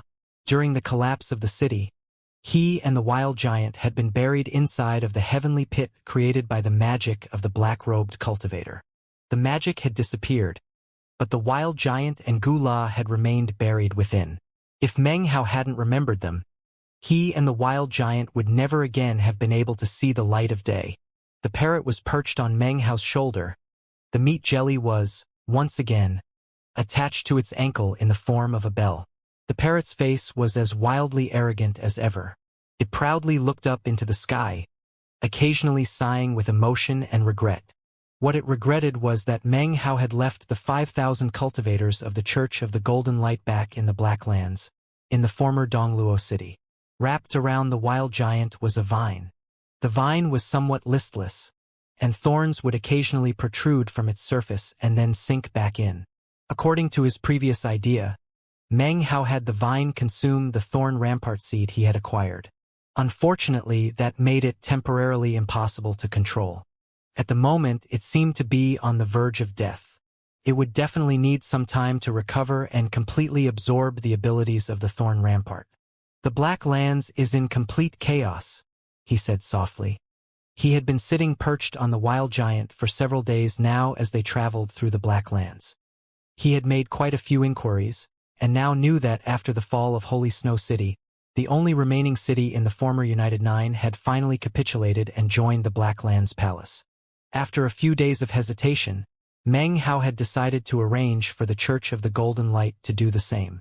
The general course of events had already been determined, and to struggle against it was useless. Doing so would only result in being crushed and destroyed.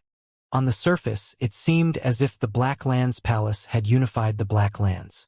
However, the truth of the matter was that the true great turmoil was just beginning. 7 powerful tribes from the Western Desert had openly entered the Black Lands, and seemed intent on completely transforming the place. Everywhere they passed was left in ruins.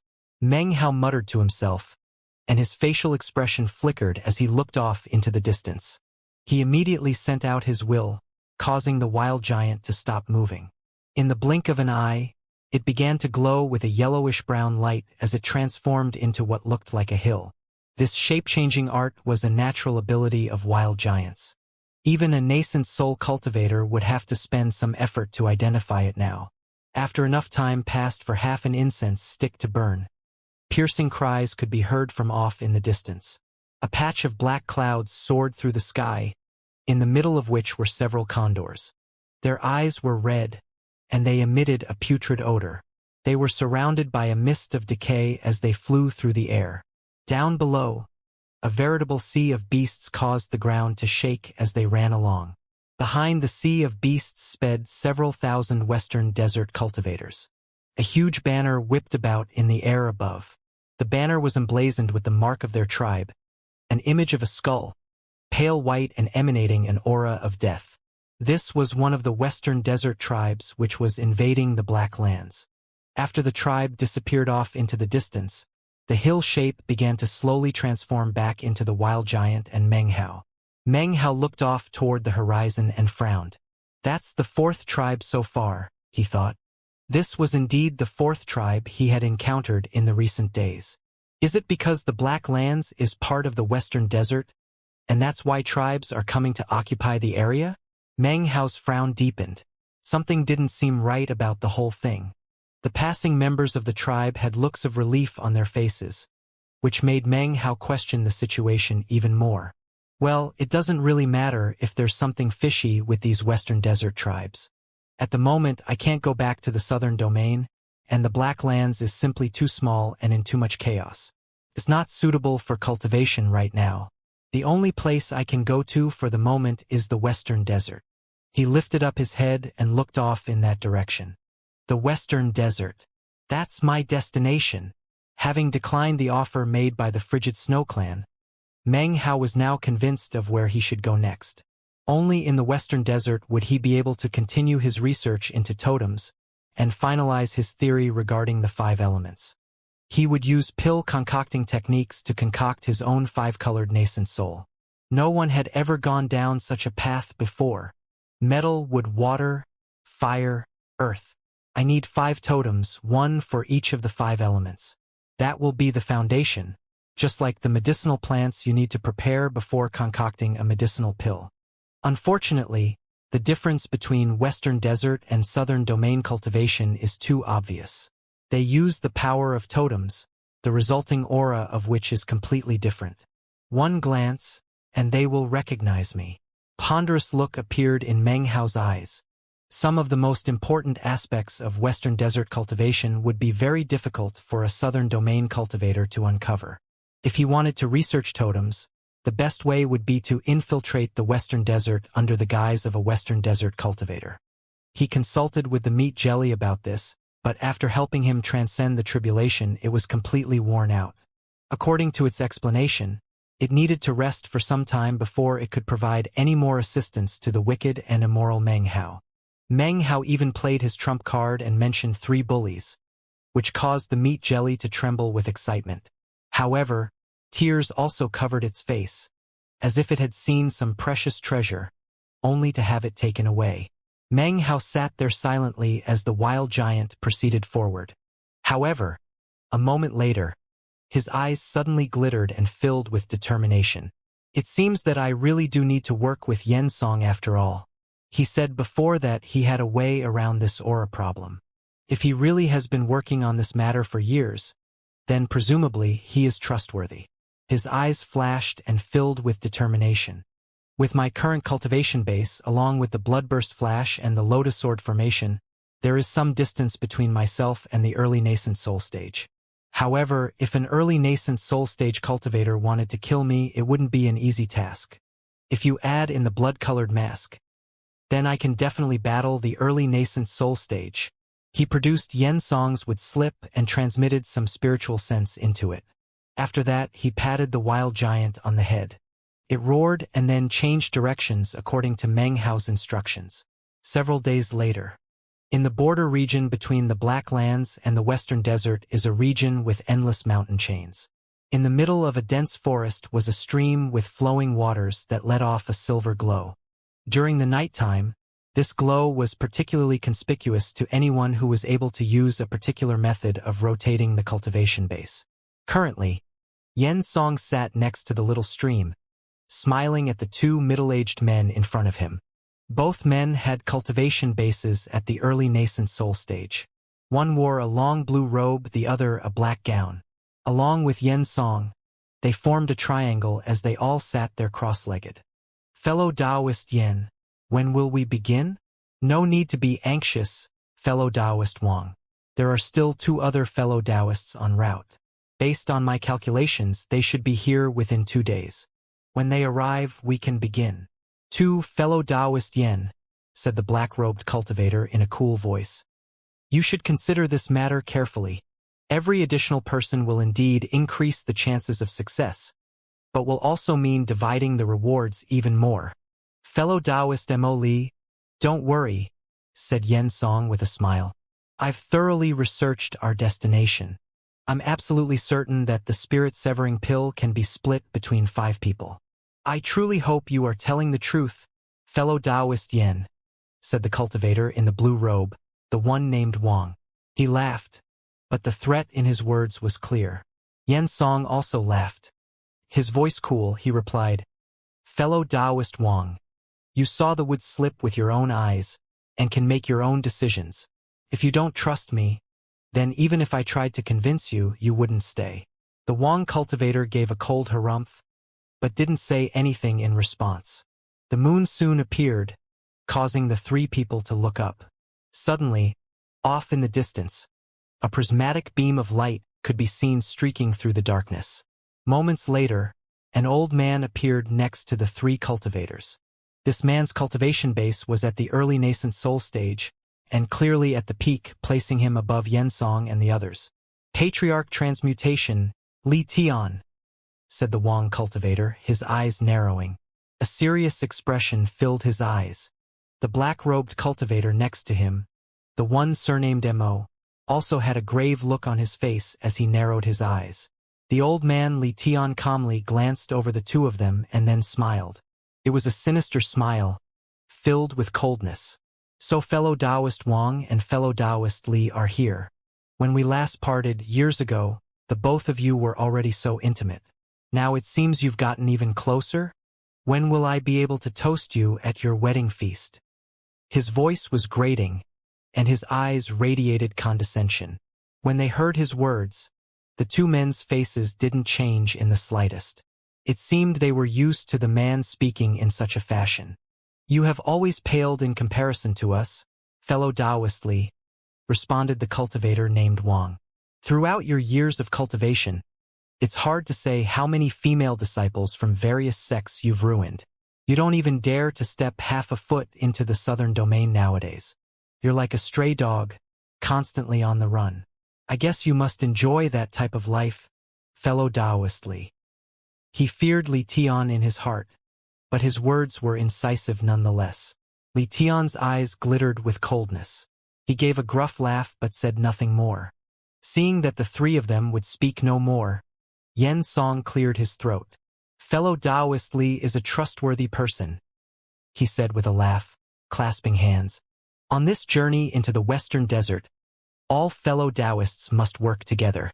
Very well, said Li Tian in a jarring voice that sounded like iron rubbing on stone. Xianxia smiled and was about to say something else when suddenly, old man Li Tian's face flickered and he turned his head. Who's that? Even as his voice was sounding out, a beam of blood-colored light streaked through the forest toward them. Within an instant, it was a dozen or so meters away from the group.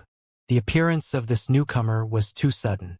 Xianxia, Wang, and Mo didn't even sense anything until Li Tian said something. It was at that point that suddenly they realized something was amiss. Almost the same instant that the newcomer appeared, Li Tian gave a cold snort. He immediately lifted his right hand to perform an incantation. Black strands of chi swirled out to form a black crane. Emitting a piercing cry, it shot directly toward the blood-colored figure. Without a face, said the blood-colored figure, waving its right hand.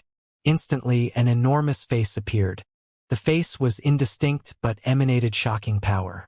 When the black crane slammed into it, it suddenly looked angry, and a booming sound echoed out. The roaring sound caused Li Tian's face to twist.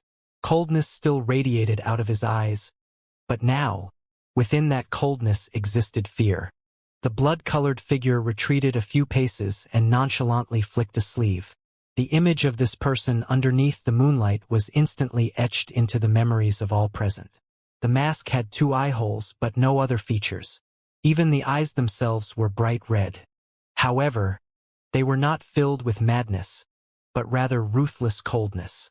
As the moonlight fell onto his green robe and long black hair, he exuded a powerful air as well as something slightly demonic. This, of course, was none other than Meng Hao wearing his blood-colored mask. "Your Excellency, who are you?" said Li Tian in his grating voice. Next to him, the eyes of Wang and Mo narrowed as they looked at Meng Hao. Inwardly, they were on full alert. They were unable to see the mask's extraordinary abilities, but they could see that Meng Hao's cultivation base was only at the core formation stage.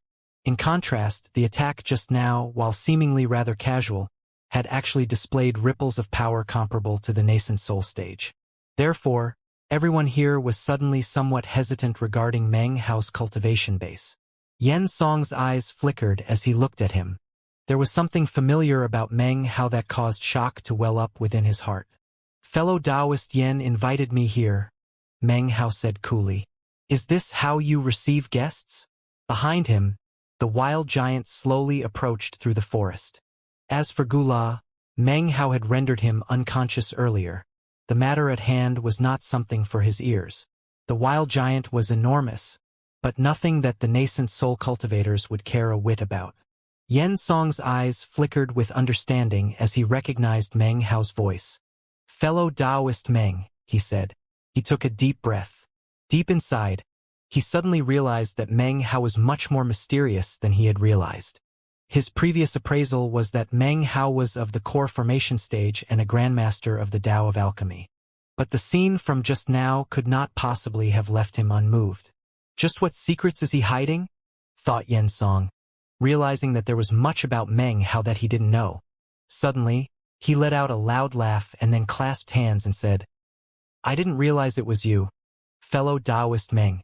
A simple misunderstanding, nothing more. Fellow Taoists Li, Wang, and Mo, allow me to introduce you to fellow Taoist Meng. He is the last member of our party, a grandmaster of the Tao of alchemy to whom even I cannot compare. With fellow Taoist Meng here, our undertaking will have a much higher chance of succeeding." Li Tian and the others exchanged slight nods. There was much less hostility in the air than there had been moments before. As far as Meng Hao joining the group, they might have looked down on him because of his cultivation base was at the core formation stage. However, nascent soul cultivators are generally an eccentric lot. Most knew that many of their fellow nascent soul cultivators like to conceal their true cultivation base, and very much did not like it when others saw their true level. Yen Song did not offer any further explanations regarding the matter as the party gathered next to the silver stream. Meng Hao's expression was cool. He had chosen to wear the mask at the expense of some of his life force, the reason being his previous experience in a similar situation in the southern domain, in the Black Sivsek's ancient blessed land. Because his insufficient cultivation base, he had been attacked. Although the matter had been resolved, it had led to some awkwardness and unfavorable situations. This time, he figured he might as well lead off with a tough posture. After all, by donning the blood-colored mask, he was much stronger than normal. "With fellow Taoist Meng here," said the man named Wang, "all are accounted for. Fellow Taoist Yen, would you mind explaining in detail the matter regarding the spirit-severing pill?" He looked at Meng Hao, then glanced over at the black-robed cultivator named Mo. When he did, his eyes flickered with irritation and killing intent. He made no attempt to conceal his expression, which caused Li Tian to chuckle. Yen Song also noticed. He gave a wry smile, unsure of what to say. Meng Hao was taken aback. The Wang cultivator's killing intent seemed completely inexplicable, leaving Meng Hao astonished. It was then that he noticed that the cultivator named Mo was looking at Meng Hao with a look of appreciation, even curiosity. The man was middle-aged, but his skin was as white as jade, and his features handsome, filled with a certain gentleness. The gaze of the Mo cultivator was surprising, but as soon as he heard the chuckle of Li Tian, he seemed to think of something which terrified him. He coughed lightly and stepped back to avoid Wang. Yen Song shook his head. He could only smile wryly and clear his throat, then say, "Fellow Taoists, I'm indebted to the four of you for the trust you have shown me. Your arrival here has ensured that we can definitely accomplish our task in the Western Desert. However, I, Yen, will not attempt to pull the wool over your eyes. This undertaking will be very dangerous." He looked around at the four others, noting their expressions, then continued. The ancient Tao of alchemy vastly exceeds that of modern times. Much has been lost, and currently, it is only common to find medicinal pills that are effective up to the nascent soul stage. Medicinal pills useful for the spirit-severing stage are very rare. Nowadays, one can acquire medicinal pills that have survived since ancient times or even remote antiquity, then reconcoct them to make pills that are, at best, not even 10% as effective as the original. The greatest dividing mark between the ancient Tao of alchemy and modern days is none other than the spirit-severing pill. Upon consuming this pill, which is also known as Resurrection Day, the cultivator will be submerged in an enlightenment of heaven and earth. He will be able to clearly understand himself and then accomplish his first severing. You can review all of this information on the wood slip I gave to you all. Throughout the years, I, Yen, have traveled to many places and finally confirmed that a location connected to the ancient Tao of alchemy exists in the Western Desert. Perhaps its existence is connected to the rise of the Crow divinity tribe. I've attempted to secretly enter their sacred mountain but was unable to even get near it. I could only observe from a distance. Even still, I could verify that it is connected to the ancient Tao of alchemy. As Yen Song slowly made his explanation, Meng Hao's expression remained the same. However, deep in his heart, he was analyzing Yen Song's words, trying to determine how much was true and how much was false. The Crow divinity tribe has long since fallen into decline and split apart. It now exists as 5 separate powers, each of which now exists as a tribe in its own right. They are the Crow Soldier tribe, the Crow Fighter tribe, the Crow Scout tribe, the Crow Flame tribe, and the Crow Gloom tribe. Hearing this, Meng Hao's expression remained the same as always. However, a tremor ran through his heart as he thought back to the man he had captured, Wu Mu, who was from the Crow Scout tribe. "What's the point of all of this?" said Wang somberly, his face expressionless. "Just lead us to this Crow divinity mountain, and we can enter it together." "Fellow Taoist Wang, the matter is not that simple," responded Yen Song, shaking his head. "The Crow divinity tribe might have split apart, but atop Crow divinity mountain is a totem god, in other words, a spirit-severing patriarch. With him on Crow divinity mountain, do you really think we can just barge in? No, we must employ a different tactic. The Crow divinity tribe was split up into 5 sub-tribes.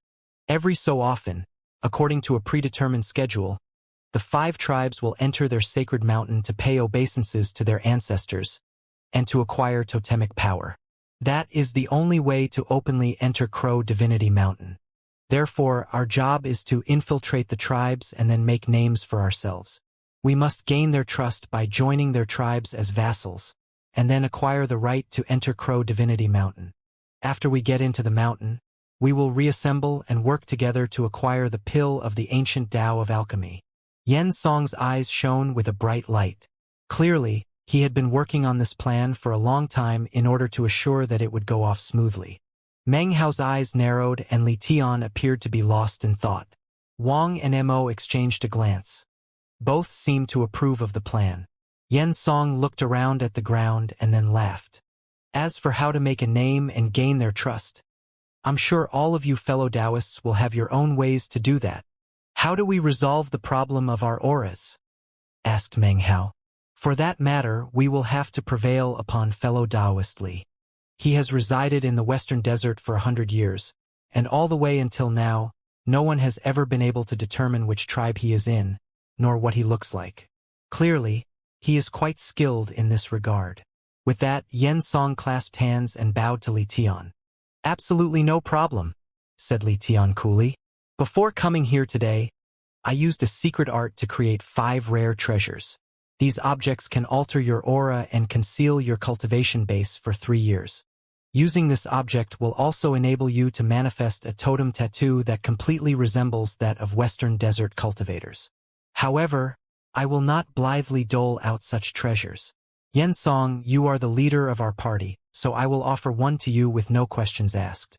However, if the other 3 fellow Taoists wish to acquire my treasure, you will explain to me what use you will be in this mission regarding the ancient Tao of alchemy. Li Tian's eyes glittered. The message was carefully worded, but it was obvious that he wanted to pry into the private details of the others. The Wang cultivator gave a cold snort and said, "The 2 of us can analyze and explain all of the complex spell formations in Crow Divinity Mountain. The rest of you won't have to move a finger." Li Tian laughed, then waved his right hand.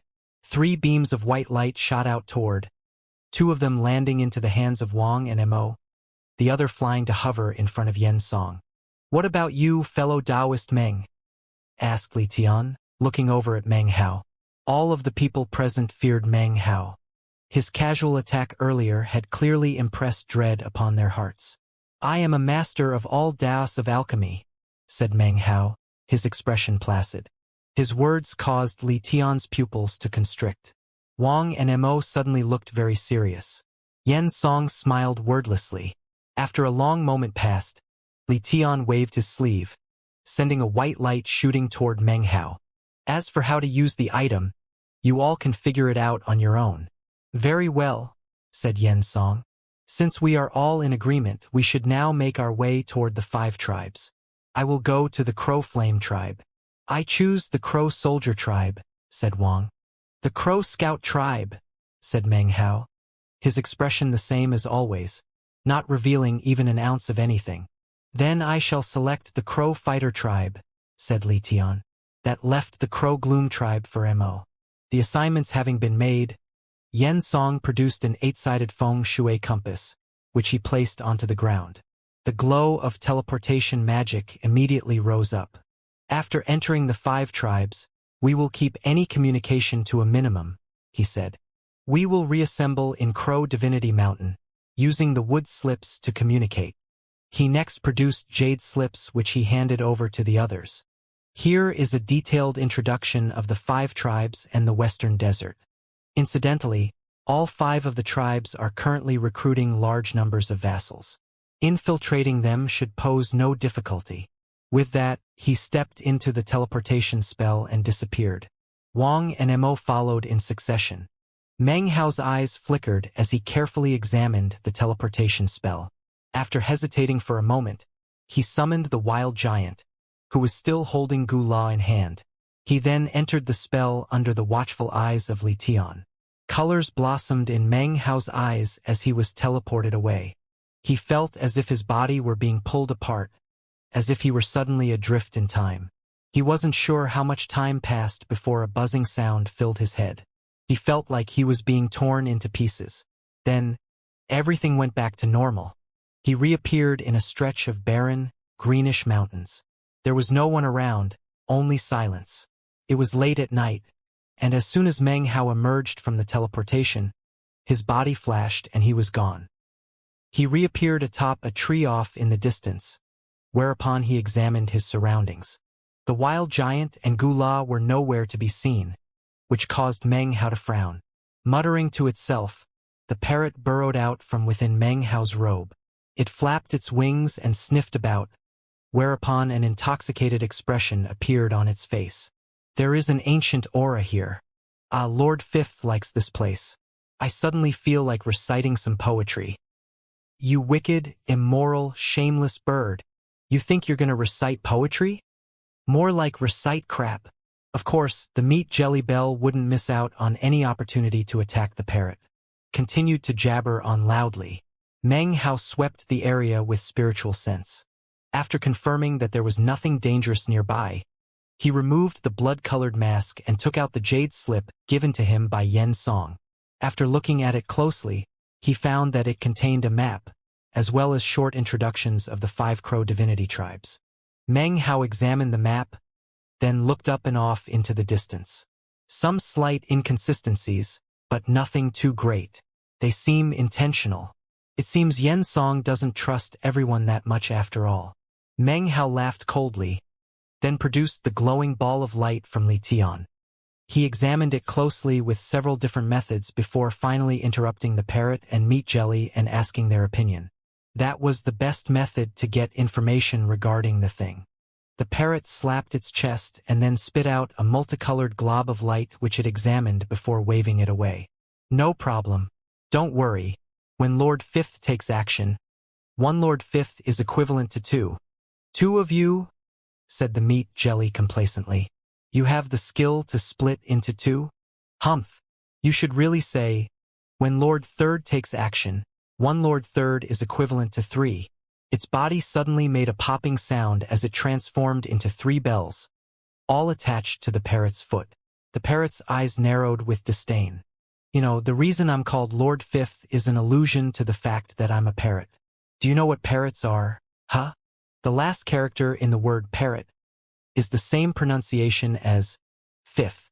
That's why I'm Lord Fifth. What about you? Bitch. The meat jelly was furious.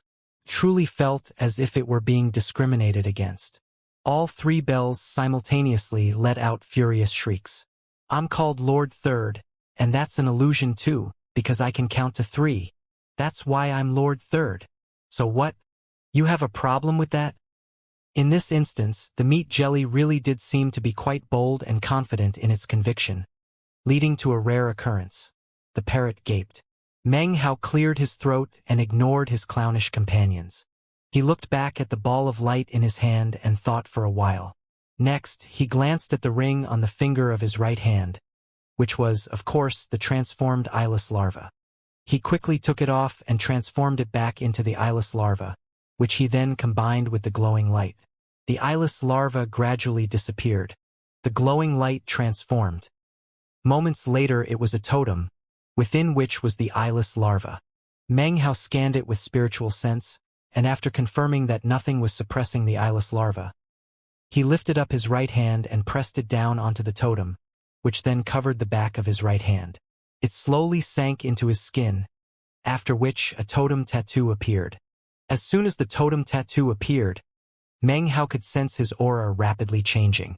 It was no longer that of a normal cultivator, but rather the aura of totems. It was exactly like that of a Western desert cultivator. Upon closer examination, Meng Hao's eyes filled with understanding. His cultivation base was still there, but it was surrounded by a protective layer. Whatever magical technique this was, it was touched with totemic aura. Because of that, Meng Hao appeared to be not a southern domain cultivator, but a local from the western desert. This Li Tian really does have some skill, thought Meng Hao. The more he thought about it, the more he realized this technique really was extraordinary. A moment later, Meng Hao's eyes glittered as he transformed into a colorful beam of light that shot off into the distance. The parrot and the meat jelly hastened to follow, arguing the entire way. The parrot, of course, continued to come out on top. However, the meat jelly would never admit defeat. It continued to clamor on that it would convert the parrot and never lose. Meng Hao examined the introduction to the Crow Scout tribe from the Jade Slip.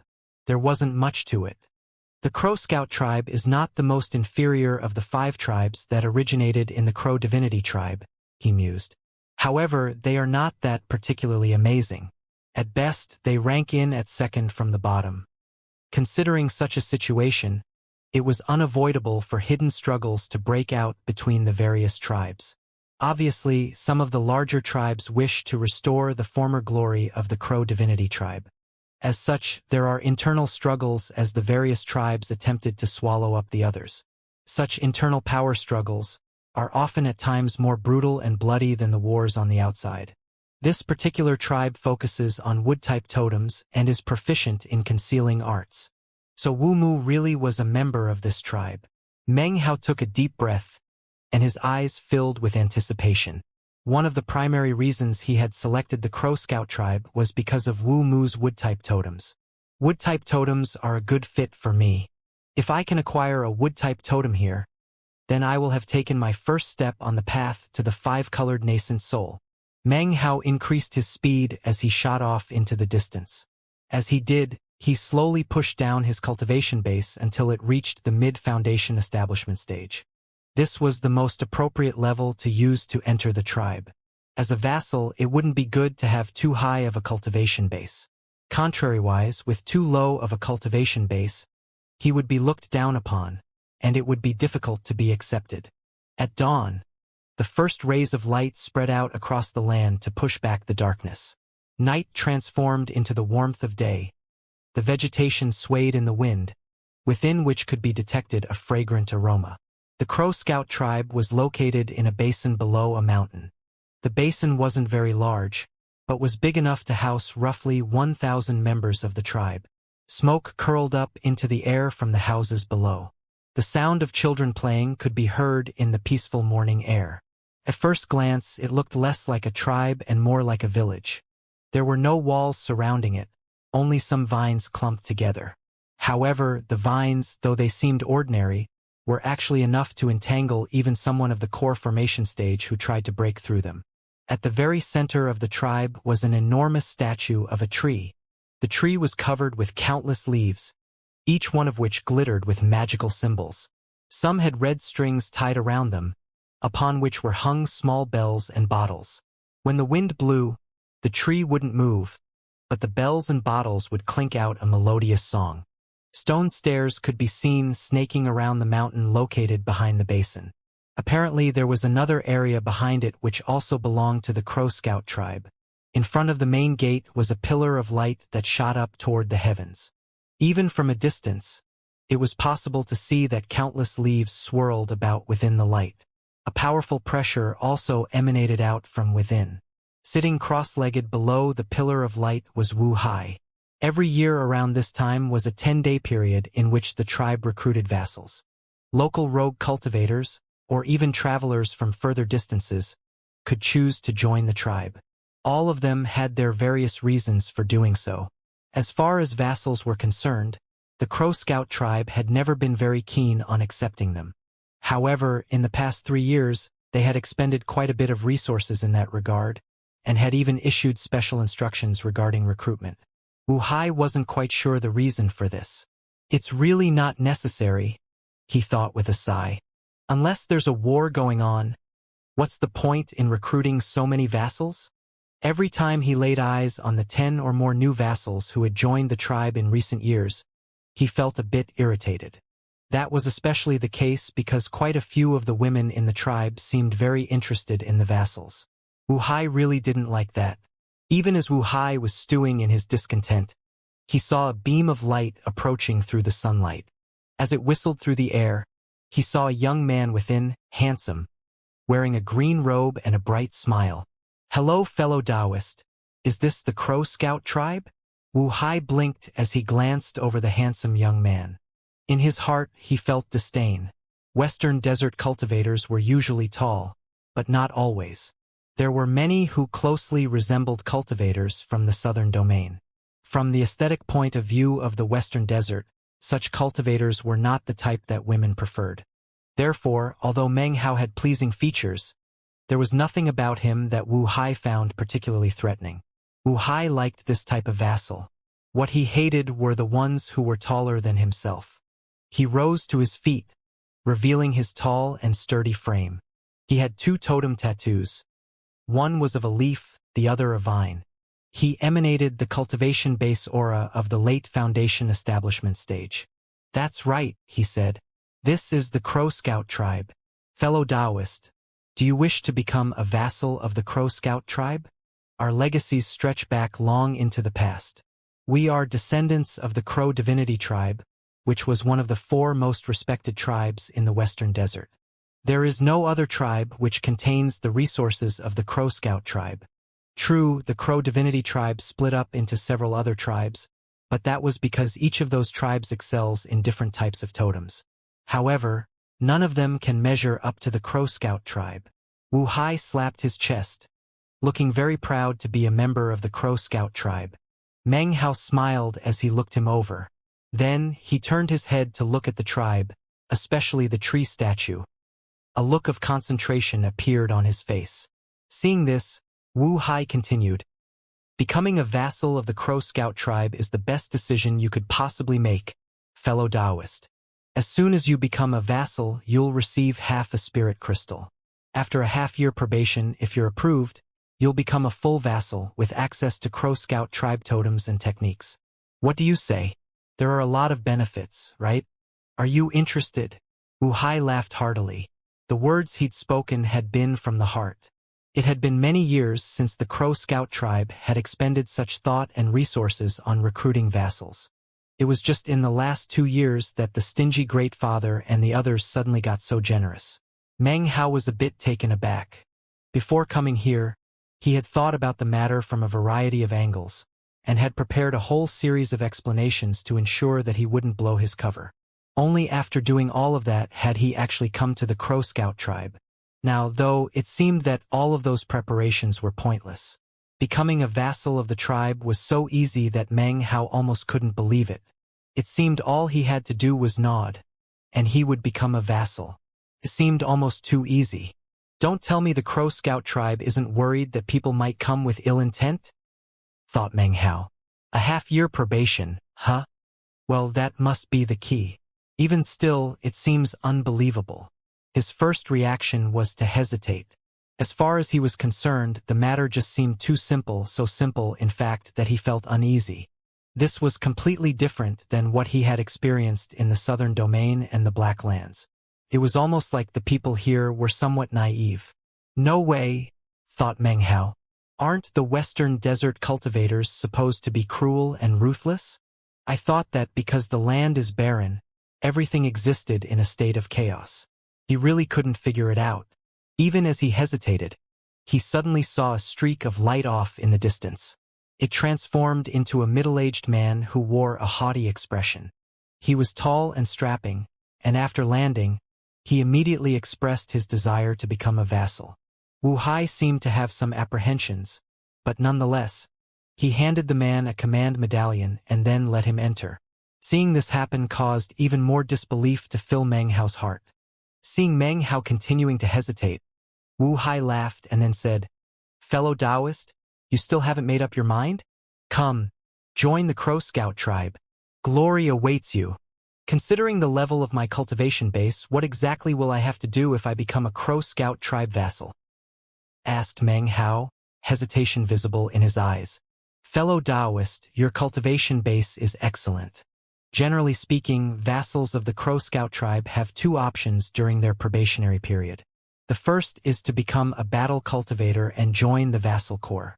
If you serve the tribe well in that capacity, your probationary period may even be shortened. The other option is to raise low-level neodemons. I personally think that you are more suitable for the latter. What do you say? There's no danger involved in being a neodemon kennelist. Furthermore, you also have the option of lessening the probation period if you do a good job raising the neodemons.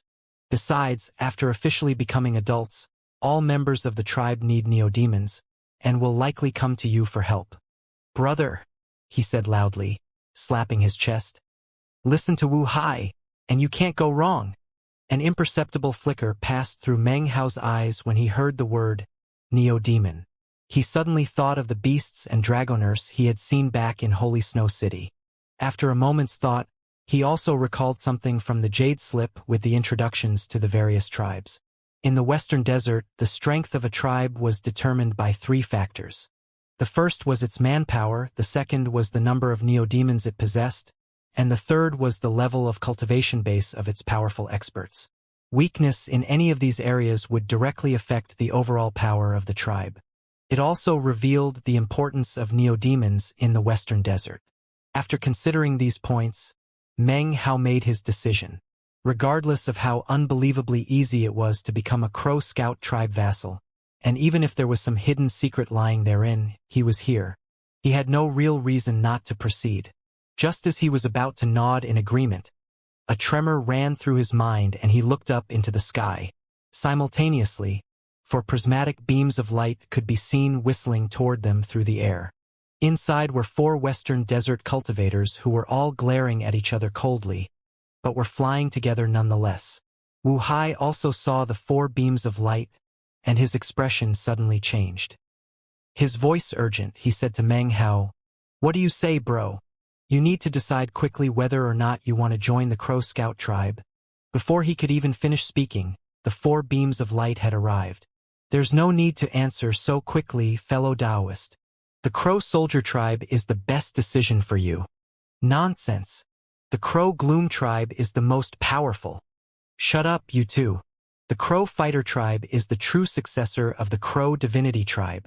All 4 of the newly arrived cultivators appeared to be roughly 30 years of age. Each one was in the foundation establishment stage, and they continued to talk incessantly. Meng Hao's eyes glittered. Smiling, he said nothing. Wu Hai looked furiously at the 4 newcomers, his eyes beaming with ill will.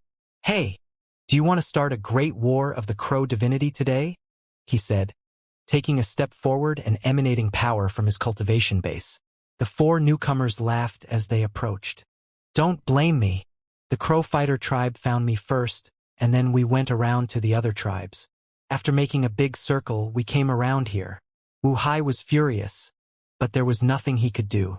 He had actually participated in similar affairs quite a few times recently. Damn it, he thought. Whenever it comes time to recruit vassals, the tribes will go to any lengths to snatch vassals away from the others. They'll do anything. Above board. Sneaky. Sometimes even both. One of the 4 once again spoke up. Fellow Taoist, don't listen to him. The Crow Flame tribe is the most powerful of all the tribes. If you become a vassal of the Crow Flame tribe, you will receive much better compensation than you will get here. Based on his experiences, it was easy for Meng Hao to understand what was going on between the tribes. With a slight smile on his face, he took 2 steps back, opting not to involve himself in the conversation. Fine, said Wu Hai with a cold laugh. Emanating power from his cultivation base, he slowly said, So, you do want to use a great war of the Crow Divinity to decide which tribe this fellow Taoist chooses. The other 4 exchanged glances, serious expressions filling their faces. Quite a few members of the Crow Scout tribe had noticed what was happening, and approached, forming a ring around them. No one made any moves, but rather had expressions of interest on their faces. It seemed this situation was not only something they were used to, but something they found amusing. Great War of the Crow Divinity? Thought Meng Hao. Great. I can use this chance to see how these 5 particular tribes differ from each other. He once again backed up a few steps, curious as to why all of the surrounding tribe members had such relaxed expressions on their faces. The cultivator from the Crow Soldier tribe stepped forward suddenly and said, The Crow Soldier tribe will go first this time. The Crow Soldier tribe was the first tribe to form after the dissolution of the Great Crow Divinity tribe. Our totem is a demonic soldier, and we are the inheritors of the Western Desert. In all the Western Desert, if the Crow Soldier tribe can't accomplish something, then who can? The tribe member from the Crow Fighter tribe stepped forward, his face filled with both determination and a bit of madness. The Crow Fighter tribe is the true successor of the Great Crow Divinity tribe, he cried. We hold the entire Western Desert in the palm of our hand. Who could possibly compete with us? Suddenly, some of the onlookers began to cry out curses. How brazen! Too shameless! How could you possibly describe your tribe in such terms? Meng Hao stood off to the side, his brow furrowed. It seemed this great war of the Crow Divinity was not going at all how he had expected it would. Humph! It doesn't matter if you're the true successors or not. All I know is that before the Crow Divinity tribe even began its rise, only Crow Flame tribe existed. Our ancestors set the entire Western Desert aflame for 100,000 years. You people are all nothing. The only reason the Western Desert is even called the Western Desert is because of the existence of the Crow Gloom tribe. It wouldn't be here without us. As they continued to talk, Meng Hao's expression continued to grow stranger. Then he began to sigh inwardly. He finally realized that the reason everyone was gathered around was because this so-called Great War of the Crow Divinity was nothing more than a bragging contest. There was no use of magical techniques or cultivation base. It was all boasting. Whichever tribe managed to brag good enough in front of the vassal. Meng Hao coughed slightly. He had never seen any sort of competition like this before. You people are nothing. The Crow Scout tribe is the inheritor of the Western Desert. We understand the cosmos. Our totem is a magnificent tree that supports the sky above the Western Desert. Wuxia finished with a roar. In terms of both his wording and his style, he was obviously not equal to the others. As soon as the words left his mouth, sneers appeared in the eyes of the others. Inwardly, Meng Hao was shaking his head. Wu Hai's words showed that he didn't really understand the basic tenets of bragging. After Wu Hai finished speaking, Meng Hao cleared his throat, then clasped hands toward the group. "Many thanks for the honor you have shown me, fellow Taoists," he said. "Unfortunately, my final decision is to join the Crow Scout tribe." He smiled and bowed to them. Wu Hai's expression instantly lifted. However, the faces of the other four were unsightly. "Don't tell me you despise the Crow Flame tribe, fellow Taoist. Yeah, are you looking down on us? If we hadn't started the Great War of the Crow Divinity, it wouldn't matter. But now that we have, if you pick a tribe, you have to state the reason why." All four of the others were now staring at Meng Hao, looking annoyed. A slightly bashful look appeared on Meng Hao's face. He now felt obliged to help these people to understand what bragging truly was. Bragging was something that was eternally a part of heaven and earth. It had existed for as long as life itself. No person could escape its talons. No cultivator alive could resist its enticement. It was omniscient. After all, its existence was eternal. Meng Hao cleared his throat. The bashfulness on his face was now covered with a layer of something that looked like holiness. "The reason I picked the Crow Scout tribe is because it supports the sky above the Western Desert. The great tree totem that they control is actually the spring and autumn tree, the ancient world tree, that great ancient bridge between the heavens and the earth. In its eyes, the Western Desert is nothing more than a wrinkle in the great stream of time. In its heart, the entire world is nothing more than a blink during one of the countless times that it awakens and opens its eyes. The Crow Scout tribe has mastered the eternity of time and controls the 4 seasons of heaven and earth." Meng Hao's voice echoed back and forth. The 4 Western Desert cultivators stared in shock. It felt as if some great power were shaking their hearts, causing their scalps to go numb. They were looking at Meng Hao as if he were some kind of ghost. "Shameless. Too brazen. I've never seen someone so shameless. You're not even a member of the Crow Scout tribe. How could you possibly describe them in such an exaggerated way? Damn it," according to his description, the Crow Scout tribe is even more grand and unfathomable than the Crow Divinity tribe. Completely brazen. As the 4 cultivators cursed Meng Hao, Wu Hai looked at him with wide eyes. He suddenly started to feel a bit flushed. The surrounding members of the Crow Scout tribe were all looking at him with expressions of disbelief. His voice filled with emotion. Meng Hao continued, "The great tree of the Crow Scout tribe has given birth to innumerable lives. The great Tang in the eastern lands came into being because a spring was formed by a drop of water that fell off of a leaf of the great tree of the Crow Scout tribe. The disconsolate call of the Chong flute of the northern desert exists because of a single frowning glance from the great tree of the Crow Scout tribe. All of the fertility in the southern domain is because the great tree of the Crow Scout tribe bestowed it with a single grain of soil. And as for the Western Desert, it is the home of this great tree and home of the Crow Scout tribe. The Crow Scout tribe is worthy of the greatest admiration, holy. It is the sky of the Western Desert, the clouds of the southern domain, the object of worship of the northern desert, and the saint of the eastern lands." As Meng Hao's voice echoed out, Wu Hai's face grew red, and his expression somewhat blank. A single question filled his mind. Is he really talking about the Crow Scout tribe? It wasn't just him that was thinking this. It was all of the Crow Scout tribe members. Each and every one had strange looks on their faces, and couldn't help but feel a bit excited. 2 old men stood at the peak of the mountain that belonged to the Crow Scout tribe. They were currently looking down at the scene playing out below. Both had white hair, but radiated extraordinary vigor. Each had 4 glittering totem tattoos which stretched out over their bodies, to the point where even their faces were covered. "Ha ha ha! What a genius! Well played, well played. This kid really has a way with words. What a sharp tongue." After he becomes a vassal, we should give him the position of recruiting other vassals. The two old men exchanged a smile. Actually, Meng Hao's performance wasn't something they would remember deeply. Every year during vassal recruiting, members of the junior generation would participate in the so-called Great War of the Crow Divinity. Other tribe members were always more than happy to observe the excitement. Sometimes, listening to the members of the junior generation bragging and boasting was just pure entertainment. Meanwhile, back down below, "Too brazen!" cried the Crow Flame tribe member, unable to restrain himself. His words caused the onlookers to all suddenly look at him. Everyone else present was from the Crow Scout tribe, and they didn't look happy. The Crow Flame tribe member continued, "You claim that the Crow Scout tribe's tree of heaven and earth gave birth to the eastern lands, the northern desert, the southern domain, and the western desert. Well, the Crow Flame tribe is a flame of the 9 heavens, a fire that can burn everything.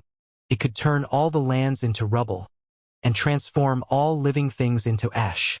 The Crow Gloom tribe member didn't seem to care that they were surrounding by a crowd. "The Crow Gloom tribe is the moon of our world. Its light shines over all life. All flames and even the sun itself exist merely to serve as foils to the radiance of the moon, that is the Crow Gloom tribe." They had obviously been inspired by Meng Hao's words. Their arguments now were much different than they had been before. Off to the side, Wu Hai was furious. In his view, they were acting with complete shamelessness to brag in this way. He wanted to offer up a retort, but wasn't sure what to say. He looked over at Meng Hao. Meng Hao was smiling, and his expression was one of coolness. "It doesn't matter if you're talking about the western desert or the eastern lands," he said, a pious expression on his face. "All are simply solitary fallen leaves. The grand tree of the Crow Scout tribe contains millions upon millions of leaves. As for the flames of which you speak, and the moonlight, they, too, are simply leaves on the tree. The grand tree of the Crow Scout tribe is an immortal above all living things. It supervises heaven and earth, and oversees the millions upon millions of trees that exist in the entire world. It is our light when we are in the darkness. It is our strength when we feel weak. It is our comfort when we wish to grieve. It is our wisdom when we are perplexed. It is our hope when we feel despair. It is our shield when we face evil. It provides safety when we charge into war." Everything was quiet as all the onlookers stared blankly. Wu Hai, the surrounding Crow Scout tribe members, as well as the 4 representatives from the other tribes were all the same. In fact, the 2 old men at the peak of the mountain were also stunned. Everyone had strange expressions on their faces. The 4 cultivators from the opposing tribes felt their brains spinning and couldn't think of a single word to say. Normally speaking, they counted themselves as experts in the Great War of the Crow Divinity. However, they were now astonished to discover that bragging had realms beyond even them. They had been rendered utterly speechless. "Therefore," continued Meng Hao, "I choose to join the Crow Scout tribe. I will bow to the Immortal who oversees millions upon millions of leaves. I will bathe in his light, and then spread that light to every corner of the western desert. Let all people in the world call him Immortal. Let the great tree come. His will shall be done on earth as it is in heaven." Meng Hao took a deep breath as his words echoed back and forth amidst the silence of the tribe. Everyone around had looks of complete disbelief covering their faces. Wu Hai was trembling. It seemed he had discovered the path he wished to tread in the future. He would memorize the words he had heard just now.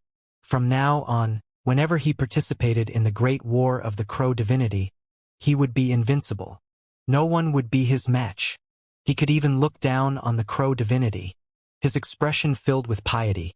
Wu Hai called out in a loud voice, "Let all people in the world call him Immortal. Let the great tree come. His will shall be done on earth as it is in heaven." The faces of the 4 other cultivators were extremely unsightly. They exchanged grim glances and then sighed.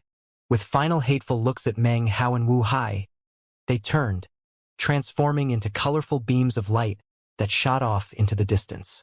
As they left, the surrounding Crow Scout tribe members looked over at Meng Hao with strange expressions. After a long moment, they began to disperse. Wu Hai grabbed Meng Hao's arm excitedly. This was the first time in his life that he had looked so excited. "Brother, that was amazing. I think you were born to be a member of the Crow Scout tribe. Listen, for now, forget about the Neo-Demon Kennelist thing. You need to come with me to some of the other tribes. We're going to start some great wars of the Crow divinity. I truly believe that we can spread the will of the great tree throughout all creation." His eyes shone with an unprecedented glow, one of devoutness as well as indescribable stubbornness. It actually bordered on madness. Seeing this, Meng Hao felt incredibly strange. He can't possibly actually believe it, can he? He thought to himself. It was only after a multitude of explanations, along with solemn usage of the phrases regarding the great tree being an immortal, that Meng Hao was able to extricate himself from Wu Hai. He went with some other tribe members to perform a series of formalities that were required for new vassals. Finally, he was given a stone tablet and escorted to the area behind the mountain. This area was actually quite large and was divided into many districts, all of which were separated by fences formed from branches. Without the proper identification medallion, it would be difficult to pass from one district into another. The district in which the low-level neodemons were raised was actually relatively remote in comparison to the other areas. As soon as he arrived, Meng Hao smelled an odd odor. It was a strange, acrid smell that seemed to be a mixture of excrement and sweat. The Crow Scout tribe member next to him frowned and squeezed his nose shut as he led Meng Hao forward. Obviously, were it not for the admiration he felt toward Meng Hao because of his performance earlier, he would never have personally escorted him here. He could have called for someone to lead Meng Hao, but instead did it himself. The difference between the two was clear. As they walked along, a variety of howls and shrieks could be heard. This was obviously a location where large numbers of neo-demons were reared. Eventually, they reached a very out-of-the-way location and a crude courtyard. They stopped and his escort called out. Moments later, the courtyard door opened and an old man emerged. He wore a long robe made of sackcloth and was somewhat dirty. As he looked them over, the Crow Scout tribe member introduced Meng Hao. The old man nodded and eyed Meng Hao, noting that he had been personally escorted over. Finally, it seemed the Crow Scout tribe member couldn't take the smell anymore. He turned and left. "This used to be my courtyard for raising greenwood wolves," said the old man lightly. "From now on, this place belongs to you. There are 5 wolves inside that you can take care of. In half a year, the results of your probation will be determined by how well you took care of them. Then you will become a full vassal." With that, he tossed a command medallion to Meng Hao and began to stroll away. Just as he passed Meng Hao, he stopped, suddenly remembering that Meng Hao had been escorted here. Throughout the years, that was something that didn't happen very often, which meant that Meng Hao must have some special connections. With a lofty expression, he said, "I'm not sure if you have any experience raising neo-demons. Either way, don't forget that if the Greenwood Wolves die, you'll have to provide compensation. Also, the 5 Greenwood Wolves were just recently born. They can only eat fresh meat, which you can acquire from the beasts in the surrounding mountains. As for the water they drink, it can only be melted snow from the peaks of the snowy mountains outside. In addition, you must mix some tree-nurturing grass into their food. You can find that type of grass in the mountains also. Furthermore, you will need to give the Greenwood Wolves 2A massage treatment every day to help them grow.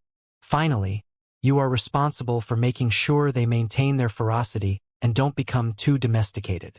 With that, he paid Meng Hao no further heed and left. Meng Hao looked at the courtyard. The place did have an odd odor, but it wasn't something that Meng Hao couldn't handle. Furthermore, its remote location meant that not many people would be around, which suited him nicely. After entering, he immediately heard some threatening yipping sounds. Looking around, he saw a row of small wooden kennels, standing in front of which were 5 little green wolves. Each one was only about as big as his hand. They stood there glaring at him maliciously.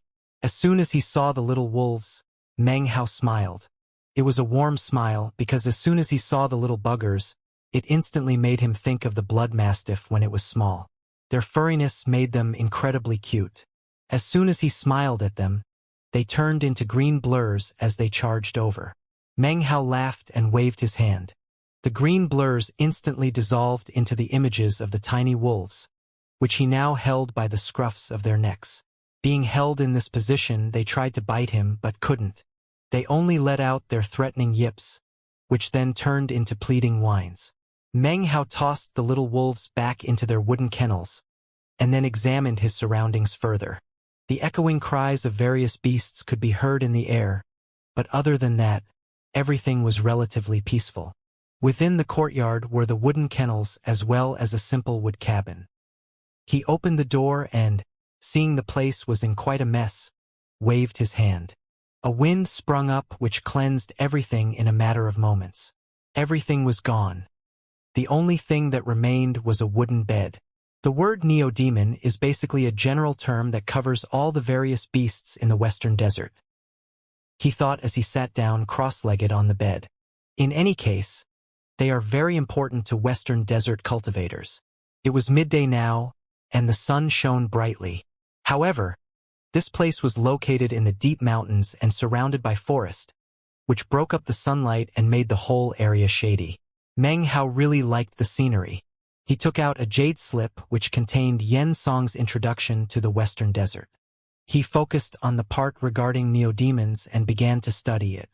Combined with the understanding he had gained in the Black Lands, it only took about half a day before he raised his head from the jade slip. He was now relatively familiar with neodemons. Neodemons are a very important part of tribal culture in the Western Desert.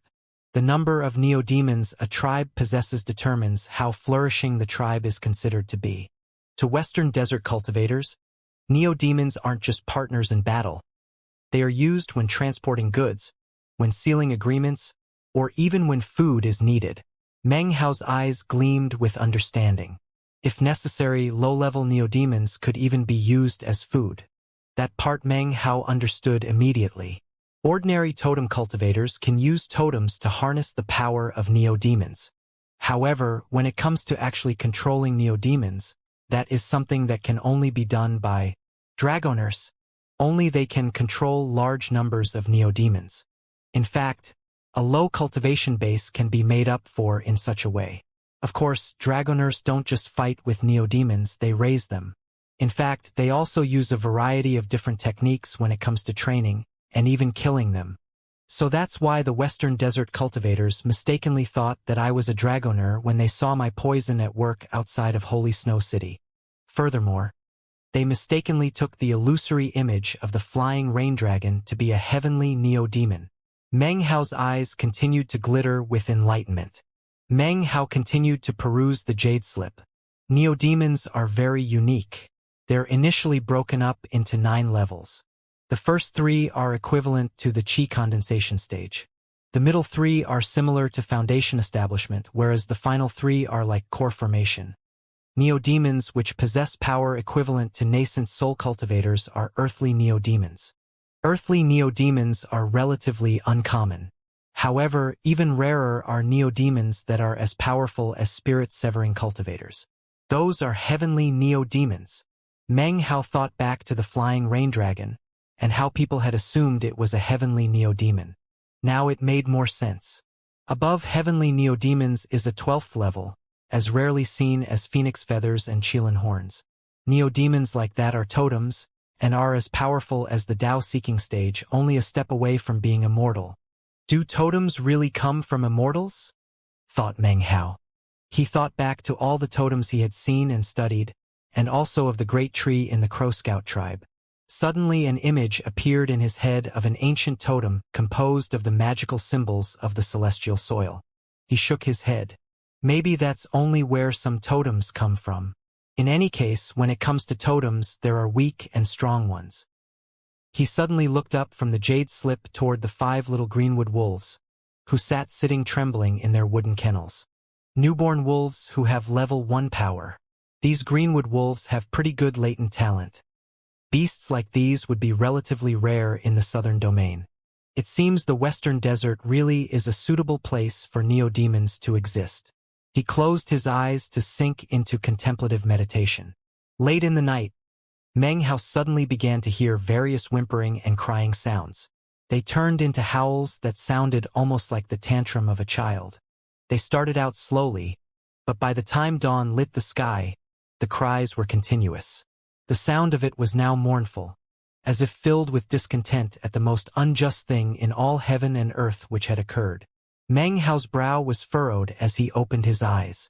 The sky above was hazy as he looked out at the kennels in the courtyard. The 5 little green-colored wolves were currently scratching frantically at the door of the kennel area. They were even gnawing at the wood, their eyes shining green. They were hungry. They let out continuous anguished howls, and their bodies shivered weakly. Most melodramatic of all was that the door was half gnawed away. "Oh, shut up," said Meng Hao, glaring at them. The 5 little wolves instantly shrank back, looking anxiously at him with their huge, glittering eyes. They appeared to feel wronged and also starving. From the moment they had been born until now, they had never gone hungry for an entire day. The feeling of hunger filled them with fright. Meng Hao's scolding made them feel completely maltreated. 5 little wolves, and 1 person, looking at each other underneath the hazy sky. After the space of about 10 breaths had passed, however, the 5 little wolves once again began to let out mournful howls. They were being abused. They were hungry. They had never gone a day without eating before, and now they were being scolded by Meng Hao. Their high-pitched sobbing rose up into the sky, and their little bodies shivered as if with cold. Some of them even had wood chips on their mouths. Seeing this, Meng Hao rose to his feet and walked over. As he neared, the little greenwood wolves pressed up against the door to their kennel area, staring anxiously at Meng Hao and wailing as loud as they could. Meng Hao reached out and grabbed one of the little wolves. The others suddenly seemed to get extremely nervous and shrank back into the corners of their kennels. The little greenwood wolf that Meng Hao had grabbed had a white mark on its head. It wasn't very obvious at first, but if you looked closely, it was clearly visible. After picking up the little wolf, it began to cry out miserably and tremble. Its wide eyes were filled with helplessness and fear. "Still howling? I think you were howling the loudest just now." He glared commandingly down at the little wolf. The little greenwood wolf with the white scar continued to let out victimized yips. Meng Hao could hear grumbling of its stomach. He reached out to touch it and found that its stomach really did seem to be completely empty. He cleared his throat, abashedly. "It seems I forgot that they're not the blood mastiff. They actually need to eat." It really had completely skipped his mind. The blood mastiff didn't need to eat, and Meng Hao had long since reached the state where he abstained from food. The little wolf could sense that Meng Hao's attitude had changed, and instantly began to howl even louder. The pained expression in its eyes became even more obvious. Meng Hao suddenly felt a bit guilty. Okay, stop crying," he said, stroking the little wolf's fur. "It's my fault, okay? Just hold on a bit. I'll get you something to eat." He put it back into the kennel and then immediately turned and hurried out of the courtyard. Recalling the words spoken by the old man as he left, he headed off toward the mountains. He returned at midday, a forced smile on his face. After entering the courtyard, he saw the 5 little wolves laying there listlessly in their hunger.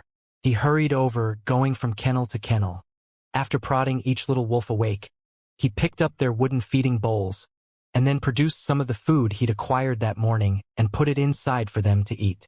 As soon as the little wolves smelled the fresh meat, all the latent power in their bodies seemed to explode out as they charged forward and began to gulp it down. Meng Hao stood off to the side watching. He basically hadn't accomplished anything the entire morning other than searching around to find some food. This was going to be a problem. "I'm not sure how the other cultivators raise their neo-demons, but if I have to keep doing this, it's going to be really inconvenient." Meng Hao frowned. However, thinking back to the plaintive howls of the little wolves, he realized that he couldn't possibly allow them to starve to death. He watched as the little wolves quickly consumed the food that he had spent the morning acquiring. Then they started to howl again. Suddenly he felt a headache coming on. "You guys are all little patriarchs," he said with a sigh. He quickly produced some water to give them. After lapping it up, their expressions were that of content. They immediately ignored Meng Hao and started to play. Meng Hao looked up at the afternoon sky, then went back to his wood cabin, where he sat down cross-legged to think. After a moment, his eyes suddenly opened wide and were filled with a bright glow. Even though they're neo-demons, they still have cultivation bases. Since they do, then I can start feeding them medicinal pills at any time. In the Western Desert, they view medicinal pills as precious treasures and don't use them often. Of course, they wouldn't feed them to low-level neo-demons. It was at this point that he thought of the demon-nurturing pill of the Frigid Snow Clan. The pill formula for the demon-nurturing pill was very strange. In fact, medicinal plants only made up a small portion of the formula. The rest of the ingredients required refinement of the blood and flesh of various high-level neo-demons. Originally, Meng Hao had been a bit confused by this, but now it made sense. The Frigid Snow Clan used to be one of the most powerful clans in the Western Desert. They produced generation after generation of Grand Dragoner. The reason for that surely had to do with their secret Dragoner technique along with some special medicinal pill formulas. The demon-nurturing pill uses the blood and flesh of various different neo-demons and can actually be concocted to a variety of levels. Meng Hao slapped his bag of holding to produce the enormous corpse of a flood dragon. Back on the battlefield of Holy Snow City, Meng Hao had taken the opportunity to collect some bodies of various neo-demons with the intention of researching and using them in some way. This flood dragon had a cultivation base at the early core formation stage. According to the ranking system, that would make it level 7. Concoct some demon-nurturing pills and try out the secret Dragoner technique on these little wolves, and they should be fine. Meng Hao looked back at the kennels, and the little wolves play fighting with each other. He waved his hand, and the flood dragon corpse began to shrink. A moment later, it had transformed into a collection of blood mist. At this point, Meng Hao produced his black pill furnace. The face of the teenager that existed on the pill furnace looked listless. It glanced at Meng Hao and this time did not dare to display any rancor. It obediently faded away, allowing Meng Hao full use of the pill furnace and not obstructing him in any way. He sent the blood into the pill furnace. As for the medicinal plants, he had quite a few, but not every single one that was required. If he was an ordinary alchemist, he would be at a loss. However, being a grandmaster of the Tao of Alchemy, he was able to extract medicinal properties from other medicinal plants that he combined together to meet the requirements of the formula. Medicinal plants emerged, and Meng Hao continued to concoct until late in the night. He held the pill furnace in his right hand, heating it with the invisible ever-burning flame and staring into it as he made occasional adjustments. This was his first time concocting a demon-nurturing pill, so time went by relatively slowly. The following morning at dawn, the 5 little wolves started to howl in hunger once again. Meng Hao's eyes glittered brightly as he slapped the pill furnace. It let out a booming sound, and then a red-colored medicinal pill shot out. The instant it appeared, the image of a snarling flood dragon could also be seen inside it. It seemed as if the flood dragon wanted to take control of the medicinal pill and fly away with it. However, Meng Hao reached out and grabbed the pill. No matter how it struggled, it wasn't able to escape his grip. 80% medicinal strength. There's still room for refinement. Meng Hao tossed the pill back into the pill furnace and began to use the Alchemy Tao transmutation incantation to further refine it. After 2 hours passed, a deep red medicinal pill emerged that emitted no medicinal aroma. However, as soon as it appeared, a smell began to waft out that cultivators would not be able to detect, but that neo-demons could. They could clearly smell it, and as soon as the aroma appeared, the 5 little wolves stopped their howling and suddenly looked over. They pushed up against the kennel door, staring through the cracks at the pill in Meng Hao's hand. Their bodies trembled and they seemed to be on the verge of going crazy. They started bashing against the door, as if they were willing to die to get a hold of the pill. At the same time, in all the surrounding areas of the Crow Scout tribe that were devoted to raising neo-demons, which included roughly 100 courtyards, roars began to sound up. All of the neo-demons from level 1 to 6 began to go crazy. Their howls lifted up to shake heaven and earth. It seemed that the appearance of this medicinal pill was like some indescribable blessing in their eyes. Hundreds of neo-demons were all roaring. The intensity of the sound immediately shocked all of the neo-demon kennelists in the various courtyards. Looks of confusion appeared on their faces, and they began to cast various spells on the neo-demons in their unprecedented madness. The old man who had acted so arrogantly to Meng Hao before was now panting, his eyes wide. He stared at the level 4 neo-demons he was raising, his face filled with astonishment at how crazy they were acting. A multitude of voices rose up in the area. What's going on? What happened? Are the neo-demons rioting? As the sound rose up into the air, Meng Hao's eyes glittered. He could sense the mania that had arisen because of the demon-nurturing pill. He glanced down at the pill and then looked over at the 5 little green-colored wolves. Then he reached out his left hand and pushed it down onto the ground. As he did, an invisible shield sprang into being that covered the several dozen-meter area around him. It immediately cut off the strange chi that the neo-demons could sense but the cultivators couldn't. However, his actions were a bit too late. Even as the shield appeared, 7 or 8 booms could be heard as nearly 20 different types of neo-demons suddenly appeared nearby, roaring. These were level 6 neo-demons with power equivalent to the late Foundation establishment stage.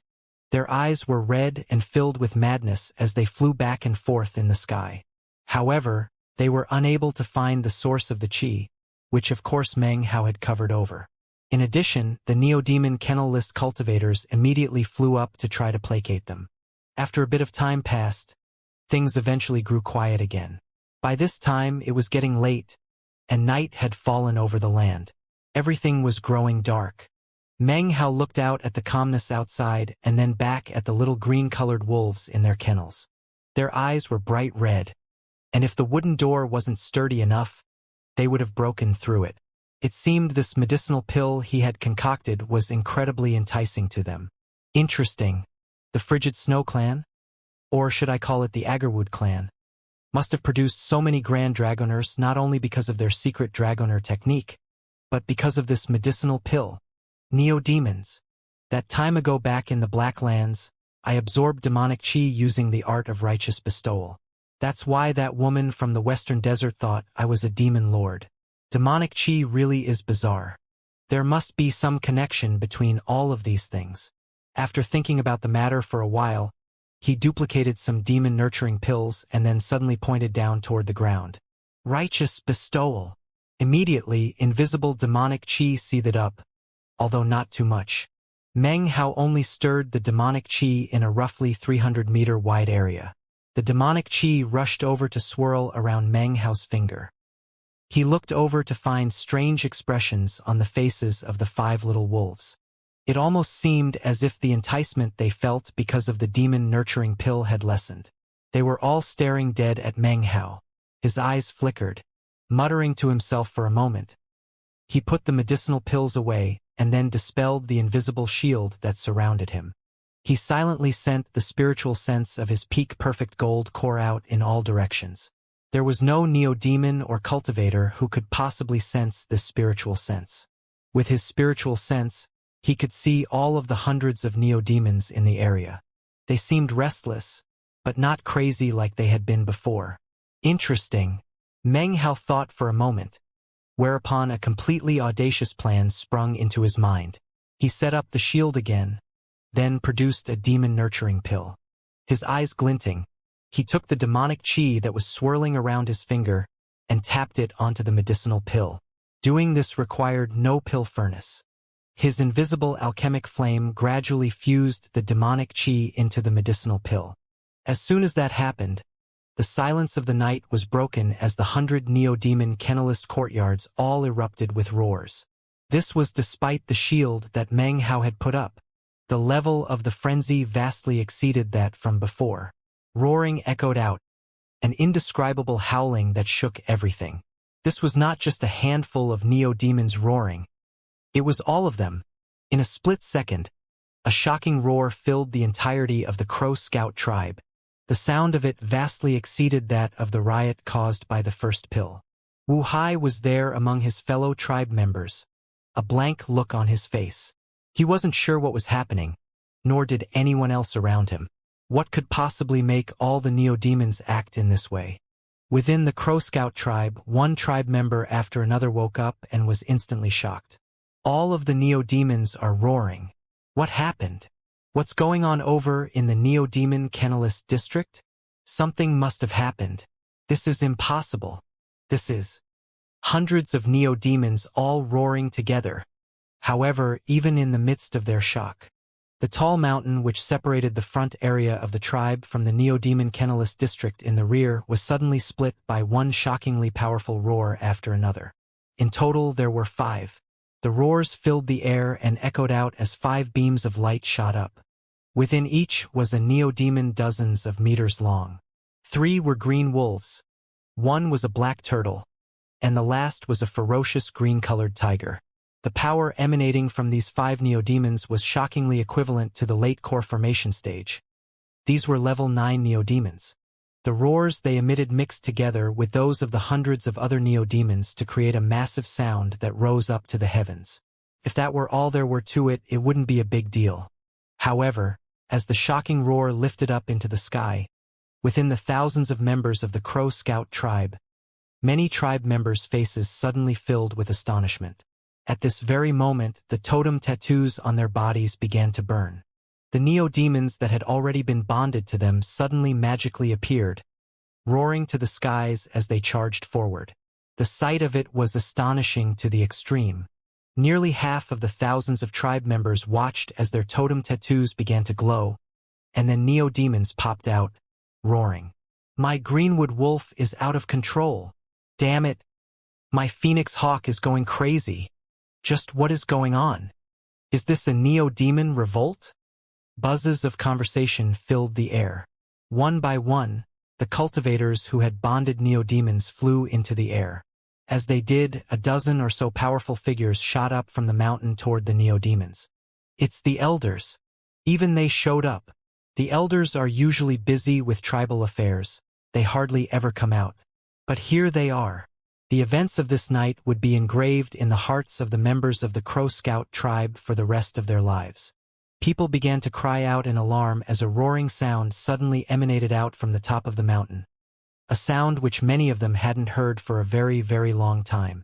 As the roaring echoed out, the mountain shook and the earth around it quaked. Suddenly, a tree branch flew out.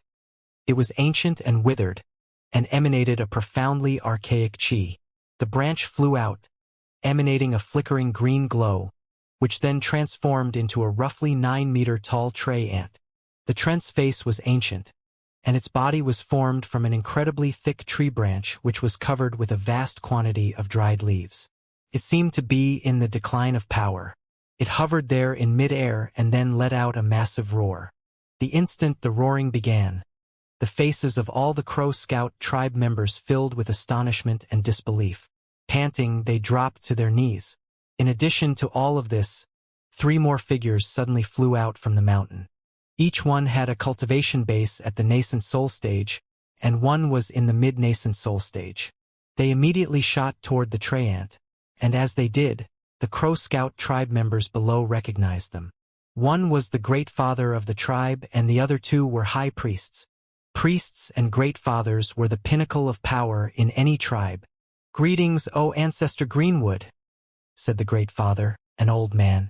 As for the 2 high priests, they wore long, enveloping green robes that hid their features. However, all 3 of these people emanated powerful chi, and yet, looks of apprehension and fear could be seen in their eyes. It had been roughly 2 60-year cycles since they had seen the Greenwood ancestor. It was with shocked hearts that they clasped hands and bowed toward the tree ant. Demon! I sense a demon, said the enormous tree ant. It let out a roar which echoed out, instigating even more roaring from the Crow Scout tribe's Neo-Demons. The 5 tribes that had once made up the Crow Divinity tribe surrounded a restricted area in the center of them all, almost like the 5 fingers of a hand. It was at this moment that in the next tribe over, the Crow Soldier tribe, all of the Neo-Demons lifted their heads up into a roar. The Crow Soldier tribe was a metal-type tribe, so the vast majority of their Neo-Demons were also made from metal. Flying swords, magical treasures, and even giant metal golems. All of them suddenly flew out of control, as did the other neo-demons that the tribe members had branded to exercise control over. One by one, they flew up into the air. Even more shocking, a golden light appeared at the top of the Crow Soldier tribe's mountain, transformed into a gigantic gold trident that blazed with brilliant golden glow, along with a shocking chi. Demonic chi! I sense demonic chi! Chi exploded out simultaneously as the neo-demons of the Crow Fighter tribe, Crow Flame tribe, and the Crow Gloom tribe began to roar. In the Crow Fighter tribe, Earth-type ripples appeared. Suddenly, mud fountained up like a volcano. It floated there in mid-air, a mud lake hundreds of meters in diameter. Within the Crow Flame tribe, a sea of flame shot through the air, within which was an enormous flaming black horse. It stared with scarlet eyes toward the Crow Scout tribe. Within the Crow Gloom tribe, a vapor emanated out, turning into clouds and rain. At this point, all of the tribe members of the 5 tribes, the elders, priests, great fathers, all stood there, their minds filled with unprecedented trembling. The nascent soul patriarchs who had infiltrated these other tribes also stood there in absolute shock, filled with various speculations about what was going on. As the shock rippled through the various tribes, Meng Hao's face was also surprised. He too had sensed how shocking the chi was. Wow! I really set something off this time. He had long since begun to attempt to seal the pill, but nothing was working. Not even putting it into his bag of holding did the trick. It was almost like the protective shield around him didn't even exist. He could clearly sense that he had at the most 20 breaths worth of time before all the fearsome things in the outside would be able to determine his exact location. It was at this time that an even greater development occurred.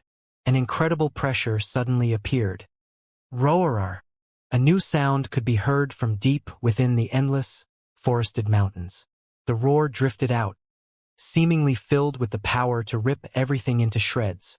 It sounded like bolts of lightning fighting each other, which then coalesced into a howl, and then a voice. Outlander! The voice sounded like countless other voices combined together. The strangest thing was that anyone who heard it could tell that this was not the roar of a cultivator. No, this voice was not human. The instant the voice appeared, it echoed out in all directions, causing all other sounds within the mountains and forests to instantly cease. The hearts and minds of the members of the 5 tribes were instantly shaken. Their faces immediately revealed astonishment. That's the Outlander beast. The Outlander beast with the roar of an immortal. I can't believe the Outlander beast with an immortal roar is in this area. It was born as a level 7 great neo-demon, and then grew up into a level 11. Was it branded by a human? Or is it actually a greater demon? In the Western Desert, if a creature was branded and sealed by humans, it was referred to as a neo-demon. Those which were not were greater demons. As the members of the 5 tribes of the Crow divinity were all discussing the matter, the peak-level neo-demons were trembling. The roar just now only served to further fuel their own roars. It was as if they wanted to proclaim to this Outlander beast that the region it was passing through belonged to them. Suddenly, the ground began to quake and tremble violently. Something that seemed like a giant was speeding through the forest. Among the shocked members of the 5 tribes, people began to employ secret magical techniques to view what was happening in the mountains around them. Within the rugged mountains was a vast sea of beasts, madly charging toward them. The beasts were made up of a variety of levels, and all of them had eyes red and filled with madness as they ran. Up in the sky was a vast collection of strange flying creatures. They too were shrieking. From a distance, it seemed as if a huge wave of beasts was surging toward the 5 tribes from all direction. They filled the sky and land in all directions, with the 5 tribes in the center. They would obviously be completely crushed. For the 5 tribes, this was a monumental disaster, a calamity that had sprung up so suddenly that they didn't even have time to react. Ripples spread out in the air as the flying beasts roared. The thunderous sound created an echo which suppressed everything as it neared. All of this happened in the space of only 15 breaths. Meng Hao could feel the ground shaking, and could hear the roars from outside, including that of the Outlander beast. Because of everything that was happening, it actually gave him a bit more time than before. Shaking his head, he thought, I never imagined that combining demonic chi with the demon-nurturing pill would cause such a shocking scene. This medicinal pill will apparently drive any neo-demon completely crazy. With a bitter smile, he looked over at the 5 little wolves, who were frantically trying to break through the wooden planks to get at him. Cracking sounds suddenly rang out as they succeeded. Meng Hao's eyes glittered as he waved his right hand. The medicinal pill shot toward the wooden kennel. The 5 little wolves emitted cute howls as they charged toward it. In recent days they had played a lot with each other, but there was no affection in them now. They nipped and bit at each other violently as they ran. It was at this point that the little greenwood wolf with the white scar on its head gave full vent to its power and ferocity. It slashed at the other little wolves and then transformed into a green beam of light that shot forward. It directly swallowed the medicinal pill. As soon as it did, the crowds of beasts outside the 5 tribes began to emit mournful howls. A collection of black clouds seethed up above in the sky, and then suddenly shot forward. As they did, the roar of the outlander beast shook everything. All the cultivators in the 5 tribes had pale faces. That was because, located in the center of the 5 tribes was their holy land, the former location of the Crow divinity tribe. Suddenly a beam of light shot out into the dark night from that very place. It was a 5-colored beam that spread out to cover over all 5 tribes. From within the light emerged a black crow. The crow raised its head and let out a shrill screech that was like a violent tempest. Ripples spread out in all directions, seemingly filled with the power to crush everything. As the ripples seethed out, many of the huge trees in the forest were ripped up by the roots. The land heaved, and great boulders were ripped up from the earth. It was like an unspeakably powerful tempest had risen up around the 5 tribes. It quickly transformed into a vortex which swept across everything. Meng Hao was panting as he looked off toward the former location of the Crow divinity tribe, and his eyes glowed brightly. By this point, he wasn't worried anymore. All traces of the medicinal pill that had instigated the disturbance had disappeared as soon as the little wolf consumed it. Meng Hao was quite sensitive to demonic chi, so he was able to confirm that this was the case. Apparently, the demonic chi had already been absorbed by the little wolf with the white scar, who by this time had lapsed into unconsciousness. Despite being unconscious, though, its life force was soaring up vigorously. The tempest outside covered everything, making the only thing visible the 5-colored light. The sight of it caused Meng Hao to think of his own 5-colored tribulation. 2 days ago, when Meng Hao had come to the Crow Scout tribe, he'd sent the parrot and the meat jelly away. It was impossible to say what they were up to in the surrounding mountains. Thinking of them being in the tempest caused Meng Hao to feel a bit nervous. However, after considering the parrot's eccentricities and the meat jelly's indestructibility, he realized he didn't need to worry. Even if this entire place were completely destroyed, they would be happy and healthy. Meng Hao was certain of this point. The tempest lasted for about 2 hours. When it subsided, much of the surrounded forest was gone. Vast quantities of neo-demon corpses could be seen. As for the outlander beast, there was no sign of it. The crow was gone, and the 5-colored light had faded away. This was the first time Meng Hao had experienced the true mystery and power of Western desert cultivators and their totems. The members of the 5 tribes gradually spread out around in their respective areas to collect the neo-demon corpses. As for the neo-demon kennelless district, it was searched several times with divine sense, but nothing out of the ordinary was found. Meng Hao also came under investigation. However, the treasured magical item of Patriarch Transmutation Li Tian proved to be extremely useful. Nobody noticed anything even slightly unusual about Meng Hao. For the 5 tribes, the fact that they had narrowly escaped disaster meant that a simple investigation would most likely not uncover the truth of the matter. Secret probing continued for the next month. Whenever Meng Hao went out into the mountains, he would be questioned. However, even after a month, no information had been uncovered. Gradually people began to come to the conclusion that some strange object had appeared that attracted the neo-demons and then the wave of beasts. As for who had finally acquired this object, no one knew for sure, but all the 5 tribes were now suspicious of each other. During the month, Meng Hao focused on taking good care of the little greenwood wolves. He mixed meat with demon-nurturing pills, which caused the little wolves to continuously grow bigger and stronger. However, Meng Hao was also careful to control their growth so that it wasn't too fast. As for the little wolf who had consumed the demonic chi pill, externally he didn't seem very different. However, he was now more fierce, and his eyes shone with a cold glow. He seemed more bloodthirsty, and the other little wolves clearly revered him. All he had to do was let out a growl, and the other little wolves would start to tremble.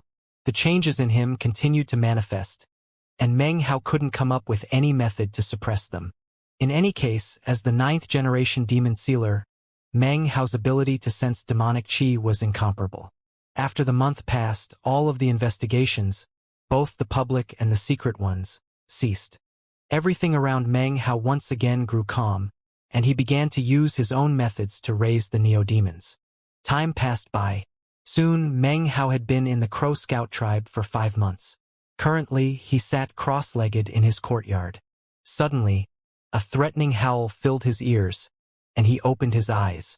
There in the courtyard, one of the greenwood wolves was facing off against the other 4. It looked somewhat thin and weak, but the threatening howl it emitted caused the other greenwood wolves to tremble in fear. "Big Harry," said Meng Hao coolly. As soon as the words left his mouth, the weak-looking greenwood wolf turned to look at Meng Hao. There on its forehead, the white scar was clearly visible.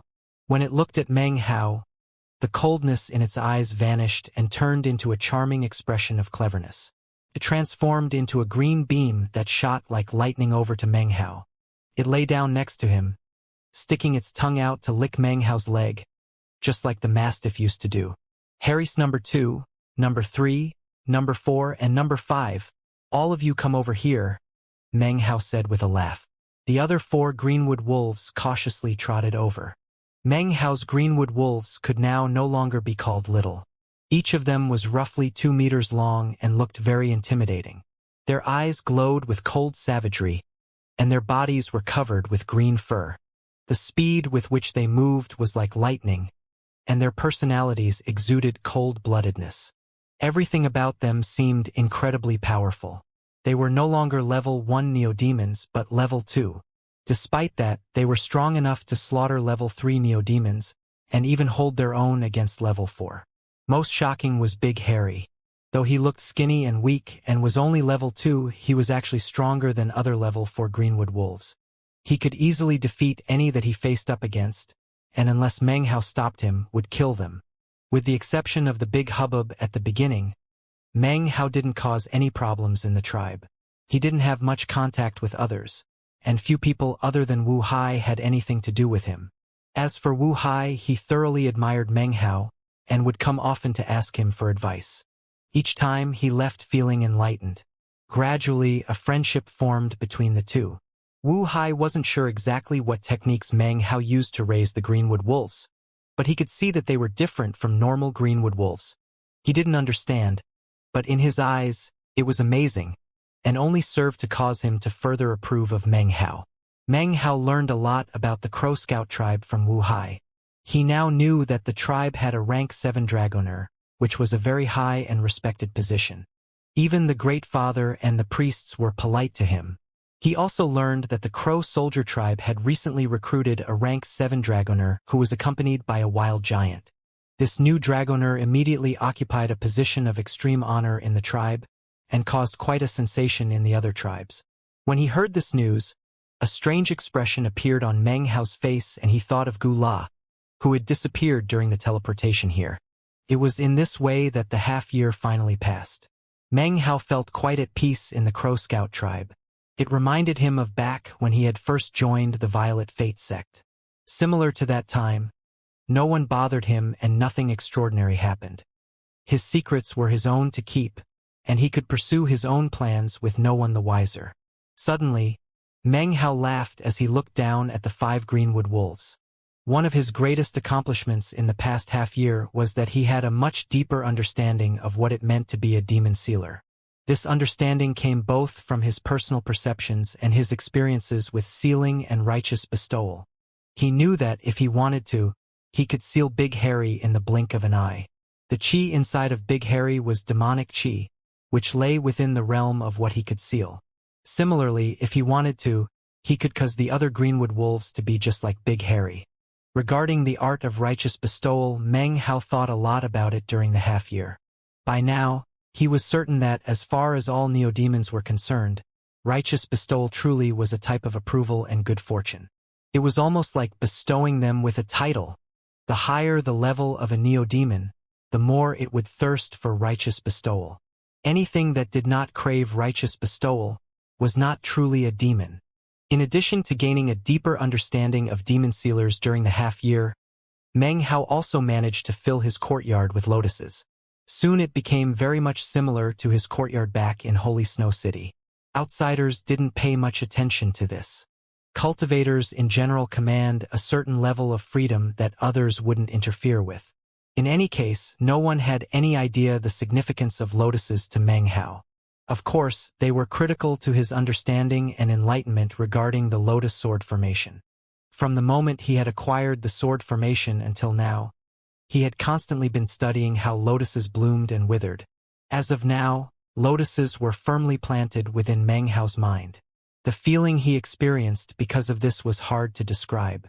If he closed his eyes, it was as if lotuses were blossoming inside his head. He hadn't employed the sword formation since reaching this state, but he was convinced that if he did, the result would be very different than from before. Meng Hao did no further research regarding totems. However, he continued to make more profound speculations about them. At the moment, it was dark outside. Looking out, it was hard to tell whether it was night or if the sky was just obscured by dark clouds. However, he could sense moisture in the air. "It's starting to rain again," he murmured. Recently, it had been raining a lot. Sometimes it came down so hard that it pooled up on the ground and created streams and rivulets. The sound of the pouring rain made it seem as if it were fighting against heaven and earth. Sometimes it hit the ground with so much force that the water shot back up into the air, as if it wished to return to the heavens above. Instead, it simply turned into water vapor. However, it seemed as if the mist retained the same stubbornness that the rain showed. Meng Hao looked outside at the shattering raindrops and was able to faintly sense the unyielding will of the rain. Even after being turned into a mist, it still wished to fly back up into the heavens. Entombed on the earth, but desirous of a return to life in the heavens, Meng Hao looked up at the dark clouds which obscured the heavens. After a long time passed, he closed his eyes. "Perhaps that is also the path of a demon sealer," he murmured. Having achieved the level of cultivation base that he had, Meng Hao was now able to sense some of the truths that existed in heaven and earth. Each bit of enlightenment represented a development in his psyche. It became cognition that would later be power to be used in spirit severing. But which is better, sealing all the demons under heaven, or approving them with righteous bestowal? Meng Hao sat there lost in thought. His 5 greenwood wolves lay around him, silently accompanying him as he watched the rain. It wasn't until dawn that the rain finally began to lessen. At that early hour, the Neodemon kennelless district was quiet. There were no cries of neodemons. Everything was silent. It was at this time that footsteps rang out to break the silence. The sound of water splashing in the puddles could be heard, and an unfamiliar smell arrived that caused the silence to end. It was a young man of a little over 20 years of age. He wore clothing that only elite members of the tribe could wear, a long green leather robe, trimmed with what looked like silk or satin. It gleamed beneath the morning sunlight, causing the young man to look quite extraordinary despite his relatively low cultivation base. At the moment, he was frowning as he endured the unpleasant odor in the area. He held an umbrella in his hand as he hurried toward a distant courtyard. "Wu Ali has gone too far this time. When my father was alive, people of his bloodline would always be completely courteous and respectful when they saw me. But now," the young man clenched his jaw in fury as he walked along. This was Wu Chun, one of the Crow Scout tribe, a member of one of the tribe's 3 great bloodlines. The 3 great bloodlines were where the successive generations of great fathers came from. Barring unforeseen circumstances, the future great fathers would be selected from such descendants. Wuchun, of course, was just such a person. His father's name had rocked the 5 tribes of the Crow divinity years ago. Unfortunately, he had died a few years ago while outside of the tribe, and the resulting legal matters had still not been settled. As a result, his bloodline lost its position as the most powerful. As for Wu Chun, his previous prestige was now nothing but an illusion. It was impossible to conceal the sore straits he was in. Because of the law of the jungle in the cultivation world, any bloodlines without a powerful expert, no matter how prestigious, would become a target. This was the truth even in the Crow Scout tribe. Over the past years, Wu Chun had fallen far from his previously high position. This was something he couldn't accept in his pride, but really, there was little he could do about it. He was forced to endure the scoffing of his rivals and the increasing level of disrespect shown to him by fellow tribe members. There was no way for him to do anything about it except to follow the wishes of his older sister and lower his head. However, he could not remain reconciled to such a situation.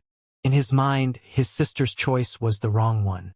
He had just made a breakthrough in his cultivation base, and was now in the 8th level of chi condensation.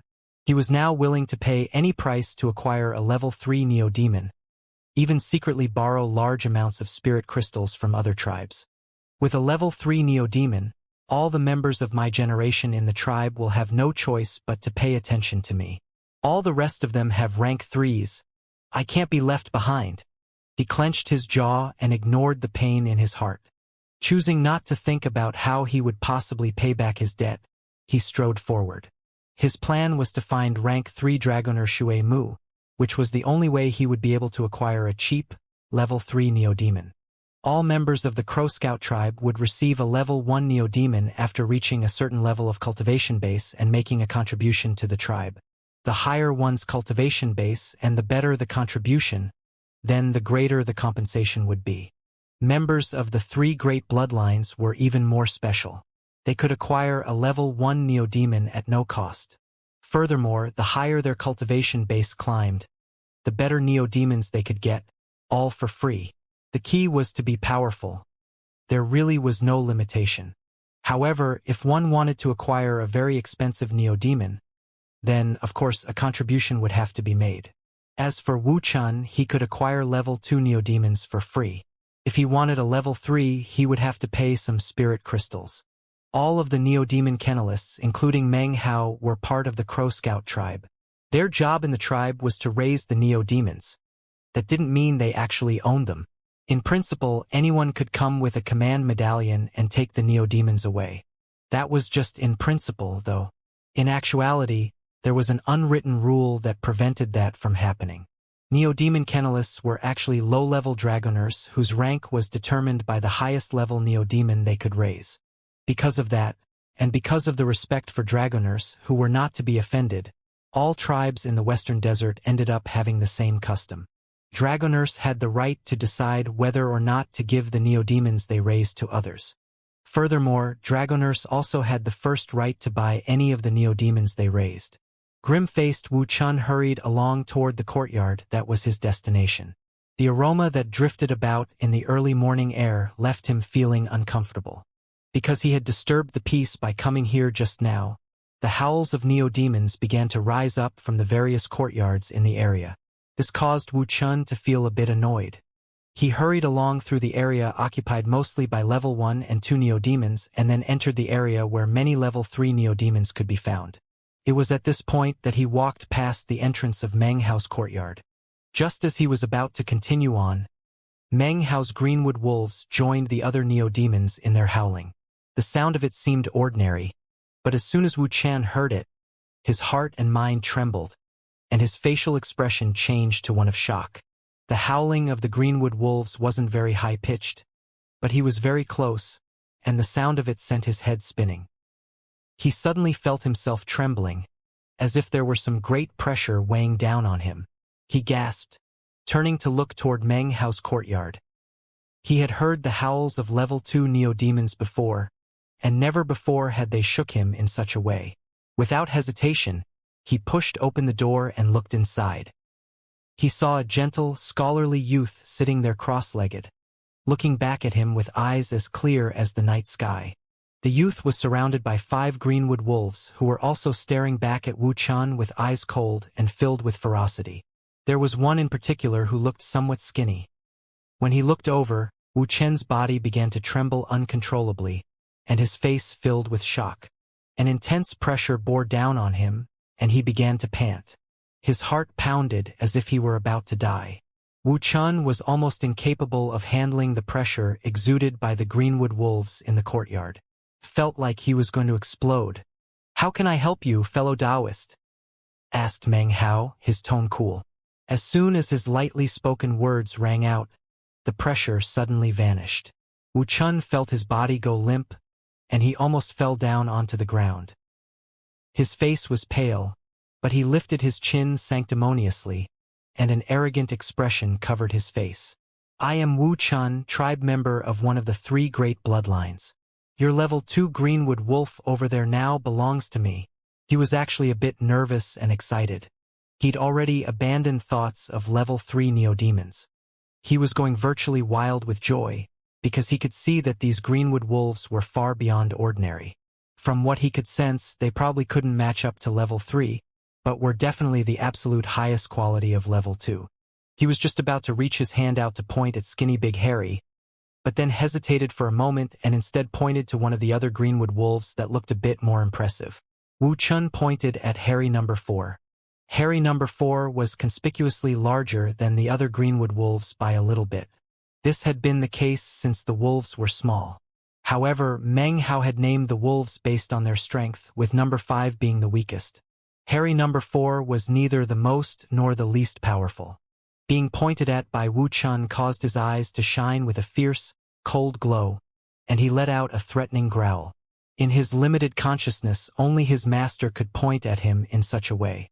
Nothing else in existence qualified to do so. "Your cultivation base isn't sufficient," said Meng Hao coolly. "You can't control him.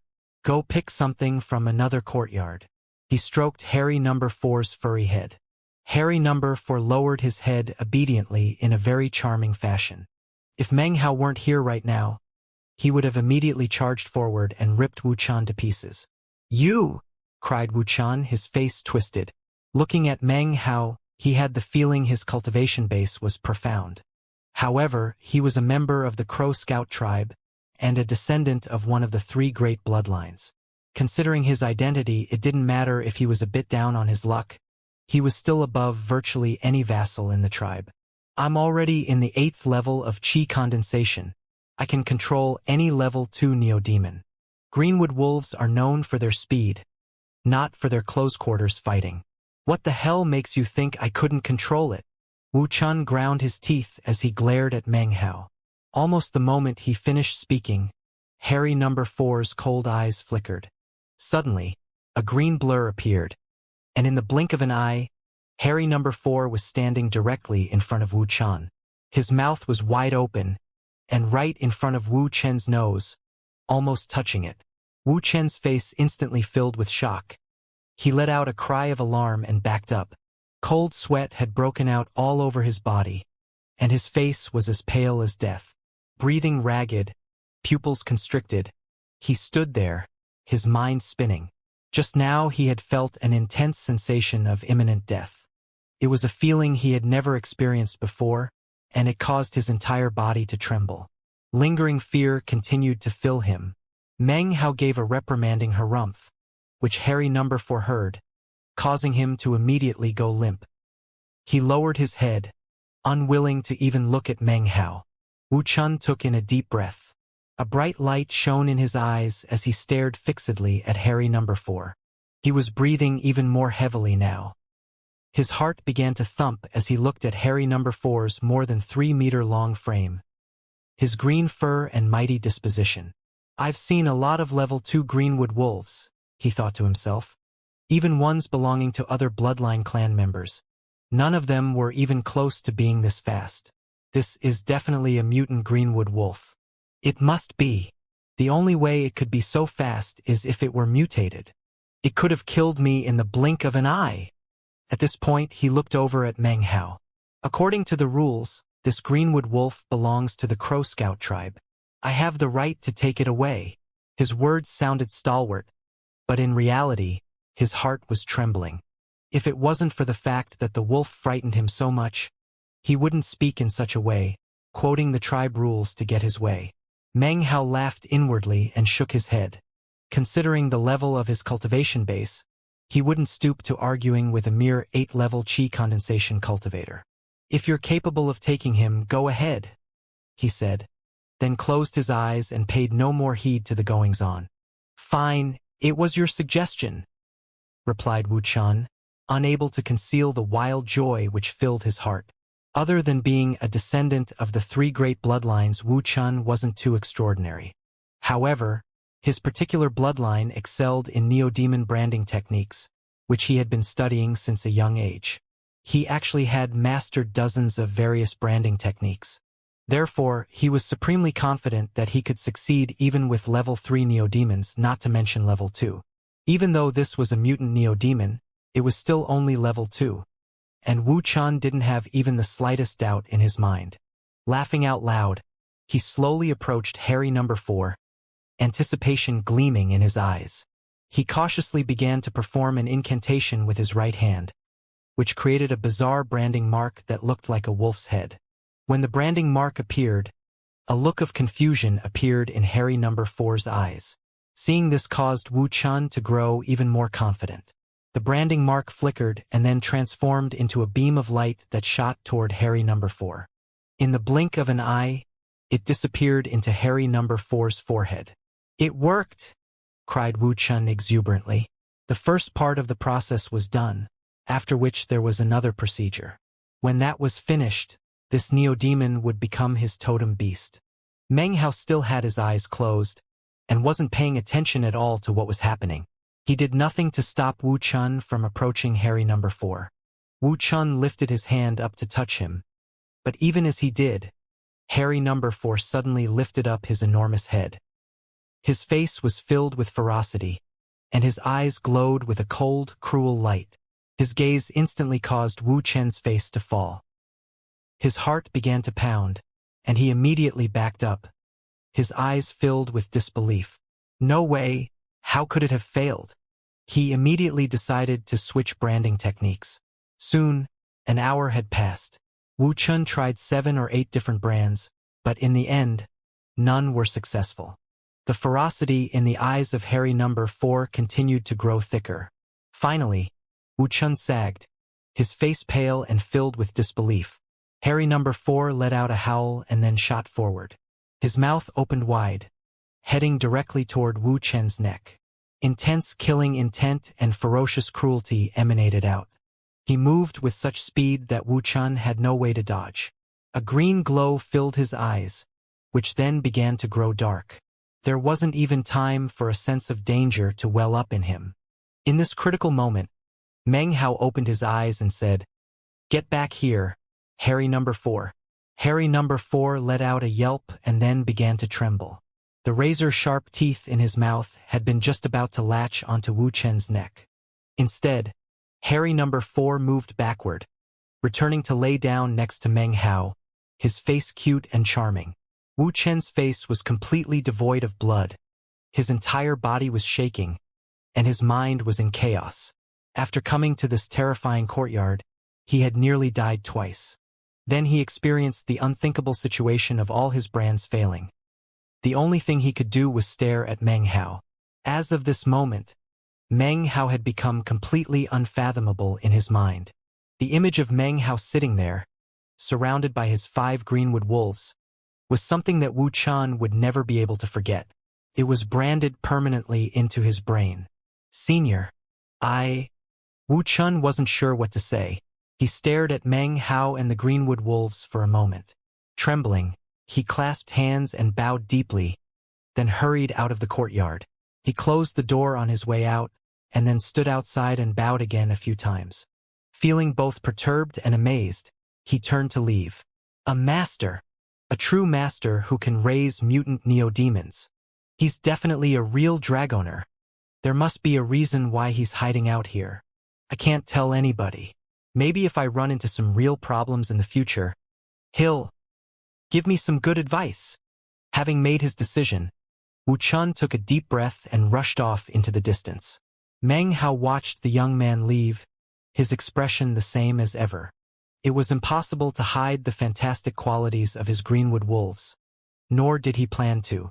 In his opinion, being known as a dragoner wasn't a bad thing.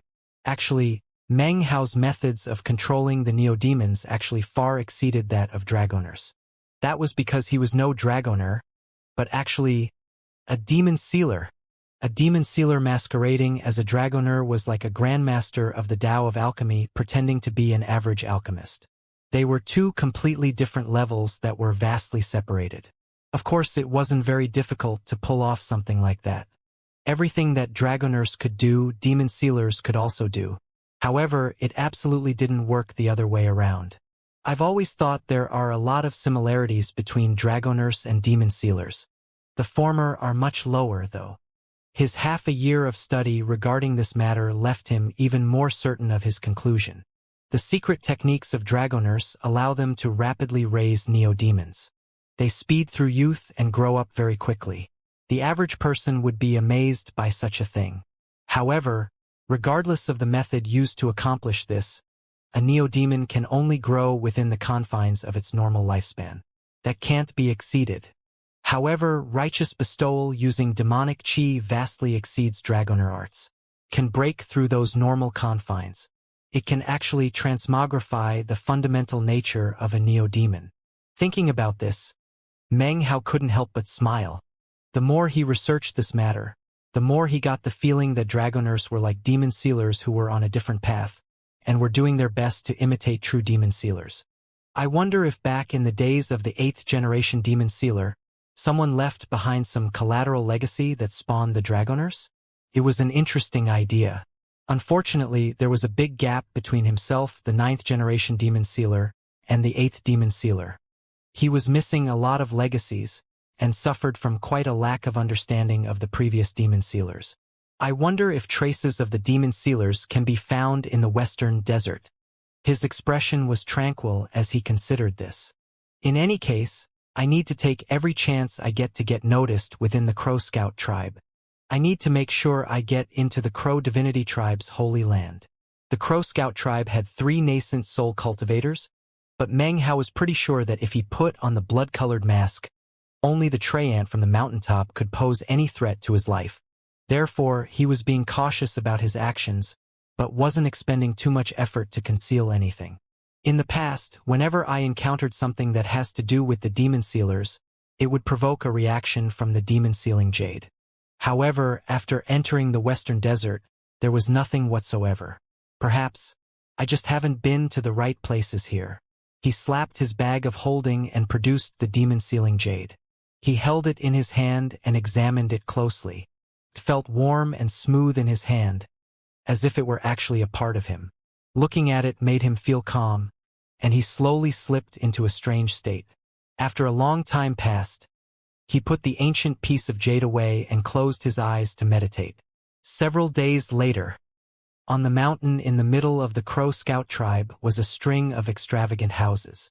Although they were constructed from wood, the wood came from spirit trees in the surrounding forests that had grown for hundreds of years. Eventually, they built up a certain amount of spiritual energy, and when they were used to build houses, could provide quite a few benefits when it came to practicing cultivation. The only people who could live here were descendants of the 3 great bloodlines of the tribe. This, of course, was where Wu Chun resided. At the moment, he was lividly throwing a ceramic jar onto the ground, where it shattered into pieces. Wu Chen's infuriated voice roared out throughout the house. "Wu Ali, you've gone too far."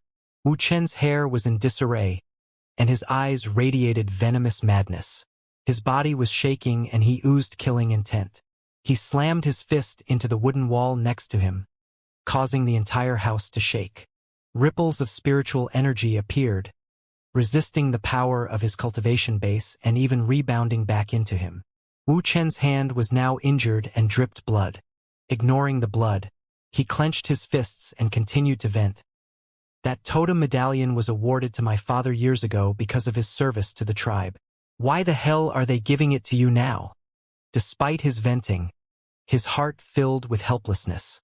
A bitter smile appeared on his face as he looked at the sky outside. As far as he was concerned, the entire world was filled with darkness. It was at this point that the front door opened. Sunlight spilled in, piercing into his eyes. A woman entered, someone very familiar to Wu Chun. "Sis," he said, his voice filled with pain. The woman was tall and had long black hair. The clothing she wore was utilitarian, but it was impossible to conceal her natural beauty. However, the constant furrow in her brow made it seem like she was in a state of perpetual thought. "I've already arranged everything for you," she said, her voice gentle. "You and Wu Ali will have a fair neo-demon duel. Whoever wins will receive the totem medallion." She looked down at the fragments of pottery on the ground and then back up at Wu Chun. "What?" cried Wu Chun, his eyes bloodshot. "That medallion was given to Father for his meritorious service." His expression filled with savagery. His dissatisfaction with the Crow Scout tribe couldn't be greater. For the past few years, he had done everything his sister asked him to do. He had endured it all. But now, even his father's totem medallion was being taken away. He truly valued the totem medallion, which made it much easier to congeal totems. It was actually a precious treasure that even had the ability to pass on some legacy power from the tribal ancestor. Seeing Wu Chun in virtual hysterics, his sister soothingly said, "The whole matter was set by the tribe Great Father, so you have to comply.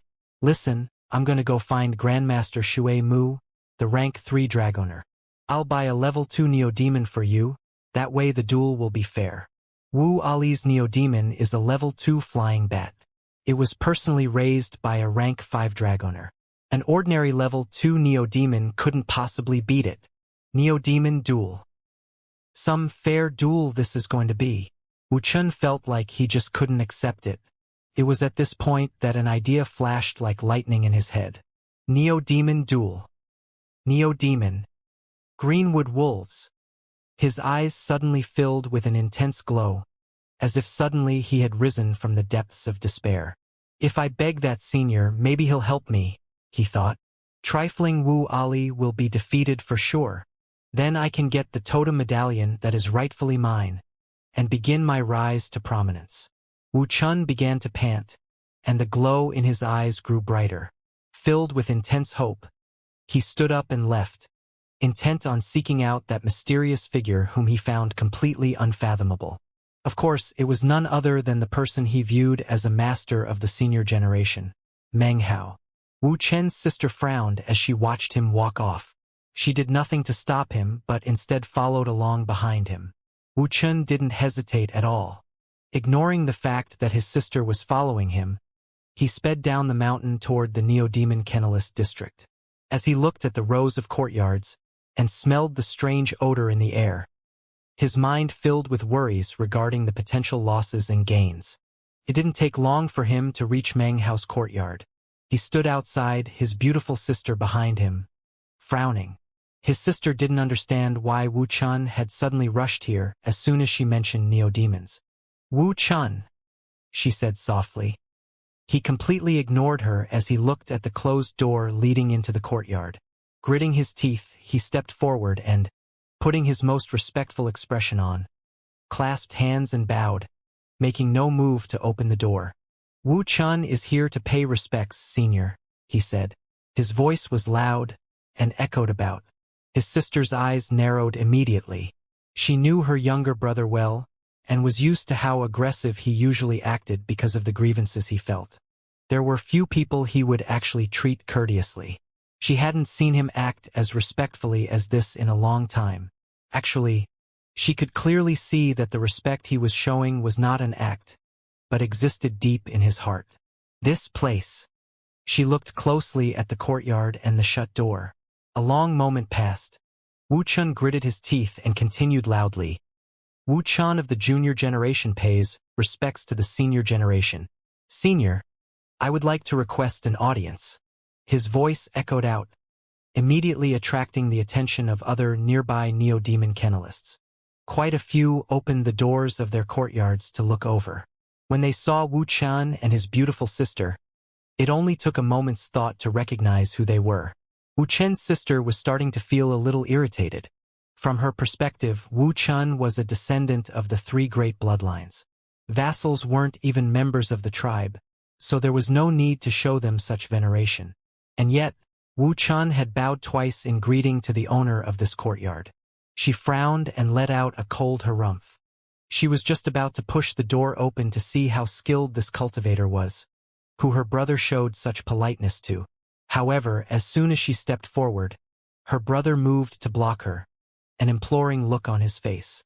When she saw his expression, her heart softened. With an inward sigh, she stepped back.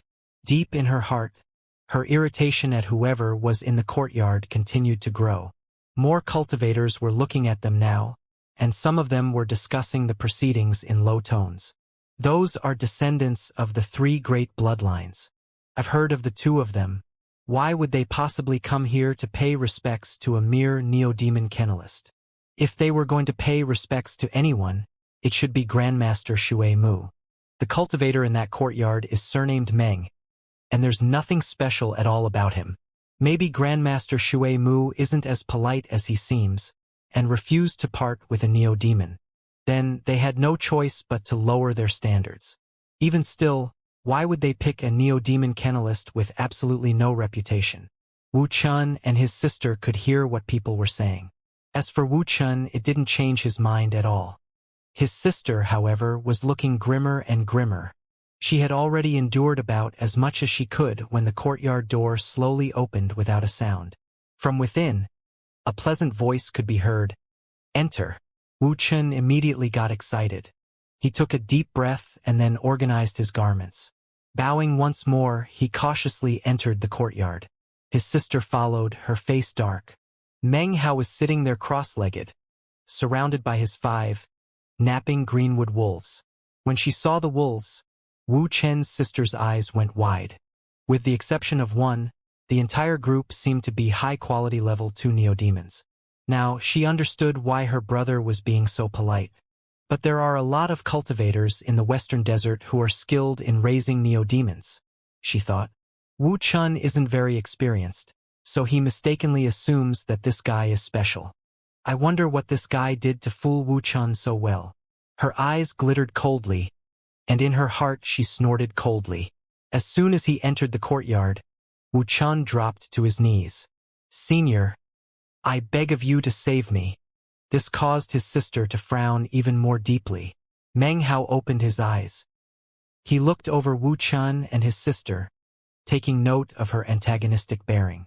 Ignoring her, he focused on Wu Chun. "You really aren't capable of controlling these greenwood wolves," he said calmly. "Senior, I'm not here to request control of the greenwood wolves," he said, his voice filled with cordiality and entreaty. "I need your help. Wu Ali is being an intolerable bully. I have to engage in a neo-demon duel with him.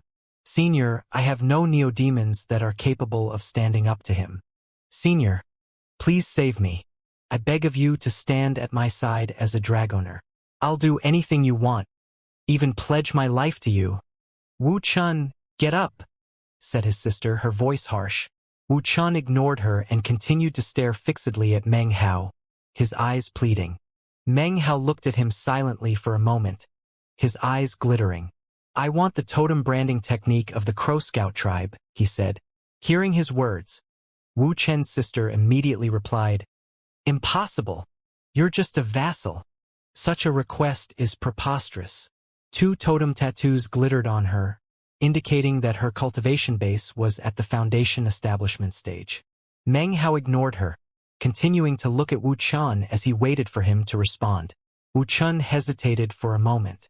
A totem branding technique was a conclave magic of a tribe. It would normally be very difficult for a vassal to acquire such a technique. According to custom, Wu Chun shouldn't reveal such a technique to an outsider. Unless he was willing, the technique could not be extracted from him even by soul search. Every conclave tribe member was blessed with a totem, which was branded onto their very soul. However, when he considered all the injustice he had experienced in the past years, Wu Chun gritted his teeth. A look of madness filled his face. "I agree," said Wu Chun, clenching his jaw.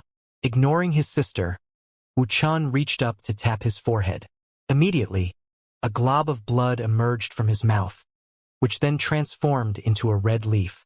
The veins of the leaf were clearly visible and emitted a strange glow. Wood-type qi emanated off it. As soon as Meng Hao saw it, his eyes flickered with a barely perceptible glittering. So, it has something to do with the bloodline, he thought. No, that's not it. It's that object. So it has to be fused with the body. The leaf shot over from Wu Chen to Meng Hao. Wu Chen's sister's face immediately darkened and she took a step forward. Sis, this is my decision, said Wu Chen, setting his jaw. His sister looked over at him. Seeing the expression on her younger brother's face, she thought about all the hardships they had endured. Finally, she sighed inwardly and closed her eyes. The leaf hovered in front of Meng Hao. He reached out and touched it, whereupon the leaf disappeared. It transformed into a red aura that merged into his hand and then appeared as an image in his mind. The image contained the technique necessary to plant the leaf firmly within his body. The description was very detailed and could be considered a secret magic. People not of the three great bloodlines would never be able to figure it out. After a long moment passed, Meng Hao's eyes began to shine, and he nodded. He rose to his feet. Okay, let's go. Wu Chen took a deep breath, then rose to his feet and bowed deeply to Meng Hao. Giving over his tribe's secret magic had been a huge price to pay. Wu Chen didn't even dare to think what would have happened if Meng Hao had suddenly refused to help him afterwards. To Wu Chen, all of this was a huge gamble. Taking this risk required him to suppress everything and go all out. Senior, this is my older sister, Wu Ling. Wu Chen actually didn't even dare to look at her at the moment. Wu Ling glared at Meng Hao and then, one word at a time, said, It's a violation of tribe rules for Wu Chen to give you that secret magic. If you're cheating him in any way, then I, Wu Ling, swear on the tribe totem that I will not rest until you are dead. She still believed Wu Chen to have been deceived, and radiated a strong killing intent toward Meng Hao. In her opinion, Meng Hao's evil intentions had been revealed the instant he mentioned his desire to have the secret magical technique. People like this couldn't be allowed to live. Besides, if any news spread that he had acquired the technique from Wu Chen, it wouldn't matter that Wu Chen was a descendant of the three great bloodlines. It would be impossible for him to escape punishment. The reason she hadn't prevented him from doing so just now was to protect his sense of self-respect. Secretly, though, she was thinking of various ways that she could kill Meng Hao to shut him up. If you want to blame someone, she thought, blame yourself for being so greedy. She gave him a deep look. In her mind, he was already dead. Meng Hao gave a slight smile but didn't respond. Clasping his hands behind his back, he strode off. As he did, his 5 greenwood wolves lazily got to their feet to follow. Wu Chen led the way. As for Wu Ling, seeing how Meng Hao ignored her caused her to snort inwardly. Her eyes flashed with killing intent as she followed. Eventually, they passed the courtyard of rank 3 Dragoner Grandmaster Shui Mu. Wu Ling called out to Wu Chen, then entered the courtyard. Moments later she emerged, followed by an old man. The old man wore a haughty expression. This was the same person who had instructed Meng Hao regarding how to raise neo-demons. He was quite famous in this stretch of courtyards, and was in charge of all the neo-demon kennelist vassals. Of course, he was rank 3 Dragoner Grandmaster Shui Mu. A bright green snake rested on his shoulders.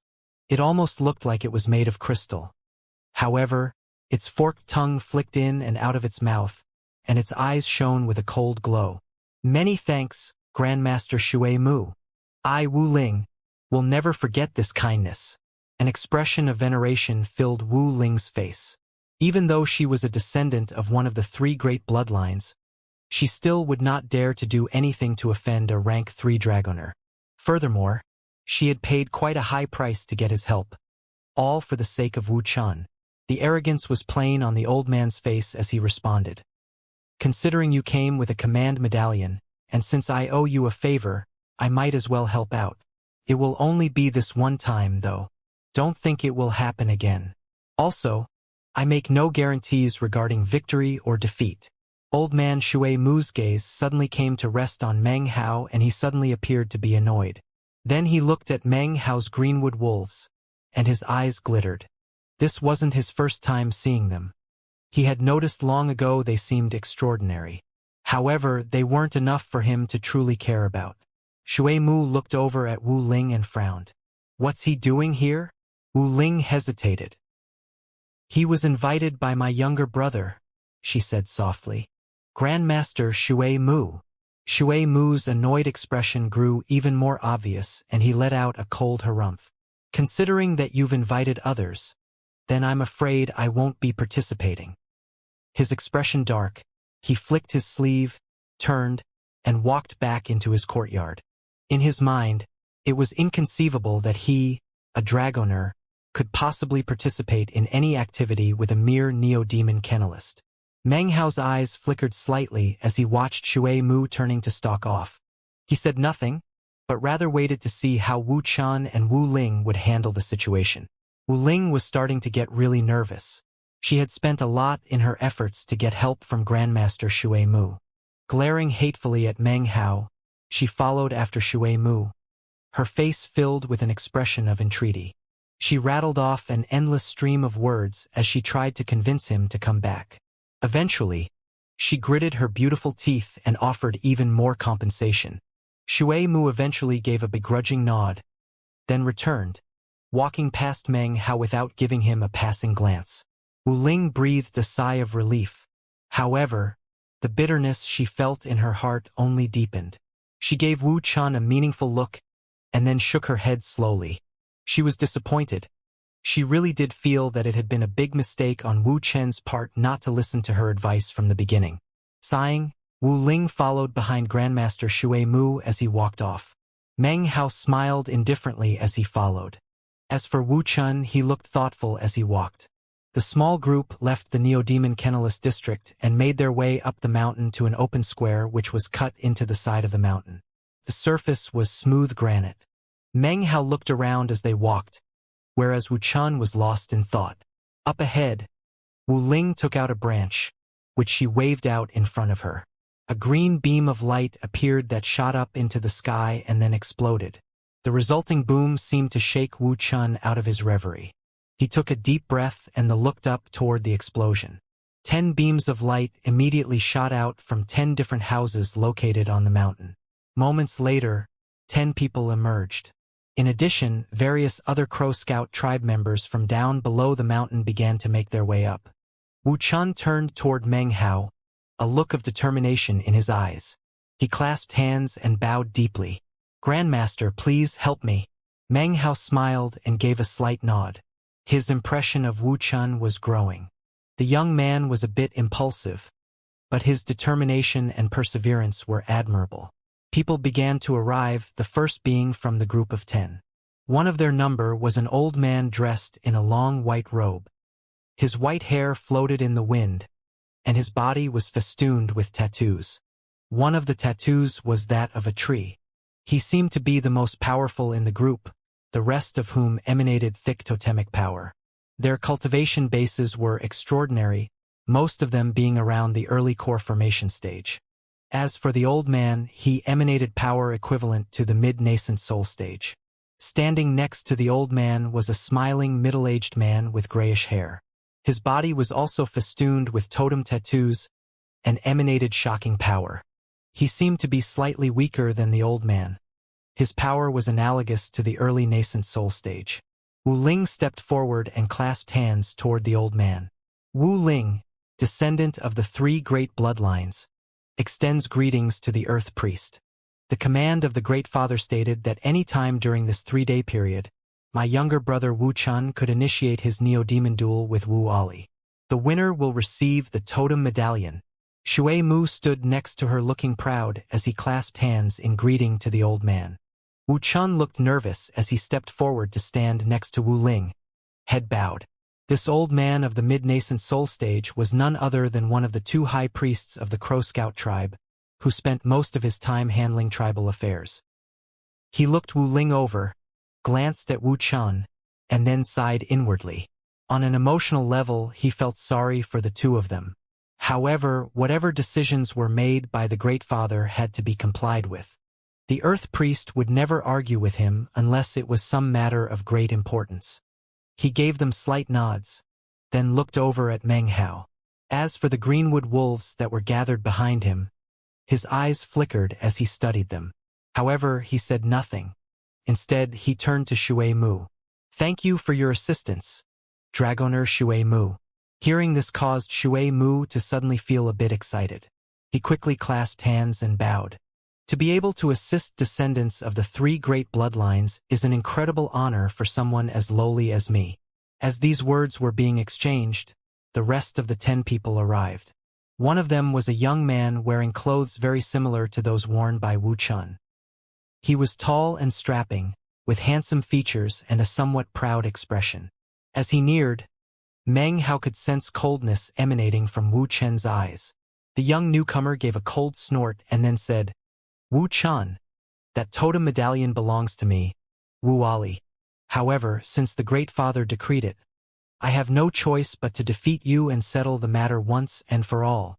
After this, he clasped hands and bowed in greeting to the Earth Priest, as well as the middle-aged man standing next to him. The middle-aged man smiled approvingly and nodded. He was the Grand Elder of the Crow Scout tribe, a position below that of High Priest, but one of great power nonetheless.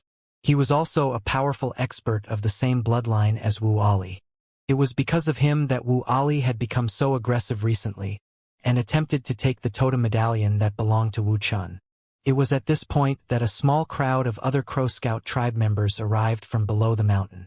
There weren't too many, so it didn't take long for a group of close to 100 people to surround the square. Wu Chun was nervous. He took a deep breath as he stared over at Wu Ali. He was about to say something when Wu Ali gave a cold laugh and then waved his hand. A green light shot out to circle around in midair. Piercing cries rang out. Suddenly, the light stopped moving and transformed into a little green-colored bat the size of a human hand. It had sharp fangs, and its eyes glowed with a cold light. All in all, it looked quite fierce, and caused the eyes of all the onlookers to glow. "This is my level 2 Neo-Demon, a greenwood bat," said Wu Ali arrogantly. "Wu Chun, produce your Neo-Demon. If you don't have one, then go ahead and ask your Dragoner to help you."